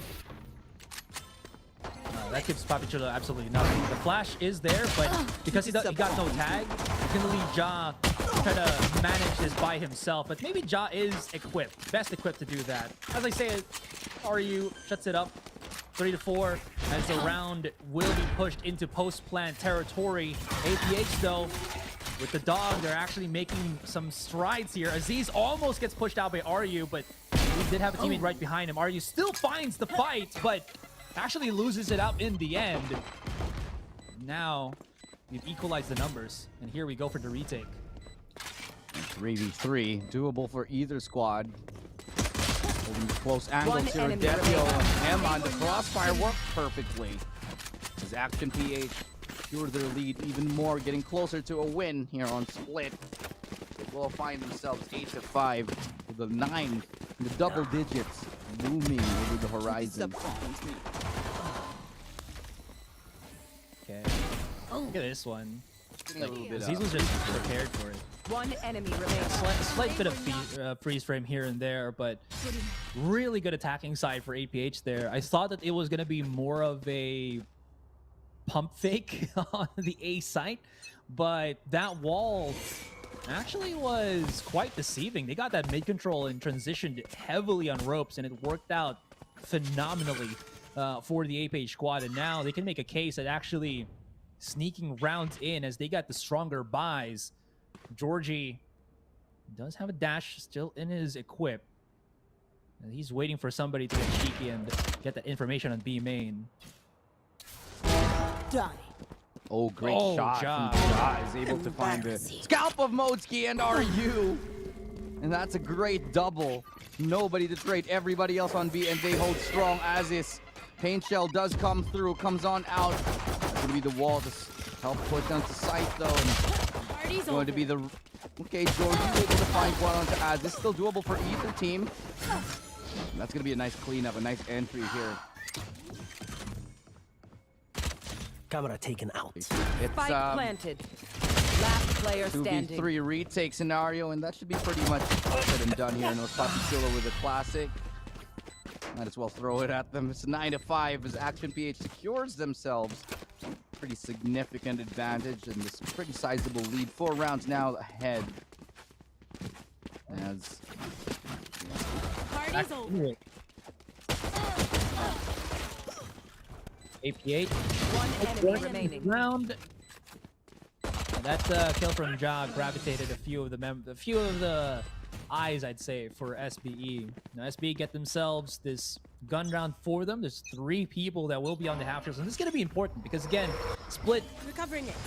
is very much emphasized by all of that CQC, close quarter combat, excuse me. And if they rush this in the nick of things, these Spectres are actually pretty deadly, even deadlier than what rifles would normally be. Georgie now runs for dear life as he was thrown a huge chunk of nades there. He's coming into the corner, challenges once again, and gets caught as he was just trying to move around, skate through. Pro using the God Spot. But they don't want to challenge it just yet. They know that the wire is there. They try to break it, at least making SBE here second guess, but SBE, they cannot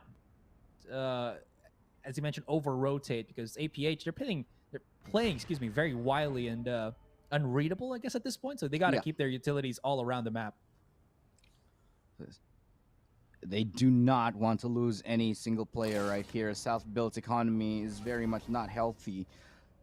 They're going to be hoping to clean this round up in style and 30 seconds with left. finesse as they now work their way here. Hold toward that B site. There's 3 players lurking towards A site. It might be the completely wrong read as Micro is the only one here. Good flash, lines him up. Gravity well doesn't really slow them down too much. Buys time for the rotate, and there's only 14 seconds left. So there will have 10 seconds left. Emma, and he actually gets Micro. Micro needed to have at least one. That's just heartbreaking as Ja gets absolutely decapitated by Zero Death. Yo, this might just be it here for Action PH. They probably have already secured the double digits and might be save territory for South Build. Things are getting too dangerous. Yeah, they're gonna fall back. They're still holding the lurk somehow and seeing if APH will overreach, but this APH, man, looking so coordinated in these fights, just able to traverse utility, fight certain angles. This is the APH that won hard against Oasis Gaming. Now we're seeing that come back into play. RU, I believe, is the IGL for APH, and he's in charge of keeping this squad. What's the word here? I don't want to say the word leashed. Disciplined. Leashed is fine. Yeah, because they're wild, rabid beasts. So, not something you want to do to a wild, rabid beast. That is kind of true. That's kind of true. I'm just talking about this like an anime standpoint, I guess. Yeah. Fair enough. Fair enough. Okay, timeout called. South Built. I do think this is the right time for them to do it. It's kind of really scary right now. Honestly, so they should be kind of just trying to change their game plan, which is very much a problem because honestly, South Built, this is a map that they're very proud of. This is a map that teams like Oasis refuse to play South Built on. But Action PH are just doing it on the map that South Built loves to play.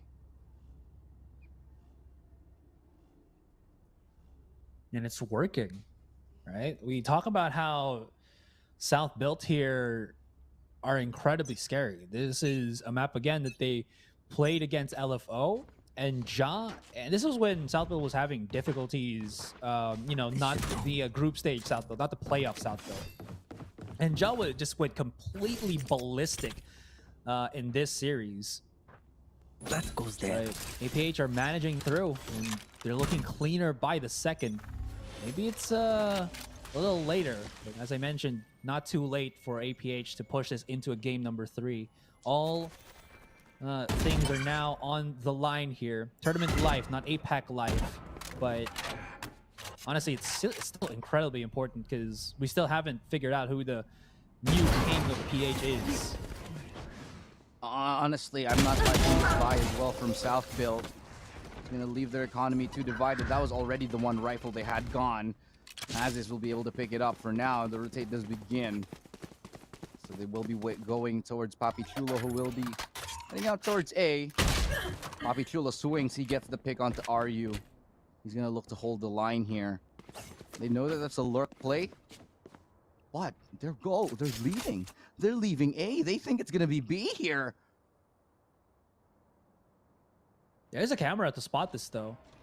You will not kill Yeah, there it is. ally. Now they know. They missed the beat. They're going to be a few seconds late to the side, and that will allow APH to just roll in through this one.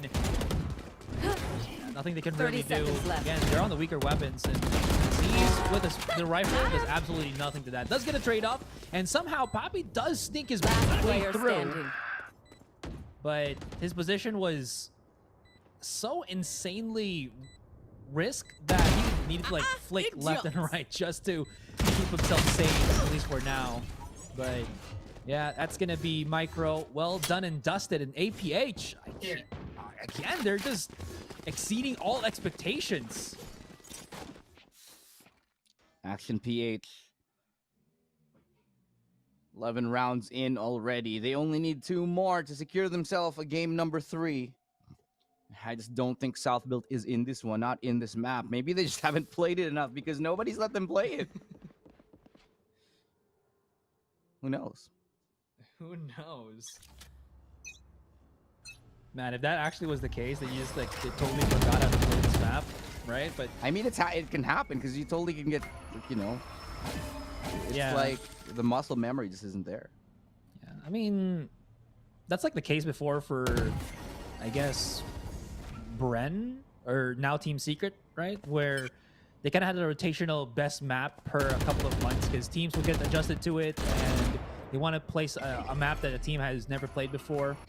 It's kind of weird to say since like all teams supposedly should know all maps, but if you think about it, Filipino teams are very particular about which maps they would love to play the most on, and Split just isn't part of that list. Yeah, we usually see it's like it a lot.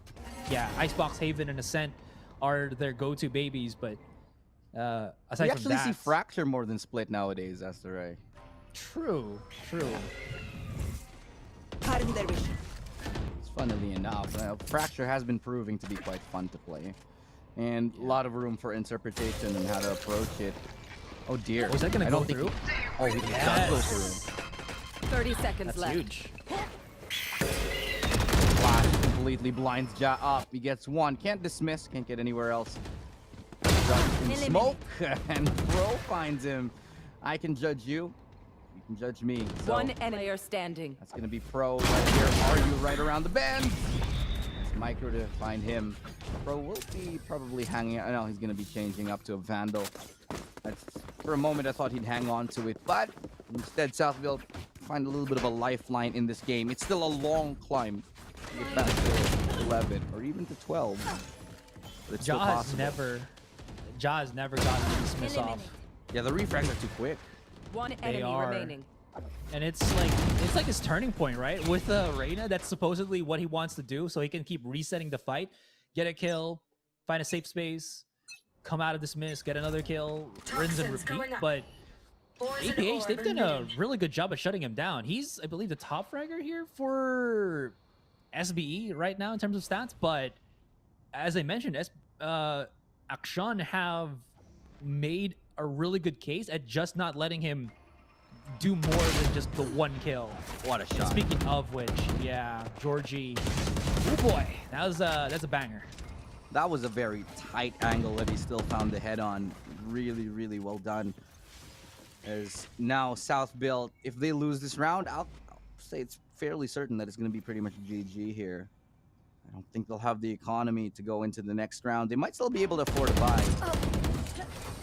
At this rate, though, I'm still looking unlikely. Showstopper doesn't connect. This is running for dear life here. He's caught rock in a hard place at the back of the side. Teammate can't even set a crossfire here as Modeski and the rest of the squad are backing away. They're going to go for the A site now, and Micro's going to be at the intercept here. Does he have another star left to actually maybe use it? No, but Poppy and Teammate are here just to throw out all the abilities, and now APH taking a page out of the book of SBE, running down the clock, but not losing any players in the process. Now Micro has 3 people with him here, and they're holding the cross, and it's working. M1 remains. Georgie coming from the swing, and he looks him dead in the eye, and Aziz picks up the 4K as Georgie got in a bit late. He was running for it, he was feeling it, but it just was not meant to be. SBE secure another round. Yeah, Georgie completely misses that shot there, so it's a little bit unfortunate for him. Not the end of the world, however, it's still Action PH. Pretty much a comfortable round. They do call a timeout just so that the momentum doesn't completely slip away from them. It's moment One 3 enemy here for the remaining. players. Let's take a look at that flick from Aziz. My God. And you know, we talk about this guy endlessly, Asura, because Aziz is really... If there's anybody you want to pop off on Action PH side, aside from Georgie, of course. Sorry, not... sorry, what am I talking about? South Built, rather. South Built aside from Ja.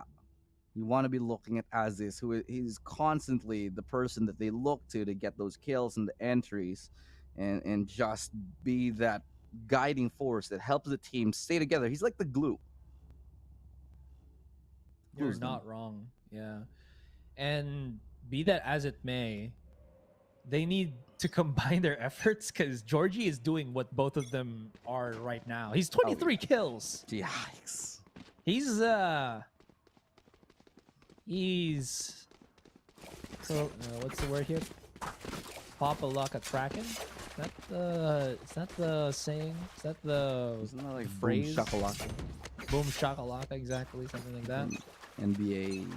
Yeah, there's still like 4 rounds before they can equalize, and even more so before they can go through this. And it's so scary how to fight against APH here. Also, I'm not gonna lie, his setups with the Viper have been essential to this. Oh, Georgie gets caught. He can't even get up on top of Heaven as he saw Ja was willing to intercept.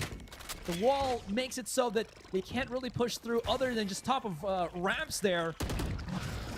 And as APH now get themselves a little bit over. Dying by bit. That was a bit of a risk, but that was a great lockdown and a gravity well true to lock them all down in that specific location.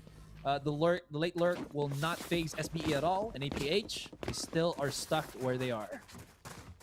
That was I mean, a little bit selfish for Ja to let that secret. I think that was Ja to let the... Spike down A. Yeah, I feel you. Maybe he was waiting for somebody to peek through on the crack there on the wall. That's why he just allowed it to go and hit Pro where he was just hiding. They're running it down. They're feeling it right now. Oh my goodness. 12 HP in a dream. He booped him. Still, Ja hits the shot, or Emon, excuse me, hits the shot. Ja's to the corner. Dog spots absolutely nothing. And this gives Ja the free pass for a full control on mid. Question now lies, are they going to push this? Because he's waiting, but nobody's appearing. Oh my goodness! No way, Georgie wins this.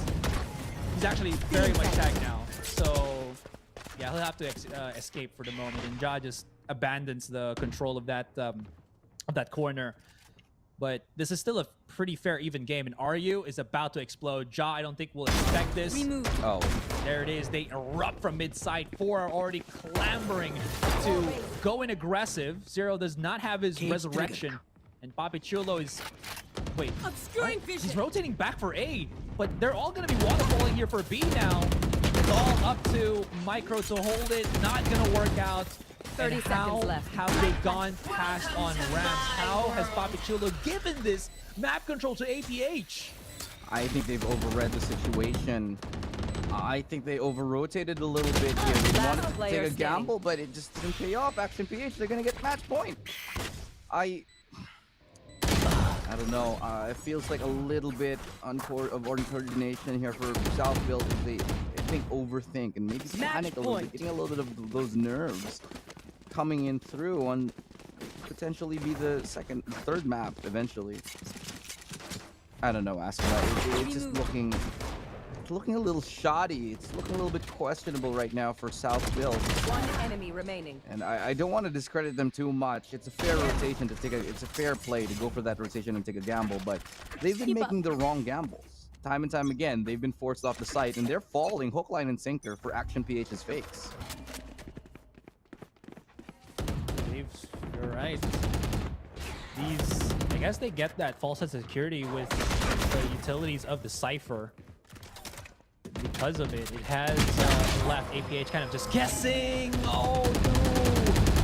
Pro was holding the corner. Now they know he's going to be on the God spot, and he's still there.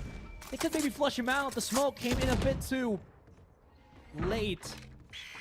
And this could be the final round. They still have numbers to work with. The APH are about to explode. And the present will be received by both Micro and Pro if they're not careful. Even RU spots out one on A, and they can fully just abandon this and go for the A site, and they know they've already won. Oh my god. Yeah, and A site's totally open. This is pretty much GG here. We're going to game number 3. Pro can't even land that shot. Mike, just disoriented, also just Georgie killing everybody. You know, finally played from him. This Action PH keeps things going, and South Build, they're gonna be in what looks to be a dire spot. This was a map that South Build loves to play. As we take a look, split for them, their win rate was fairly decent, 63%. Now, obviously, that's going to be a little bit lower. But on the other side, Action PH have never really been a team that was so, I'd say, confident on split themselves. We take a look at their exact record. They have only played it really 10 times. Well, that being said, either team can make it work, and boy, did APH did. I was skeptical about how they're going to be facing the attacking side because we were expecting SBE to have everything, especially again with the amount of info gathering they have on this Cypher. They shouldn't have been flanked at all, but I think APH have done a really good job at using that against Southville. You know, they broke a couple of tripwires, they ran all the way around. APH had to play blind, they had to move forward, or SBE had to play blind, they had to move forward. It seems like it just wasn't the case there. With all that being said now, look at how APH is, again, took bit by bit the sanities, I would say, for SBE. And as you mentioned, for game number 3. We are going to game number 3 here. And it's been a long day. We're about to keep the train rolling. Seen a lot of highlights. I'm hoping this last series delivers what we want. I'll be completely honest, man. This series itself has been pretty much touch and go. Very hit and miss. Some highlight plays from a couple of players that haven't been the cleanest Valorant. A lot of good plays though, left and right. I'm hoping game 3 delivers exactly what we want to see. The banger that we saw, just like in the series prior to this. That was a good series. This one kind of makes me feeling a little bit wanting so far. Again, it has been an incredibly long day. It is.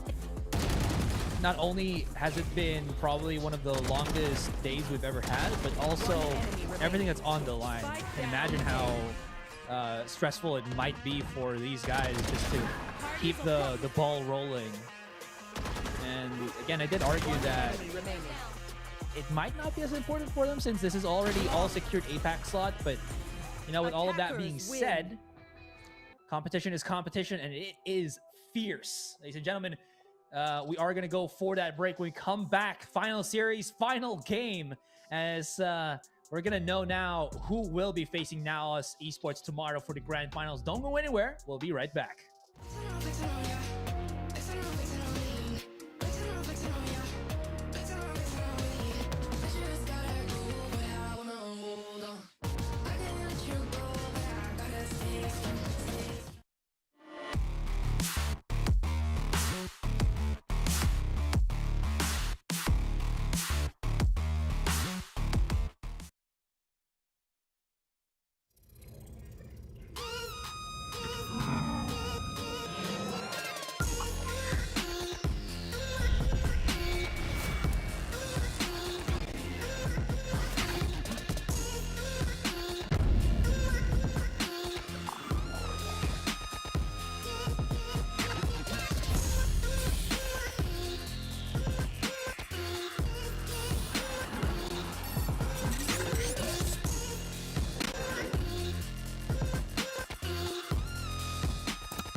then you ain't heard it from me. Got it from me, all the energy extra. You don't wanna see me with the hitters. Generations caught up, look how things will switch. People they're quick, now they wanna move at the bits. Boy wanna go to him, bitch. Now I'm moving. I gotta do what I do. I'm really here on my ones now instead of 4 3s or 2s. And now it's F from Paris. I could have been effing you in Paris. I don't wait for the drop, I just flow from the pot.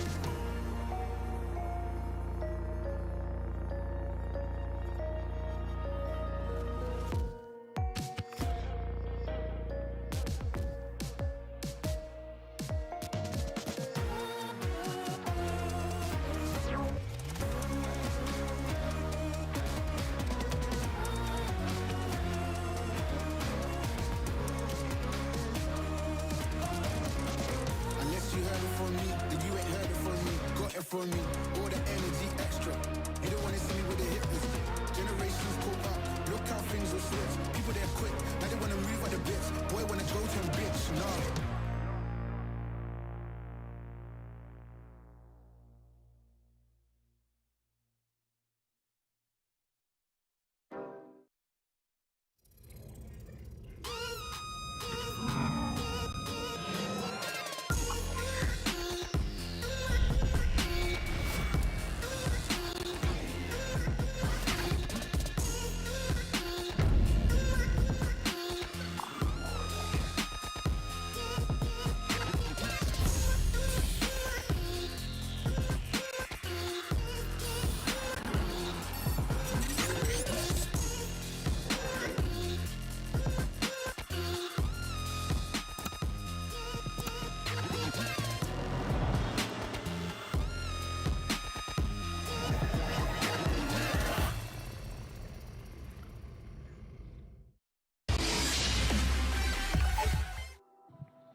Welcome back, guys. Sorry about that. And oh, look, I have a question. Do you eat your dog treats? I've heard that. Yeah.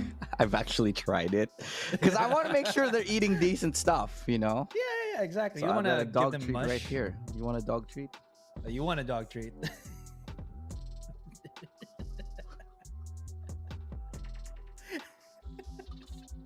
All right, game number 3. We're gonna get the ball rolling now. It's Action PH. They tied it on split. One of the maps that really South Built wanted to win, but just unfortunately, it hasn't been the best of performances from them. And we're hoping to see a little bit of a resurgence for South Built here if they can keep that mental. But they've played so many games and so many rounds today. I'm starting to think whether the fatigue is starting to kick in for these guys. Whether at this point they're running, it's that mental fatigue. Maybe not even the physical fatigue, but the mental fatigue that it takes to play all these series in a row. It could definitely take a strain on you.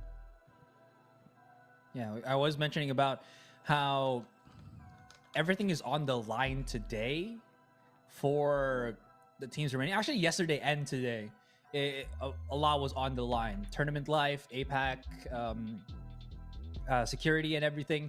So with all of that being said, you can imagine how much mental strain is definitely pressuring, breaking the nerves of each and every single one of these teams. But with all that being said, APH, they still have a shot to go.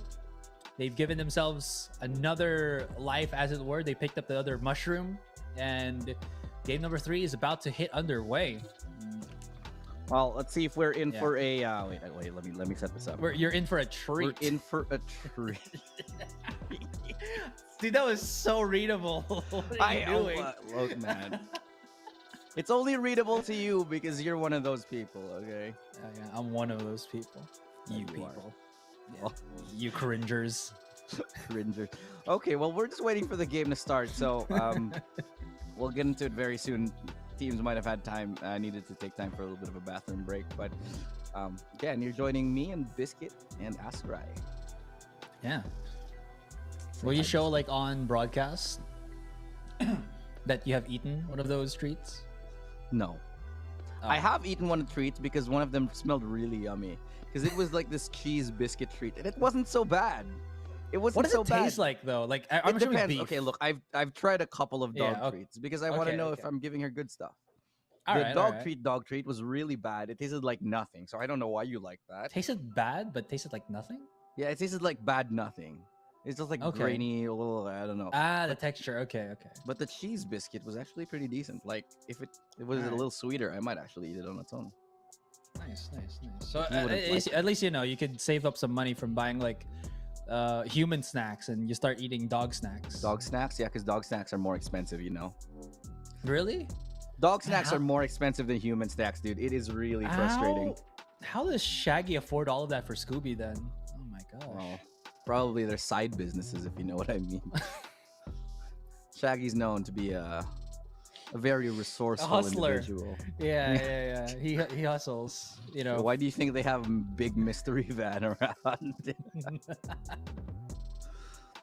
You know that Scooby-Doo is a Great Dane, right?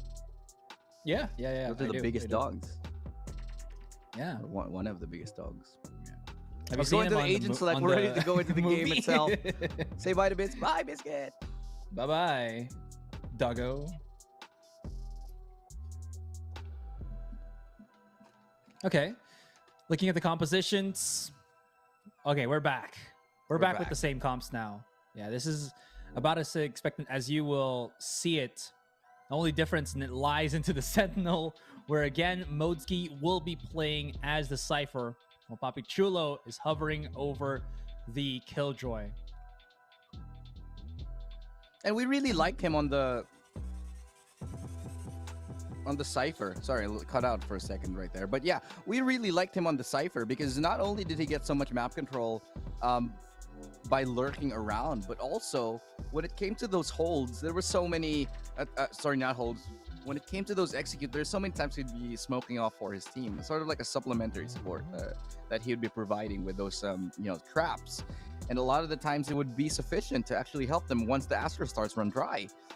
And it's nice that we're seeing a little bit of a resurgence for the Cypher here on a map like Haven. Not just Haven. I think a lot of map Cypher really does well because again, teams are starting to adjust to certain play styles of Killjoy and countering it. But yeah, I think more so than holding for flanks, I think Cypher's best tool has to be the Cypher cage. It really gives you so much flexibility because again, through smokes, you can still get pushed. You could theoretically just pop shots through it, but you're still not going to be aware. But with the cage itself, you know that something's going to be coming through because of that audio cue that it does keep popping out as it as you move inside of it.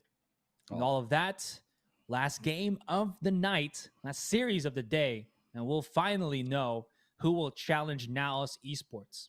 I think both of these teams actually faced NAOS. Maybe not SBE, but yeah, Action, they're looking for a rematch. There they are. Action PH here. South Build, I'd like to, that would be an interesting, final map here because we haven't really seen much of South Build NAOS. I don't think we've seen it at all. And with, I'd say fairly similar playstyles here for NAOS and South Build, but I do think NAOS has had that much more to whatever they do in game lately. So we'll see how it plays out as we find ourselves in the pistol. Action PH looking to start on an attack. Working their way here towards that A site. Eman trying to start things off. Flash at the ready. They're actually going to get a good flash into gravity. Well, so many players here for reinforcing that A site. ASUS has to dip back.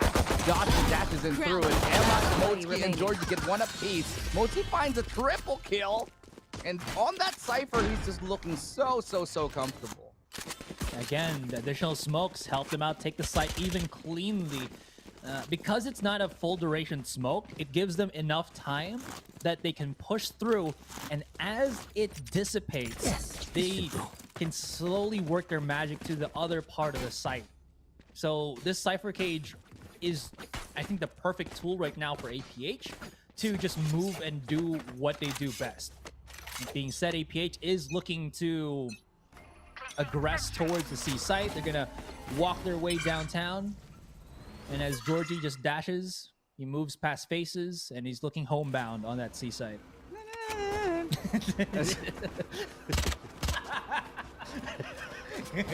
I imagine that's the sound effect that Jet makes whenever she goes into a site here. But Georgie able to get Poppy Chulo caught off. Good recon. Lot of information towards the back of that site. One enemy remaining. Pro is able to find nothing as Georgie finds a triple kill in that round. Spike planted. Flippy. Oh, okay. Maybe a right click as well? Yeah, there was, but not enough. Also, just gotta say, this, I forgot what the name of the gun this gun is. The comic gun. That sounds like it. Yeah. Anyways, I actually like this push though. Before I go to my point, I actually like this push because they slow peaked it, and they didn't have to rely earlier on for Zero Death Yo's recon dart. So the longer you can hold on to that recon dart, the more effective it actually becomes, because opponents will immediately react to the dart as soon as you use it, right? But if you're there already and you use the dart right afterwards, you just supplement your push even further than if you use it at the start of the round. Well, it is Georgie. Look for this entry yet again, as they have that presence coming in through to that A site. They have left Pro out here on his lonesome, however, so see how that manifests. Actually, it doesn't look like it's going to come to anything because B site is the site of choosing here now for South Build. Significant amount of their forces have been deployed here towards that B site. Nobody really behind it, but the lurk coming in from George is able to catch off one. The spike has been planted already, so this is going to be a very, very dangerous thing here. Georgie could get another. He does. And Action PH starting to be on a roll right now. This is only a bonus round, but they found a 3v5. The long con from Pro. Oh, he actually doubles back. He's looking for Georgie. That's going to take so much time, which only leaves Ja and Papi Chulo to make something happen. And I'm pretty sure they're not going to do anything anymore because you mentioned it already. This is the bonus round. This is the gun round for SBE. And they still haven't broken down any player on the other end of the spectrum. So now they can just maybe ask Georgie, to clear up the A site, pick up the fallen weapons here. They take the round. They take the guns. And SBE are left with nothing but to save. But Pro! Oh, he got devoured. And now they know where he was. Yeah, pick it up. There it is. Oh, wow.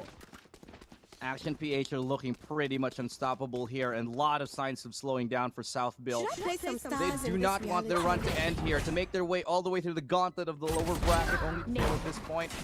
Not going to be very nice, but still, APAC again on the line. Want to... Oh, sorry, no, APAC has been secured, hasn't it? Yeah, all of them have secured APAC. Yeah.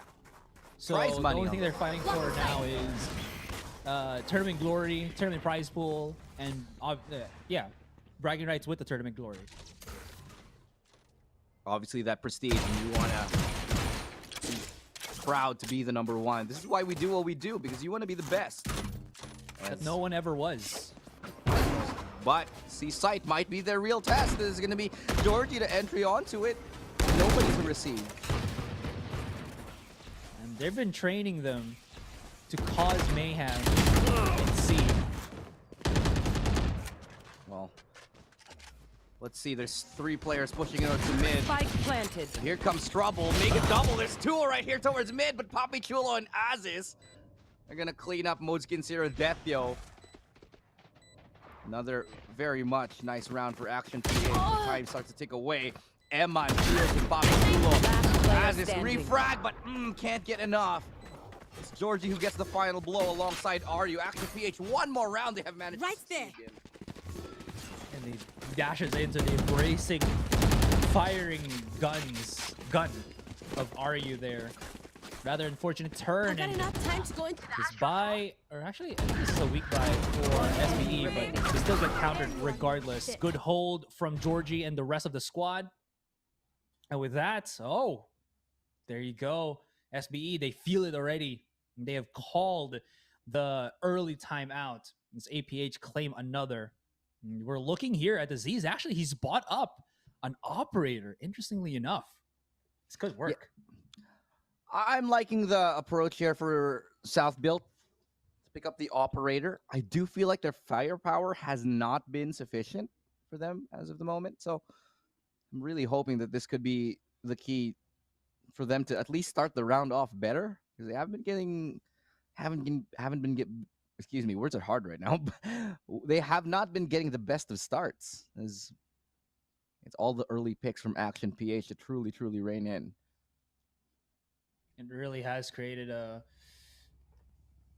weird dynamic, I would say, where again, SBE just they find frags afterwards. And you gotta say as well, Georgie's he's stepping up. Like he gets kills, yes, from time to time, but right now it feels like he's leveling up again. This is the Georgie that frags and gets value for his team, other than just the fragging back control that he also brings. Oh, collateral! You hate to see it, and the budget smoke breaks through two of them. And that's Georgie and Zero Death. Oh, that's exactly the impact that we wanted to see, though, from the operator. We were hoping that it would boost South Build, and this is exactly the kind of result that they were looking for. Now they're going to be at least a place to limit the effectiveness of the operator as Emma drives by straight onto throw. See here from both teams do come through. It's going to have an indicator that there's somebody pushing a link. Nice out, and Emma caught off guard. Jack getting a double. A little bit confused there as to what exactly happened, especially with the spike being dropped. And it's all up to Modsky, who's wondering what the hell just happened. He gets the timing right.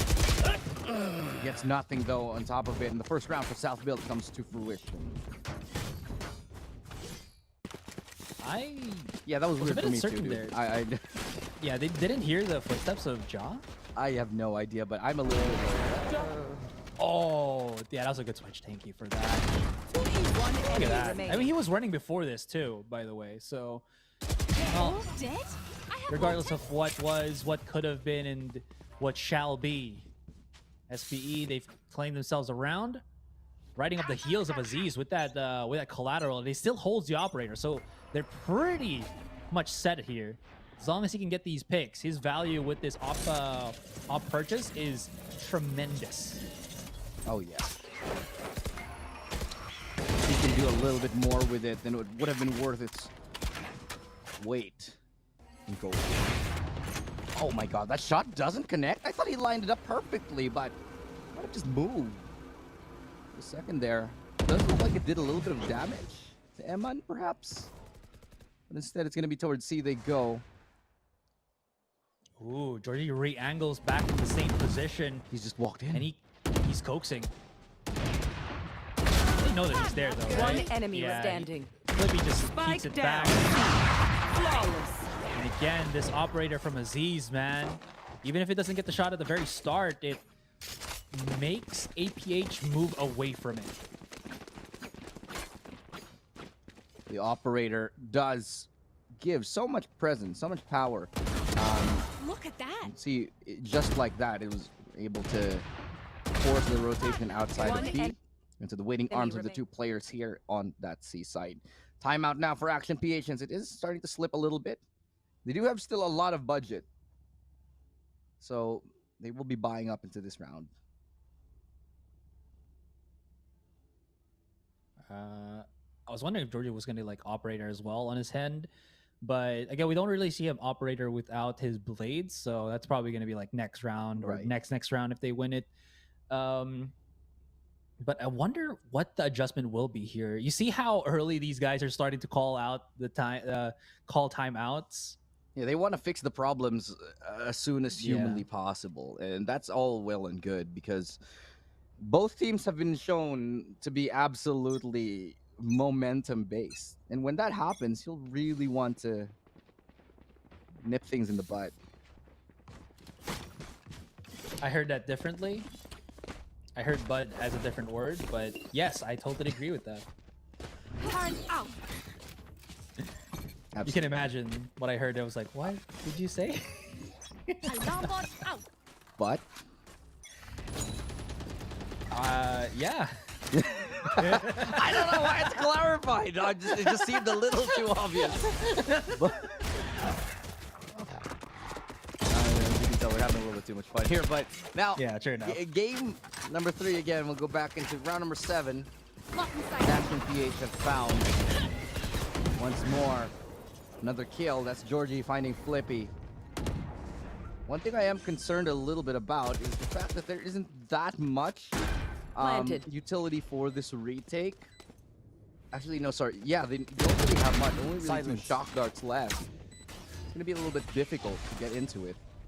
But Pro will level the number, so at least there's that. Operator on retake best will prove to be useful, but zero death kill. Able to find Pro, traded out. Eman still hanging on right now. Safe territory for South Built. One enemy. He's able to pull out 2 out of nowhere, bringing us to a 1v1. Has the time, has the blades, but can he have the aim? Gets up close, right click doesn't connect. It's gonna be XNPH yet again. Aziz, dude. He creates tempo, he creates pressure, and he is a magician pulling things out of nothing as he aggress. They still have money to equip him once again. Give it to him. Let's see it. Oh, he whips that and he just charges out way up in the open. That second kill was miraculous.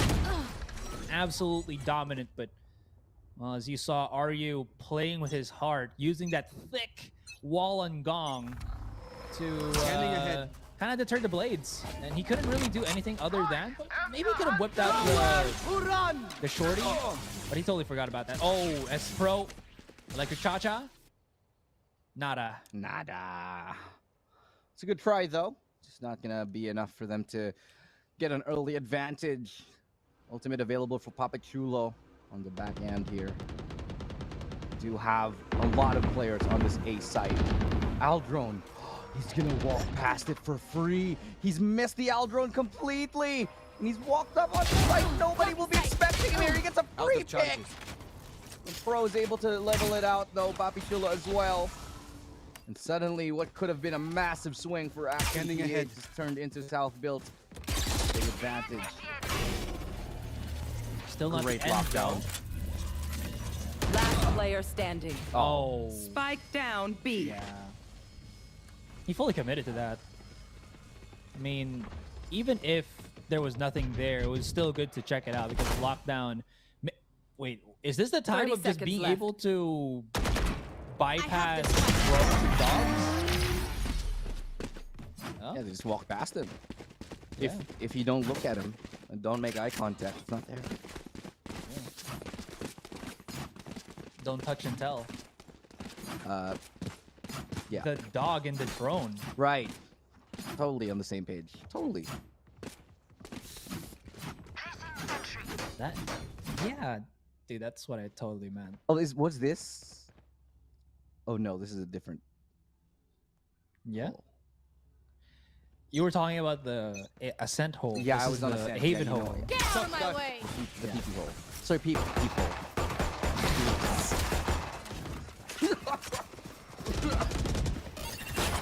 I'm so sorry. That was it. Moving past that, APH are, well, out of sorts now, as is Illustrado's previous comment. Georgie has the blade, and he just, he just wrecked, excuse me, the knees of Pro. Okay? He totally destroyed them. But now, they might not have the utility to actually go outside of the site and play the crossfire, so it's all about what they can do inside. One enemy remaining. The damage onto Georgie is overwhelming and finally gets taken down. Now Ryu picks up the slack. But again, the hail of bullets to the back of the site will give SBE the round, but who's closer for comfort is again that intro Shrekking onto Pro was. I'm just imagining Shrek. Just come here, somebody. Spike play. There is something that we will never talk about Shrek. All right. What's wrong with Shrek? I will let you know after the broadcast. I am assuming that the chat, if they are old enough, will figure things out. There's nothing wrong with Shrek. Shrek is love. Shrek is life. Yeah. Mm-hmm. Okay. Well, totally is. Whisper this to me later on, but I will. I totally will. Like I'll go closer to your ear and tell you the whole story. No. Okay. Well, maybe not. All right. As is now, and as it stands, we have the operator pushing alongside him here. Trailblazer. Spot him out. Outgrown as well. That's a lot of utility to deal with this operator. He does get tagged by it. They're trying to chase. Around the bend. Good shot from ASUS despite all the pressure. Re-peeking here, missing that chance. No more Trailblazer, no more Tailwind. He does have the Blaze Storm. I know Another chance with the updraft. Nobody to back him up on that one. He dies alone. His Flurry gets a double traded out by Moski. Pro as well. Running out of bullets. Moski is found by Pro yet again. So Pro with a nice double will get us the tie game for South Built. I gotta say though, that pick that we saw from Aziz, I thought that would be more. Like, they did commit a lot of utility, but I was expecting more damage done towards APH. That being said though, they did use a lot of their resources. Plus, I mean, bullets are also resources, so they used a lot of that. And you saw that kill onto Modzki. He actually lost his last bullet, so he had to reload in front of his opponent as he was committing to the fight. So all of that given to SBE by purely Aziz's ability to hold certain angles with the operator, not be afraid to just keep fighting it as long as he has the sniper in hand. Concealment. Oh, the sniper has been really one of the keys to success for South Built. I'm going to say it time and time again. But Planted. keep it in their hands, it would be quite useful for now as 5v4. Want to fight it? To that B site, Cosmic Divide will be used up here. Mostly great shot. Find Flippy. Now from the flank. I've got your trail. Coming in. Pro is able to do it. There's really three more to find though. And look at how far the rest of the members are Action PH on. It's a little bit interesting as to how they're dealing with this. Cloudburst does come through. Yeah, playing close. Tries to push through. Will get punished. Time is starting to dwindle right now. They need to be a little decisive here as this goes down with the updraft. It's brought to Pro, who's going to die alongside the bomb. The spike. Pro might be able to escape this. Okay. Maybe a second more. He would have been able to. Yeah, half a second. Last round in the half. They squeeze one in. These games have been so close. Yeah. Split aside, but yeah, in general, all the drop. games that we've been seeing today have been so close.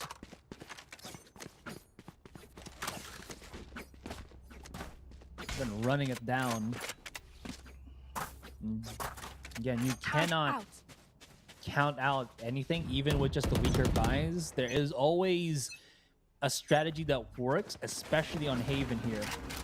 Now APH, they just decide to throw away the rule book, the strat book, and throw it all the way through the C side. Georgie clearing up the rest, waiting for the rest of his team before he scans the back. And again, that delayed recon dart, loving its effect for the later duration. Oh, tags Georgie! How does that actually even happen?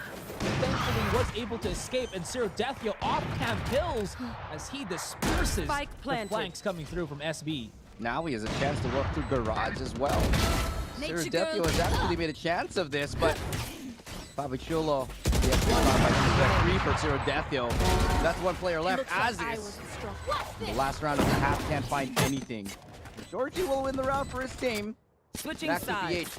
Take the halftime, 7-5. They have a 2-round advantage now. And if they take the pistol on this one, this might just be too difficult to come back from at the moment. This was already the garage kill. Not able to spot the double kill there on the anti-lurk, but still that was very, very good for Zero Deathio here. Let's see what are the buys right now. Anybody rocking the frenzy? Zero Deathio is. He's really loving the automatic pistol. And I gotta say, it doesn't get that much love. But if you look at it, it's a decent weapon. And if you don't want it because there's not any good skins that you have right now, there's actually a lot of good skins that you can pick up for it if it appears in your store. Absolutely. Just say it. I just never get anything good in my knife market. That's just the only thing I want to complain about. I got one good thing, like Origin, but I've already have like RGX and everything, so I'm not. Oh, wow. Okay, that's an aggressive push right here. But South Built, you know, they're normally ready for this kind of thing. This time doesn't look like it's going to be so. This is brought to a 2v3. The rest of the members here are going to be onto that B side, but they don't want to stay there. They want to go and flank onto this A side instead.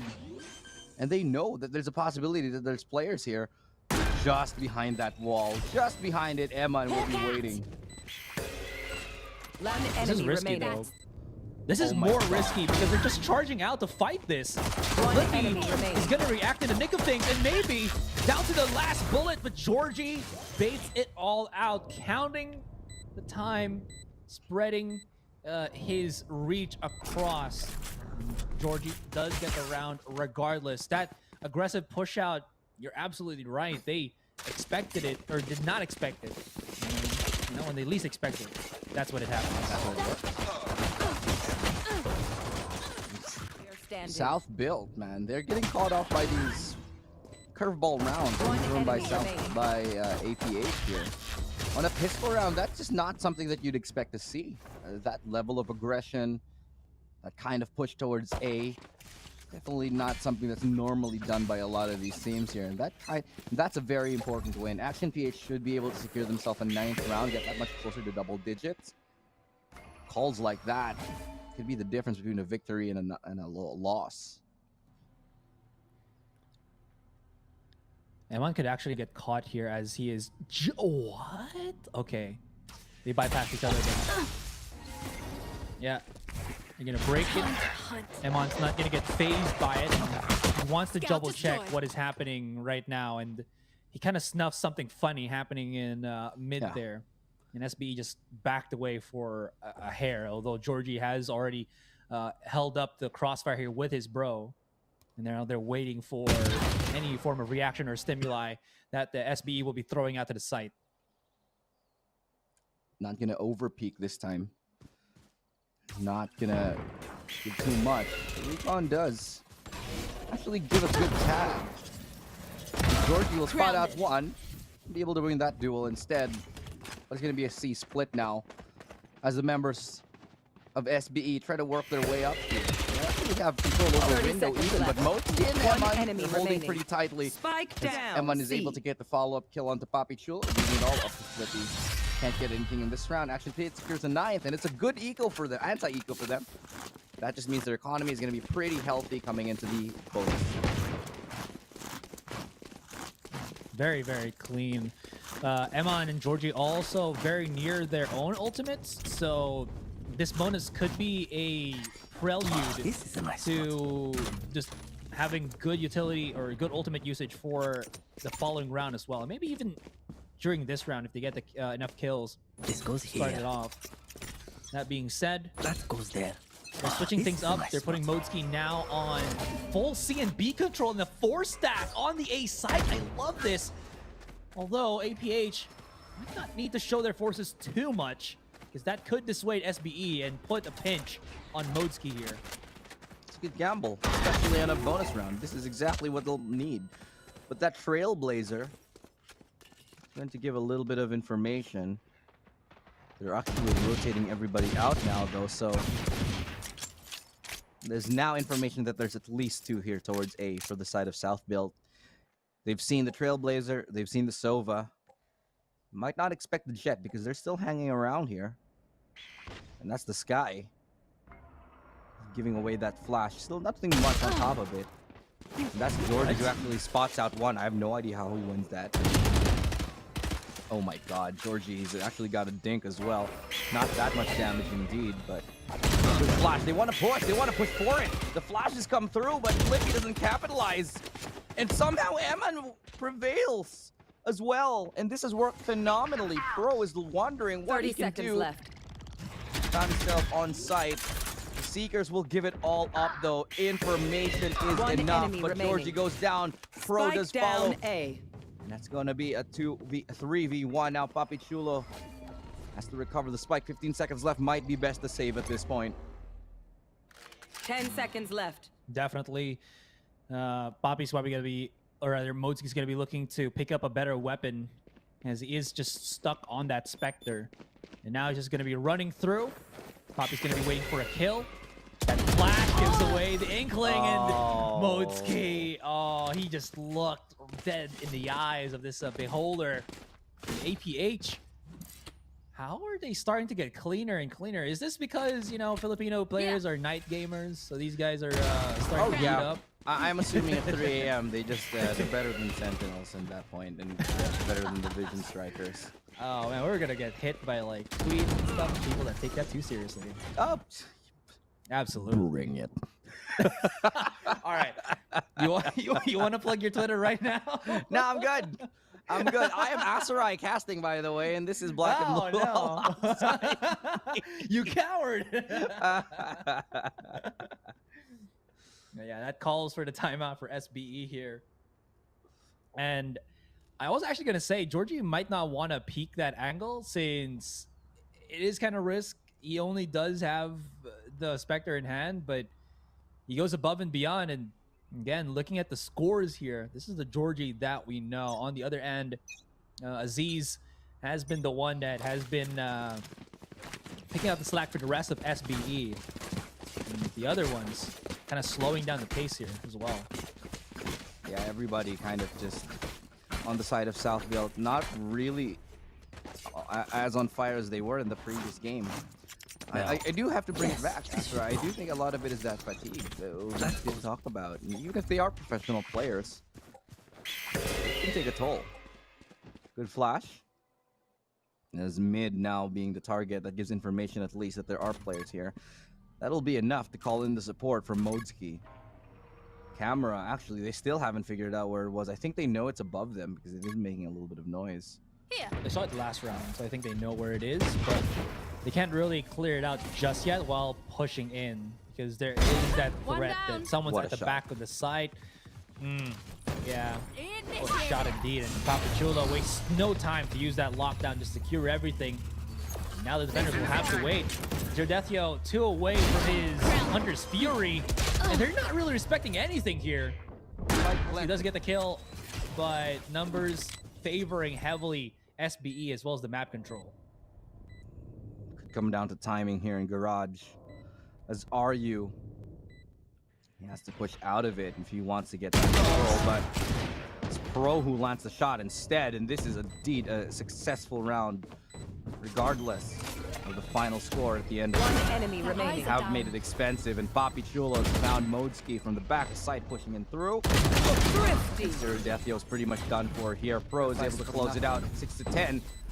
Southfield, they hang on, and especially with lesser weaponry like that, they will be happy at how that played out.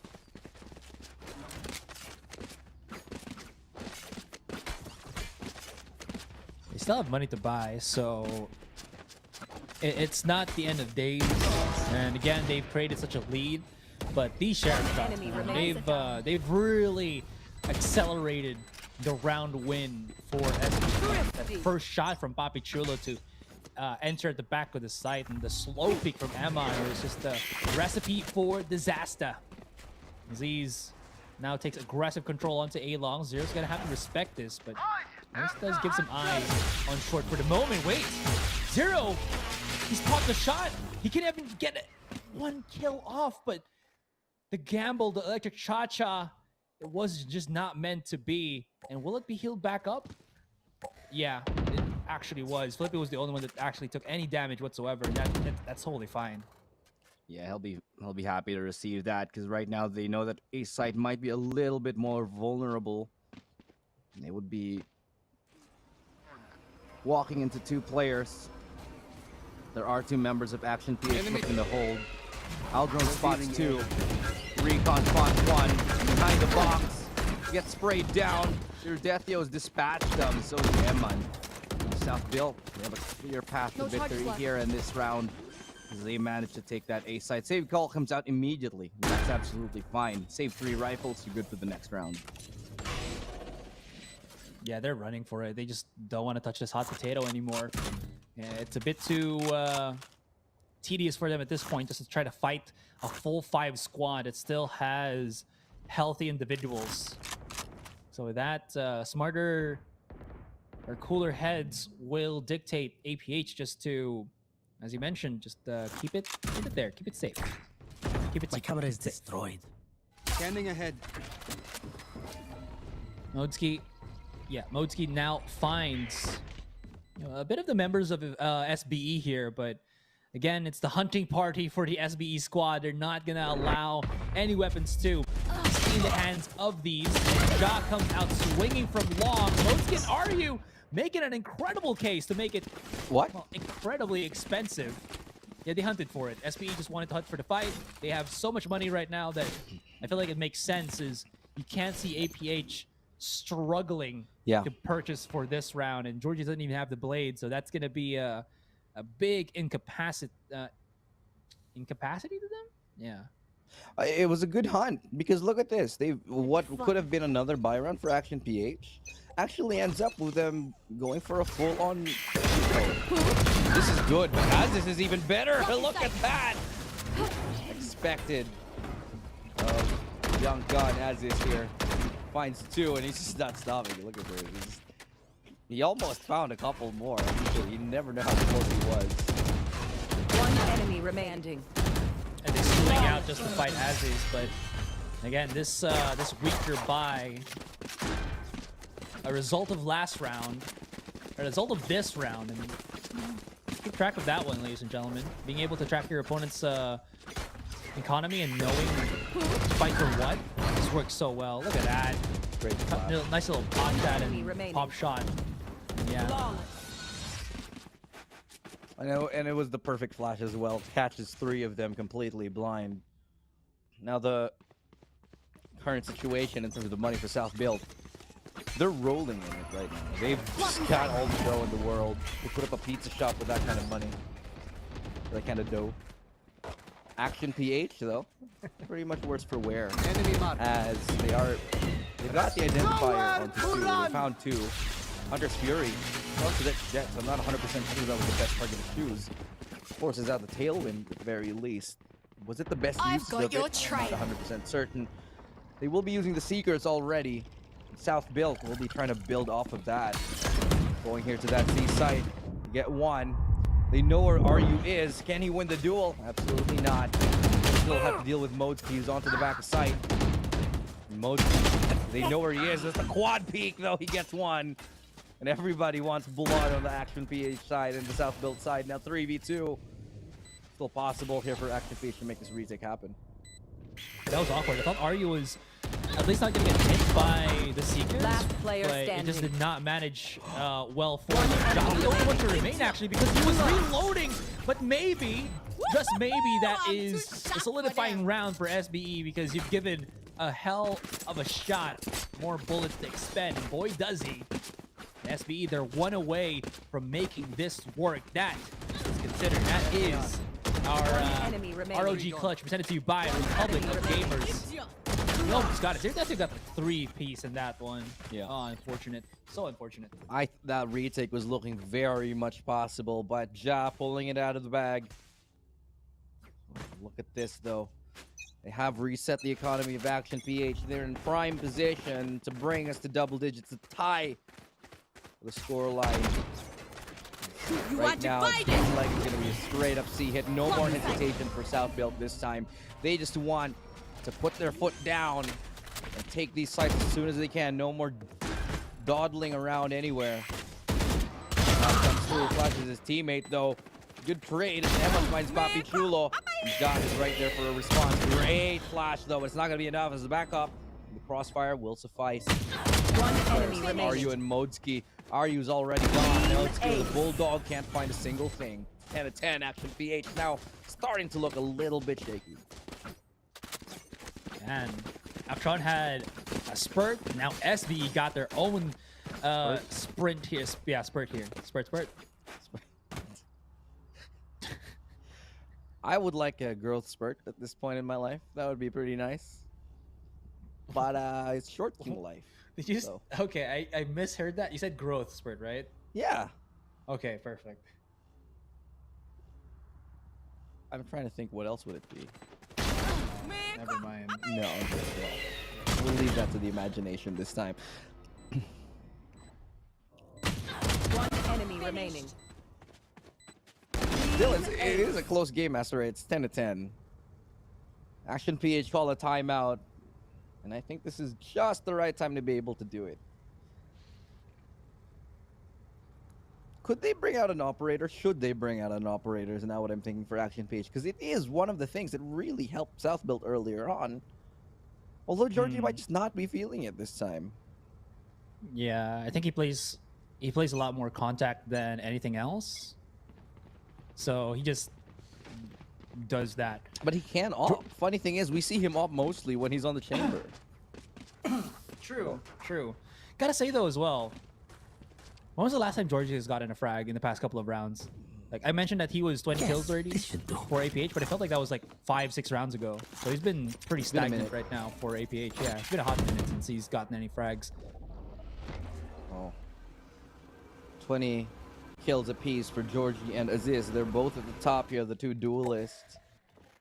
As it is really looking like South Built see weakness in this C site, and so they will be committing more forces to it. This time, Action PH have reinforced it. They're going to be dashing all the way in. Aziz looking to entry, gets himself onto site. Still alive, no one's found. They have to deal with logs. Modski, a little bit premature with the trigger. Desperately hoping to get one. Aryu finds him. It's going to be a great Hunter's Fury to find another one. Well, and Evan finds a triple. That's the round for Action PH. No longer is C-Site scrawny weak site that we were dealing with earlier today. I'll point this out there, Elu. The reason why SBE have been pushing hard on C is, and you know, just pointed this out to me if I'm wrong. There's no punish after the dart or after the tripwire gets actually a trip. Right? It's more of like just getting info for APH and they manage through rather than getting punished for that. And SBE have caught wind of this and have just been like running through every single time and it works. Oh yeah. Okay, Georgie, Tailwind's left. Decides to stay here. There's an inkling that he might still be in the corner, gathering how much utility they are. Okay, Flippy finds Cyrodiethio through that cloudburst. And as the Secrets deployed on top of it, South Built now looking to capitalize on A. They've shifted their attention from C. It's now looking like the triple hold coming from Action PH will hold strongly onto this A site for now. SBE don't want any part of it, and so they will be falling back at least for now. And keep the noise to a minimum here. Excuse me. Double dip? Yep. Are you a double dipper? Mine, but certainly Dot will, after being taken down like that, as it. He's able to find one. Eman, good on the hold. Gets around the corner. Flash. Lingering. Didn't get anybody just yet, though. Last the pre-fire. Runs out of bullets. It's going to be Papi Chulo who does claim this all up to Modski here. It's looking like it's going to be a South-built round. What is going to be the call here? Action PH do not have the best of money. So a save might actually really be viable at this point. Doesn't decide to do it, though. Modski swings. Flippy lands a nice headshot. 11-11. We're tied again, Asarai. Time and time again. It happens. How many overtimes are we going to have for this one? Oh, man. I have no idea. I feel like one. I'd say one. It's not because of being lazy. It's more of... That's just what you think. Yeah, exactly. Yeah. I mean, how am I lazy right now? I've cast like 3 series in a row. So how are you not lazy? That's the question. Tired is I think the appropriate adjective. The apt terminology or the apt description. Tired, not lazy. Okay. Games have been good. The games have been fantastic, actually. Especially now that we're getting to another close game.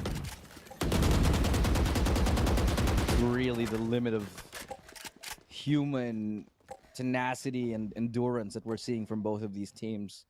To have been competing at such a level all day, it's definitely one of the more taxing things you'll be experiencing in your life. Trust me, I've gone hiking. That was hard. This is harder. You go hiking once. Right. But okay, information now available towards that B site. They will be going away from it. On top of that, recon. Okay, they're just gonna fake it out. Try to go back to A as soon as they bait a rotation in. Well, like my grandpappy used to say, "Well, deal Asherai, fake it till you make it." I heard nothing. No, really, you cut out because I was like, okay. your grandfather never Alright. said anything to you. Damn, bro. Okay. Yeah, I know, right? 30 seconds You left. know, he just said, fake it till you make it. Oh, dang. Okay. Okay, Emma just getting absolutely wrecked there on short. Zero death, yo, enjoy. Player Holding standing. strong for now is Ja getting a nice double. South Bill, they're on the cusp of getting match point here, despite this drop. Modski, again, all on his own. He's always he's always clutching. He's always alone at this point. And wondering what the hell just happened. I was gonna say that kind of felt familiar. Isn't that the same round we saw from last? Very similar, yes. Yeah. Well, he is the Cypher, so he's gonna see his friends die all around him before he dies himself. And he's gonna watch it live on camera. That is pretty gruesome, but the truth. I can't imagine being in Cypher's shoes. Coming back. Yeah. But it's Maybe okay, he's they'll be like- alive in the yeah. next round, so. True. Okay, well, the last round of regulation is here. It's a full buy for both teams. Both teams obviously wanting this W. South Built, they want to avoid overtime as much as possible. Come hell or high water, they will want to take this victory and go to the upper bracket, to the finals. The grand finals happening tomorrow. And Action PH will do everything in their power to take that away from them. SBE, they like to make a lot of noise first, like a firecracker. As they go quiet, that's when you fear it the most. And they're starting to move up their pathways towards on B here. There's only that one camera. They're waiting for it to deactivate, and there it is. They immediately explode. Now, nothing is there for APH to actually figure out where the rest of the members are. They know it's going to be the plan on 8. Other than that, it is just going to be no more smoke for Aziz here to cover the flank there. They've left their teammate in the back. Aziz just get the hold. Oh my goodness. Hold the tight Lestrada because now it might be SBE to win. That being said, though, APH have used the wall. Southville using all the nano swarms to delay even further and the gravity wall. put them away from that. The wall is about to dissipate right now, but the smoke is good. They're gonna have a pop shot it, but it's working, it's working, it's working. They didn't even get this Bobby Chulu is just stopping them dead in the track, and all they have to do is repeat this, shoot it through once again, and Ja has finally done it. 13-11, GG's. Wow, they avoid overtime, and what a great play. The smoke became their best friend for that last one, and you can see its sighs of relief. Sure, they look calm, they look collected right now, but I guarantee you their hearts must be thumping out of their chests. What a series we just saw from them. It wasn't the cleanest from either team, if we're being completely honest, but it was a beautiful tale about which team could pull through in the end. Heartbreaking for Action PH. But in the end, it was the veterans that pull through and go ahead forward into the grand finals tomorrow. And now they're going to be facing a playoffs SBE. Up until this point, they've only been facing off, the group stage SBE. Very different teams. Very, very different team. This is like dark mode SBE. This is like nightmare mode SBE, dude. Oh yeah, that's much more apt. I was thinking like maybe like, you know, in like Tekken, like Devil Jin. I should have said Devil mode. There you go. Yeah. Okay, well, difficulty aside, it's definitely a game that Action PH will be happy to, South Build will be happy to win against Action PH. And Action PH should absolutely be proud of themselves. If you told me a year ago that Action PH would be here in the top, eliminating teams like Team Secret and like getting all the way to the lower bracket run, and being the representative of Southeast Asia, I don't think I would have believed. So regardless of how this turns out, Action PH is absolutely proud of how much they have accomplished in the previous couple of months, these short few months indeed. We can look forward to more of this action and this playstyle as we get further and further into their careers. And I just gotta say, this entire game, I felt like the turning point for SBE was the off purchase for ASUS. He just rattled APH there. Like, they were already holding on well, but when ASUS started hitting more of these off shots bit by bit, you saw Action PH was just playing deeper and deeper into their own side of the map. And that really gave SBE so much freedom here that I think for the most part, all of the fights for APH were stuck at the backside of sites. And again, you said it perfectly. The remaining members of APH had to play for clutch, and more so than not, it's always been just Moji by himself.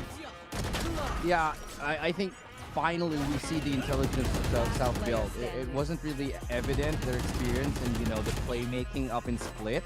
Because there was a lot of strength decision makings on their defensive side in that map. But come here to Haven, an absolutely great showing on the attacking side where they bring every play out in the book, show they're comfortable on, and a map I really thought they had a big disadvantage on, proving everybody wrong yet again. But unfortunately for us, after this very long day, we're going to take a little bit of a breather on our side and leave you with the panel. So right now, we're going to be passing it to the rest of the desk here. Again, on behalf of Asarai, my partner here today, and the rest of the casters on the Filipino broadcast, we'll be throwing it to the panel. This is Illustrado signing off. Well, welcome to the three flannel panel. I'm Nomad. Alongside of me is Raph and Black and Blue. You guys are wearing hoodies this time around. All right. And the flannel. I wasn't in the conversation. But after a long day for South Built Esports, they're finally here. Every dog has their day, and South Built Esports definitely has their day today. It was a 3-game series, but a 3-game series well fought by South Built Esports, Black and Blue. Totally, and it seems like for this team, I mean, barring obviously our swagging outfits, they finally brought the swagger here today. And for this team, as I was, getting to, it's like when they're playing a match and it's like, do we have to win this? No, not yet. Okay, then fine. Do we have to win this match? No, not yet. Okay, then fine. But when they get to the lower bracket and they're like, okay, we have to win every single match from now on, they're like, okay, fine, we'll do that. And that's basically what gets them from the lowest of the lows, the bottom of the leaderboard, 8th place in the group stages. They're now going to the grand finals here for the PH. Truly the collectors of Hades, the favorites of Charon. Again, so many coins have been given from South Built. They truly really thrive in the lower bracket, where once again, as Black and Blue reminds all of us, you kind of gotta poke the bear just a tiny bit, and then he's like, right, yeah, we gotta play, we gotta be SBE. And we gotta have props to the MVP of the series. He really built everything for the South Built Esports. He paved the way for the entirety of the team, and our Republic of Gamers game MVP is none other than the man himself. It is the guy with the 4-letter name. It's Aziz, 239.1 ATS and a 19.3 average kills, 1.3 KDA. But that doesn't really paint the picture of how Aziz made an impact this entire game. He popped off during game number 1 with topping off with 22 kills, and he was able to just secure multi-kills after multi-kills during game number 1. It cascaded all the way onto game number 2 onto Split, but it just wasn't enough to secure that victory. But when it came to Haven, he still delivered it all, Nico.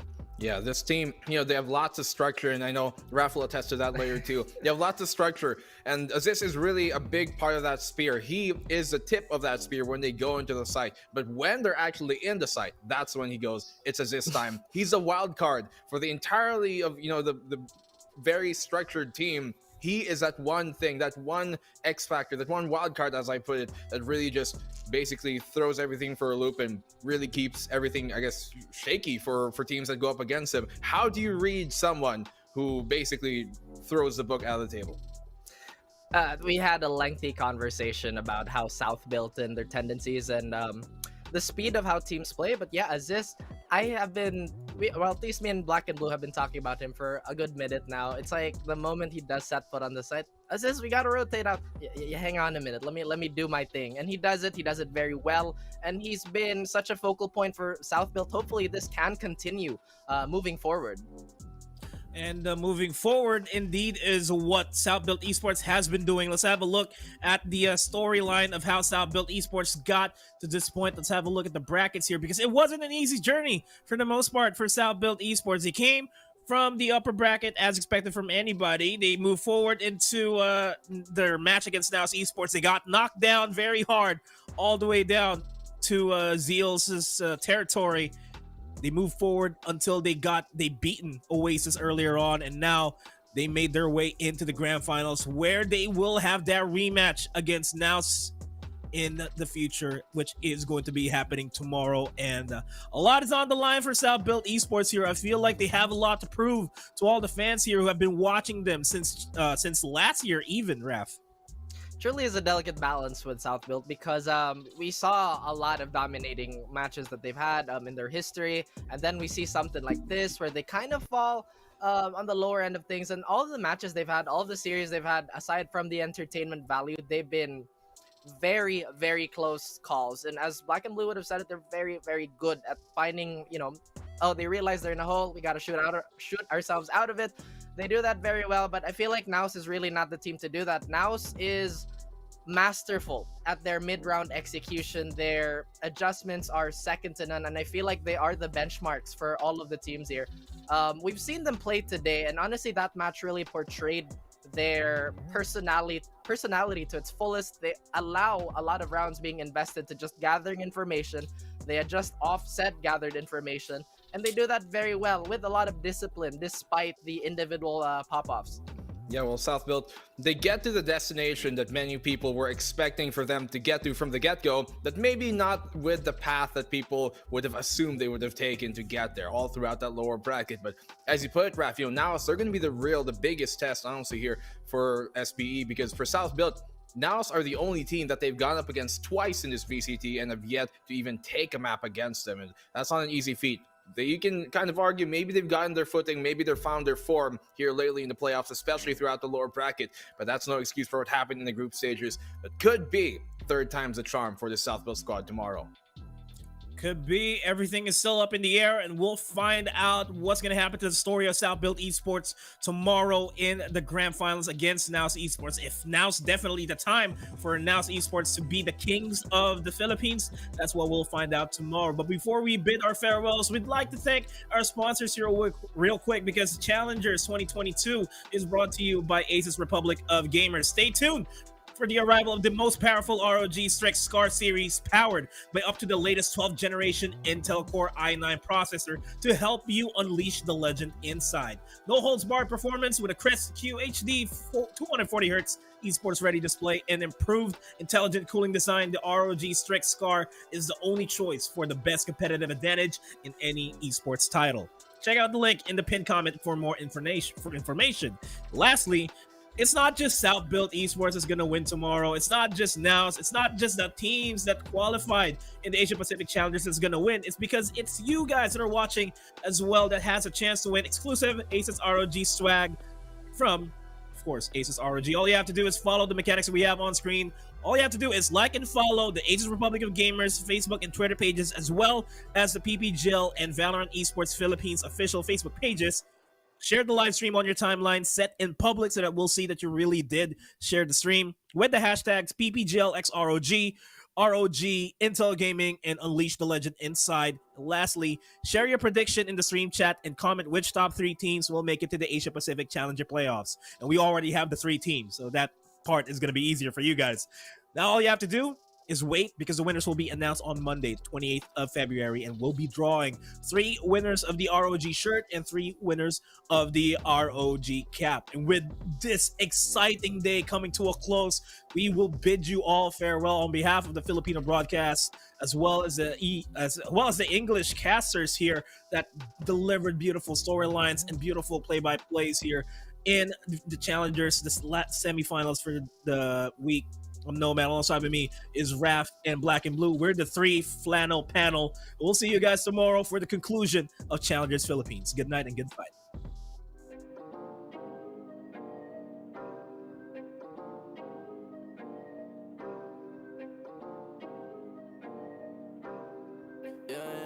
Where's the Vinci?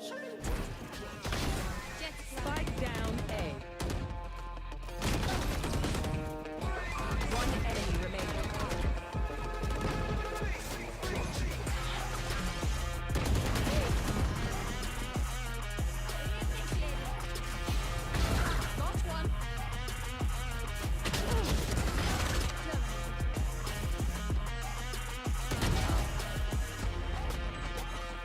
One enemy remaining. Player standing. Spike Spike down mid. One enemy remaining.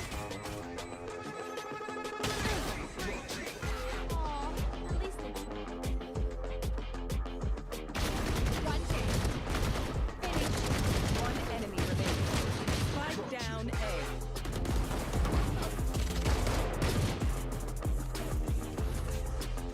One enemy remaining. One enemy remaining.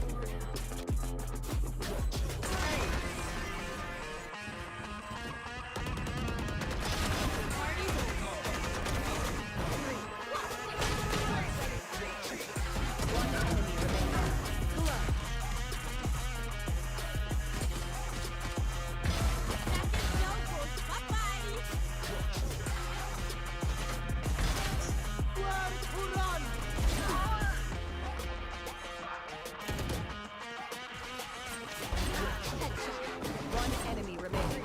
Thirsty.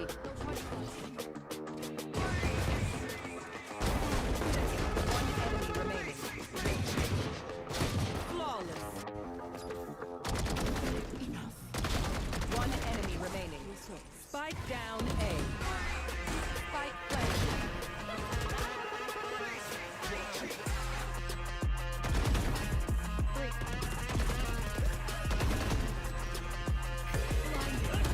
Last player standing.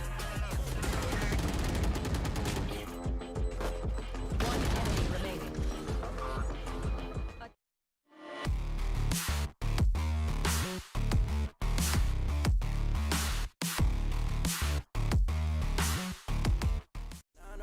I had to go and feed the guys. Nobody did it right. I had to show them how to grind. I had to beat the odds. This is the life I live for God. Taking a step at a time. We going up. We headed to Mars. Taking them chances, making decisions. You know I'm never gonna lie. Till you let go, I'm copying all them who you gon' be inside. I cannot fake it. I gotta face it. I gotta do the time. You gotta wait, mate, for a great pay. Make sure you're doing your job. Gotta deal with the patience. 200 every occasion.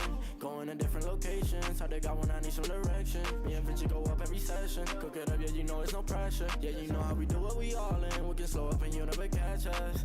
Working at 9 to 5, I had to go and feed the guys. Nobody did it right, I had to show them how to grind. I had to beat the odds, this is the life I live for God. Taking a step at a time, we going up, we headed to Mars. You know my slimes, they came from the bottom to top. They can define us, they tryna find us. Boy, I know you with the ops. We're not the same, no, you can't compare me. I don't belong in the box. Don't try to play me, no, I'm not friendly. This is everything I got. Ain't no playing around, this is no playground. It no matter, I do what I say now. I'ma go give them something to say now. Got them stuck on my back like a spray ground. See, these don't gotta complain. I'm a shooter, got eyes in my vein. They said that I would never make it, they thought I was crazy. They said I'm insane. Working at 9 to 5, I had to go and feed the guys. Nobody did it right, I had to show them how to grind. I had to beat the odds, this is the life I live for God. Taking a step at a time, we going up, we headed to Mars.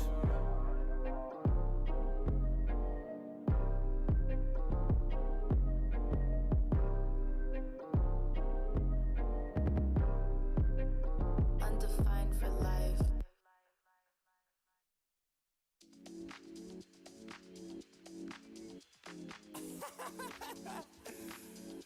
Oh man, what you talking about, man? What? You're so crazy, bruh. Wasn't too long before I realized a whole lot of truth, just realized. Two groups faking the real guys, and both of them plotting on your meal size. Gotta be more, is this real life? Got a bad hand, but I still try. Try and knock me down and I still climb. I can see the promised land right over the hill line. And when I get there, yeah, we all gon' party. Learn how to surf cause the waves is gnarly. Gotta make the bread, gotta bake the barley. But it take a little time, be patient, darling. Working for the people, gotta rake them all in. But sometimes people make you hate your calling. Some people panic when the brakes is stalling. Me, I go to God when my faith is falling. Put it on the tattoos. A righteous man don't know bad news. Found forgiveness for my snafus. Nothing for the pretty girls trying to get a cashew. Bad dude. Sometimes life really suck like a vacuum. The devil I don't never turn my back to. I just wanna shower love like a bathroom and be a role model for the black youth.